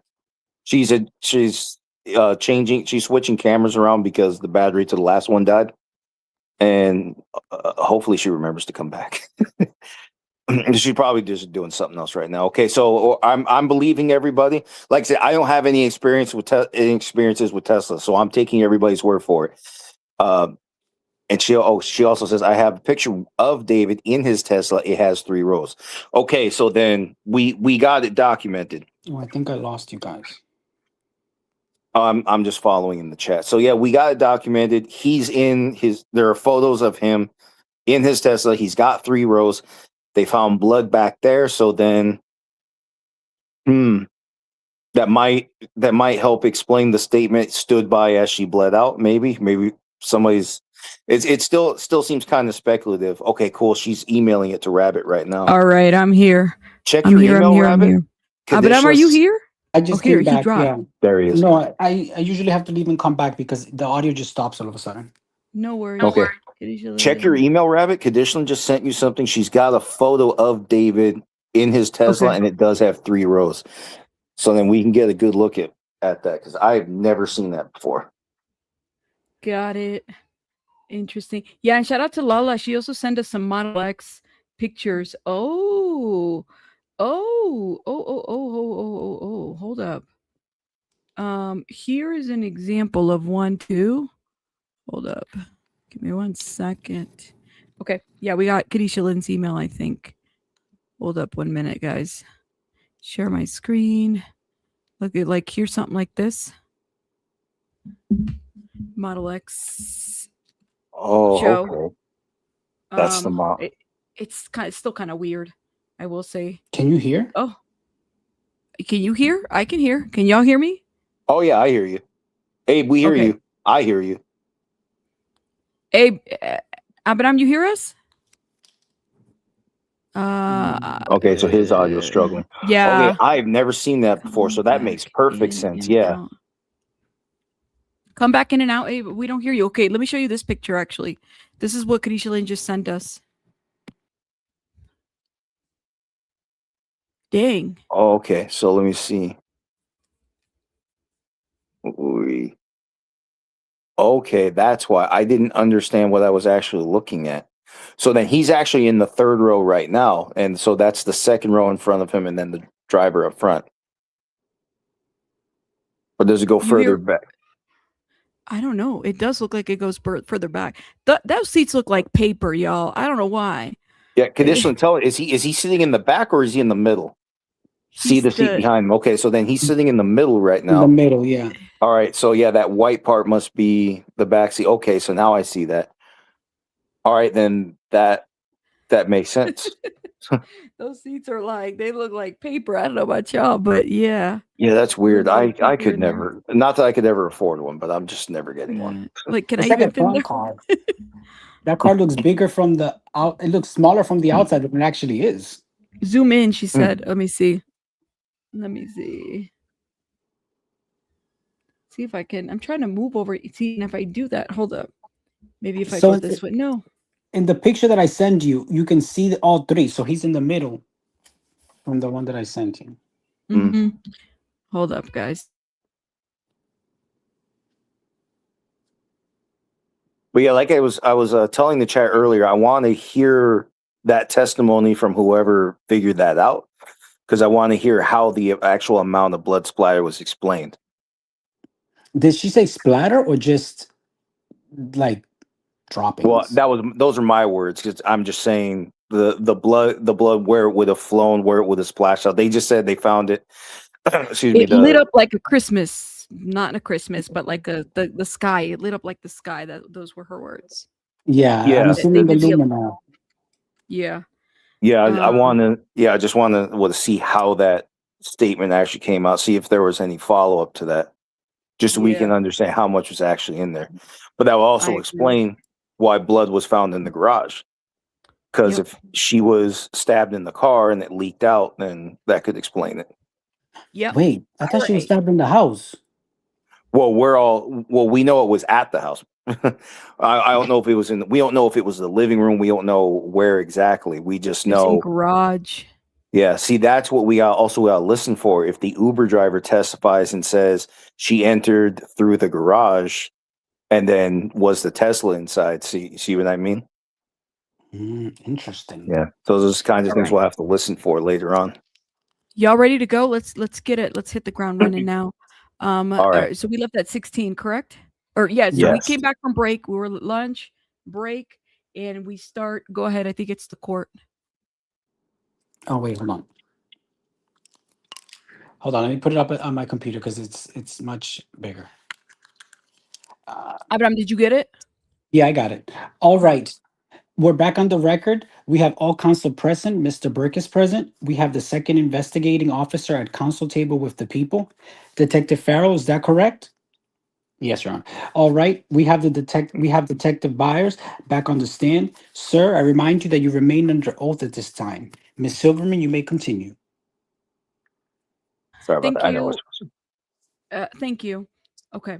So Detective, before we broke for lunch, we were discussing what you found from looking through the Amazon records you subpoenaed related to the defendant under the name of Travion Davis, and I think we talked about the burn cage. Do you Did you also find the defendant purchase any type of cadaver or body bag? Yes, there were 2 different cadaver bags purchased. Your Honor, I have another exhibit. It is titled Cadaver Bags Purchased from Amazon under alias Trayvon Davis on May 5th, 2025. May it be marked as People's Exhibit 25. So marked for identification purposes? Thank you. Showing you what's been marked now as People's 25. Do you recognize what you see here? Yes. And what is this?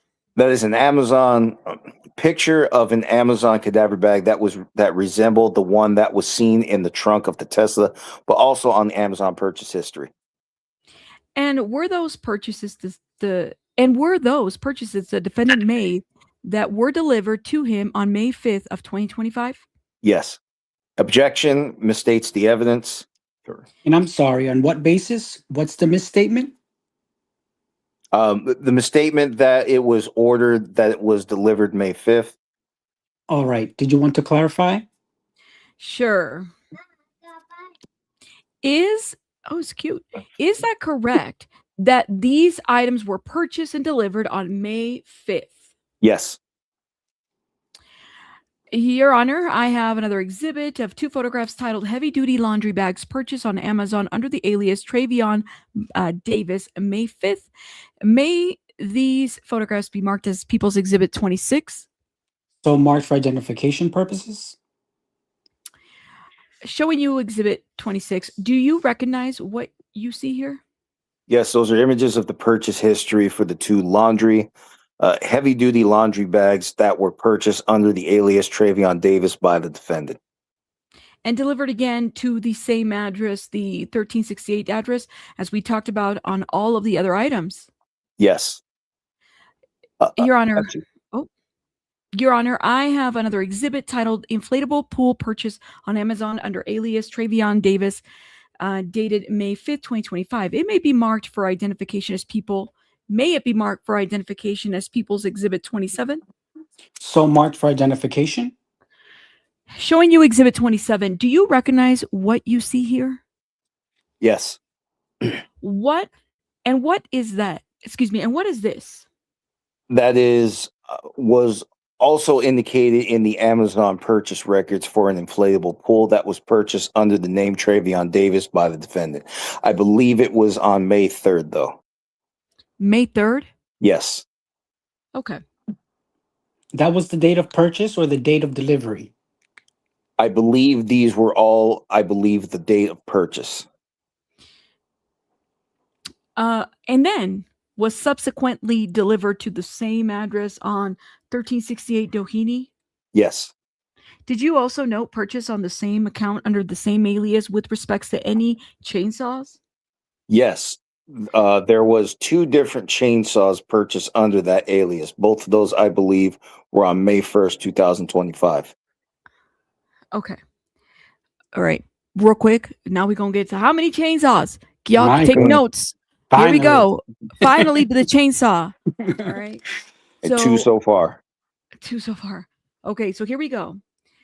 Silverman says, Your Honor, I have another exhibit that was 3 photographs titled 2 chainsaws purchased from Amazon under the alias Trayvon Davis, dated May 1st, 2025. May this exhibit be marked, please? People's Exhibit 23 for identification. So marked for identification purposes? 23, correct? Okay. Thank you. Taking a look at this exhibit, what do you see here? So there's 3 images depicted here. The one in the background, you can see the orange and black chainsaw. And in the small box below it, you can see the Amazon identifiers of that particular chainsaw. When you say identifiers, we're talking about an electronic chainsaw 16 inches? Correct. When you served the search warrant on September 17, 2025 at 1368 Doheny, did you see a chainsaw in the garage as depicted in this photograph here? Yes, 2 chainsaws, the orange and black one that you're circling. And then you can see the handle of a pink and kind of in between that magnified box and the black bag. Okay, that's where the confusion is coming from. I bet. 3 chainsaws. One of them is a hand one and 2 of them is 2 regular ones. Right? I think so, yeah. Wait, Two I think we should chainsaws, read that orange, again black one. because then why would she say 2? And then now he's saying 3. No, look, it says 2 chainsaws, the orange and black one that you're circling, and then you see the handle of a pink one kind of in between the magnified box black bag. So 2, he's describing 2. And then she's asking the question, orange and black or red and black? And he's correcting red and black. Okay. So that's probably why people went in circles. And so then, there's 2. Yeah, 2. No. Okay. Well, there's 2, but there's a smaller one. They're still called a chainsaw, even though it's not as big, right? Yeah. Okay. Yeah. So here it is. So, okay, you answered red and black. Keep going. And then you see the other one right there, the pink, the handle of the pink one. If we look over to the right of People's 23, does this depict the 6-inch and handheld chainsaw that was also in the garage at 1368 behind the larger 16-inch chainsaw? Yes. When you were in the garage area during the search warrants, did you also come across a blue inflatable pool like the one that we just looked at Exhibit 27? Yes, it was not inflated, but that's a blown up version of that inflatable pool. Now, in reviewing the various records that you received, did you also review records from Uber? Yes. And did you find any purchases that were consistent with any of these purchases that we've already looked at on Uber or through Uber? Yes, of note, there was 3 purchases that we identified. I identified as being of some interest. What were those? There was a shovel that was purchased. I believe it was on April 24, 2025. There was a 10-inch Makita chainsaw purchased from the Home Depot to be delivered by Uber/Postmates on May 4th. And there was a purchase from Lowe's for like what was identified as a mop system, which is like a bucket in a, I don't know. If it's a spindle that you would kind of smash up a mop in a mop, in and a mop. So identified as a mop. Okay. Clearly, Shelley, correct. So remember, Steve said that there was 1 chainsaw they didn't take with them. So for the purposes of this record, we're talking about 3, but there was 1 that was not accounted for that we're not including in this, but that is correct, clearly, Shelley.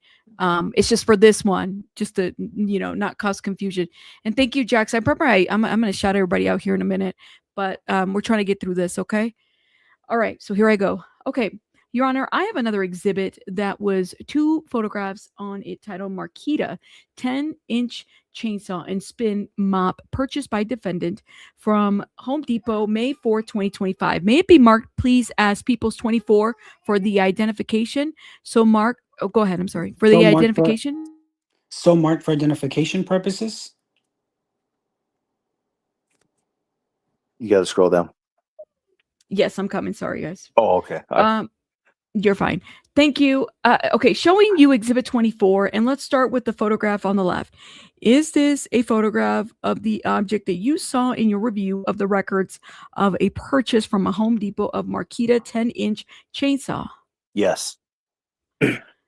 Incidentally, I know we talked about the red and black or the orange and black chainsaw and the small pink 6-inch handheld chainsaw. Did you happen to find this particular chainsaw at the location during the search warrant? No, we identified only the 2 we referenced to earlier. This Makita chainsaw we never found.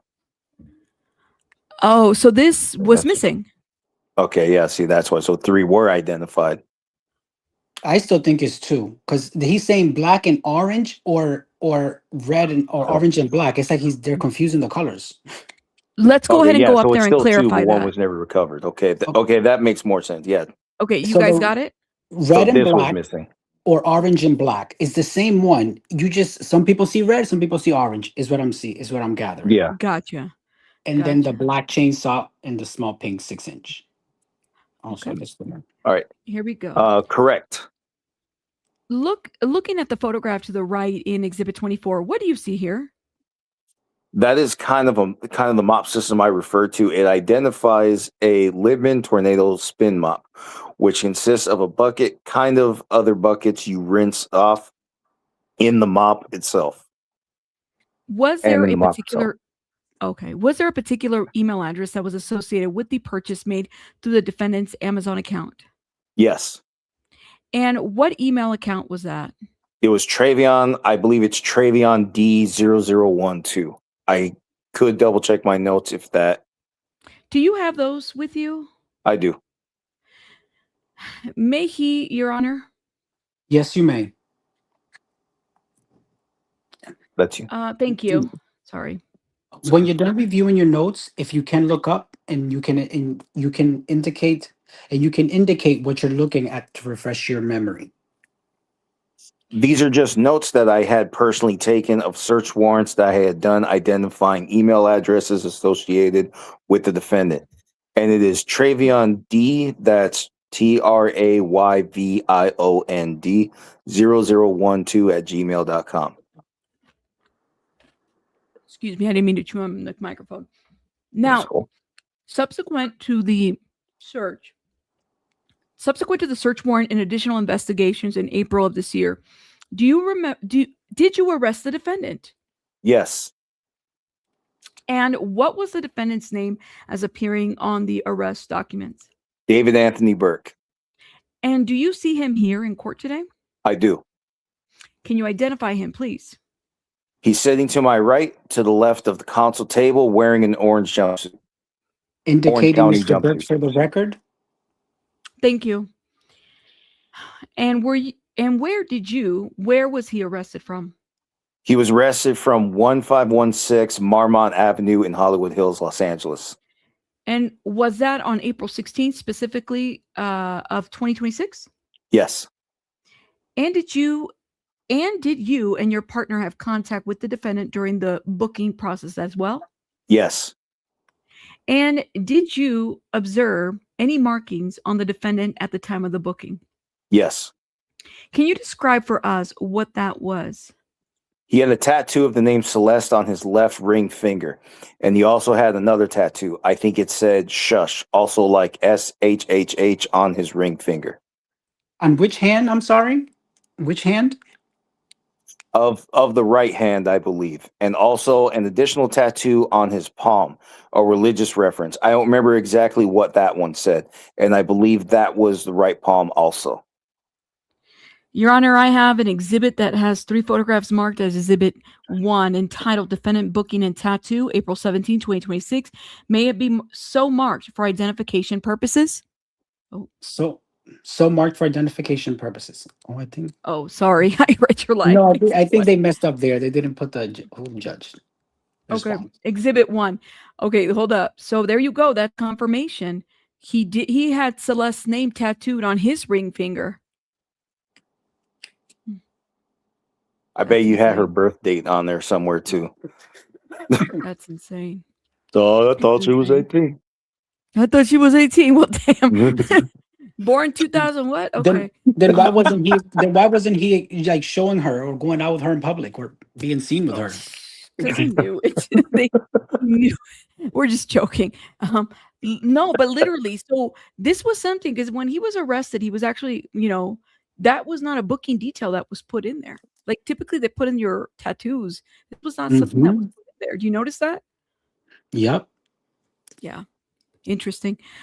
Okay. Here we go. Starting with the photograph on the left. Is this a photograph that was taken at booking on April 17th? Yes. And the photograph on the top right, it looks like red ink. Which tattoo? Sorry, that's me. And the photograph on the top, it looks like red ink. Which tattoo was this that you were referring to? That is the name Celeste that was tattooed on the ring finger, the left ring finger. Looking at the photograph below, bottom right on Exhibit 1, this particular tattoo, it looks like it may be blue or black ink. What does that one say? That one said Shush, like SHHH, and then several periods after that. When you reviewed the Home Depot records, did you also come across I think you mentioned this, a spade? Yes. Your Honor, I have a exhibit photograph description title, Spade Purchase from the Home Depot, delivered via Postmates April 24, 2025. May it be marked as People's Exhibit 22 for identification. So marked. Thank you. Showing you Exhibit 2022. Is this a picture of the item as it corresponds to the purchase for a spade or a shovel delivered on April 24th? I know it was purchased on April 24th. I don't recall if it was delivered the same day.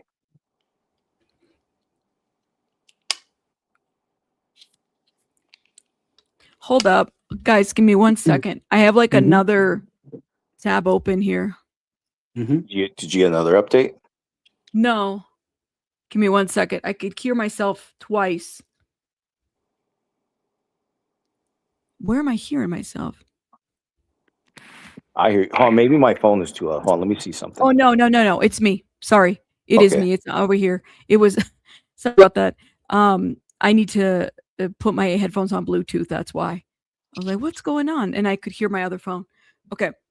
Give me 1 second. Well, my one phone, not other phone. The phone. Your sixth I'm back. phone. All right. So my sixth phone, my eighth phone. All right. So we know, okay, again, reviewing the Amazon records, alias of Travion Davis. Did you come across any purchases for fireproof mat? Yes. Wow. Okay. Your Honor, I have another exhibit, 2 photographs titled Fire Department Fireproof Mat, purchased on Amazon, alias is Travion Davis, dated July 12, 2025. May it be marked as People's Exhibit 29 for identification, please? So marked. Thank you. Can you tell us what we're looking at in these 2 photographs? I did notice on the Amazon records a purchase of a fireproof mat that is depicted in these photos. It was also purchased under the alias of Travion Davis through Amazon. May I have 1 moment, Your Honor? You may. I have no further questions at this point. Your Honor. All right. Cross-examination. Yes, thank you, Your Honor. All right, let's stop right here. So I'm playing the... Yeah, you're right? the witness now. Okay. Yeah, okay. I'm the witness now. Okay, All right. bye, Miss Burke. Good afternoon, Detective Byers. Good afternoon. Good to see you. Detective Byers, you have been the primary detective on this case from robbery homicide since September 8, 2025, when you first were assigned to go to the tow yard. That one's for you. Myself and my partner were the primary investigators, yes. And you testified earlier that you supervised and assisted in the processing of the scene at the tow yard with the LAPD Forensic Science Division, or was that the medical examiner on September 8th? On September 8th was a medical criminalist from the medical examiner's office. All right, so I had to change my volume. What line number am I at? You're number 2. Number 2. Okay, thank you. Sorry, I had to change my screen for a second. You're fine. And that was to process the vehicle, the body bags, and the plastic bag you described in your testimony. It was to process the body and the body bags, not the vehicle. And the vehicle was processed that next day, September 9th at Piper Tech, correct? Correct. Sorry. And when you arrived at the tow yard, you arrived after medical examiner investigators. Am I right in that? No, incorrect. I arrived after West Bureau detectives, but prior to the criminalists. Okay. And the ME, sorry. The crime log records indicate that you arrived at 3:25 Pacific time. Is that correct? Around there. And you took over at the point you arrived from Hollywood detectives? We took over from West Bureau detectives who took over for the Hollywood detectives. How long were West Bureau detectives at the scene? I believe Hollywood detectives got a notification in the late morning, 11 o'clock, or so then the notification went to West Bureau. So they had been there for a couple of hours prior to our arrival. Were West Bureau detectives there when the vehicle was open and the bags were discovered? No. When you arrived, the Tesla vehicle was already open, and as you testified earlier, the bags were unzipped? The front trunk was already open and the cadaver body bag was partially unzipped. Who had opened those bags? It was officer. I think it was Parcia from Hollywood. Okay, and just so we can be clear, again, what we're talking about with the court's permission, may I mark as defense a photograph criminalist taken on September 8, 2025 at the Hollywood Tow Yard. So marked for identification purposes? All right. From the defense, Detective Byers, is this the bag that you identified earlier and the plastic bag that you had identified earlier as the bags you saw when you arrived at the tow yard on September 8, 2025? Just so there is no confusion, when I arrived, the bag with the blue, with the body parts in it was still in the car underneath the other cadaver bag. Okay. So that wasn't like that secondary bag wasn't noticed until the cadaver bag was taken out. And this bag, this picture reflects after the body, the human remains had been removed from both bags. The body itself appears to be not in this picture. The torso and the head, it's all hard to tell from that lower picture whether that bag is open or closed or contents in there or not. Okay. Now, when you first arrived at the scene, there were medical examiner investigators already interacting with that bag and the vehicle. Is that correct? You're still Objection, Your Honor. Misstates the testimony. He's already said they didn't come until after he arrived. Well, it's cross-examination, so you may ask the question. And yeah, that's true. Thank you, Mr. Burke. But with regards to the underlying fact, please state the facts as they've been testified to. Ms. Burke. Of course. So anyway, did you, when you first arrived at the car, was there anyone interacting with the vehicle or the unzipped bag? No. Did you inspect the vehicle and the zippered bag? No, I physically looked at the vehicle, but never touched the vehicle. And by law, we don't touch the bodies of a decedent. That's the medical examiner that has the authority to do that. And when you approached the vehicle, how long was it before medical examiner investigators arrived? I believe it was less than an hour. And after the medical examiners arrived, you observed the medical examiner investigator further unzip the bag and open the second plastic bag as well. Yes, once the cadaver bag was removed from the front trunk and placed on the side, that's when the second bag was observed and then removed from the vehicle and opened by the ME. Who directed, if you know, the bags to be removed from the vehicle at that time? That would have been either myself or my partner. We were both there. I could have been the one that told them to remove it. And are you the one who also directed that both bags be taken into evidence for inventory and examination? No, I know the cadaver bag was not taken as evidence after consulting with the criminal supervisor due to the contents of the bag would not be able to be preserved. The liquefaction and decomposition wouldn't allow for them to be stored. So at the advice of the criminalist, we had them remove the handles to the bag and the zipper for processing.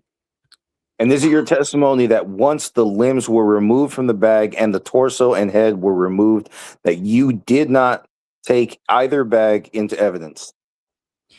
I know we did not take the cadaver bag with the torso and the head. As I said, there was that was after a consult with the criminalist from LAPD. I don't recall if the secondary bag with the severed limbs was taken or not. I don't recall. Was there any testing that was performed before the bag was released or destroyed as to what you describe as the body bag or cadaver bag? No, as I said, after consulting with the criminalist, the best action to be taken was to remove anything the items that most likely could have been touched by someone, meaning the handles. If you remember from the picture, there were several handles around that cadaver bag that were taken and the zipper. Was any other testing applied, to your knowledge, to the outside of the body bag or the plastic bag in terms of fingerprinting or misting of blue star or I don't know that one. I never Phenos. the Phenolphthalein. phenolphthalein. Yeah, phenolphthalein. There you That go. shit. Swabbing. No, after, as I said, after talking with the criminalist and describing the kind of decomposition and the condition of the body and the kind of toll the environment had taken on that bag, it was opted just to pursue the avenue of cutting off the components of the bag. So if the medical examiner indicated that the black body bag or cadaver bag, as you described it, and that trash bag were collected, placed, and sealed in a biohazard double bag and taken into evidence, that would be incorrect. And then Silverman objects. I'm going to object. Assumes facts not in evidence. Sustained and call for speculation. Ooh. All right, back to me. Detective, you also participated in the processing of the Tesla vehicle at Piper Tech the next day, correct? Yes. And did you search or take in any items of evidence from the Tesla vehicle yourself? We took the receipt. I don't remember if we took the receipt, photographed it, and collected it, or if the criminalist collected that with all the other evidence they took from the vehicle. Did you take any other physical evidence or coordinate with the criminalist to take any other physical evidence? Your Honor, I'm going to object at this point. There has been a lot of questioning, and I've let it go so far, but I'm objecting now under Penal Code Section 866B. I'll give a little more leadway to the extent that the people brought in physical items of evidence. But yes, the preliminary hearing is not to be used for discovery. Get it together, Burke. Get it together, Burke. But not to the extent that you're asking about. The items as it relates to what was brought up by the people, the court will allow it. But as it relates to discovery, that would also include either chain of custody or additional testing as far as being precluded under preliminary hearing being used for discovery purposes. So I'll give you a little more leadway, but keep it focused on. It's going to be brief, Your Honor. I understand, but keep it focused, brief, but keep it brief or not, it's still not to be used for discovery. So, of course, keep it focused on what was brought up by the people on direct examination. Were there any other items, physical items, that were taken into evidence when the car was processed on September 9th, 2025 at Piper Tech that you are aware of? I don't recall all that was taken, aside from swabs from the vehicle during the processing. Okay, Detective, you testified earlier that you wrote a search warrant for 1368 Doheny Drive and executed that warrant at 1368 Doheny Drive on September 17, 2025, correct? 1368 Doheny Place. Doheny Place. Yeah. Excuse me, and you were the detective in charge of that. Go ahead, next page. And you were the detective in charge of that search on September 17th. Well, it's a big residence, so we had multiple supervisors supervising various searches that were going on. We had 3 floors, so there was teams moving about between the garage, the first floor, and the second. And the second floor. And did you maintain any kind of crime? Okay, cool. And did you maintain any kind of crime log or record of all of the detectives present or when anybody came or left? Same objection under 866B, Your Honor. I'll allow that. Oops, I will allow that question. Did I keep a log of everybody that was there? Yes, or did any other officer keep a log of everybody that was arriving or leaving, or when they were arriving or when they were leaving? There were detailed notes from various detectives identifying who was searching where. So yes, there are notes of that. But not a log per se. I don't believe there is a crime scene log per se. Oh, there you go. Right there, thank you. And you and your partner also gave instructions to criminalists and detectives there for 4 items that you wanted them to look for: possible tools and instruments or weapons that could have been used in dismemberment of any kind. Yes. I mean, this was about a weekend, so we didn't have a lot of information as to what we exactly were looking for, other than a dismembered body. So there could be a variety of tools that could be used for that. But you gave specific directions about looking for tools and items that might have been used in the dismemberment. Yes. Earlier, you testified about a so-called burn case that you said that you had discovered at the home. Is that correct? Yes. Okay. So did you personally identify the burn cage? I mean, I saw it in the residence. It was an unopened box on the second floor of the residence near the piano above the stairway. So I did see it there, yes. At the time of the search, did you document in any way that you discovered this burn cage? Document by photographs, having photographs of it, yes. Did you have it tested with that phenolphthalein? Phenolphthalein. I'm not, you know what? That shit there, or Blue Star, or any chemical reagents. Test the unopened box? Yes. No.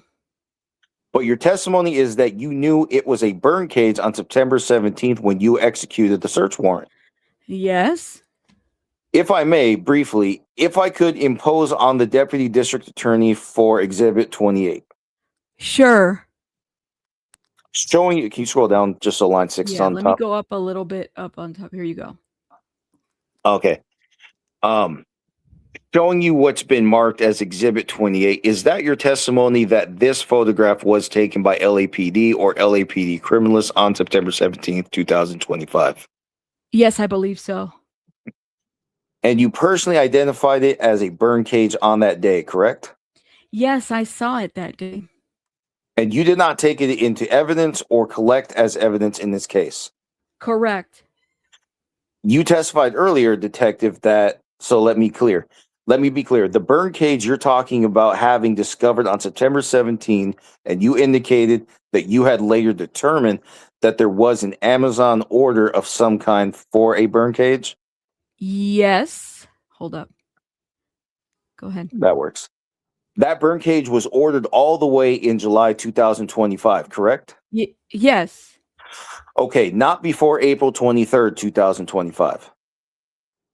Correct. And you also testified about the fact that during the search of 1368 Doheny, you found a number of chainsaws, electric saws?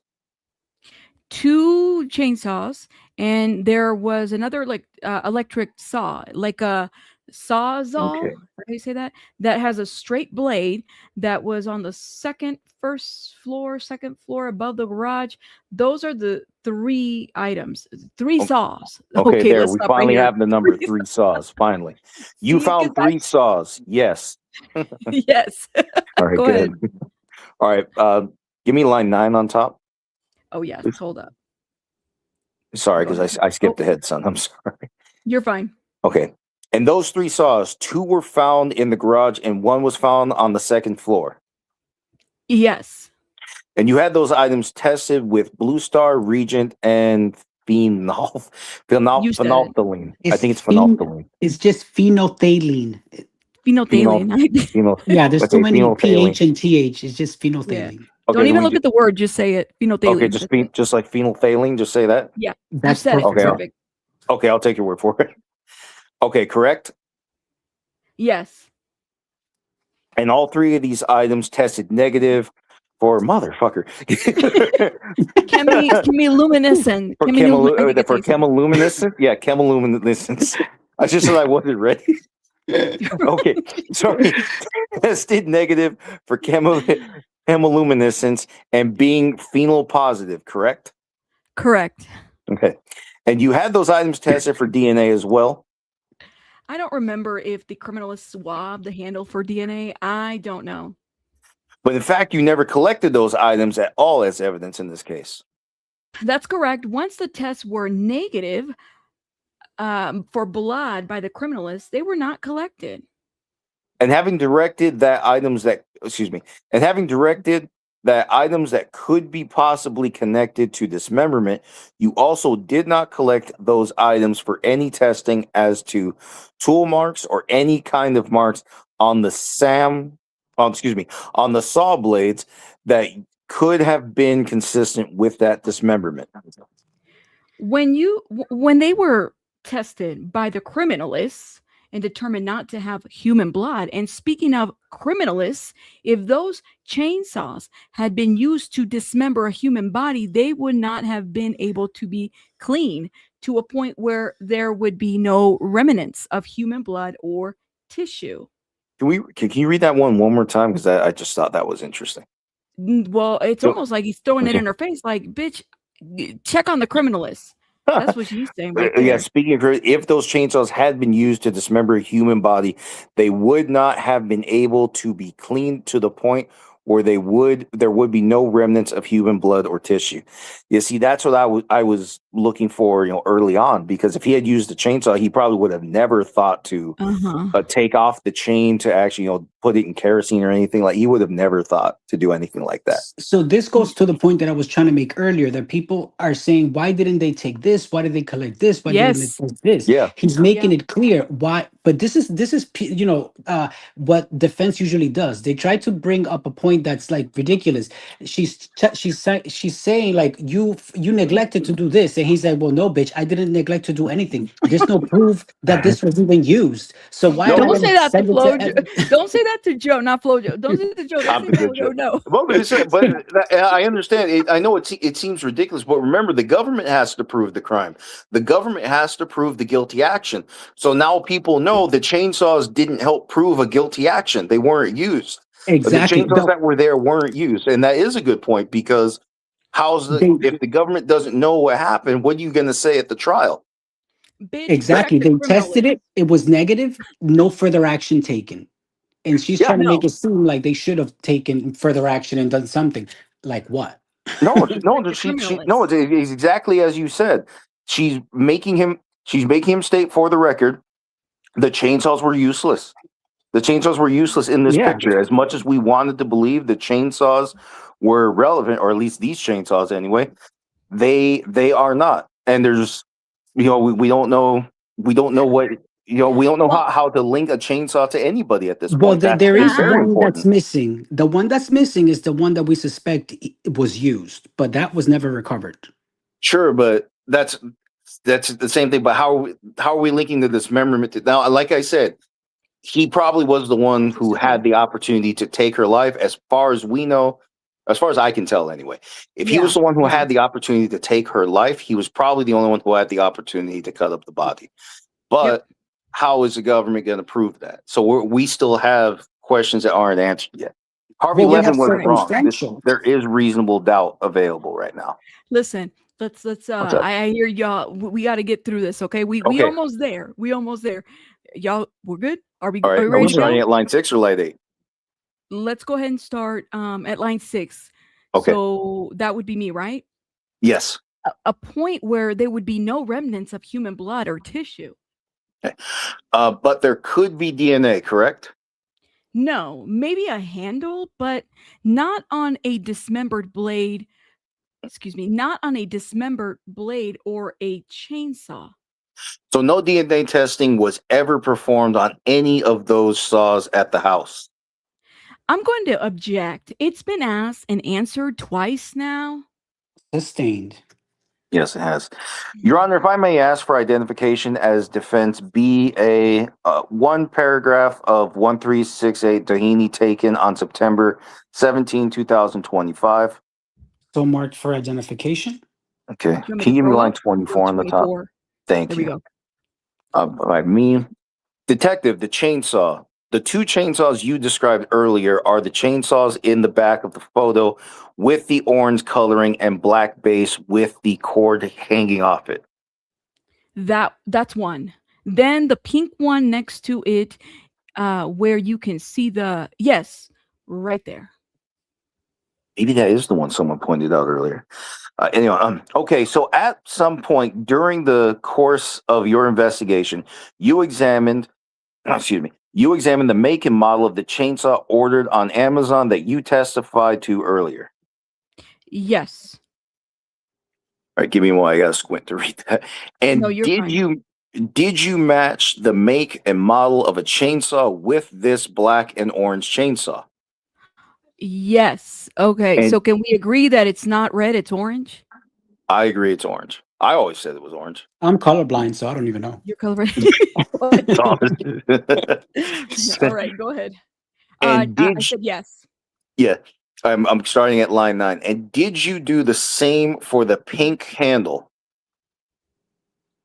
That you see. Oh, sorry. The line cut me off. Sorry. And did you do the same for this pink handle that you testified earlier was a chainsaw also? Yes. And you matched that order to the chainsaw that had been ordered on Amazon, correct? Yes. After you completed your search of 1368 Tahini, you had, along with the criminalist at the scene, collected a significant number of items of potential biological evidence and physical evidence, correct? Yes. Okay, yeah. Well, that's fine right there. You testified that you collected and booked into evidence a number of cell phones and computer a number of cell phones or computer devices. Yes. Did you personally collect those items or did somebody else? I personally did not collect them. Who collected them? I'll object. That's vague. Which items are we talking about? Sustained. Busted. You testified earlier that you collected 4 cell phones when you conducted the search at 1368 Tahini. Is that correct? I think I testified the one cell phone, but there were multiple that were recovered from that residence during the search. Oh, Do you know how many? What happened? Go ahead. I'm sorry. Okay, sorry. Do you know how many were recovered? I believe there was 2 in the garage and 2 upstairs, and then there was multiple laptops and a computer tower, and then like an Apple computer with a monitor included, like all in one. And the one cell phone you testified about earlier, you testified that it was a cell phone recovered from the 2nd floor on a coffee table? Yes, so it was the top floor. So you have the garage up some stairs to the 1st floor, and then the next floor is where the den. It was in the bedroom where that iPhone 15 was found. Okay, and yeah, no, it's still me. Your Honor, with the court's permission, may I mark as defense C, iPhone 15 Pro Max recovered 1368 Tahini, September 17, 2025. And it's a photo, correct? It's a photo, yes. So marked for identification. Okay, hold up. Okay, go ahead. And detective, this is the same iPhone to which you testified earlier about having discovered it on the 2nd floor coffee table, correct? Yes. And how did you identify it as an iPhone 15? Upon bringing another search warrant for the device, it was identified by cell phone extraction with those indicators. Okay, and that cell phone extraction that warrant was prepared after you recovered the phone? Yes.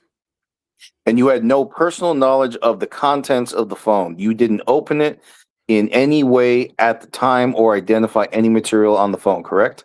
That is correct. Can you give me number 18 on top? I got you. Thank you. And you wrote a series of search warrants after you discovered that iPhone 15 at the Doheny residence. Is that right? Regarding the iPhone 15? Is your question, did I write multiple search warrants for the same iPhone? No, related to the discovery of that iPhone. I'm not sure. I don't understand the question. I don't understand either. Let me rephrase. Detective, is it true that subsequent to the search at Doheny, you wrote a search warrant for Celeste Rivas Hernandez's iCloud information based on an iPhone that had been discovered at 1368 Doheny. I wrote for Celeste iCloud based on her descriptors, but I've also written for various iCloud phone numbers for her and all email addresses identified through the investigation belonging to her. And one of those search warrants, she wrote, you filed a sworn affidavit indicating in your application for that warrant that on September 17, a search warrant was served at 1368 Doheny. And one of the items recovered was an iPhone 15 Pro Max identified with the email address of Abigail Blue 977 at iCloud, which is believed to have belonged to the victim, Celeste Rivas. Is that correct? Yeah, I don't know what date is that warrant. There is no date on the face of the warrant. If it would refresh your recollection, I'm happy to show it to you. Sure. Your Honor, may I approach? You may. Okay, hold up. Let me go up. And that one's for you. So on February 12th, 2026 is when I wrote this warrant inquiring about that email. By Mrs. Sorry, I was reading the wrong part. And you represented in that warrant that in the affidavit that an entire iPhone 15 Pro Max had been found at the residence, correct? Rabbit? She step out. Sorry, I'm muted. I'm here. Okay. I didn't read the entire warrant, but I referenced iPhone device being recovered, certainly at the residence. And you represented that the iPhone 15 Pro Max was a phone you believe belonged to Celeste Rivas Hernandez. I don't remember referencing that iPhone belonging to her. Okay. Okay. Would it? Okay, sorry, that was you. Oh, Sorry, go I ahead. know it helps anyway. Would it refresh your recollection if I show Sure. you?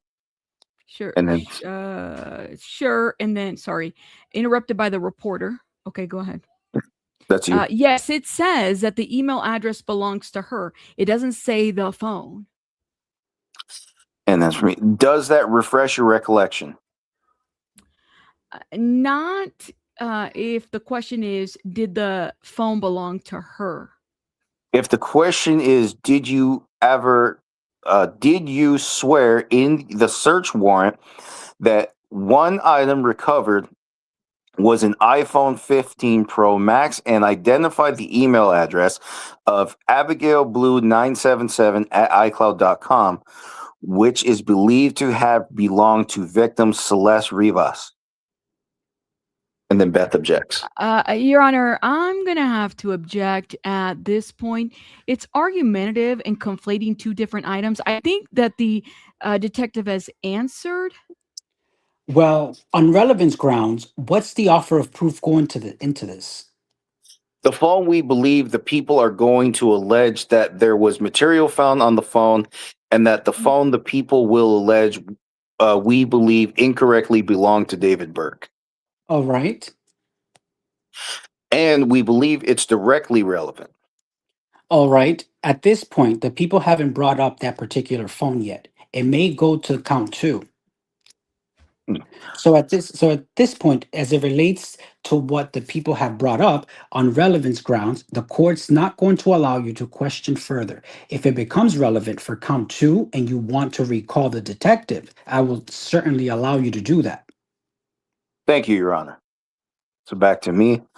Detective, after the search warrant at 1368 Doheny, there was a release of the scene. There was no preservation of 1368 Doheny once you left on the evening hours of September 17th. Is that correct? Is that right? Yeah. Yes, I don't remember if we left after midnight or if it went into the 18th or not. But after we left and completed our search, the scene was released to the owner. Okay, and then your testimony about the items ordered, the chainsaw, the body bag, the laundry bag, the shovel, all those items you determined were ordered on or after April 24, 2025. Is that correct? Yes.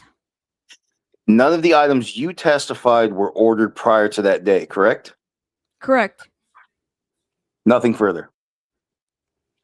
All right, thank you. And then, just to be clear, because I'm making myself a note as to if you wish to call the detective, as to you wish to recall the detective if it comes up later. We're talking about the iPhone 15 found on the second floor of the living space at the Dohisi address, correct? That you wish to challenge. And as I understand, there are some discussions as to whose phone with which email address associated to at this particular time. And I'm just understanding, and if I'm understanding correctly, what are you identifying? No, hold on. It's at scroll up, rabbit. That's it. Go to 14. You're right there. Am I just understanding correctly that you're identifying? And then Burke responds with yes. That's right. Okay. Yeah. And Go ahead, Burke. if we could have this witness be subject to recall so I could inquire. Absolutely. Yes, thank you. Okay, I'm just making myself a note. All right, redirect. Thank you, Your Honor. Yeah, and I'll be witness again. You're your witness. Your Honor, I have a photograph of the back end of the black Tesla titled Defendant's Tesla at Hollywood Tow Yard, September 8, 2025. May it be marked as People's Exhibit 13? So marked. Thank you. One photograph, Detective. I forgot to show you looking at the back of this vehicle. Is that the condition that you found the vehicle in when at least the back end of it was as depicted in this photograph, Exhibit 13, when you went to the tow yard in September? Yes. So it appears that it was covered heavily in dust. Yes. And the same license plates, I know you mentioned a Texas license plates. Is that the same license plates that we saw with respect to the exhibits where it was parked on Bluebird in May of 2025? Yes. All right. I have nothing further. All right, Ms. Burke, anything further? Yes, just briefly. If the deputy district attorney could just hand me that exhibit. Sure. People's 13? People's 13, Your Honor. And okay, hold up. I'm going to go up. Here you go. Line 2. Yeah, this is by Mrs. Burke, so this is me. This is you. Okay. Am I correct that there was extensive damage that you identified on the back of that vehicle at the tow yard on September 8th, 2025? Yes, it's kind to a little at the bottom of the picture, but the rear bumper was warped and there was some kind of damage by the license plates. To your knowledge, was the vehicle after it was taken to Piper Tech taken into evidence, impounded, and taken into evidence? From the tow yard? Yes. Yes. And am I correct that no testing was performed on the trunk or the damaged areas of that vehicle on the exterior of the vehicle? I would imagine there wouldn't be on the exterior, no. But you know of no testing that was performed? Correct. Photographed, and that would be it. And in fact, you released the vehicle after that to be destroyed, correct? No, we don't release it to be destroyed. We release it to it. Just into the wild, or? Well, I'm going to have to object, Your Honor. If she could let him answer the question before she makes a comment. Yes. I'm also objecting to the response that she just made, which is argumentative. Witness is you. Oh, that's me. Oh, sorry. Character. We authorize vehicles. Well, I will allow the witness to finish his answer. You may finish. I never authorized the vehicle to be released into the wild. She's like, bitch, this vehicle is not going to the wild. Okay.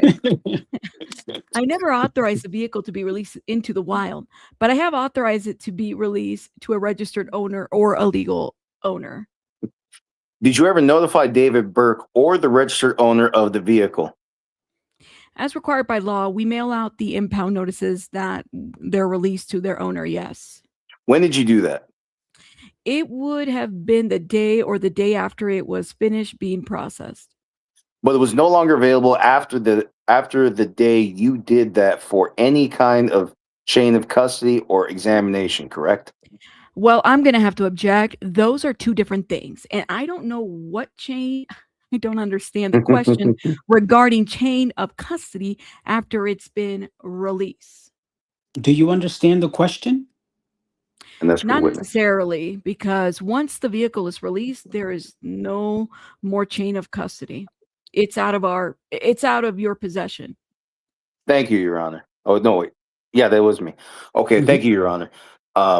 Thank you, Detective. And Detective, finally, when you described those items at the house that you say were ordered on Amazon, you didn't find during your search any shovel at the house, correct? No. And did you search anywhere outside of the house or just in the interior of the home? We went around the house as well. There we go. Yeah, right there, line 12. Where did you go outside of the house? The entire house off of there was a swimming pool in the backyard, so there is not much to check there. Gosh. Oh, I'm sorry. And then, sorry, it goes into another paragraph. So there isn't much to check there. And then there is various areas of grass and things like that there were at least walked through. And did you, during your search of the house, discover any, I think you testified, fireproof mats at the house? Never found that. And earlier when you testified that you had discussed with the criminalist about destruction of the 2 bags that the human remains were found in at the tow yard, who was that criminalist? I don't think I ever mentioned the destruction of bags. It was more not being able to collect the bags and preserve them. That was a senior criminalist by the name of Juanita, or not Juanita, gave her whole name. Julia. Not Julia. Esta Juanita. No. Sorry. Y'all, sorry. Shout out to the Juanitas. Sorry. That was a senior criminalist by the name of Julia Wilkinson. Nothing further at this time. Thank you. All Nothing right. further. All right, thank you. Ms. Silverman? No, thank you. All right, you may step down, sir, and you are subject to recall. People, you may call your next witness. Ooh, this is when it gets really, really good, y'all. Here's Gregor. This is our last witness. Okay, Yo. so I'm witness right now, right? Yeah, I we swear. stay attorneys, right? And then Yeah, unless you feel like you want to switch, but you let me know. I think we're good. Doesn't okay. matter. Okay, let's go ahead I'll and keep. proceed. I'm gonna reach for some water at the same time, but I'm good. Go reach for water. Can you read judicial assistant? Sorry, Silverman. It's me, right? Yes, people call Ben Gregor. Please raise your right hand. Do you solemnly state the testimony you may give in the cause now pending? We're gonna skip that. It's just swearing him in. Yeah. Save your breath, right?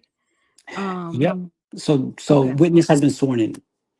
All right. So witness is next. So whenever Joe is done drinking water, he can start at line 21. I'm ready. All right, line 21. This name, yeah. So for me, line 21. Mm-hmm. Yeah, it's Benjamin. The last name is Gregor. Oh, and spell it? Here, it's Bengamin. Last name Gregor. Greger. Thank you. All right, you may begin. Yes, Your Honor, for the record, I believe his counsel has entered the courtroom and is sitting here. Oh, okay. Which one is the counsel? Okay, I'll be counsel just in case. Yeah, you want to be counsel? That's his counsel. So good afternoon, Your Honor. Evans Janice for Mr. Gregor. All right, thank you. Pause. Janess. Evan Janess is the same one that's Rob Morgenroth's counsel too? Is it? Yeah. Guys, Rob Morgenroth.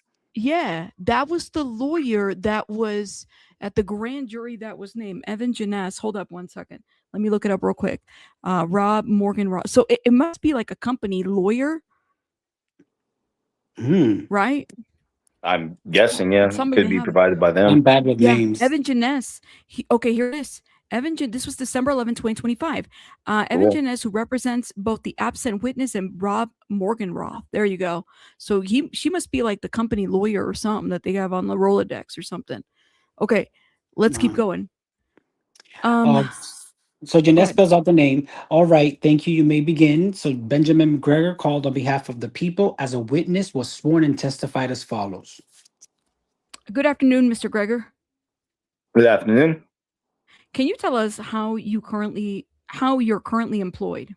I'm currently self-employed. In what area? I own a record label or a distribution company, I should say, and then I also have a small business management practice that I still run. And when you say you run a small business management practice, what are your typical clientele? My typical clientele has been for the last 3 or 4 years more record label predominant, saying a lot of back-end finance work, royalty analysis, tracking income and expenses related to different projects that artists are conducting, whether it's albums, mixtapes, EPs, singles releases, music videos, things like that. On business management side, it's predominantly in the day-to-day bookkeeping and financial matters for artists touring musicians, and predominantly the record table stuff. So artists involved in the music industry? Correct, yes. Thank you.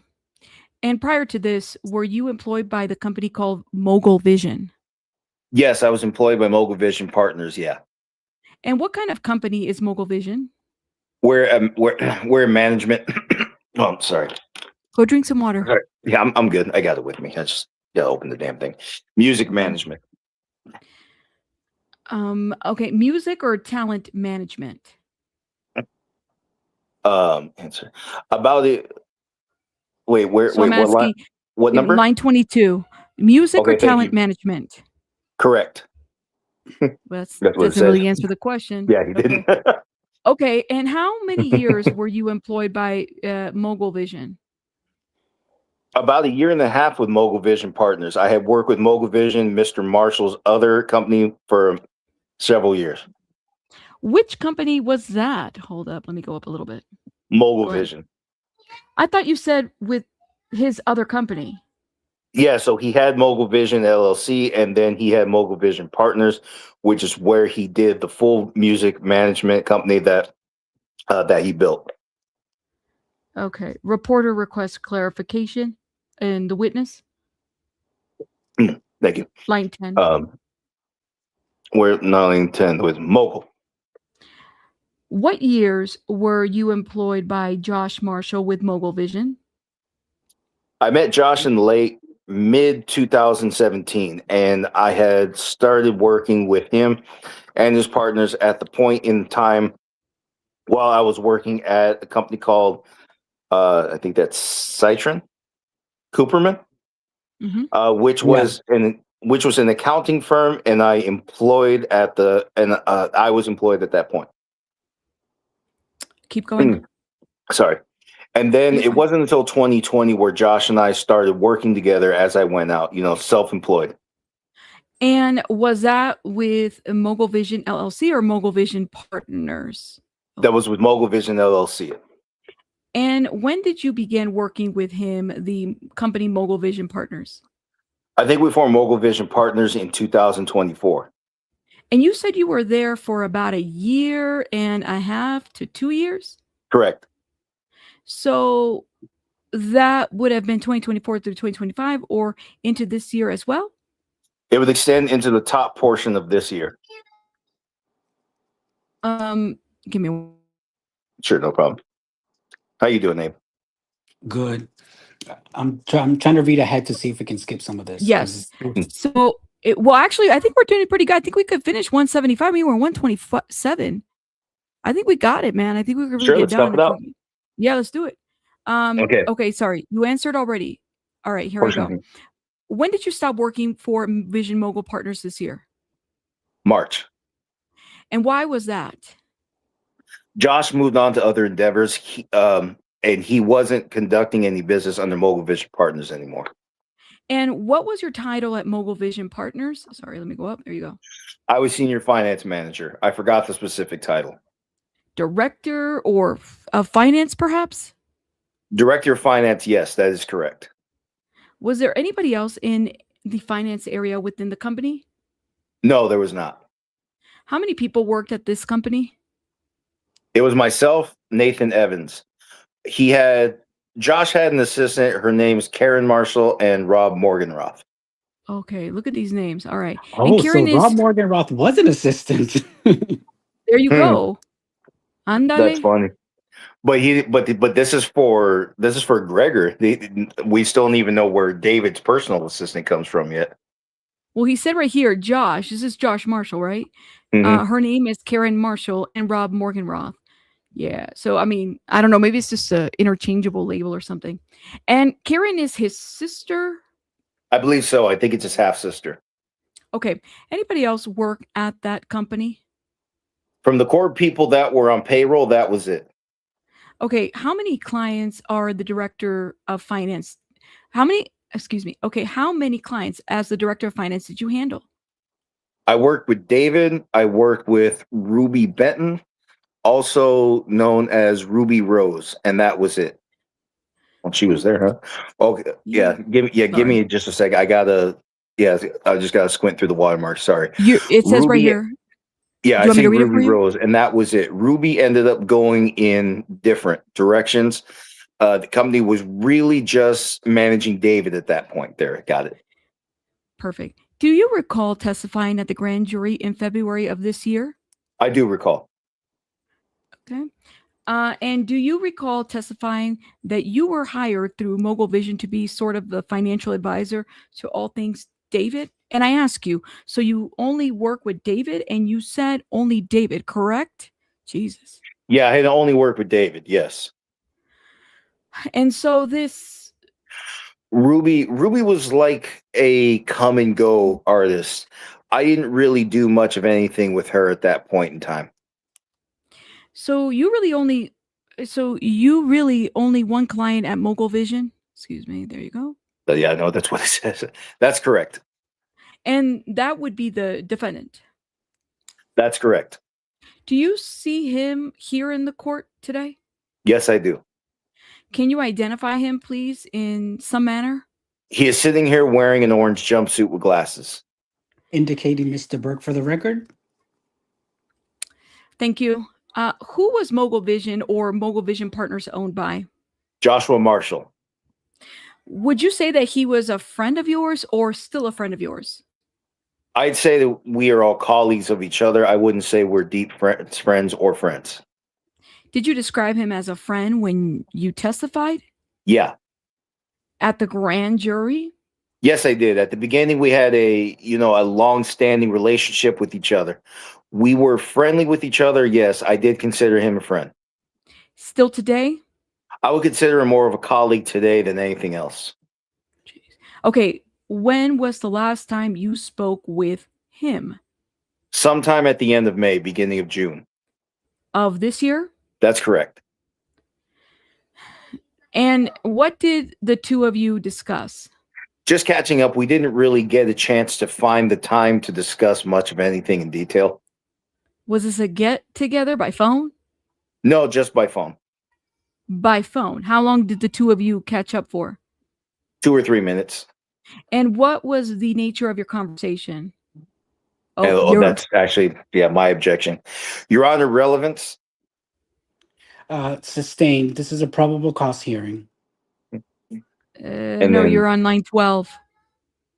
Yeah, you're line 12. Sustain.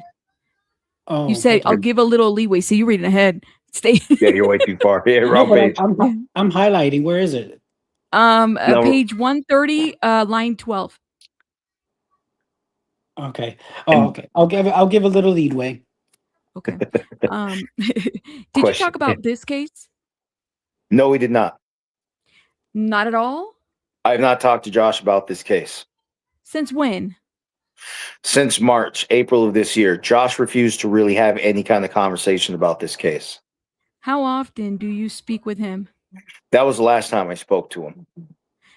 Before that, when was the last time before that when was the last time before that you spoke with him? We'd speak maybe once a month. And he also represented by your same lawyer? Objection, relevance, Your Honor. Sustained. This is a probable cause hearing. So that would, Okay, and let by me go Miss up a Burke. little bit. It's you, line 3. Yeah. What was your salary paid by Mogul Vision?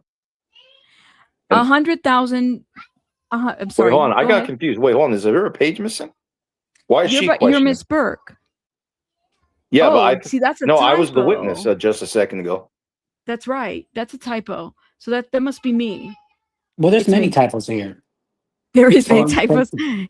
Be nice. They be watching. The court reporter could be watching. Shout out to the court reporter. Okay. You no, know, listen, that's a tough job. it is a tough job. Yeah. Shout out to the court reporters out there. That is me.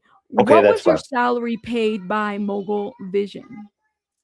$800,000. God, yes. Did I you want that job. did you also receive bonuses? Yes, I did. How much? I received an additional $200,000 in total bonus. 200 or 250? I received 200. Do you remember testifying at the grand jury that you received 250 in bonuses? I do recall that. Yes. Was that accurate, or was it the 200,000? The 200,000 is accurate. Apologies. No apologies needed. I just want to make sure that we're clear that what we're talking about. And what do you expect to make, if anything, in this year, 2026? Myself personally? From this business, you said you still working for Mogul Vision as late as March of this year. Objection, Your Honor, irrelevant. He only had one client. There is a financial gain. I hold on. I understand that this is going to some motive or base or bias. It may. Okay. Well, this is probable. This is a probable cause hearing, so I just need an offer of proof as to why we're going into this at this stage. It's both of those two things that I just mentioned. The court. What? Go ahead, court. Okay. The court will grant a little leadway based on those matters, on those two matters. Objection to the question, then vague as phrased. It's not clear whether she is talking about his salary overall or whether she is talking about his salary, some wage that is relevant here. If you want to clarify as it relates to the business concerning the defending as opposed to something else. Sure. Since this case is proceeding. Given that you said you only had one client at Mogul Vision, that being the defendant, how much money, if any, do you expect to make this year through Mogul Vision? Objection. Same objection with respect to any other business. It's irrelevant with respect to this client. Hold on. So I will allow it as it goes to the bias and motive, but as it goes to bias and motive, that would indicate how much money the witness might have been making with his relationship with Mr. Burke, as opposed to some other unnamed client going forward. So if what you want is to Correct. clarify this whole year, which encompasses far more than simply Mr. Burke. Again, I'm only interested in the work that he did for the defendant, which includes his family. So if you want to clarify your question and answer only as it relates to how much you expect to make based upon your relationship with Mr. Burke or Mr. Burke's family, okay? Okay, yeah. Your Honor, I don't know what the question is pending. I'm confused. Is there a question pending? That's me, right? I just clarify that anything related to how much you expect to make is limited to his relationship with Mr. Burke or Mr. Burke's family. Okay, thank you. Okay, witness. Sorry, that is me. Sorry, I was taking a drink.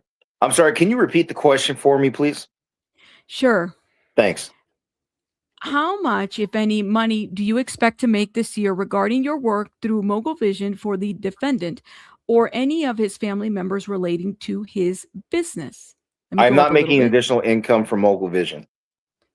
Thank you. So are you still owed any money? No, I'm not. From your work with the defendant or any of his accounts? No, I'm not. So you have now been paid back all of the money that you had previously testified was outstanding. That is correct. Thank you. What was your relationship with Robert Morgan-Roth? Rob, since this event had occurred, started a travel agency more full-time. I talk to Rob pretty regularly. He's worked on a couple of other touring artists I've had through different record labels, booking tour travels, hotels, airfare. Ooh, real quick, Easter, yeah, because he has a travel company. Easter egg right here. So at some point during the grand jury time, he was owed a lot of money, and it's been paid off to Benjamin Gregor. You see that? Mm-hmm. Maybe that's why he's. But who would have owed him money? Rob Mogul Vision. Okay. So he's now an assistant, a travel agent, a manager. No. Rob is the assistant, right? So Josh Marshall is Mogul Vision, right? Yeah. He's saying right here. Hold up. I said, I'm not making any additional income from Mogul Vision. This is what Beth is asking. He's like, thank you. Are you still owed any money? That's the question. No, I'm not. From your work with the defendant or any of his accounts? No, I'm not. So Benjamin Gregor was owed money from Mogul Vision. Okay. And now he's saying it's clear. So sometime during the grand jury, he was owed money because this came out in the grand jury. We don't know it, but we know it now. So then it says right here, so you don't have any outstanding or anything. That is correct. Thank you. And then he's asking, what's your relationship with Morgan Roth? Morgan Roth doesn't own Mogul Vision. Morgan Roth has an independent company that's like a travel company. So he had that company while he was doing Mogul Vision. So it's almost like Josh Marshall is the head and Morgan Roth is under him. Does that make sense? Yeah. So Josh is the head. Rob is his assistant that manages David, right? Yes. That also has a traveling company. Yeah. Yes, he has a side hustle. Yep. Okay. So that's what I'm saying. Right. He's a manager, an assistant to another, or a travel. He's all in one. He's got all kinds of coats, I guess. Okay. So wait, where did we leave off? Sorry, I wanted to clarify that. Line 20. All right. So you're still in contact with him. And also it appears in some type of business relating to other clients. Yeah, I mean, not to clarify, they're not theoretically my individual clients. I'm working with Rob was looking for other business to book through his travel agency. And I had known a couple people that were going on tour. Got it. And would you consider him a friend of yours? I consider Rob and I to be friendly, yeah. And you knew him prior to your work with Mogul Vision, correct? No, I was introduced to Rob through Mogul Vision. Okay. When did you last speak with him? About a week ago. Did any of that relate to anything regarding this case? Yeah, yes. What was the nature of your conversation with him about this case? Your Honor, I'll object. It calls for hearsay. The court will allow it, not for the truth of the matter asserted, but for the effect on the listener. You may continue. Okay. Go ahead. Is that me? Yeah, line 20. Okay. Yeah. He had shown me 2 pieces of mail that his mom had received in relation to, I guess, some wiretapping or information related to his records being subpoenaed. There you go. There you go. Read that again. Me 2 pieces. There you go. Wiretapping. Yeah, line 20. He had showed me 2 pieces of mail that his mom had received in relation to, I guess, some wiretapping or information related to his records being subpoenaed. So this means this was the notification that went after they were already wiretapped. Yeah, by law they have to tell you after the wiretap that they intercepted your communications. Yep.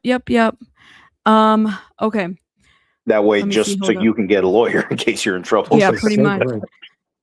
Okay. Anything else? That was it. And what was his role at Mogul Vision while you were there? He was the day-to-day manager. And was he living in Los Angeles with the defendant at that point? He had moved from Florida to LA to be more on the ground with David. Yes. See, there you go. He lived there. Oh, there you go. Rob Morgan Roth lived there. Right? So now that's basically what I'm gathering. So now we got a security, we got a live-in security, and then we have Rob Morgan Roth that's living there too. Rob and security. Now, when did he move over there to live? This doesn't state a day, right? Doesn't say. He's a day-to-day manager. Well, you know what? Now we have 2 adults that were side-eyeing. Okay. And then from line 4. Line 4. Okay. And as the director of finance, how much was he paid per year to work with David? $250,000. per year? Correct. What about the bonuses that he received? I think he might have received 50,000 or 75,000 bonus at one point. Describing your role as the financial manager or business manager for the defendant. What it is, let me read this again. What it is you did for your salary. Okay, so she's describing your role as the financial manager or business manager for the defendant. What it is you did for your salary. Sure. I predominantly handled all of the accounts payable related to David's businesses. Most of the work that was conducted was around touring, as the touring business early sort of kicked off, and a lot of logistics in terms of sourcing insurance, handling crew payroll, things of that nature. So tour financing? Correct. Okay, salaries of everybody involved in the tour? Did you handle that as well? We had employee agreements for each of the crew members. Per that agreement, it then stipulated what they were getting paid. How about the estate management? Were you also involved in estate management regarding all of his finances? We had helped him set up a trust. That was it. It got passed into a different attorney to do all of the paperwork and get everything sorted. Is that the Thorn Rose Trust? Correct. And did you begin working with him before 2024 when you said you started working for Mogul Vision Partners? Yeah, we started working together in 2023. Whoa. There's that. Okay, this is a cause of confusion that I heard too, right here. The question is, did you begin working with him before 2024 when you said you started working for Mogul Vision Partners? Yeah, we started working together. Okay, so it is before. Okay, got it. As his financial advisor? Not completely. I was assisting Josh in what he wanted to accomplish through the management company and how to kind of bring all of it in-house. Okay, you were advising him though regarding finances, right? Not specific finances, but costs related to whatever he was incurring at that point in time. And when did you first meet him? Let me see, right, number 21, in 2023. Yes. Okay, in April? Yes. Where? Here in Los Angeles. And did he already have a business entity set up at that point? Correct, yes. And what was what company was that? He had D4vd Entertainment. An LLC? Correct. And did you also work with his mother, who was his personal finance director? Correct. Who was that? Pauline Burke. And was there a salary that was paid to her for her work as the head of the D4vd Entertainment LLC? Correct. How much was that? $75,000. Per year? Yes. And what did that encompass? She was entitled to handling all of the approvals for bills that needed to be paid out. Any conversation we had related to the household requirements, whether it was improvement or utility bill that needed to be handled. And was that with respects to the two homes he purchased? Correct. Were there, and where were those two homes? Excuse me. One is in Cypress, Texas. The other one is in just outside Houston. Houston? Sound like, yeah, but he ends with a question mark. Seemed like he was guessing. Yeah. Oh, you said that's your question. I'm sorry. Oh, I'm sorry. right. Yeah. You visited both of those homes in Texas? I did. And in addition to the approval of payroll and bills, did she also handle the day-to-day bookkeeping? She was supposed to, yes. And was she qualified to handle that job, or did you have to assist her? We had assisted her at the beginning. Okay, so you explained to her or taught her how to do this job? Through the normal bookkeeping on QuickBooks, yes. And besides his LLC, how many other entities did the defendant own? 2 others. And what are those? Skull Rolls Merchandising and Headspace Publishing. And Headspace Publishing, what was that company set up for? His music publishing. For advances on royalties? Yeah, he received a publishing advance, yes. Okay, approximately how much is that publishing entity worth? I believe it was still unrecouped. Okay. I Did believe you it's still test? unrecouped. Sorry. Okay. That's Did it. you? It's okay. Did you testify previously that that account is worth 3 million? Roughly, yes. Is that correct? I believe so, yes. You also mentioned his merchandising company, correct? Yes. That's the name of that. What's the name of that company? That's the Skull Rolls merchandising. Is that through Bravado? He had a Bravado deal, yes. Is that under the auspice of the umbrella of Interscope Records or Universal Music Group? I believe that is their merchandising entity, yes. And how much money did he receive in advance in that particular company? He received a $1 million advance. Okay. What's the value of the Thorn Rose Trust? A total value with all properties, probably 1.2, 1.5. I don't have a specific gauge on it. What do you mean? What do you mean a page? What do you mean a page? I think they meant gauge. Oh, gauge. I think that's a typo. What do you mean a Yeah. gauge? I don't have any specific valuation of what the assets of those two homes would be worth today. Oh, today? Yes. So back at this time when you were handling them, there were in the nature of 1.2 to 1.5 million. That's correct? That's correct. And did you actually sign the trust documents with the defendants? I brought the paperwork for him to sign. I didn't sign anything. Who is the sole owner of the particular trust? It would have been David Burke. With his parents as trustees? That's correct. When was the last time you saw the defendant before today? 2024, I believe. Where? I visited Houston. I was seeing another client of mine, and David's family had just purchased the Hempstead house. And I had gone over to the Cypress house and helped him move some boxes into the new house. And then we had lunch. When was the last time you spoke with him? I think I asked him for a Chase text code maybe sometime in the end of July, beginning of August 2025. No contact at all in any matter since then? Not within David Burke, no. How did you usually communicate with him? Was it by text? Predominantly through text, yes. At some point, did you switch to communicating with him through encrypted applications? No, I did not. Did you testify to the grand jury that you changed to using encrypted applications? I'd use applications like Signal and WhatsApp, but that was predominantly through Josh, Rob, not through with David at all. Did you switch to using encrypted applications such as Signal and WhatsApp to communicate with Josh Marshall and Rob Morgenroth after news came out about a deceased body found in the front trunk of his Tesla? Your Honor, I'm going to eject improper impeachment. I don't see his impeachment at all. But just as it relates to the regular testimony, the court will allow it. Yeah, that's not impeachment. This is her witness. I know it's crazy. Yeah, I mean, he said he didn't switch. And yesterday we thought that he was impeached, right? Somebody stated that he was like caught in a lie because he had switched over to Yeah, this we were talking application. to Steve at the time.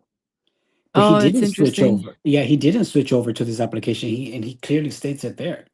Yes. So for Okay. those of you who don't get it, impeachment is cross-examination, not direct exam. This is what happened. Do we learn something new?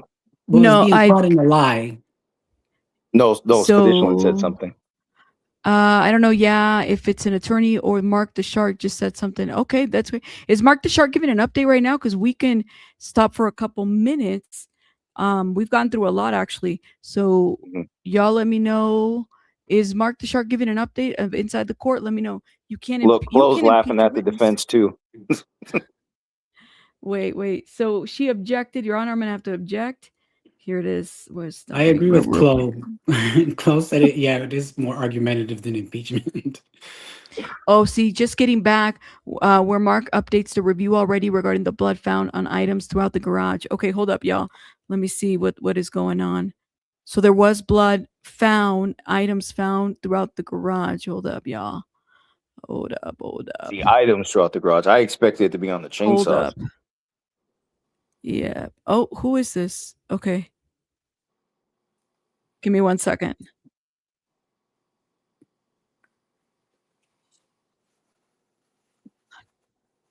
Give me 1 sec. We got in, so that was cool. Okay, hold on. I think this is right here. Here we go. Maybe he gives an update here. Guys, can you guys hear me okay? Shout out to Mark.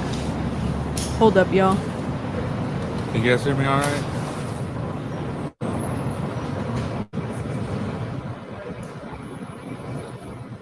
I want to see if there's going to be a press conference, but there was somebody that was sketching out some stuff in the courtroom, so I'm trying to get her so I can take pictures of it. She was sketching out some stuff, and I lost her. I don't know where she's at. Some really good drawings I want to see.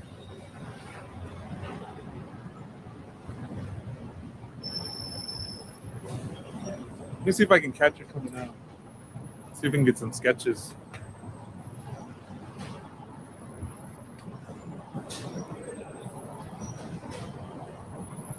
Is he giving sketches? Sorry, y'all. Whew. Does he give an update? Let's see. Found some stuff, and I lost her. I don't know where she's at. Some Shout really out to good Mark. drawings I want to see. I don't think they have an update. Do we have an update?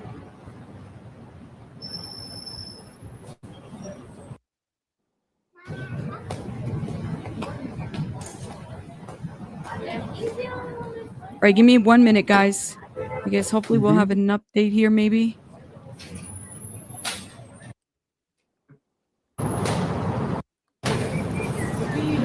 So we're still just waiting? Yeah, I thought that this. Here it is. Pinche Becky's there. Hold up. Is she there? Get her the 411. Plenty of room for everybody. A lot of love for everybody to go around. You know what? Everybody has been. Nobody has been really. Everybody's been cool, nice. Not Yeah, the we're team YouTube, so. Yeah, but even the mainstream. Yeah, they're cool. Yeah, they're real. Very polite. Oh yeah, it's usually like that. Long time. It's usually like that. For a long time. I think they've been pretty chill. Bye, guys. I'll let you guys talk to your head. Becky is so funny. I love her. She's too Okay, funny. family attorney's gonna be talking outside. Hang tight, guys. You said? Oh. You got yelled at or something, right? Oh.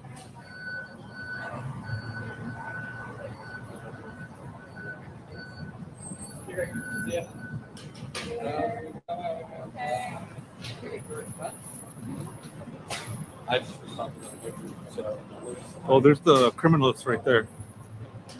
There's the witness to criminalist. Real knowledgeable.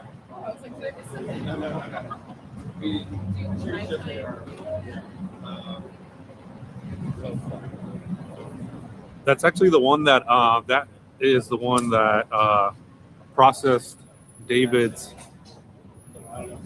garage. Oh, that's insane. Right there. Hold up, y'all. She was Okay, let me see if Pinche Becky. Let me see. I don't think she's in the chat, but shout out to her. I wonder if she's live. What I was gonna say, guys, is look at the comment right there. Hold up. Let's see. The highlighted one? Get some sketches, but if the attorney, supposedly the family attorney is going to come out here and talk, so hold up. I want to get that. Give me 1 second, guys. All right, Becky, are you here? Can you hear me? Yes. What is going on, Becky? Hold up. Let me make sure we get Becky up on like main screen. Go ahead, Becky. What's going on? Yes, that's me. Can you hear me? Yes. Okay. Let me see if I kicked myself out. Hold on. You didn't kick yourself out. We see you. They just told us that the family's attorney is going to speak. I went into your chat to try to tell you very quick that that's what was going to happen. And then I was trying to connect, and you know I'm a hot mess, so why even lie? No, you're not a hot mess. Oh, wow. So, hey, were you able to get in, or do you have anything else that happened? Do you know anything? A ver, Rabbit. Can you hear me? Oh, She left. Can you hear Becky? She can't hear. Becky, come back. Hold up, y'all. Can y'all hear Abraham, guys? Becky, come back. Becky, come back. I hear you and I hear him, but she's obviously gone. Y'all hear? Okay. Let me make sure. We're a hot mess together. Make sure you get close up, Becky. You got this. Get the close up, Becky. I'm sure there's going to be some kind of news report out there too, right? Becky, come You got back. the best spot too. I was just singing that in my head. No. Are you serious? Becky, come back. I swear to God I was. I don't know the lyrics to the song. Is it a song that says Becky, come back? No, We baby. made that shit up. We totally made that up. Okay, there's Becky. Okay, wait, Becky. All right, Becky. Rabbit, Take it away, Becky. do me a favor. Yes. Can you Favor hear done. me? What's up? I can hear you. Why can I not hear her? Hold We on. I hear think it's trying to. What happens is that it's trying to connect to other. Becky, can you hear me? There we go. Can you hear me now? Rabbit, if you can hear me in here, hold on. You should text her that you can hear her. Let me text her. We hear you. We can Girl, hear you perfect, Becky. we hear you.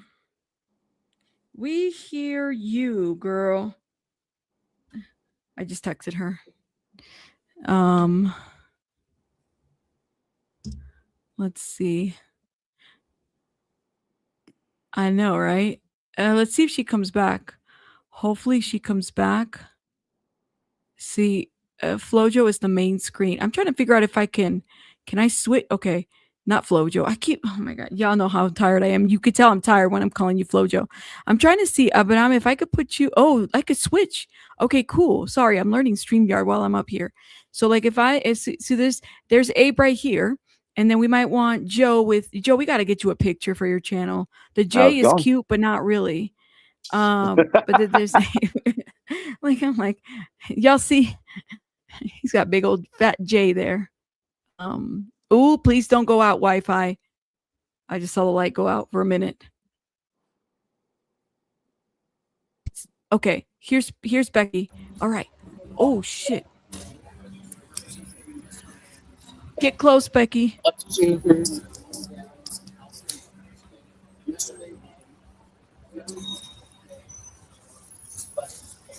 All right, I'm gonna have to find the press conference, guys. I can't hear. Hold up. 1 second, guys.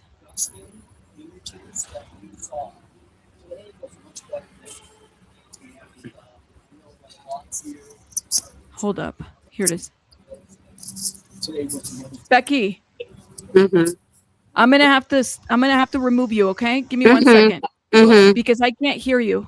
That's fine. Go ahead. We can hear her. No, we can't hear the press conference. Ah.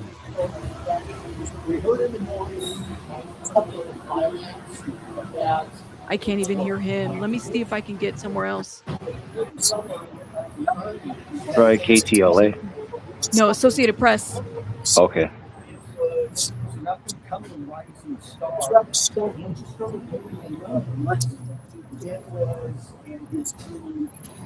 It was rather stunning, the amount of money that he was paying. Hold up, guys. Bonus that the numbers They're not even live. Damn it. Hold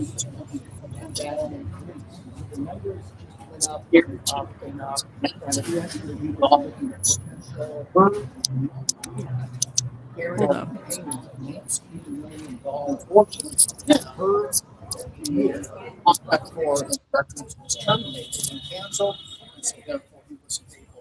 Ah, shit. For his after, unfortunately, during the contract with Interscope Is his mic even on?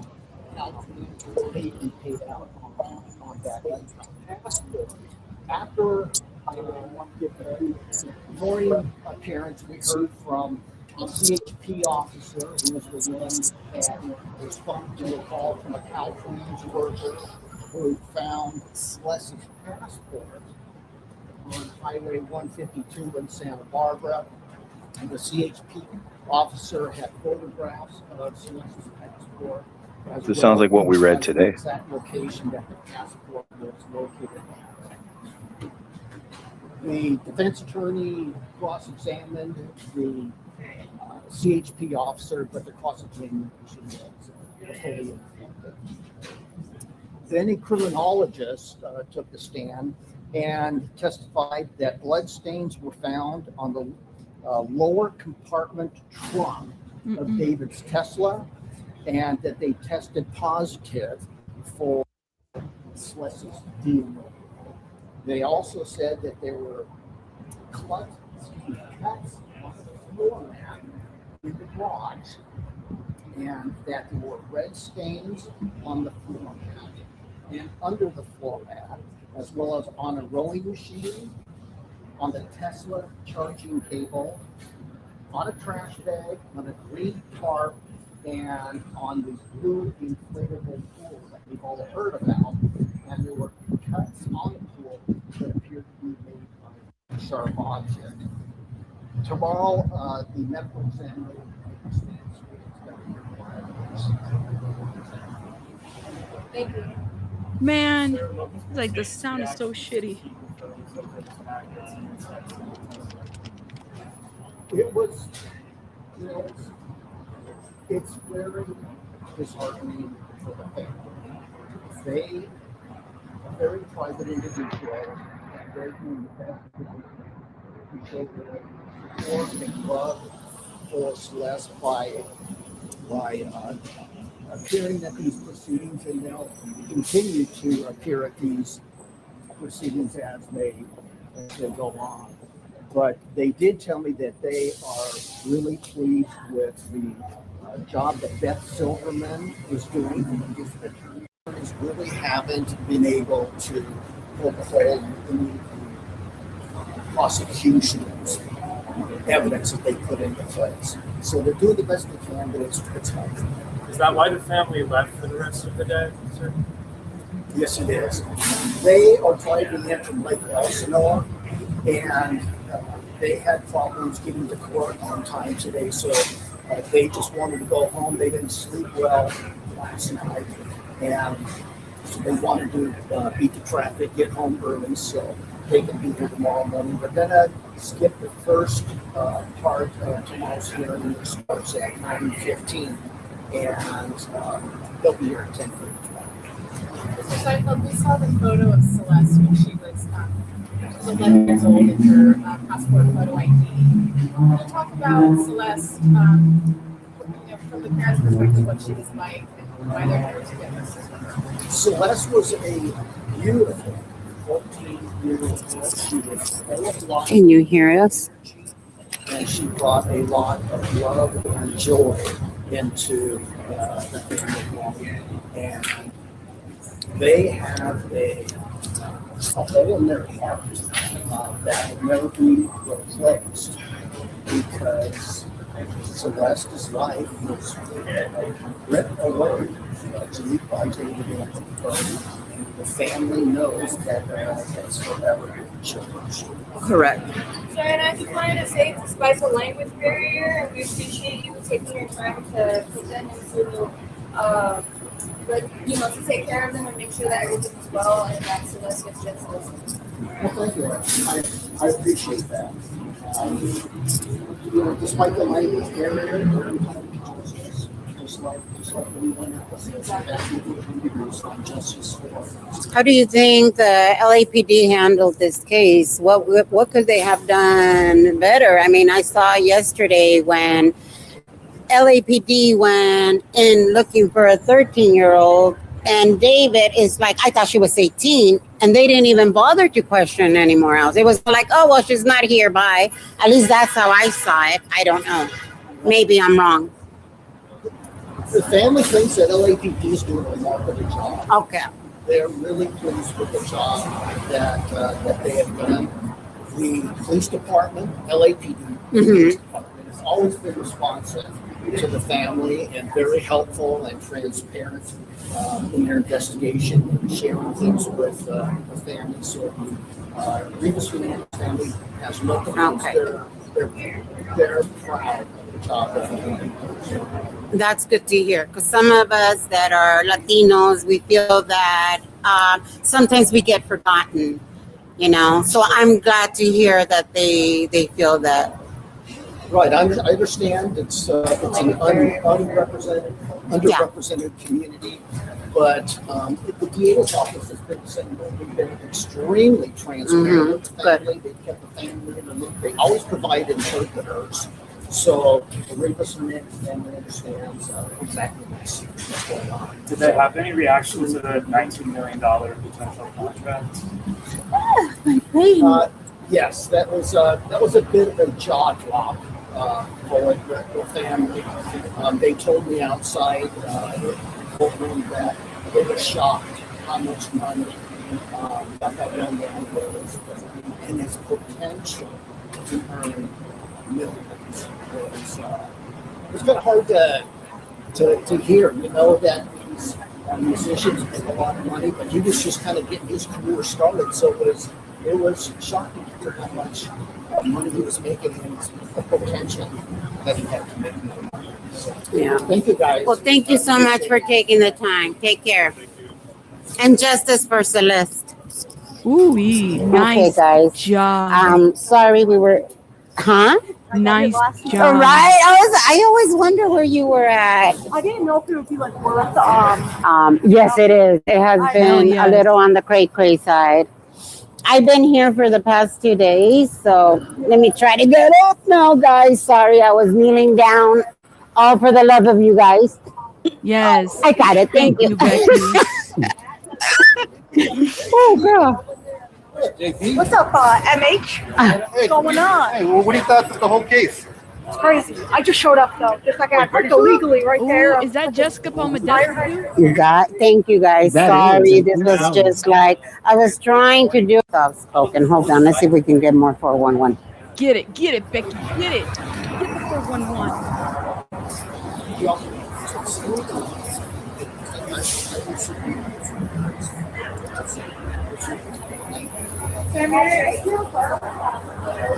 Ándale, Becky. Come on, Becky. You got this.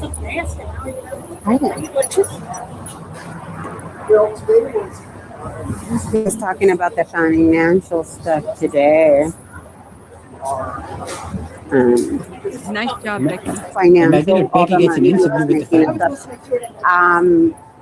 I couldn't get in the morning because I went to Dum Dum's hearing. So, anyways, let me get over here and be quiet.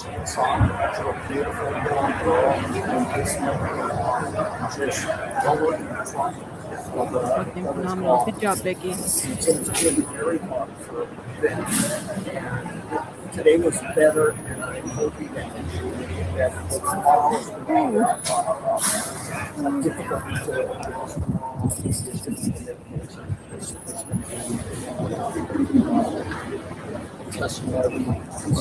Oh, higher. No, we're hearing that the family left her. Yeah, the family. No, you can't. He's very soft spoken. Whoo, guys. Nice job, Okay, Becky. I could not get up. My friend really down on my knees. Woo, I feel like, oh my God, if you guys were to see my knees, you're going to be like, girl, go wash them. Ew, I had to, oh my God, guys, my knees are like, Hey, Rabbit. Sorry, he was very soft-spoken, Rabbit, and I mean, I got within inches of the guy, and you guys still couldn't hear me, and I think I lost my backpack. Uh-oh. Where's my backpack? Oh, it's over here. Oh, girl. All right. Rabbit, I needed you. I needed to figure out what to ask. I don't know any of this stuff. You did good. Good job, Becky. I'm just your eyes and your ears. You're supposed to be. Girl, if I could be there, I'd be there. Oh, okay, Rabbit. I'll go meet you up in your hood. I'll be up in your hood in just a second. Shout out to Becky. Okay, guys, hold up. Let me make sure I know the volume is really loud. Yeah, Drifter Wars, don't worry about it. There's a live on there. Okay, let me mute it. Go ahead. Y'all, let me drop her Venmo here if anybody can, support Becky in her adventures with Becky. Shout out to her, man. That was amazing. That was amazing. Adventures with Becky, that's brilliant. Adventures. Ooh, she should name Adventures with Pinche Becky. Oh my God, that would be so cool. I freaking love it, dude. And Becky doing the damn thing. That would have been me too, right there. Hey, let me get right in front and ask, and that's what gets me in trouble. But that's okay. Shout out to her, man. Shout out to her. Let me stop sharing that. Okay. Oh my gosh. Thoughts, opinions. Where's everybody at? What do y'all? I just got back. What I miss? Oh, I don't think I don't think we're gonna learn a lot in today's stuff from what I gather. I think it's probably just going over what they uncovered on the one we're reading now. Well, and honestly, this is what I'm going to do. So we're on page 142, and I'm thinking what we can do right now is stop right here because we can finish 140. It's from 142 to 173. We can finish the rest tomorrow. But I'm hearing, is there a hearing tomorrow or is there not a hearing? Because I heard there wasn't a hearing tomorrow. Yeah, the lawyer said tomorrow apparently, but it was supposed to be for Friday. Yeah, Becky, let's ask Becky. Becky. ¿Qué pasó? Oyes, ¿va a haber corte mañana? Yes, that's what I was trying to get on here to tell you. There is going to be a hearing tomorrow. Really? Wow. Yeah, tomorrow they want you here before 8:15 so that you can, put in a ticket for the lottery. But I believe the court itself starts at 9:15. Okay. And anyone that's coming down and is wanting to come in, hold on, guys, because when I tell you I kneel down for you, Rabbit. I was trying to get all up in there. And then when you couldn't hear me, I was all like, let me hurry up and go into my channel. Maybe I'll catch something. No, but I wanted to give amazing. Girl, you got me kneeling over there in front of these people and asking questions and no, shout out to Becky, man. Thank you, Becky, so much. Hold up. Now, let me make her bigger. So mañana, somebody get your Palm Pilots chat. I need you guys to get your Palm Pilots. Court hearing. We got court hearing tomorrow. Let me put it in the chat. Get sidekicks here on time. If you guys are coming here to try to get into the courtroom, please make it here before 8. That way you guys can get your little ticket and throw it into the bingo machine that they kind of pull out of. It's literally like the little bingo stuff. And then make sure that you're up on the 9th floor. You will have to go through 2 security marks, okay? The first one and then up on the 9th floor. And make sure that you follow directions. People, I managed to get in there today at the last minute, like around 2-ish, because people weren't coming back on time from their breaks, from their lunch. That's the only reason why I managed to kind of get in there and watch the last maybe hour and a half. Yeah. So it's 4 days here. You know what? I'm prepared. We were gonna go live tomorrow because of the transcript. But what I want to do is Abraham and Joe, and I don't want to y'all are amazing. You guys have been such amazing helps, honestly. And you too, Becky and Flojo and everybody out there. But I'm wondering, what do you guys think? We finish reading day 1 tomorrow. It's literally you got it? Plus pages. We got it. We got day 1. So are you guys okay that we do day 1 tomorrow and then just finish up day 1 tomorrow? And you guys don't have to jump in early or anything. Completely up to you guys. I got the same slot. I'm gonna do that, and then I'm gonna order tonight for today's. So we gonna order today's for tonight. I'm gonna do that right now. I'm gonna get on it, and that way y'all can rest and we can rest. We've been at it for quite some time. And Rabbit, what was your total cost for today? Maybe people can kind of help out. No, we got it. Oh, okay, sorry. Today was such a crazy day for me with 2 hearings. So I was just trying to get you as much information as I possibly could. No, I appreciate it. Girl. Yes. Oh, You and said, shout ask Becky if out. she said anything about Friday. And they Ask haven't said Becky. anything about Friday. But I do want to shout out Mark the Shark. Let me tell you, that guy has kind of been essential Amazing. for me to kind of be able to move in there. Because as you guys know, both physically, and I don't know how this court stuff, goes with all these reporters and all, it's very different from the other hearing I've been attending. So he's been guiding me. We've been meeting quite a few people Shout out to him. that have, but for sure, Mark the Shark is someone Shout out that to has Mark been the Shark. essential. And his updates have been amazing too, between Oh my God, yours yes. and his. But shout out to Mark the Shark, of course. Thank you so much. Shout out to Mark. Yes. Y'all make sure you check him out. These are boots on the ground, people out there, y'all. You don't get this from a TMZ. I'm just, no shit, you don't.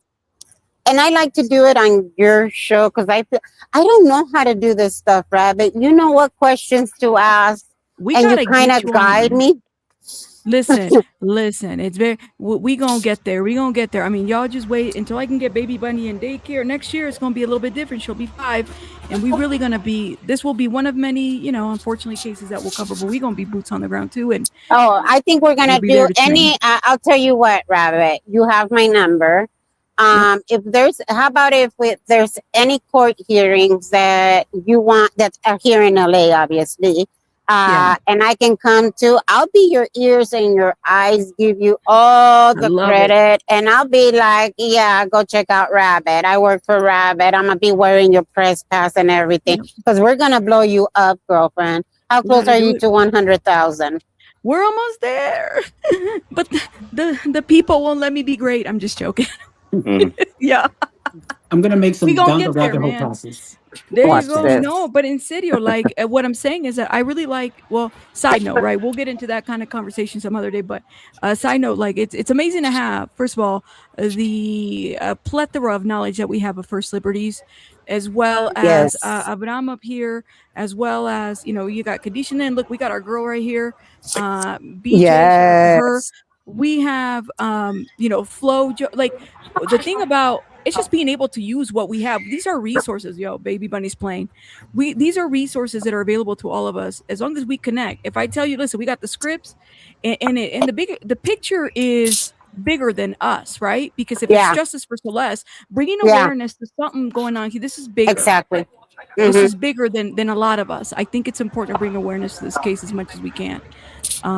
So I will do my best as long as y'all keep sharing and hitting the like button and hyping and doing all those good things. Girl, I'm here for you. Like seriously, again, my channel is not this. So I was talking to Mark, and I was telling Mark, I kind of the first case that I'm covering kind of opened up the doors for me to feel a little bit more comfortable around here.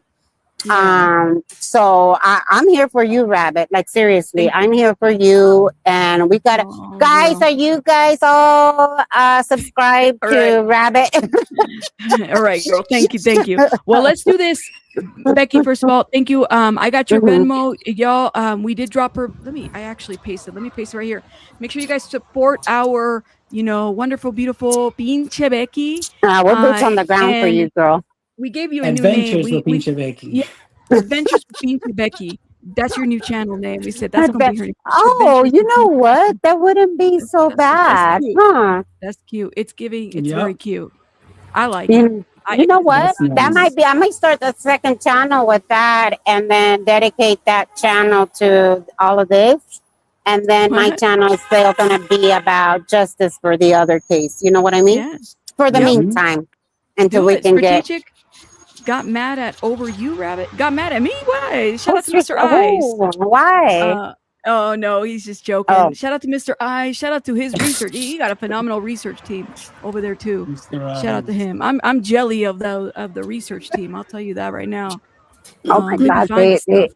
Oh, when I was in there, and sorry guys, because they let me in like after somebody took off to the restroom and never came back, kind of a deal. And I didn't catch why the defense and the DA were kind of going back and forth. I guess something about pictures, and no, I didn't see it. Yes, you did. And so the judge tried to kind of smooth it out and be like, yo, can you guys handle this? And they were like, no, we need you to help us. So now everything that is being done, shared, has to be done in front of the judge, because apparently things haven't been done the right way, quote unquote. Oh, shit. So yeah, the judge is getting involved. Girl, there was a little bit of, and too bad I came in at the last minute when they were talking about that. But there seems to be a lot of tension between them, and even the judge said it. I know that, and I'm not accusing you guys of this, but I believe you guys were both in, I guess they were at a different trial that kind of got a little spicy. And the judge pretty much said, you know, you guys are kind of bringing it in here. And we need you guys to focus. In other words, those were not the judge's words. Let me just make it very clear. That's how I understood it. It's like, girl, guys, you guys need to focus on this case and, you know, mind your manners with each other. Don't bring in any dead weight from your other cases.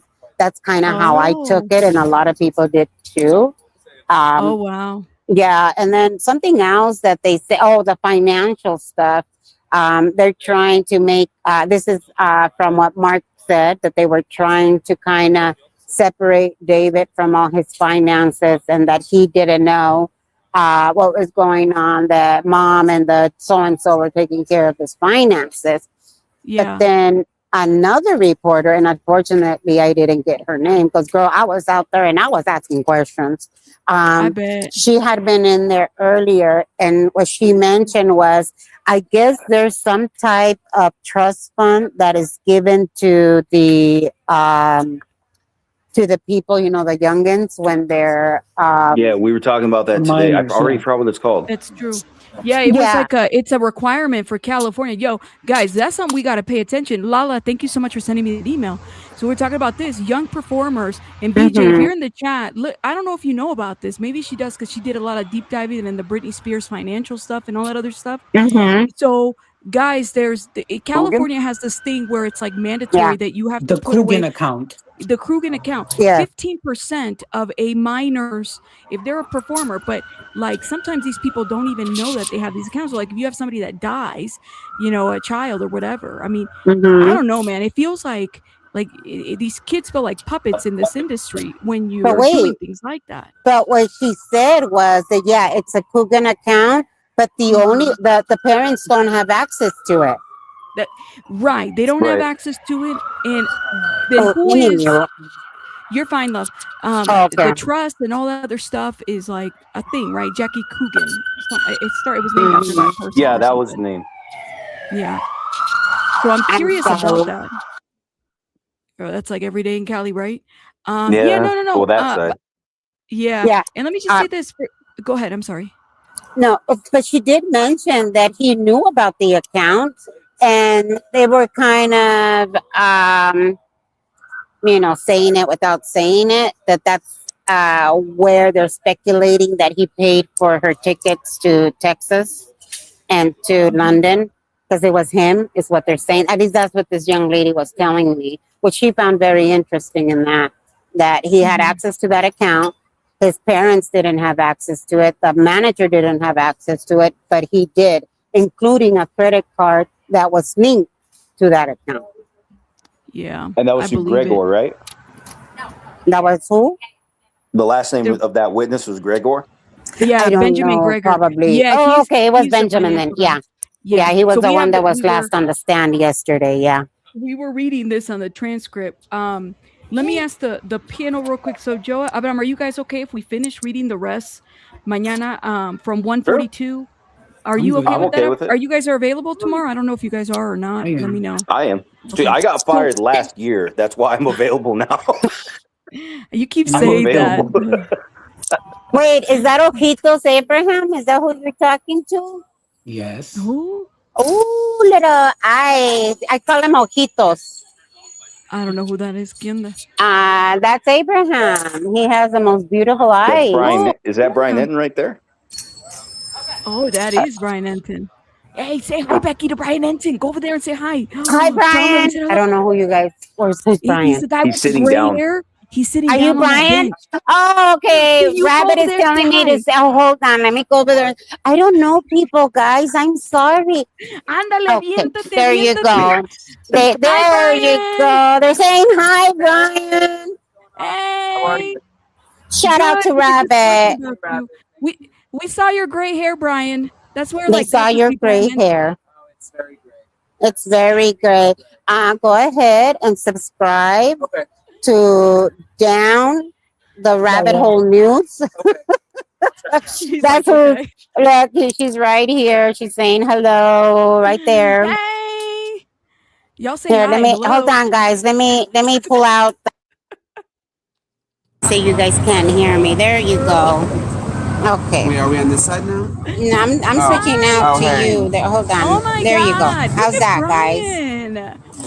Yo, I'm fangirling. Oh my y'all. I God, am Rabbit! fangirling. I have never, ever seen you blush. I'm as pink as my hair right now. Shout out to Brian Enton. Thank Brian, you we for always doing talk that. about Take care. Nice meeting you. Nice Thank meeting you for your you amazing too. work. Thank you. Rabbit. Ándale. Hold on. That's how you do it, Becky. You jump in. Aviéntate, aviéntate. That's what you do. You get those niggas. That's what I do all the time. Just get in I there. love when Rabbit speaks Spanish. It's so funny. Hold on, Rabbit. I'm trying to reconnect. Oh man, that was Okay, can you cute. hear That was me? fun. Yeah. Mira, this always does this crapola. I'm gonna go out and come right back in You're because I fine. can't You're hear fine. you guys. Brian's probably like, oh great, another effing YouTuber Who here. are these people? Great, another YouTuber. Oh my God, so funny. Oh my God, that was hilarious. Anyways, oh man. Yo, okay. Yeah, I am blushing. I was like, oh my God, I didn't think she was gonna do it. I didn't think she was gonna do it, but we did it. You see, I'm as red as my freaking hair right now. Okay, so I keep repeating myself. This is what we're gonna do. So we'll stop. I've already highlighted it. Joe, I'm gonna email you tonight. I'm gonna email you tonight. I did call him a silver fox. I did. I'm gonna email you tonight and just ask you a question real quick. And then so you guys are still available for tomorrow. So what we'll do, I don't know if it sounds like there is a hearing, but regardless, I was still gonna go live because I wanted us to finish this and then start tomorrow's, right? Because it takes 12 hours. Because what Becky said by 8:15, so maybe they'll start at 8:30, so we can finish the X amount of the pages by then. Well, I'm up. I know that's 6:45 Cali time is for you, but I think you're in Florida, right? So you're earlier than myself and Joe. Yeah. Wait, no, later. You're later or early? Yeah, you are later. I'm later. Yeah. So he's 2 hours past you. So you're like 8:45 by the time that I'm live, right? No, I'm like way later. When you're like 9:45. What time do you go on? He's at 9:45. Yeah, I'm 6:45. So you're 9:45. Yeah. So I'm gonna be here at my time will be Cali time 6:45. So I'll be here at 6:45. Y'all can join me. You don't have to, Joe. You don't have to wake up that early. I can just start. And I'm actually usually up early, so don't even feel bad. Okay. So join me at that time, get your coffee and everything, and we just get the ground running and we go and we finish. That way we can start tomorrow's, maybe even before 10 or 11, even before the first break, because I don't think it's going to take us long to finish this day. Yeah, we could probably get that done by their first recess.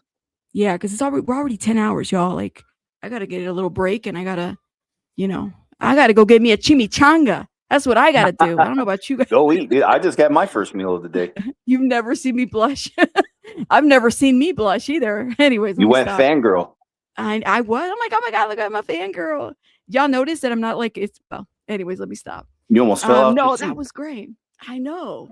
I almost did. Rabbit was like combing her hair. I'm like, oh my God, let me comb my hair, dude. Yo, okay. First of all, I don't know if Becky's gonna. It's okay if she doesn't come up anymore, but make sure you guys support Becky. Yes. Oh, here she is. We were just on the studs, Becky. I'm right here. I know you guys were finishing off, but I didn't want to just take off on you guys. You know, my phone tries to connect to some of the other streamers, and that's the problem that many of us have. So I apologize. No, you're fine. And plus, you guys all know that I'm a hot mess, anyways. Anyways, guys. look at close. Like, you have to get the clip of Becky telling him to sub to you. Yeah, like right now today, Brian. And you know I have no shame. I'm like, wait a minute here. Rabbit is blushing. I need to meet you. I know. I was like, oh my God, I'm blushing. Let me stop. All right. We're going to go for the trial.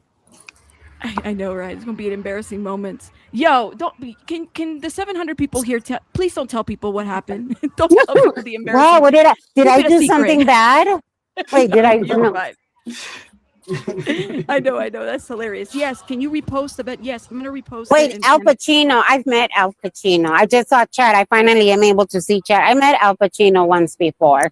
Actually, very nice guy. Yes, but when I met him.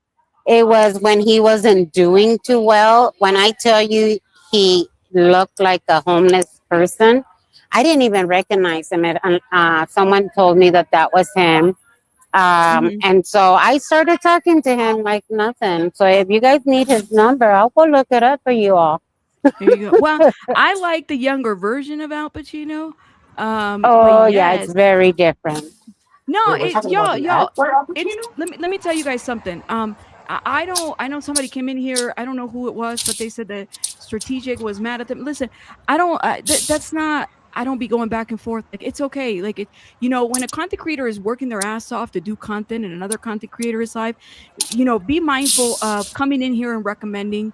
Not me, just in general, other content creators, because you're kind of taking away from that content. So yes, people know that I was live and I was reading transcripts. I didn't mean to take away or anything like that, but that does happen. It's no hate or anything. I love Mr. Eyes, his mods. I'm always jelly because they always got the research right up to the T. So shout out to him.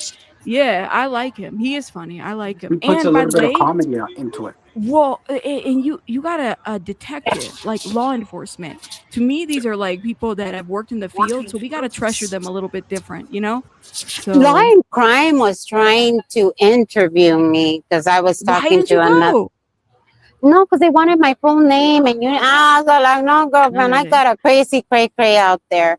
So we just kind of talked a little bit of what Latinos go through when crimes like this happen. That's why I asked the question to the, I was under the impression that they were just kind of like, she's another runaway. But you guys heard I hope you guys did hear the attorney. I straight out asked, how do you feel about LAPD? No, we heard it. Oh, that was the loudest part of the stream. That's what we were telling you. You did a good job. Yes. I know he's not mad at me. I get it. This is what I'm saying. It's okay. It's all good. It's all love. So let's do that.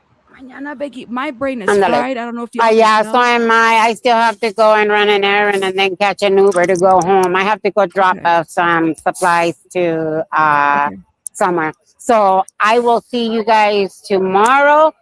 Miss Becky will be back. And I'll see you. And look, mira, nomás échate otro ojo right there. Where's he at? Right there. He's saying bye to you guys. Another YouTuber.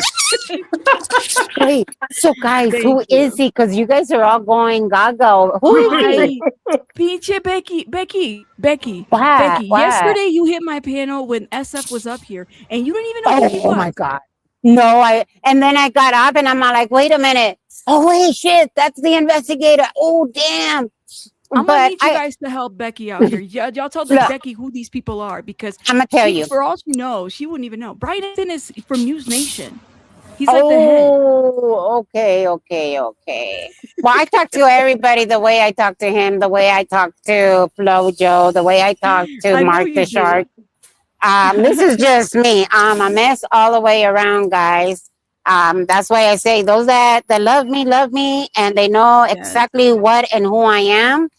And those that don't, well, that's their business, not mine. I don't give two rats asses. I But know. anyways, No, Amy, tell Becky who these people are, because she'd be like acting like, and I'm not saying that, I mean, I'm sure they appreciate the fact that you don't treat them like that. But well, yeah. the funny So thing is, yeah. a lot of them are like, "Hello, you don't know who I am," and I'm looking There you at them, go. we're like, "Shit, you don't know who I am." So now what? Now we got two people that don't know each other. Yo, all right, Becky, I gotta get you off, Okay, girl, because I we're gonna gotta get get out of into here. all I this. gotta get going. Bye, guys. Take care. Oh my Lots of God, y'all, love. Thank you. show Thank you. some Thank you. love. Show some love to Pinche Becky. Shout out to her. Bye, Oh man, guys. she's amazing. Thank you. And by the way, what Becky's doing is not easy. All this translating of any kind of legal jargon, like that is some tough. Hell, I even get stuck. That's why I got all these wonderful people up here. All right, my wonderful people. Mañana it's Yeah. a morning date. Okay, so let's do that. We'll finish. We stopped at 1:42. It's already highlighted. Okay, and I'm gonna go Cool. and contact the court reporter and get this done. So tomorrow, be here, be here, be here. Okay, I know I am blushing. I gotta. All right. Again. Bye, guys. Oh, y'all can go, but I gotta give some shout outs before I go. Bye, guys. All right. Thank Have you, a good thank you, one. thank you. You too. All right, hold up, y'all. I got some gems.